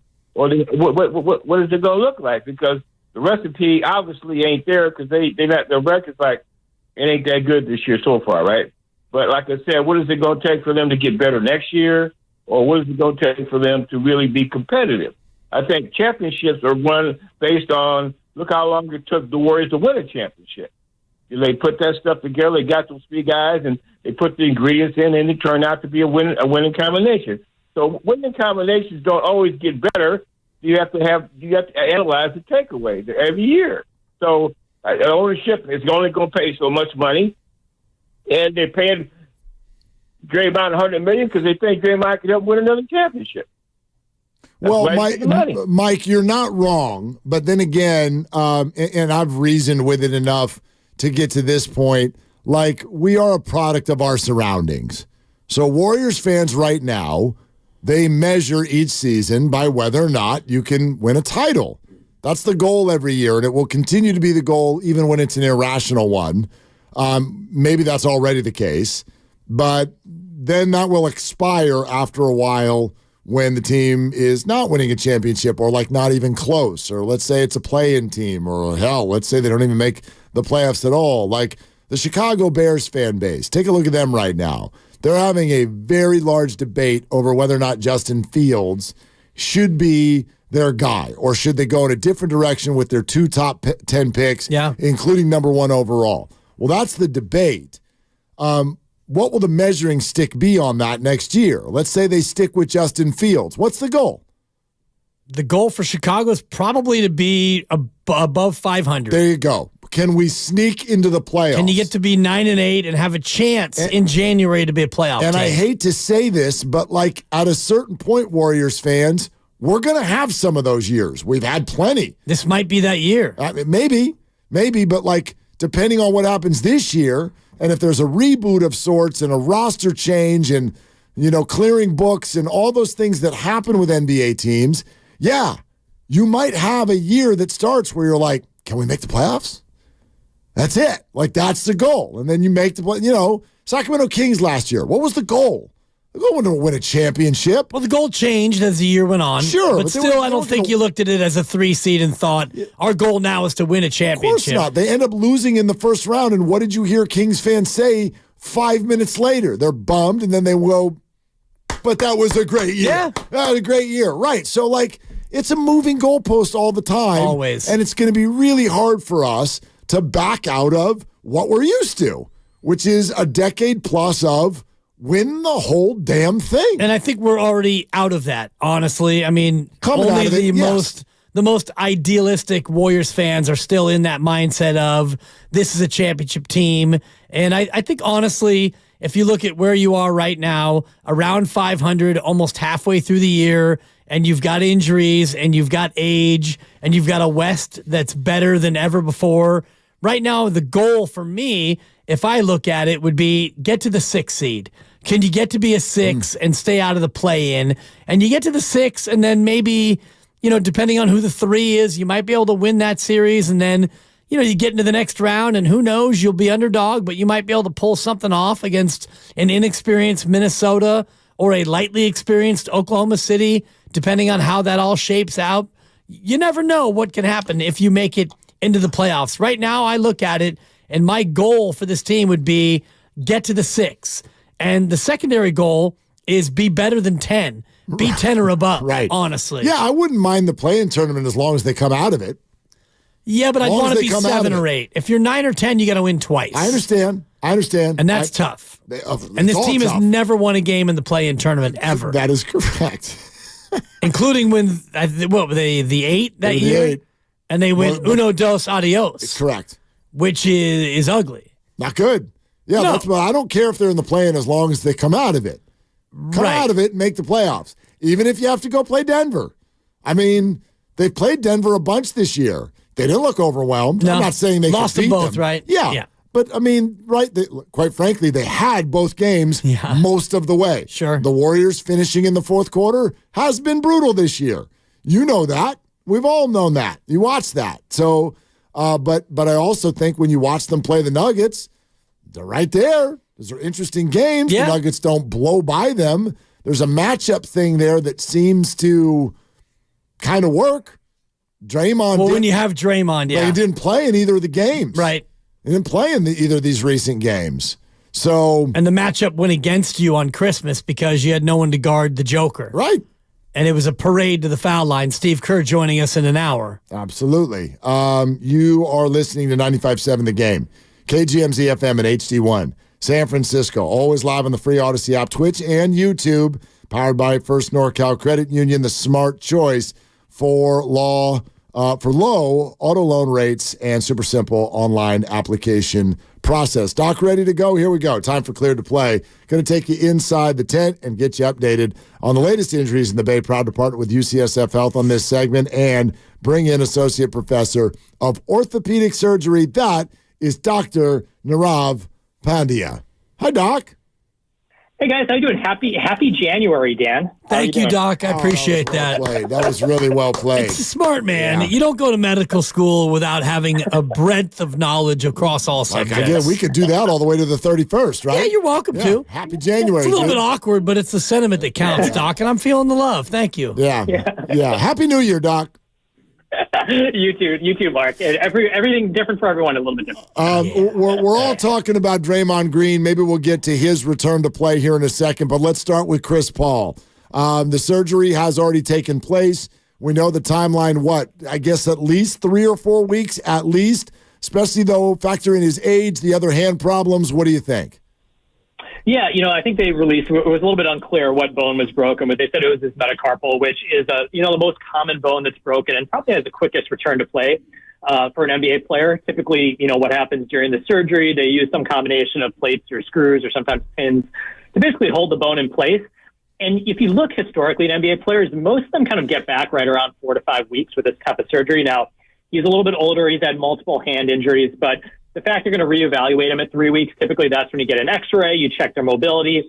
So that does sound like they're looking at potentially a 4 to 5 week return. And it's not his dominant hand. So, he's got that right hand for shooting and primarily passing. So I think it would not be out of the possibility that we're looking at mid-February for Chris Paul to return. Obviously if he's still on the team based on what the team does at the trade deadline. Yeah, good point. I mean, mid-February would be after the deadline. So it'd be interesting to see if they trade him before he is able to come back, if he's played his last game as a Warrior or not. GP2 has been out for a while now with the hamstring strain. What do you think his timeline's looking like in terms of him coming back? Yeah, I think it's kind of in the same kind of as it was with this calf. You're looking at somewhere between, 3 to 4 weeks, particularly with this soft tissue kind of stuff. He looks pretty good when you see him kind of walking around with clips of him on the court. The tough thing with him is that for a typical kind of grade 2-ish hamstring strain, you're looking at a couple weeks, but he's had the calf, he's had the core muscle stuff, he's had so many soft tissue injuries. So I think that's what would be the more determining factor. What's the risk of him coming back a little bit earlier and potentially aggravating another area? So in general, the injury does not seem too severe, but given his overall injury history and the way that he plays, where he's explosive and he stresses those soft tissues, I think they're probably going to err on the side of being a little bit more cautious with him, potentially looking at, maybe early February for a return for him. Doc, okay, Draymond even mentioned, hey, we got to come up with a plan here and certainly go low risk as far as injury. He said he played a lot of basketball, but also said he took 10 days where he didn't even touch a basketball. Like, what should the Warriors be thinking about in building a return to play for Draymond? Yeah, I think that the big difference for him is that because he's not coming back from an injury, the degree to which you can kind of get back into shape pretty quickly is a lot better than, say, you're out with a calf strain or a hamstring issue. So 10 days off seems like a lot for an NBA player, but for someone who's not injured, I think Draymond can get that back pretty quickly. So I would expect that for something like this, potentially 7 to 10 days from, quote unquote, the time he was able to come back and practice with the team, and then potentially a little bit of a minutes restriction. But early next week, middle part of next week would seem to be an ideal time frame, assuming that he feels good, feels confident, and can get his rhythm back. Niners have some injury concerns, but luckily a week and a half off still before they have to play again. But Cleveland Ferrell suffered a knee injury against the Rams. Kyle Shanahan said it wasn't ACL or MCL, but a knee injury nonetheless. What did you think and what did you see from that injury? Yeah, it was concerning. That was obviously the first concern I had was this potentially, an MCL type injury, particularly given the mechanism. But when they rule that out, typically what will cause someone to be out for a couple weeks is usually a bone bruise, or maybe even a small meniscus tear. It sounded like there wasn't much concern about it from Shanahan in the press conference, but obviously something that you want to watch a little bit more closely. I think when you get these quote unquote nebulous diagnoses where it's not a straightforward ligament injury, you worry a little bit more about how the knee is going to respond. So there may be some inflammation, there may be some bruising. So it's hard to put a timeline on it. And sometimes it's just about, okay, let's get you into practice. Let's see how you're feeling. And hopefully, given his age, it's something that turns around quickly and he's available for the playoffs. Doc Pandia with us, cleared to play, Willard and Dibbs. Doc, I want to ask you about Christian McCaffrey. We go from what was considered an unserious injury, but it was an injury, to then basically 3 weeks of no football games, and then bang, in a week and a half, he's got to go play the biggest game of the year. What are the concerns there? I think if it was earlier in the season, say like he'd played a couple games and he has to take a big chunk of games off in the middle of the season, he'd be a little bit more concerned. I think at this point now, just limiting his contact is probably the biggest thing that's going to help make sure that he's ready for the playoffs. There's so many things that he can do to stay explosive, to still stay in shape without taking that beating. So I think this is going to be a lot, beneficial for him as an explosive speed athlete to not have that pounding, stay sharp, and he'll have exactly that 2 to 3 time frame that for a muscle strain to kind of turn around. So I'm not super concerned that he's going to have to go right back in. He's had a lot of football. His timing is going to be able to stay in, kind of in line with those practices. So I think it lines up very well for him to have a great performance in the playoffs and not have this calf bother. Doc, thanks so much. Great stuff as always. Absolutely. Thanks a lot, guys. Appreciate it. There he goes. Doc Pandia with us, and the proceeding was sponsored by UCSF Health. Steve Kerr, in less than an hour, will continue with your Draymond phone calls after his very lengthy press availability earlier today over at the facility. Happened in the 1 o'clock hour. If you missed any portion, want to listen to the whole thing, you can go to the Odyssey app. It was during the 1 o'clock hour during Steiny and Goo. We also have this development to pass along. The next Japanese star, free agent to come over to Major League Baseball, Shota Imanaga, with a posting deadline of January 11th. So we knew something was coming down soon. Shota Imanaga has reached a tentative deal with the Chicago Cubs.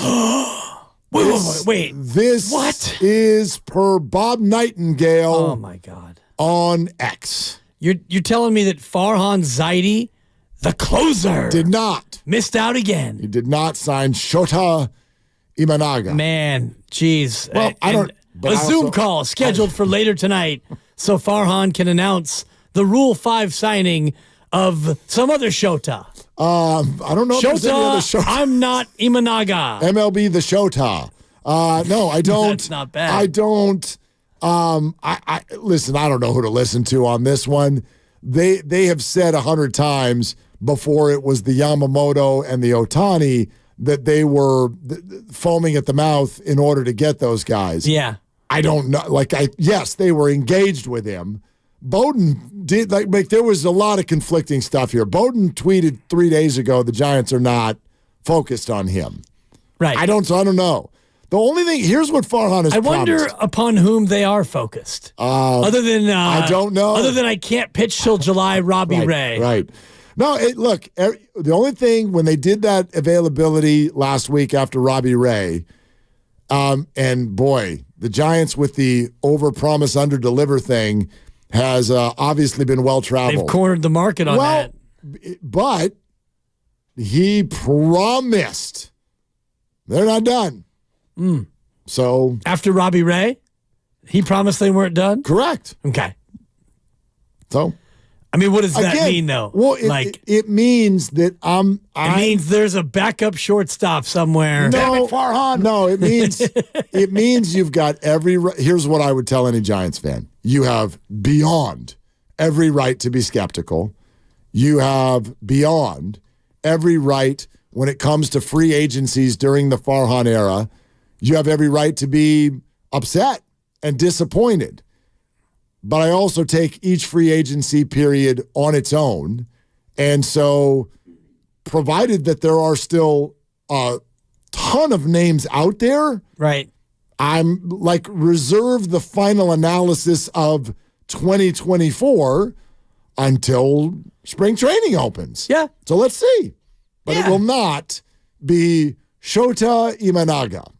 Right. Chicago Cubs. Shocking. I'm stunned, Mark. Right. I'm absolutely gobsmacked. I'm flabbergasted that another high-priced free agent chose to go elsewhere as opposed to the 79 and 83 San Francisco Giants. And so far, the totality of their offseason is the Korean center fielder. Jung-Hoo Lee. Thank you. And a pitcher who can't throw. Well, he can throw. He's just not right now. Not with his pitching arm. Not today. Right. In 6 months. Yes. The thinking is he'll be Halfway able to through the pitch. season. Yeah. So July. So am I missing anyone? I know that there was a couple of other. Yeah, there were smaller. There was a catcher. There was a catcher. And there was another Tom guy. Yeah, they got some Tom. guy named Tom. Okay. All right. Yeah. It's about par for the course on what I expected. You got a big, gigantic question mark on a guy who's never played Major League Baseball, who should be good.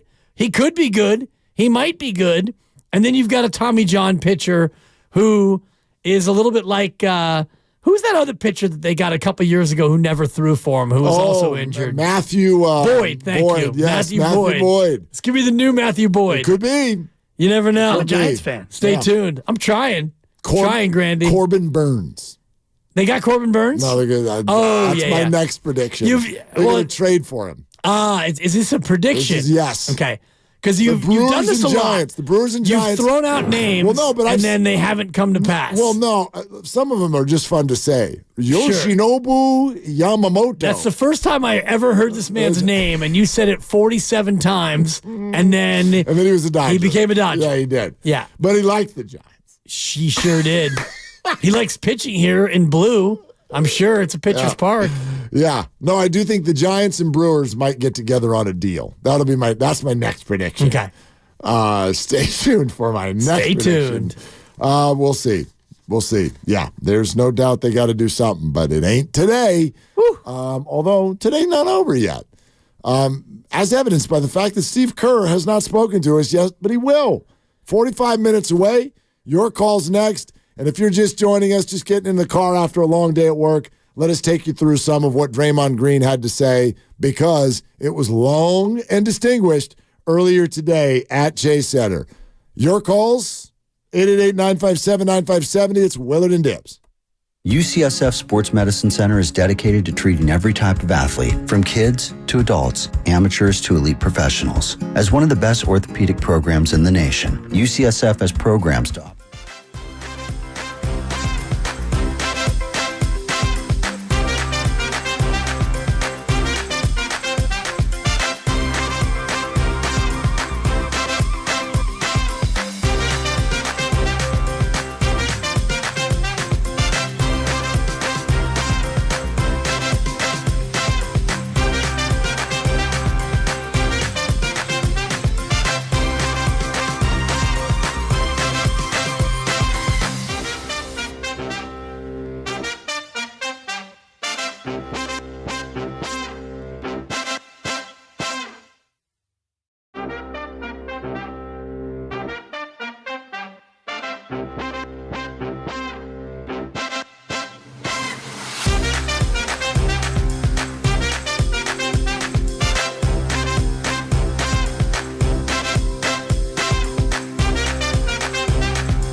Alameda County Fairgrounds in Pleasanton. Visit rvshows.net for more info and discount coupons. And for a chance to win tickets, click on contests at 957thegame.com.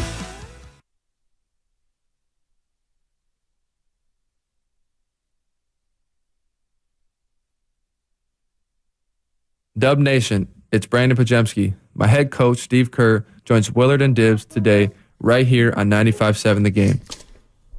What up, Pods? Yeah, here comes Steve Kerr in 42 minutes. Okay. 42 minutes.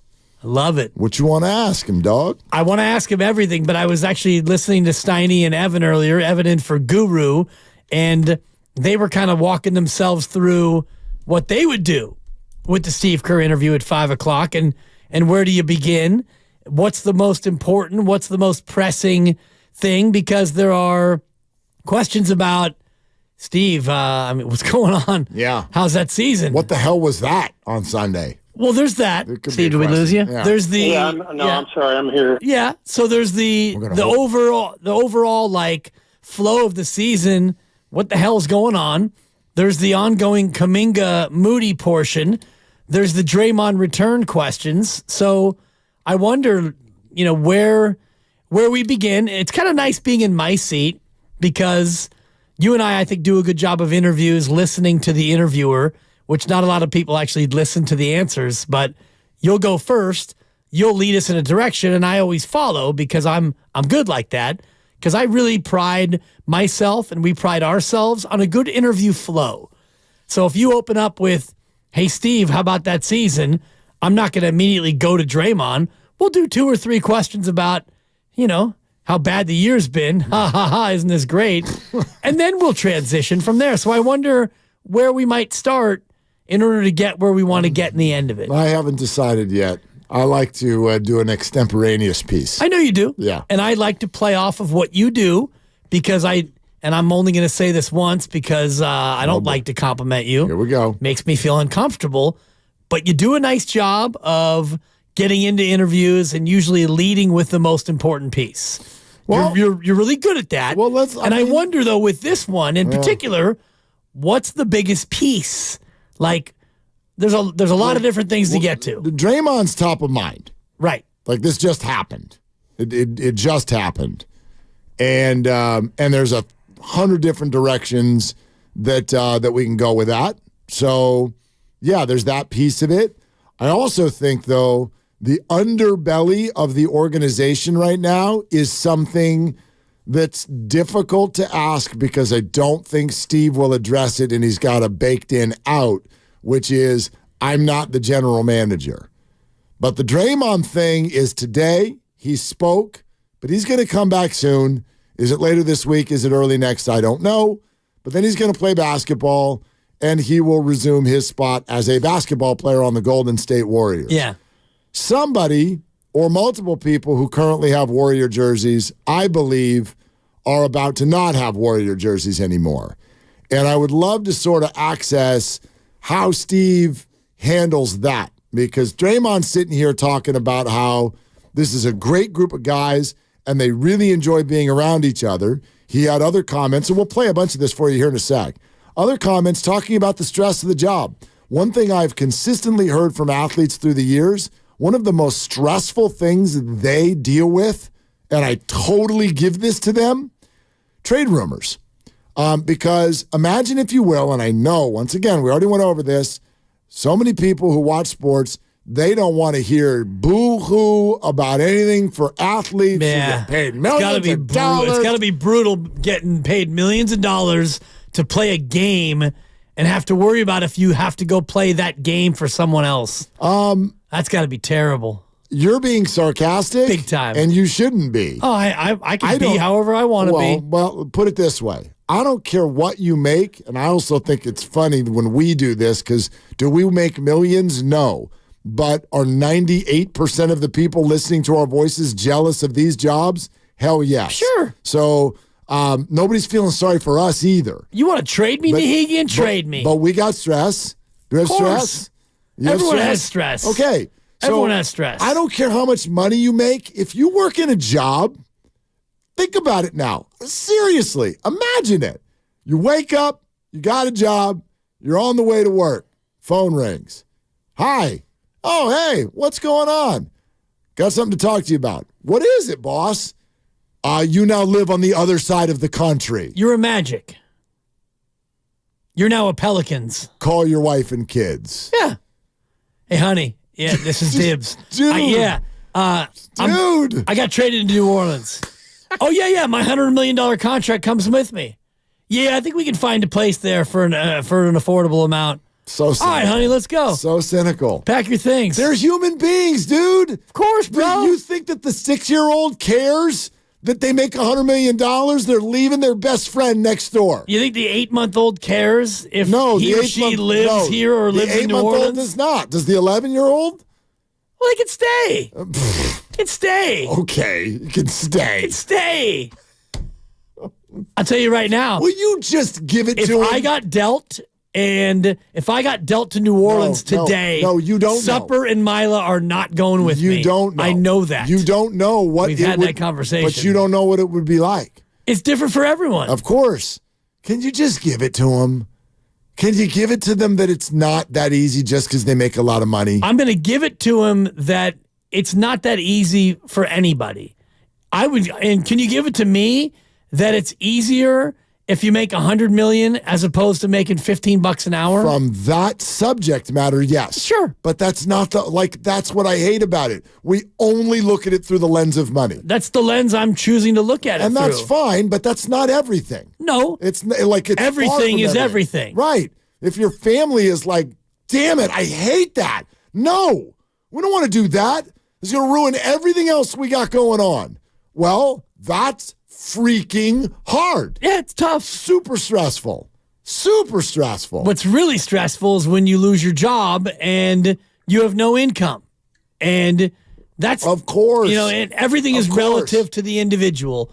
And, you could look at pro athletes and what they make and the stress and the pressure that they're under, probably greater than the majority of us. And our jobs are stressful.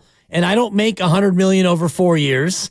And I make more than some people. I make less than other people. And my stress is greater than some people. And it's less than other people.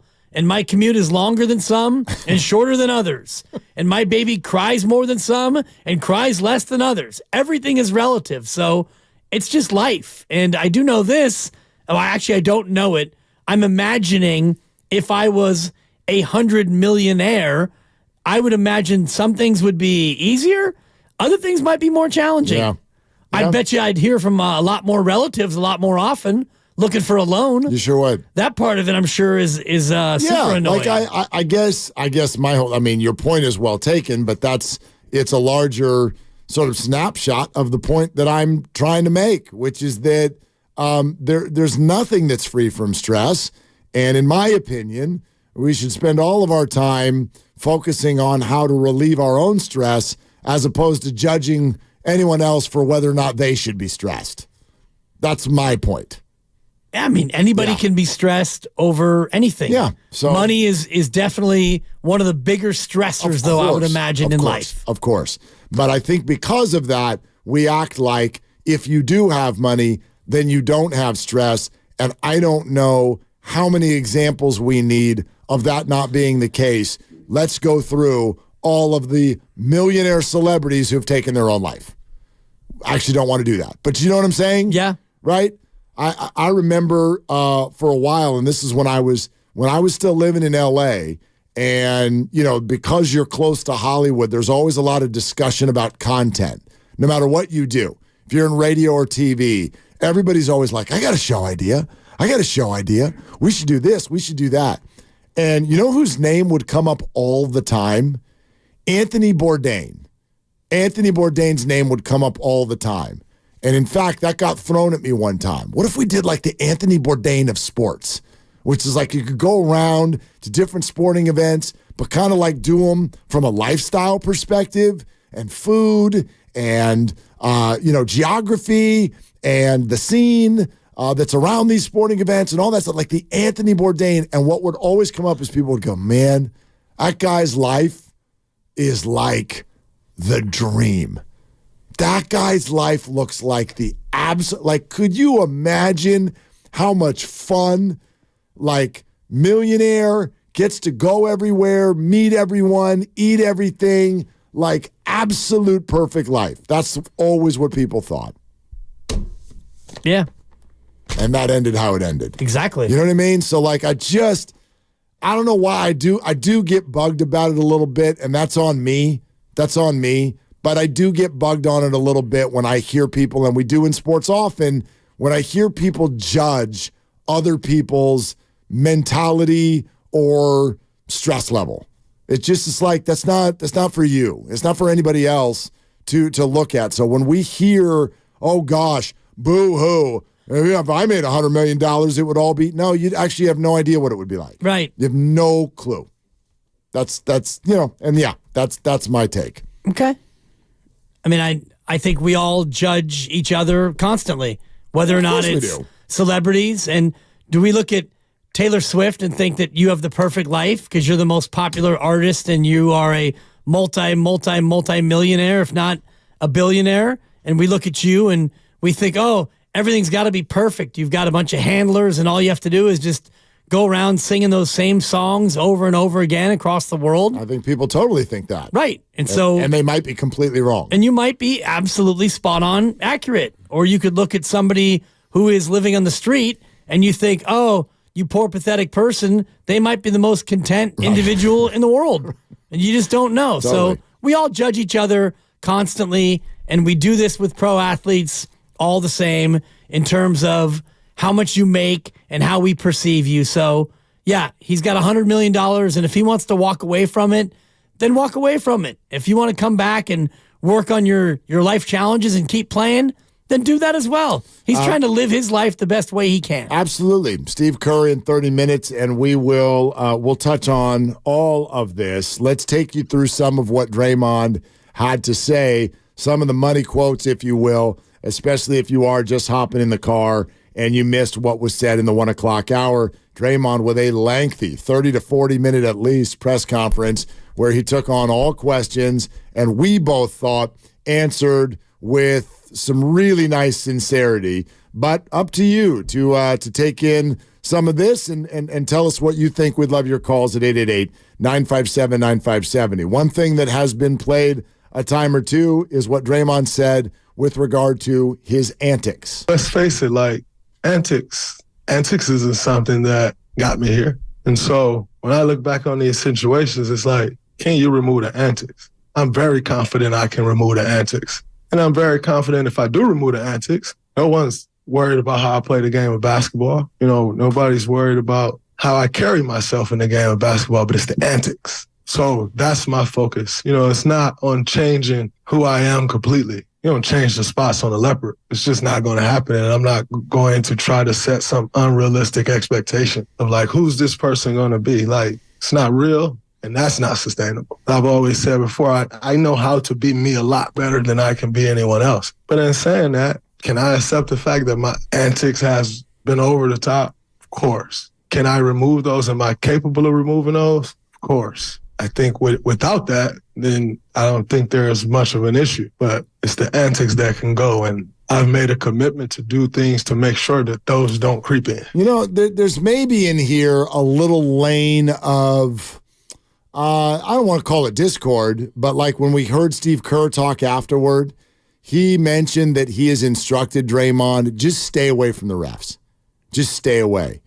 And Draymond talked today about, I need to rework how I speak to refs. But he's also said a number of times today, like, Leopard's not going to change the spots. Like, he's sort of letting you know, I'm still going to be an energetic player. I'm still going to talk. That's what I do. That's who I am. So I'm not changing the basketball side. But as you, I think, have detailed really well today what the antics are. Right. Like in Sacramento, inciting the crowd right after getting tossed. So if Draymond's like, I can get rid of that. I can't get rid of what I do during the clock actually moving on the court. Somewhere in there, there's is that going to work? Like, is that all matching up? And that's what I'm curious to see. Like, okay, you remove the antics. Are you going to still talk to refs? Are you not going to talk to refs? If you do talk to refs, can you handle it well? Is something going to trigger you? That's what I want to see here in the next however many days until he plays basketball. And I'll ask Steve Kerr how he defines the antics as it pertains to what Draymond was saying, because the antics can mean a number of different things. To me, stomping on Sabonis last year against Sacramento, that is the antics, because you didn't have to put your foot there. And even if you had to put your foot there, you didn't have to plant your foot on Sabonis and jump off him and do a split step in the air and then run down the court. To me, that is the antics. And choking Rudy Gobert as long as you did, that to me is the antics. And flail punching Nurkic after you felt like he was holding onto your hip, that's the antics. And barking at officials is the antics. And inciting the crowd after ejections in Memphis and Sacramento, that's the antics. So where does the antics begin? Where do the antics stop? And how much of that can he really take out of his game? Because whatever, you're going to get texts, and Draymond's he's going to talk to officials. There's a difference between talking to officials and berating officials to the point where you get a tech and you get 2 techs and you get ejected. That to me is where you fall under the umbrella of the antics. Draymond's got a lot of respect in this league among players, coaches, and the officials. If he learns to do it correctly, he'll get a lot more calls than he does through the antics. Steve Kerr, we mentioned him asking Draymond to pretty much stay away from officials. Kerr will be on with us here in 26 minutes, but this is what he said about it at Chase Center earlier today. It's a big part of it, and we've talked about it. Can he walk that line? Can he still play with fire and energy, but leave the officials alone? That's the challenge. It's going to be a big challenge, but we're going to ask him to do that. We need that so that we can focus on the game. His teammates need that so that we can focus on all of the little details that are eluding us right now, that are keeping us from being a consistent team. So that's what we're asking him. Yeah, so Steve admits right there, like, we're asking him to do it, and it's sort of like, but I don't know if he can. He's like, that's a challenge, and it's not a small one. Right. He's going to have to walk that fine line because you can talk to officials, and you can, in the right way, express your feelings about individual calls or calls in totality. And if you do it the right way, you can avoid getting technical fouls and costing your team free points. I mean, everybody talks to the refs, and he's in a spot now where he's got to go about it in a different way, because the old way of, immediately screaming at him and gesturing to him, that's not going to work. He's going to be on an even shorter leash than ever before, I would imagine, now going forward, because a lot of people don't realize this. I know you do, because your cousin was an NBA official, but the refs have meetings before the game.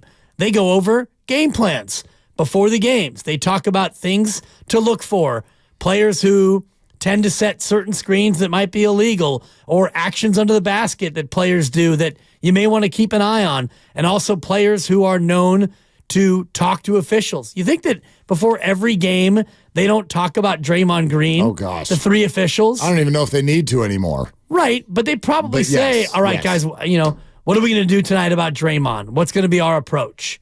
How much leash are we going to give him? And if it's certain refs who've had a history with Draymond, maybe it's, hey, if it's Goebel or Foster or my beloved Zach Zarba, if it's, somebody who's had 50 or 60 Warrior games, they've got a history with Draymond. Yeah. So I'm sure they talk about what works and what doesn't work in terms of diffusing, because these refs don't want to go 1-2, you're gone. They don't want that. They know that that's not what the NBA wants. No doubt. And then the other thing that I feel like has been sort of swept under the rug while Draymond is out, we talk about his defense that the Warriors miss. Look, I don't think it's a coincidence that Steph Curry has largely struggled with him gone. We watched that last year when Draymond missed a period of time, and then when he came back, it was like, poof, you're like, oh, there's Steph. So, sure, does Steph make Draymond better? That's obvious. I always have felt like Draymond makes Steph a lot better. So with him gone, that has put a microscope on Steph, and he has not played great. And so Steve Kerr had some interesting things to say about that dynamic.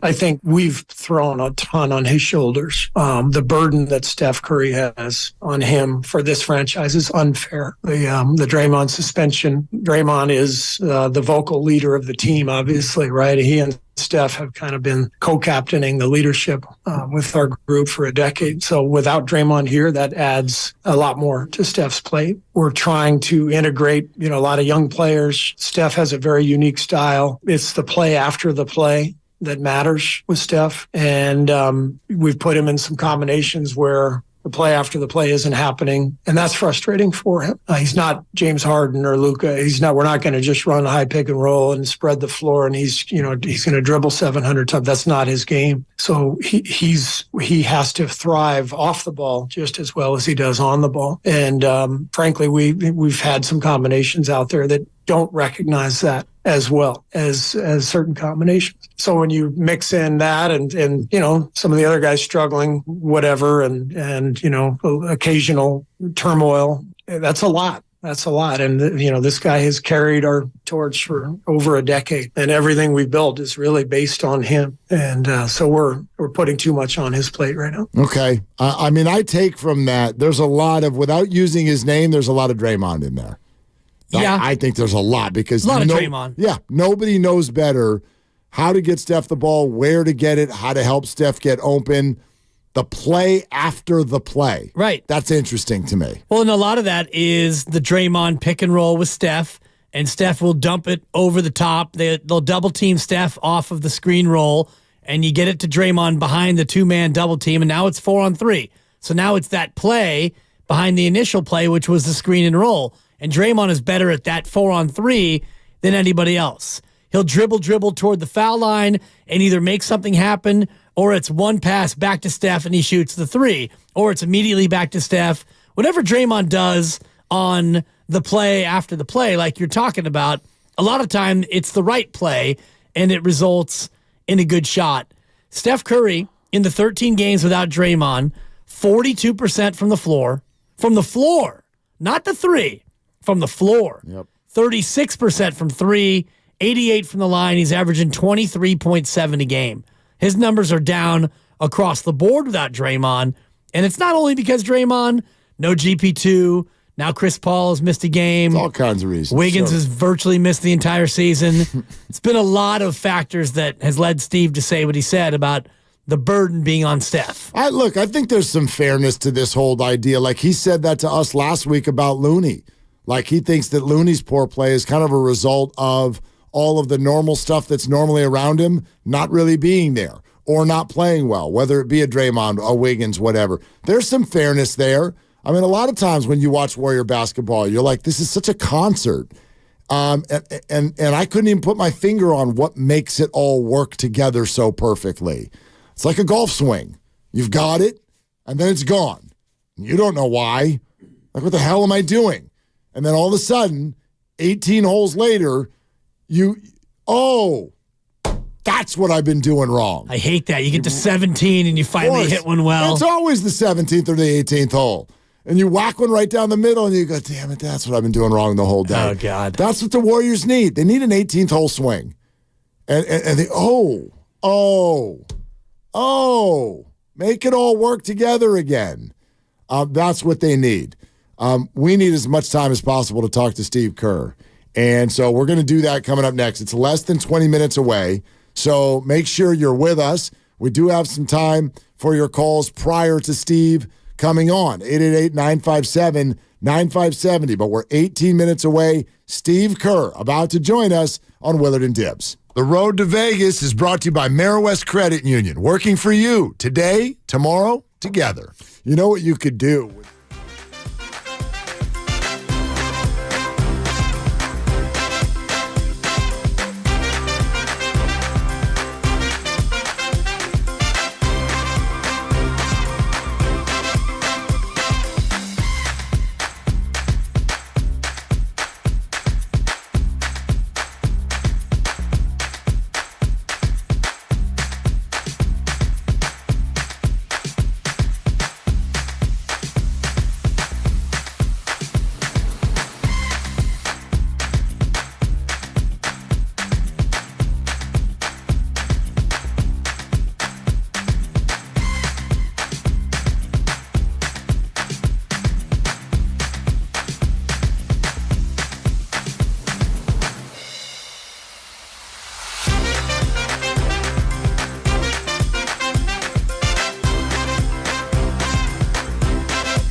Dub Nation, it's Draymond Green. My head coach, Steve Kerr, joins Willard and Dibbs today, right here on 95.7 The Game. All right, Steve's about to join, 10 minutes away. Get over to Twitch, get over to YouTube, get to the radio. Steve Kerr in 11 minutes. All right here on Willard and Dibbs. And then the 5:30 basketball game at Chase Center tomorrow night against the New Orleans Pelicans. You heard that correctly, 5:30, not 7 o'clock, 5:30. So get there early if you have tickets. Get your ears to us early if you would like to listen to it on your ride home. Big game. They're all urgent now. But because Steve's coming on, and because Draymond spoke earlier, and because that makes today so Warriors heavy, can I take 1 minute to get something off my chest? Take it. 1 minute.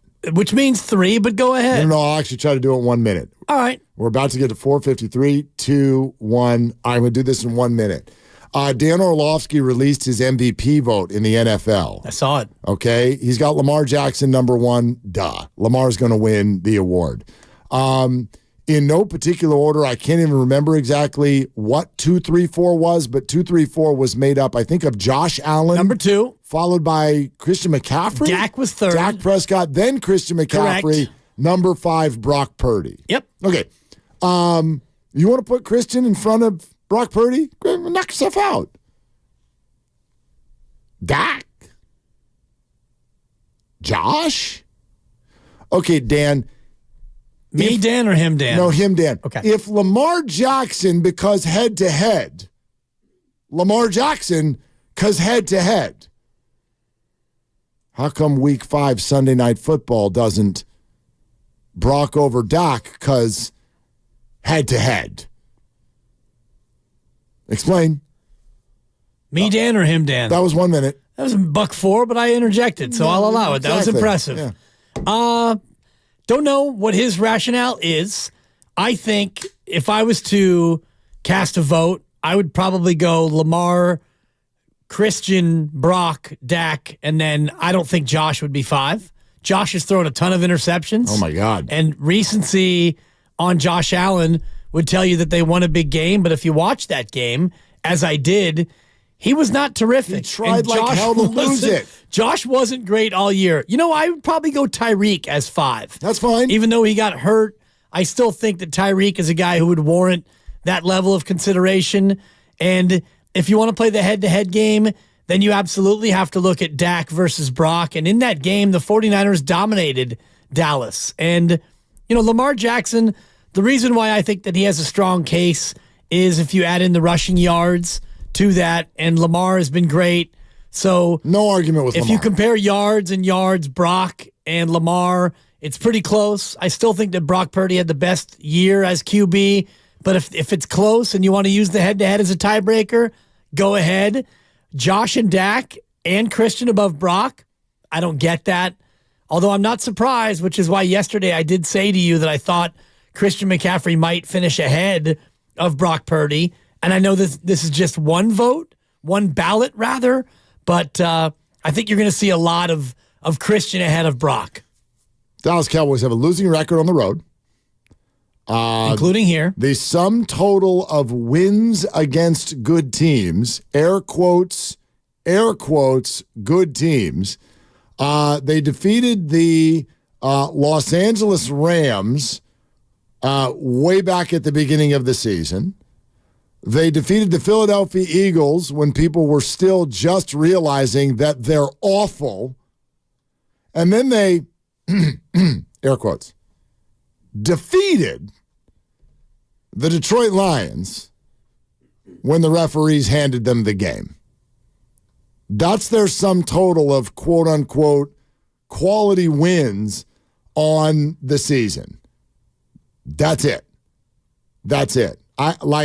I do not get it. I don't get it even a little bit. They lost to Miami. They lost to Buffalo. They got absolutely blown off the field by the San Francisco 49ers. Back when Philadelphia was good, they lost that football game. They haven't got a great win to their resume all year long. And when the two played head-to-head, Brock went absolutely crazy and Dak couldn't complete a pass. So, I keep bringing this up because we're not there yet. I know we think we're there. Every time I go on a Brock Purdy rant, I get the mark. It's just the lunatic fringe. Everybody's there. No, you're not. I don't need you to think he's the MVP. He's not going to win it. I don't need you to think he's the greatest quarterback in the league. I need you to not needlessly hold things against him for no reason. You're talking to Dan Orlovsky now. Or anyone who puts Josh Allen or Dak Prescott, and we'll ask Peter King tomorrow. Yep. Anybody who puts those two guys over Brock Purdy on an MVP ballot flat out got something against him. Or you're falling into the ridiculous notion of, well, he's got really good teammates in the system, and Shanahan. He's got good players, and that's around what him. Orlovsky has said in the past. Am I right? Isn't he one of the ones who said that? He's one of them thousands, right? Who said, well, who couldn't have a good year with that talent around him and that system and that laminated play sheet and that coaching staff? I mean, it would be a shame to think that anyone couldn't do what he's doing. So, who couldn't only win their home games with a head coach and another head coach as his fancy offensive coordinator, and CeeDee Lamb and a phenomenal offensive line run? Who couldn't win those games? Who couldn't win them? How come we don't do that? Why don't we do that? In reverse? Why don't we do that? Yeah. But we don't do that. Because Dak is more of a known commodity, and Brock is Mr. Irrelevant. He was the last pick in the draft. It's draftism, as we've talked about before. That's the thing. It's still there. So he's going to I don't know where he's going to finish. I thought for sure once he lost to Lamar, it's like he's going to finish second or third. You might be right. And he might. He might finish second or third. Yep. But I now, when I saw that might ballot, finish fourth or fifth. Yeah, like my thought was, so wait a minute. Did Christmas not only knock him out of the one, but there's so much tarnish now that like you're going to start finding other people to move ahead of him as well who weren't even you weren't even discussing Josh Allen. You weren't even talking about him. That's the one that strikes me. And you can look at Dak, and I mean, there's a case to be made. He had 36 touchdowns to 9 picks, better than Brock's 31-11. He had more yards than Brock Purdy, and QB rating was close. Brock was better. QBR was almost identical. Brock was better. Yards per attempt, Brock was better. Interception percentage, Dak was better. Touchdown percentage, Brock was better. So you can pick whatever metric you want, and it's close either way. But then you go down to the default or the tiebreaker, which is head-to-head, and Brock decisively won that head-to-head. I love that Josh Allen is going to move up boards because they won 5 straight games to end the year, which means they're now the division champs, and they're the 2 seed, which sort of like that empowers people to play with this. They go to Miami on Sunday Night Football for the final game of the year with the division on the line, and the guy could not stop committing red zone turnovers. Couldn't stop. Throwing absurd picks in the end zone, fumbling inside the 20, 3 turnovers in the red zone.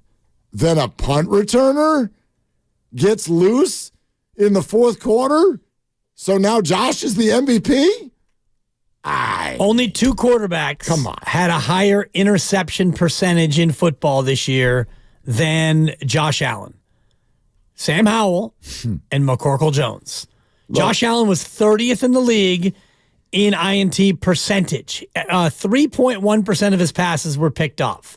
And that to me is a good stat that levels the playing field, because Josh Allen threw the ball 579 times, and your guy, Brock Purdy, he threw it 444 times. So 135 fewer passes. So, of course, he's going to have fewer INTs. That's why when you look at INT percentage, it becomes a much more leveling of a stat. Same thing with touchdown percentage.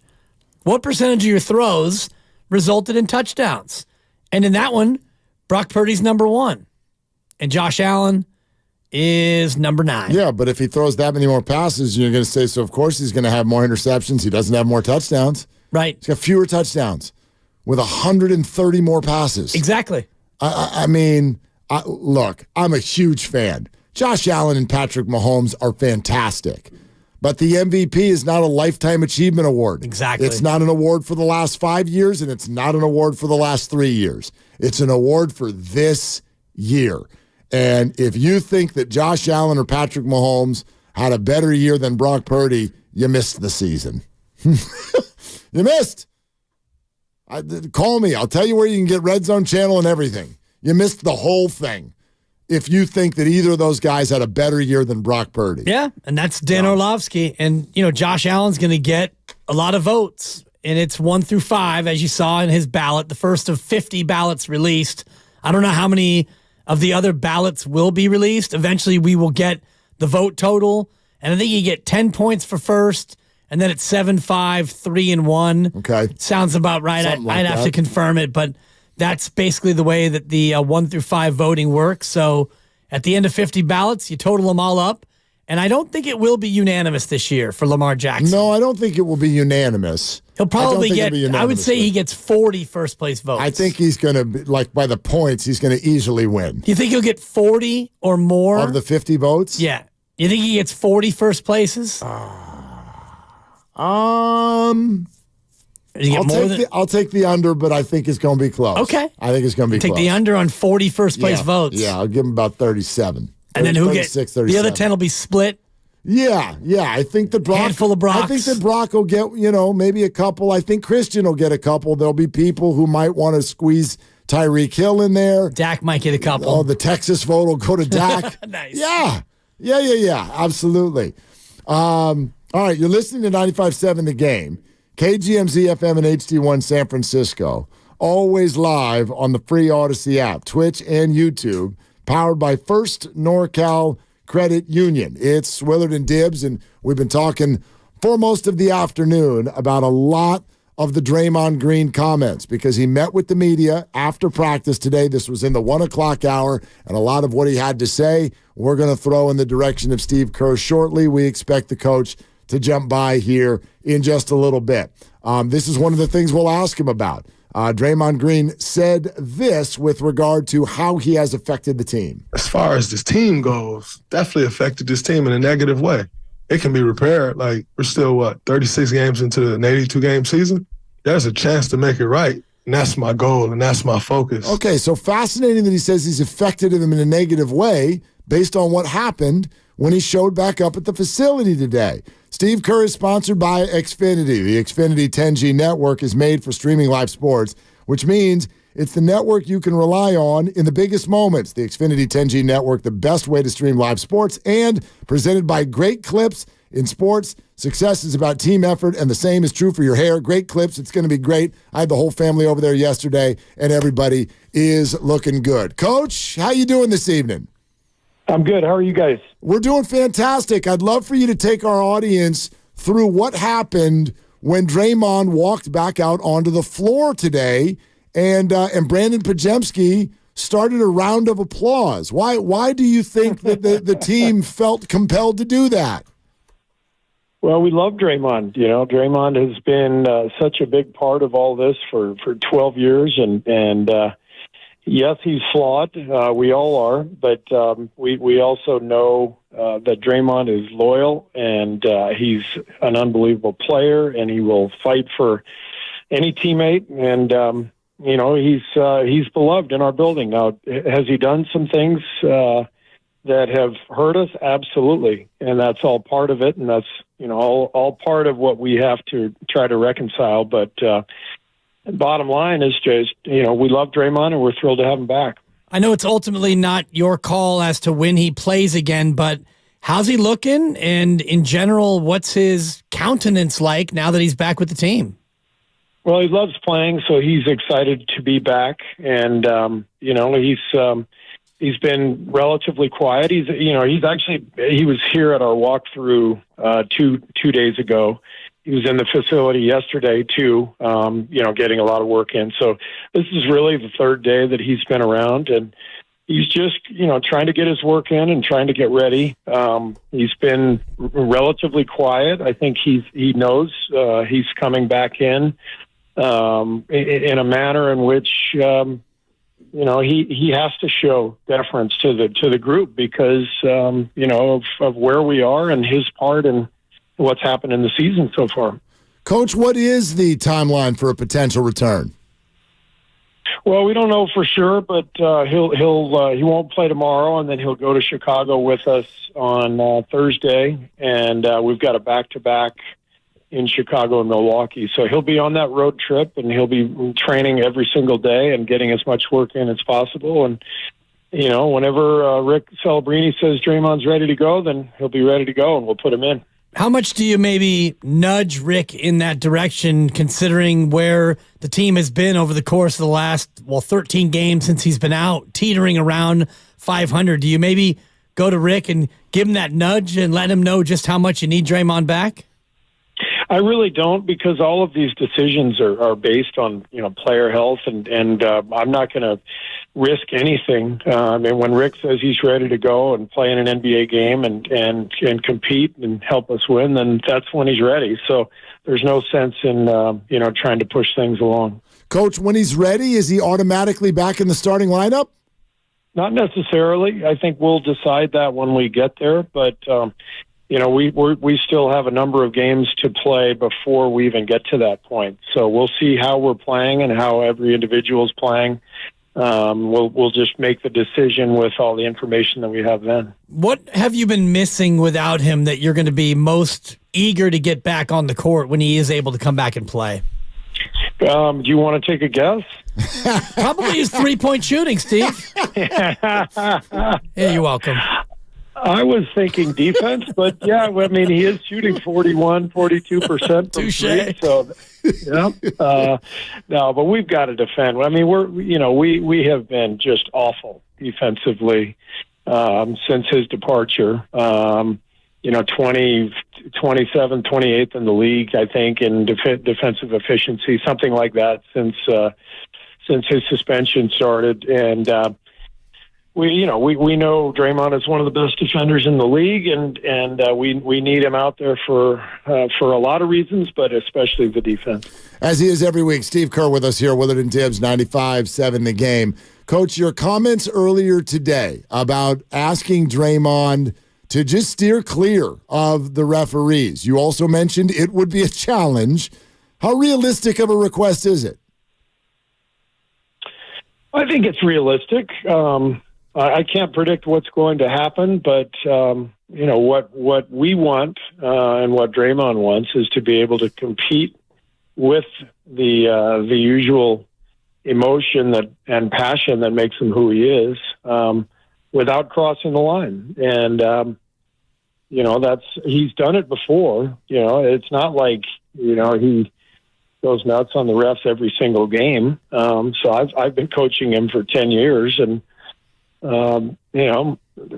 almost every year things have gone exceedingly well. That's why we've won championships. That's why he's been on all-star teams and all defensive teams. So we know he can draw the line, and that's what we're hoping and expecting.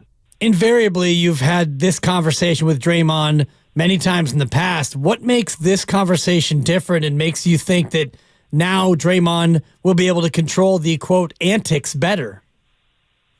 I think Draymond knows that, his career's on the line. It really is.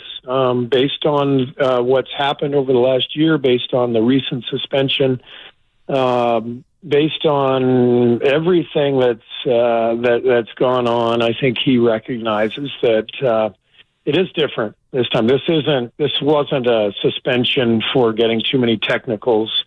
This wasn't a suspension for one, flagrant foul. This was different. The league really put him on notice. So has the team. He's put himself on notice, and that's what makes this different, and that's why his response has to be what it's got to be.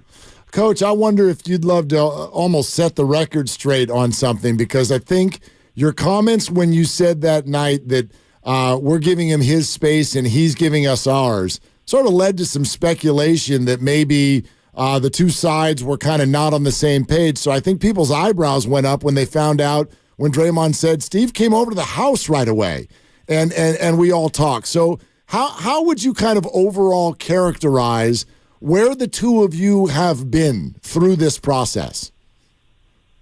Well, I went to his house in L.A. the day he was suspended. We were playing the Clippers that night, and I went over and we had a very heartfelt, emotional, probably 2-hour conversation in his backyard. And I won't really share what we discussed, but we have a very close relationship after 10 years of doing this together.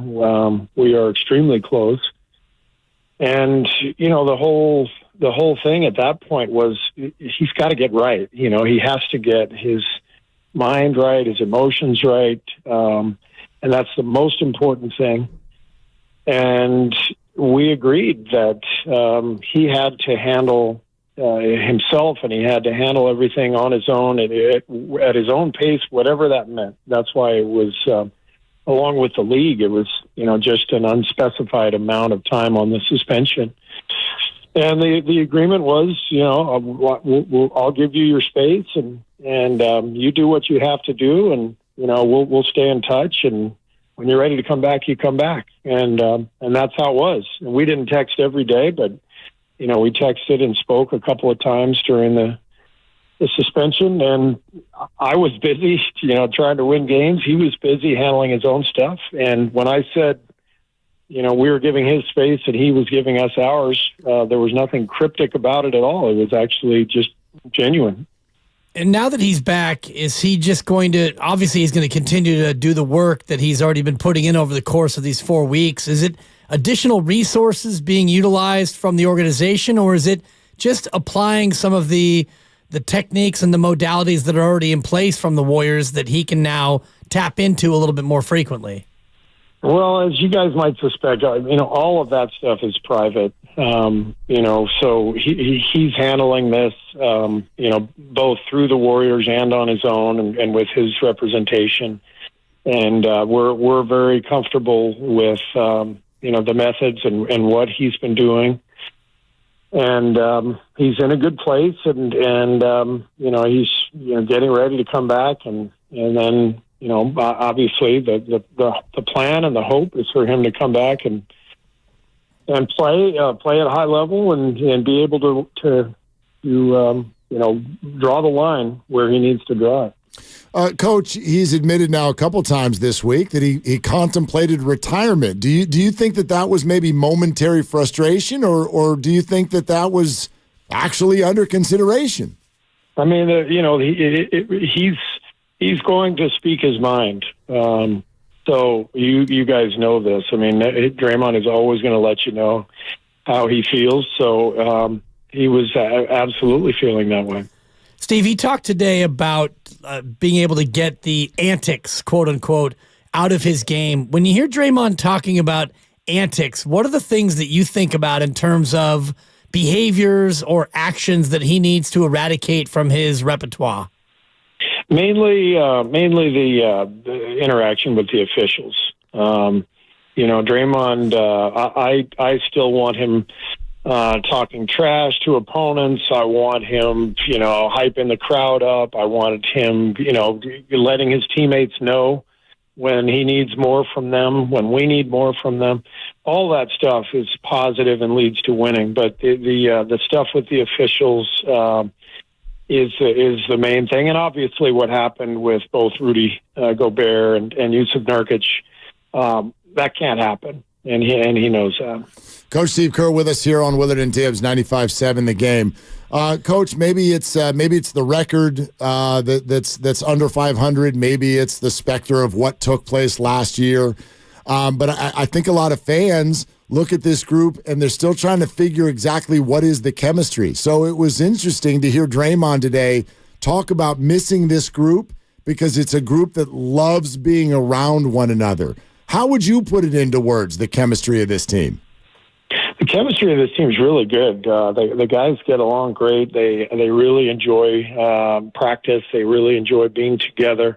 The issues have really been more basketball related, not chemistry related. And we just haven't been able to find the combinations that have clicked. We haven't been able to get multiple guys performing at a high level at the same time. So our struggles have been related really to basketball stuff, and I'll take plenty of heat as well. We've lost 5 or 6 games that I think we probably should have won, and I could have made better decisions down the stretch of some of those games. So you throw all that together, and we're not where we want to be, but I still believe in the group. I've watched the group, the core of the group win a championship a year and a half ago. I think guys are playing at a higher level individually in a lot of cases right now, barring the last couple games. I'm going to throw those out the window, but I think I think Clay and Wiggs have both played much better over about the past 3 weeks or so than they had earlier in the season. So I think there's still plenty of time to get this together. And like I said, I believe in the group. I believe in the staff, the organization. So I think we're going to get it done. You mentioned combinations, and a lot of fans are always wondering about Wiggins and Kuminga playing together and how you see that experiment, for lack of a better way to describe it, going. How have you seen that progress? And could Draymond be a key to those two playing together as somebody who can unlock that combination? Well, the reality is, where we've been the last 3 weeks without Draymond, our defense has really suffered. I think I mentioned it earlier, 27th in the league, something like that. So in theory, you want to get, your 2 most athletic wings on the floor together for defensive purposes. But we have, a lot of things with this team that we're always trying to accomplish. So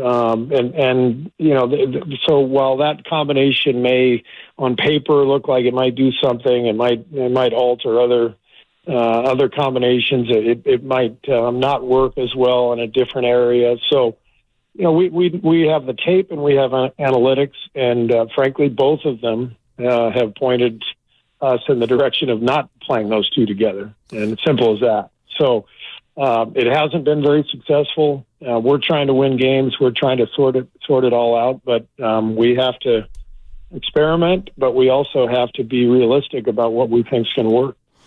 Coach, interesting comments earlier from you with regard to the burden that is on Steph for this franchise. What exactly did you mean by that?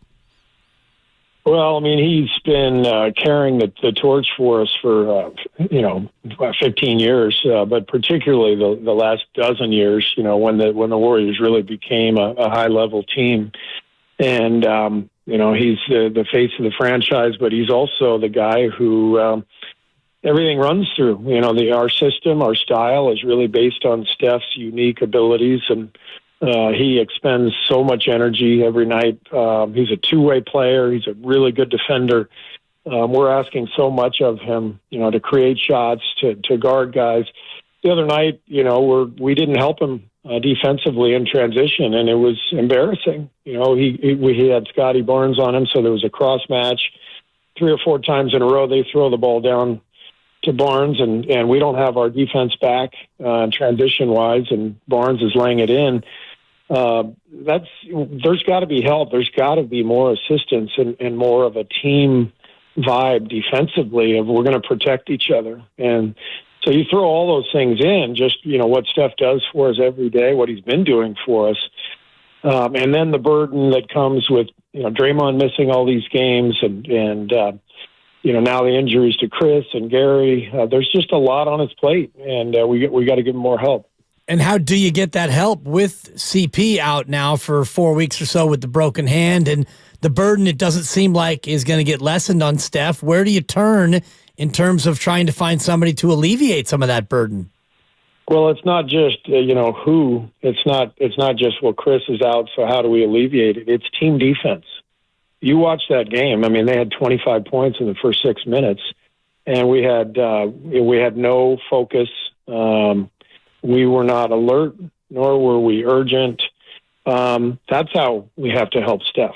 Urgency and alertness, awareness of what's happening on the floor, everybody flying around. The effort has to be dramatically better, and I know that'll come.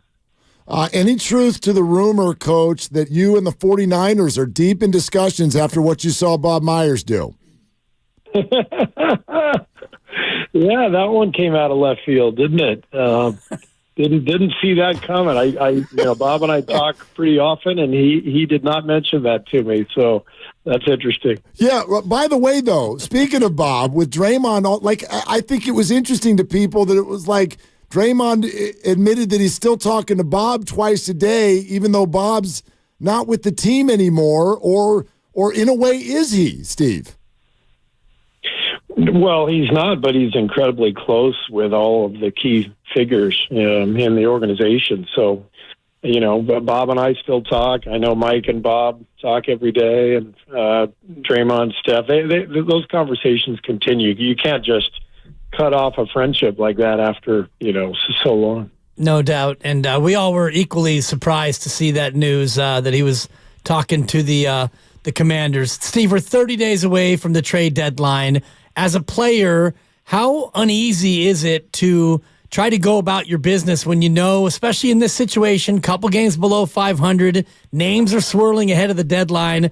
What can a player do to try to block out that sort of a noise? Yeah, it's hard. It really is, and I'm always, very honest with our players. I try to, prepare them. It's really difficult because you can't. You can't say everything, but you can be as honest as possible and really help your players through it. And it's just difficult when you're going through that, and you've got a family and you got kids in school, especially. To hear your name mentioned in those rumors is really difficult.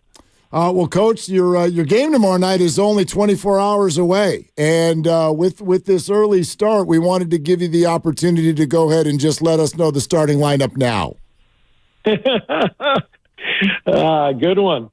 Yeah, I'm not sure I even know it at this point. So I need more time to think. That's what we figured, but thought I'd give it a shot. Coach. All right, hey, Coach, great stuff as always. We appreciate your visit. Thank you. All right, you got it. We'll see you guys. All right, there it is. Steve Kerr, right here on Willard and Dibs. Thought you had him. I mean, well, it's going to be. Well, I'll tell you what. It's going to be Wiggins and Kuminga together. Steph is in. I did get that. Yeah. Even though he didn't say it, I felt that. I feel like Steph is going to start tomorrow. Probably Kuminga and not Wiggins. I would imagine you won't get Kuminga and Wiggins based on his answer earlier about combinations. The analytics, the eye test. Virtually every single thing about it tells us, screams that it doesn't work. It doesn't work. Yeah. Trying to think of different things that don't go together. It's way too cliche. And mayonnaise. Yeah, there you go. It's way too cliche to say oil and water. Everybody knows that one. Right. Mayonnaise and, like almost anything, quite frankly. I mean, I know it goes on sandwiches or whatnot, or you got to mix it with tuna if you like tuna fish. But like mayonnaise is one of those things that there's not a lot of blends I'm in a there. mayonnaise guy. Are you? We were having artichokes the other night, and your little mayonnaise with the artichoke. My mom used to do that. How do you dip anything just straight in the mayo? You dip the leaf. God. So I'm eating my mayonnaise and my artichoke, and the baby looks over and goes, "Ice cream? Ice cream?" Yeah, no, it's not. And I said, "You want?" And she was like throwing a fit. I said, "Oh, you want some ice cream? Do you? Here you go." Gave her a little bit, and it was not ice cream. Yeah, I didn't want ice cream. Miley didn't want ice cream after that. Ice cream? Ice cream? You need to dip those artichokes into the Daisy Dips. Not Replace bad. that mayo. Sour cream and onion. It's a little better. It's pretty for you. good. Yeah. I was dipping Friday when you brought it in with your Victory Donuts and your chips and your dip. That was a good day. That was a great we day. gained a lot of weight around here. I walked out of here with a full belly. Your boy was happy. Daisy Dips and Donuts. Yeah. That was a good day. Anyway, I think that was very, very clear that that Jonathan Kuminga and Andrew Wiggins is two things. If you want to, okay, Draymond stuff, let's put you over here for a second. Yeah. And anybody who wants to call in and react to anything Steve said, fire away, 888-957-9570. But Draymond stuff over to the side for a sec. Big takeaway. Yeah, Jonathan and Andrew, that doesn't work. And in theory, you'd love to put your most athletic wings on the floor together for defense. And yes, there are a lot of trade rumors.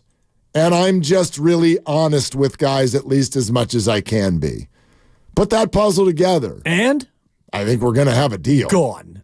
I think we're going to have a deal. I think Andrew Wiggins is on the move. And I will add this other piece to everything you just put together, puzzle pieces, and the YouTube feed reacted in a very passionate way when Steve Kerr said, yeah, I think Andrew's been playing great the last couple of weeks. And there was a collective gasp on the YouTube feed. Well, but a coach looks at it differently than we do. But I think a coach who's looking to maybe trade a player is going to be even more exuberant about a player's recent spate. Because I look at the last couple of games where Andrew Wiggins almost didn't play at all. We didn't put him on the floor. Right. 17 minutes and 19 minutes and a combined 2 of 11 for 6 points. Not good. But let me also expand on Steve's thought process. Yeah. Remember what was going on in those games. Now you had a national Jonathan Kuminga social media complaint. So he reacts to that by going, all right, John, 36 minutes. John. Hey, John, you're in 36 minutes. But we also know that John and Drew, they don't play well together.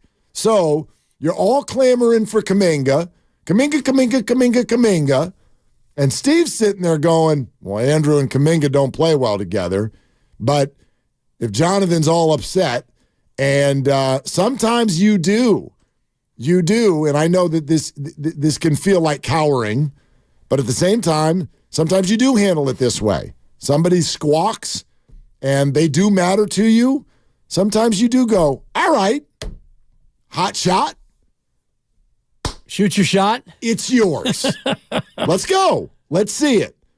And I would argue, as much as Jonathan, I like Jonathan. I think Jonathan is continuing to rise. I think he's definitely, if you're going to keep one of these two, he's the one that I would try to keep.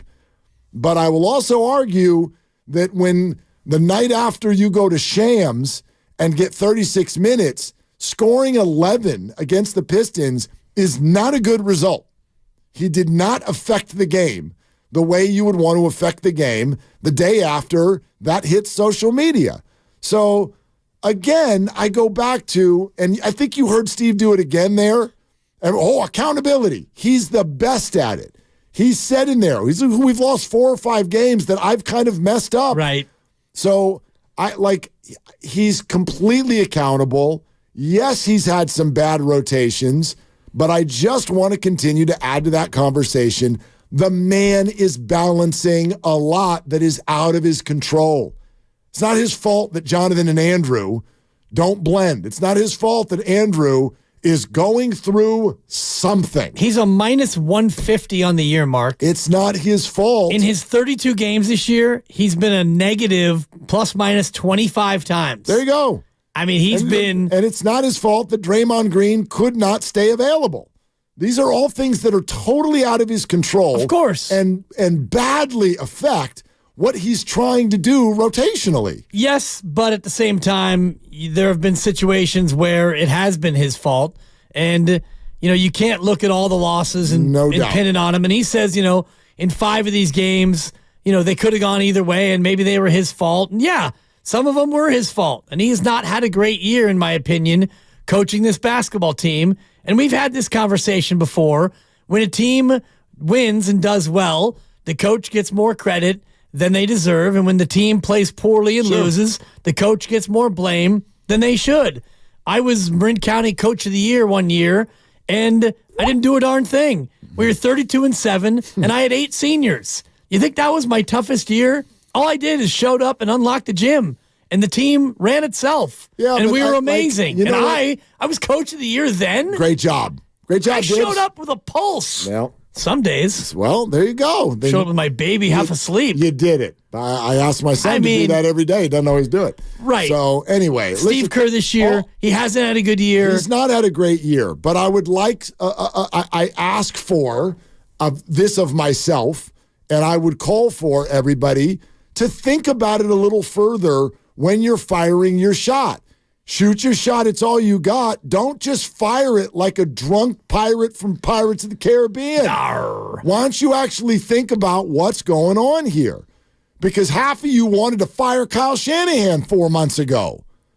Or at least wanted to hold his feet to the Which fire. you never did. hold his feet to the fire. Yeah. Has Steve had a great year? No. He says it to us every single week. Right. So, okay, that's the backdrop. Fine. But to me, it's lazy to go, well, they're losing, Steve sucks. It's lazy. Exactly. I agree with you. There's so much more going on. And if you're so hell-bent on accountability, how come so many of you don't want to hold any of the players accountable? Do you know, and I'm not suggesting we should do this, but do you know if this were New York, what would be happening to Andrew Wiggins right now? To leave, to go AWOL. Oh, yeah, we talked about this last year when he went AWOL. For 2 months of the season and then come back with zero reason and go up and down on the court the following year, to not even be able to hold your starting job and then not blend well with the other young rising defensive wing. Do you know what this would sound like? But it's Andrew, and he's just kind of over here, and he's quiet, and he's not one of the faces of the team. So, yeah, there's criticism, but it doesn't have any teeth behind it. Oh, it's our market, and no player in this market gets criticized like that. Draymond does in many ways, and think about if Draymond was doing this in New York or in Philly or in other places. I mean, he would be getting a lot more heat from his own fan base than he's getting here. Maybe. Listen, are you kidding, though? If he gave 4 rings to the Knicks, you really think New York fans would want to have his head? Really? Yeah. Based on what's gone on subsequent to those rings? Yes. I don't know. At some point, the loyalty's even worn off here, and we're more loyal than most fan bases in terms of loving our own and loving our champions, and many people are just tired of Draymond's act. And that's fine. I don't know if we know what Knicks fans would do if they won 4 rings. We've never seen it. Exactly. We have no idea what they would do if they won championships. But anyway, yeah, it's irrelevant what would quote-unquote happen in New York. I just think, here's my point. If you want to blame someone, boy, there's plenty to go around. That's my point. Yeah, and Steve Kerr among them, absolutely. Yeah, absolutely. But I think the percentage right now is out of whack with fingers pointed at Steve and Draymond. I think they're the faces of all of this. I think they absolutely share in what's going on. But my God, if it stops there, there's so much more. I think those two would be the top 2 of who you would blame right now for a team at 17 and 19. I think you've got your all-star Hall of Famer who can't get on the court. I'd start with him. Because, by the way, that's a trickle down. For sure, especially when you talk about one of the worst defenses in basketball. If he's the center of your defense and he just screams his way off of the team, it trickles down to everybody. Right.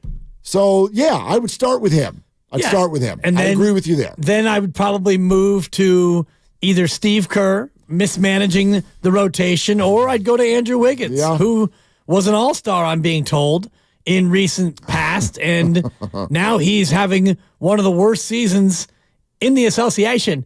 He's shooting 42% from the floor.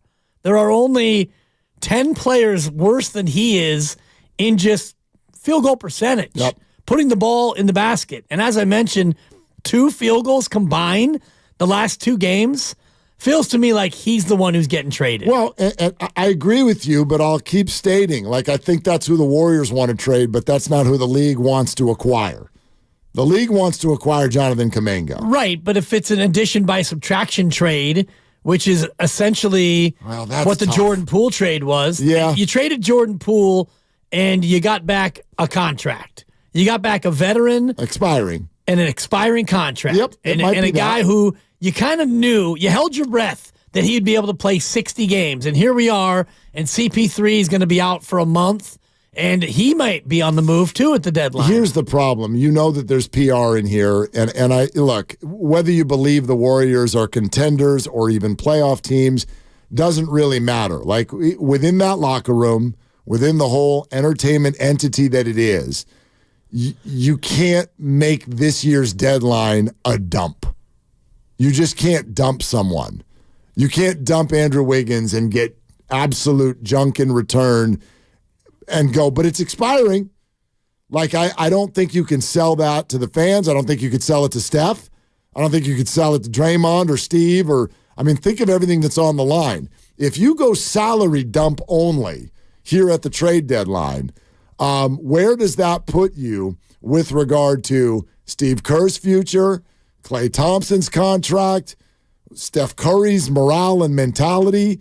Like, that's a tough one for me. Like, it depends on... You got to get something back that at least people in the building think can help them win games this year. Well, if you have a player who you're not really confident in playing anyway, Andrew Wiggins has gone from 32 minutes a night, I'm an all-star, and I helped you win a championship. I led you to a championship, I'm being told. And that was just a year and a half ago. And we've gone from there to an absence of a half a season, and now a return to where you don't even really play him that much anymore. And I know it's just a 2-game sample. It's a very small sample, but there might be a feeling inside the building of, well, the guy's not even really playing anyway. So it's not like you're getting rid of the Wiggins of old. The Andrew Wiggins that you have right now is not the Andrew Wiggins you had a year and a half ago. I mean, this guy he's been not quite unplayable, but you don't even really notice him when he's out there. Sometimes.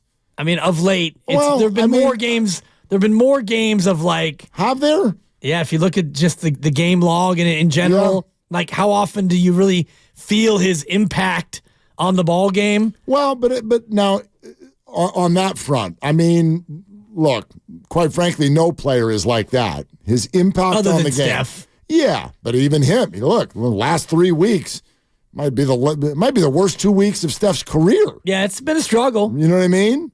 So I'm not going to ask for Andrew to go out there and be north of 18 points every single night in order for it to be passable on this particular team. The guy doesn't even start anymore. Yeah. He doesn't even start. So if you don't start, you're going to get some nights like that where you go in, right? The shot's not clicking right away. You get pulled. Night. That's the end. He's only been north of 18 points 4 times this year, Mark. Is that real? I'm looking at the log.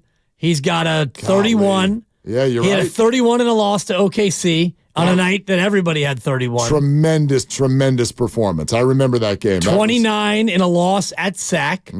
25 in a win over Portland, the gritty Trailblazers. And he had 22 on Christmas, which was his best game of the year by far. He was playing downhill. The 31 against Oklahoma City was absolutely. I'm just thinking in terms brilliant. of like spot and Christmas. Okay. Against Denver, you didn't have Draymond, and he played the way you need him to play. He played with force. He played downhill. And since then, it's just been kind of a devolution back to K-Wig. Yeah.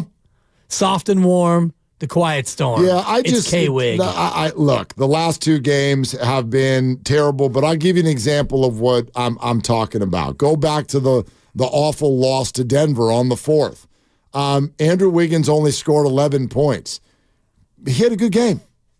He was 5 of 10 from the field. Yeah. Shot 50%. Added in 3 rebounds. 3 rebounds. No, but 3 whole rebounds. Yeah, 27 minutes is a little bit less than he was used to playing before. The efficiency was good. He didn't turn the ball over. He turned it over 1 time. Was it sparkling? No. Was he bad? No, he wasn't bad. He was fine. To use your word. No, but exactly. Yeah, he was fine. Yeah, he was fine. The night before that, 21 minutes only, 4 of 7 against Orlando. In a victory. Like, his minutes are down, so his numbers are going to be down. Sure. I'm not telling you Andrew's having a good year. He's not. But I just find all of this stuff to be a big cake, and it's got to bake together. So we go, Andrew, like this just goes night to night. Steve, you didn't put in Moses. Andrew, you didn't shoot the ball well. Draymond, oh, that's right, you're not even here. Steph, you didn't hit a 3 again a few weeks ago. Klay, stop gunning. What are you doing? Kevon, what has happened to you? What's wrong? All of this stuff. Kuminga, back forth. It's because it's all one thing. They're all messed up. They're all out of sync. The rotations are a mess. Draymond's not there. Kuminga and Wiggins can't coexist. This is why CP and GP are both gone. Everybody's in, out, hurt. So this is why a trade needs to happen. Yeah. You need new ingredients.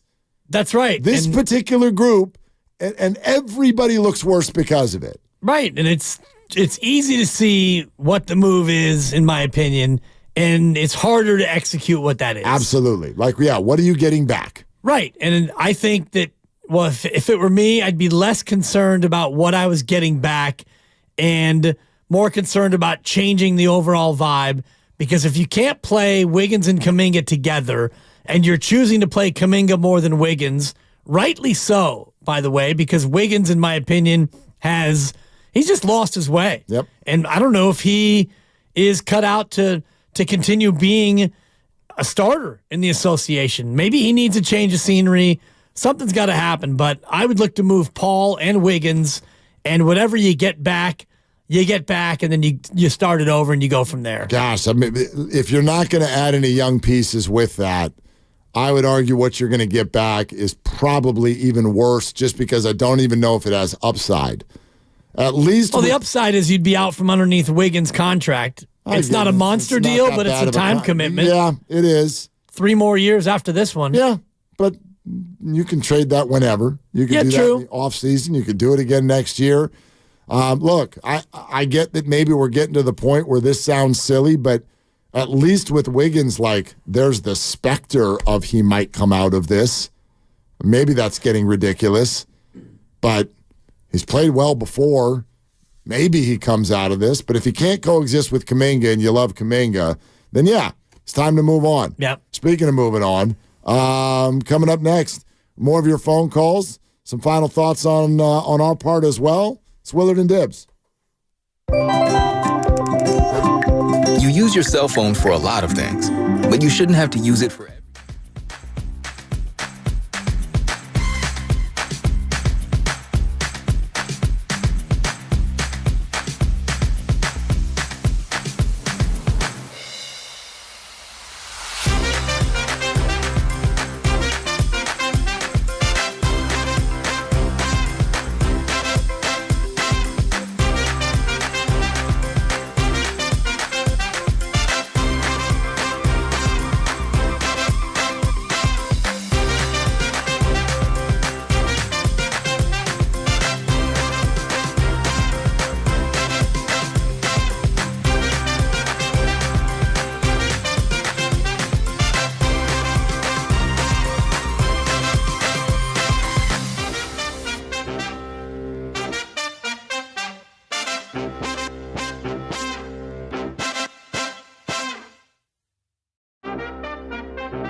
Good one. Good one. Now, back to Willard and Dibs on 95.7 The Game. Steve was great today. Yeah. And a little expansive on the meet and greet with Draymond Green at his house. Took place in L.A., in the backyard. Yeah. And Steve said it went for a couple hours. And he co-signs with Draymond that it was emotional. Interesting. Yeah, it's kind of what you would imagine. Well, but a 2-hour meeting, and if someone's going to be able to speak to Draymond at that level, Draymond's backyard, and it's I'm sure they were keeping it real in terms of feelings and emotions were exchanged, and there was love, and Steve probably expressed how much they need Draymond back, and Draymond expressing how much he needs to be back, and they want to be back. It's an emotional thing. But it didn't feel that way for the majority of these 4 or 5 weeks. It didn't feel that way. It didn't sound that way. And we freely admitted that at times we were speculating because, we only know what we know. But I'll tell you what, collectively, after listening to all of this, right? Draymond's podcast, Draymond's presser, Steve Kerr's presser, Steve Kerr's visit with us, the league, after sort of gathering all of it, boy, I couldn't be more lockstep with what you said yesterday. Draymond is going to come back different. And you can go ahead and you can hold my feet to the fire if I'm wrong. But it's a speculation sensation. Well, it's a prediction. And the reason for it is Draymond I'm not saying he's going to come back and be a changed man because I believe in Draymond Green. Yeah. I mean, the boy who cried wolf, are you kidding? Over and over again, I'm saying this for the mere fact that it's an absolute necessity. If he cares about his career one damn bit, and if he cares about the Warriors, and if he cares about his teammates and Warrior employees, and I really do believe that he does, if he cares about any of that, and by the way, even if he doesn't, if he cares about $100 million, he's going to change. Steve even alluded to it again with us. Yeah. This is it. And I asked Steve about antics, what he defines as the antics in Draymond's game that he needs to eliminate. And Steve said, I still want him talking trash. I still want him letting his teammates know what they're doing wrong. I still want him hyping up the crowd. What I don't want is him barking at officials. So his coach only wants him to eliminate that part of his repertoire. And that's going to be the hardest thing for Draymond to do.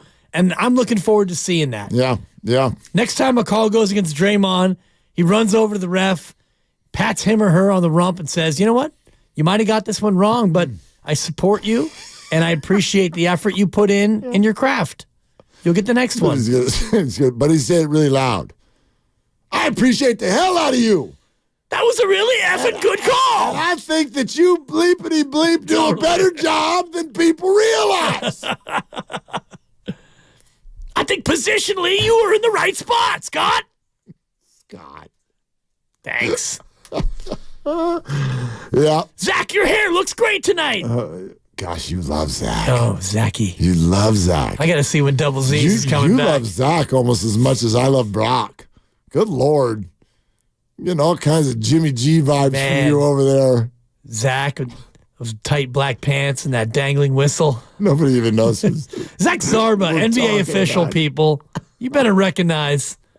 I don't look quite like Zarbs when I'm running up and down. Nobody does. Nobody does. Pretty soon you're going to get a first-hand look at your boy in his oversized ref shirt and baggy shorts. Good Lord. Yeah, Lucas and Grandy, did you guys even hear that breaking news? It's breaking. You know how we've been announcing that on January 27th, Dibs is reffing my son's game, and it's been circled. It's been circled on the calendar. Circle that. And I've been coaching my kid up to know, like, how to handle Dibs. Like, this is something that I figure I know pretty well. And then all of a sudden, you got your ref assignment for this weekend. Yeah. And what'd you tell me? I got you. You got my kid this Saturday. This Saturday. In Tiburon. It counts. Oh, yeah. Los Tiburones. Yeah. Oh, yeah. I'm going to tell going him down. to keep his Los Tiburones to himself this weekend. And let him know it's normally the game where I'm at my crabbiest because it's the game before lunch.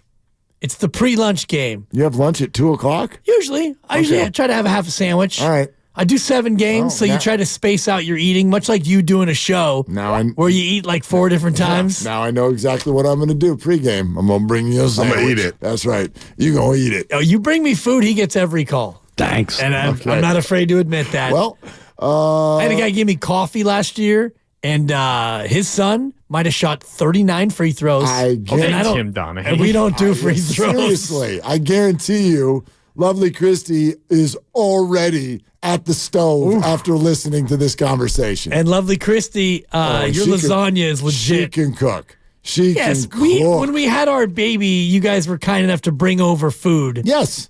And I'm going to eat it. Yeah, I did. Yeah, I didn't cook that. Baby didn't eat any of that. Yeah. Yeah. I think we're gonna do the Super Bowl party again. Nice. Yeah. I've been telling all year. I'm like, I'm not inviting any of those schmucks anymore. Whatever. I showed up. But I think I am. I think I'm gonna get soft on everybody. The Lovely Christy already told me it could be a drop off. I could just drop the baby and go. No. She said. The problem is she heard about this bet and she's like, we're doing it. You're paying off the bet. I'm like, he hasn't paid off his bet yet. Okay. I said, I'll talk about it once I'm eating pizza. Okay. I get pizza. Maybe this week. Maybe this week. I've been known to get food for the fellas. You did it on Friday. It's true. Remember last year for What's-His-Face's birthday, I got cupcakes for everyone. I hate Mark Randy. Was it your birthday? I thought it was Lucas. Correct. No, it was What's his All right. face? Couldn't even remember whose birthday it was. Remember. All I remember is there was like $40 in cake. Yeah, there was a lot of cake. And there was love. Oh, gosh. See, she's texting. Yeah, she's listening. Hi, All Christy. right. Hi, Anyway. Let me know when your birthday is again. That was fun last year. Yeah, that was fun. We're a handful of months off. All right. All right. What 30 this year, yeah. What a day. What a day. We got all the Draymond. We got an early Warrior game tomorrow night. We're inching closer to NFL playoffs, and I don't feel like you or I has really gotten to get deep into these games coming up this weekend. And if you missed it, tucked into our show today, yet another Giants free agent target chooses elsewhere. Shota Imanaga is a Cub. Man. Giants shot themselves in the foot again. Unless he fails the physical. Sure. And then the Giants will... Then they'll jump on him. Right. Because they love an injured pitcher. I wonder what the contract terms are. Have we seen anything? 5 years, $1 billion, all but $1 deferred. I am told that Farhan and the Giants were in second place, though. They were the second choice. And I'm told that Shota loved San Francisco. Sure. Thought it was a beautiful city. Reportedly multiple years in the 15 a year range. Okay. 15 million. 15 a year. Yeah, I think Shota was going to get, about $100 million. Around 15 a year. Yeah. Something like that. Okay. right? 5 or 6 years. Don't worry, Giants fans. We pivoted to Marcus Stroman, though. Oh, we got this. Blake Snell on line 2. Here he comes. So back. Here he so back. comes. It's going to happen. It's coming. But anyway. So tomorrow, a little football maybe? Get into some of these. Peter King's coming on tomorrow. I know yesterday we promised Peter King today. And then Draymond, yappity, yap. And I'm like, let's do Peter King tomorrow. Sounds good. So Peter King will come on tomorrow. And we'll get his, I don't know if he'll release his official MVP ballot. Well, but he's always pretty honest with us about it. He is. And last week he said, it's going to be Lamar Jackson, barring any crazy circumstance. And then they didn't even play. Nothing happened Lamar in week and Brock 18. didn't play. Christian didn't play. So, yes, nothing crazy happened. Yes, and I would imagine his ballot, and I'll predict the King ballot just while we're here because I've been hot lately. Oh boy, Washington! I think it's gonna. I think it's gonna be Lamar 1, Brock 2. I'm gonna go with Dak 3, Christian 4, CJ Stroud 5. I like your picks. No Josh Allen anywhere. I like your picks. That's my 5. I like what you did there. Lamar, Brock, Dak, Christian, CJ. Okay, write that down, Lucas, because tomorrow Peter will say something different and Dibbs will go, I told you. I'm having a good year. Exactly what I told you was going to happen. I think CJ's in. I do think CJ gets in there. He's been loving on CJ all year. He's been fantastic. He's been fantastic, but you're going to win Rookie of the Year. So you're not going to win that award. Wait, is that Dibbs' ballot or what he thinks Peter King's What ballot he is? thinks Peter's going to Correct. Yeah, exactly. Yeah. All right, here comes Grandy, everybody. No, it's not Grandy. It's Warriors Roundtable. Oh, look, here comes Kevin Dana. Gucci. And Gary, saintly one. Rain dance. Very nicely done. It's brought to you by Fremont Bank. Full service banking. No compromises. Stick around for Warriors Roundtable, and the Dubs got a game tomorrow night. Want to do it again tomorrow? Big time. Okay. For Dibbs, for Grandy, for Lucas, I'm Mark. Hey, everybody. Shoot your shot. It's all you got. The Road to Vegas is brought to you by Zenni, the official eyewear of the San Francisco 49ers. Shop from over 3,000 styles at 80% off retail prices exclusively at Zenni.com. All right, who's hungry?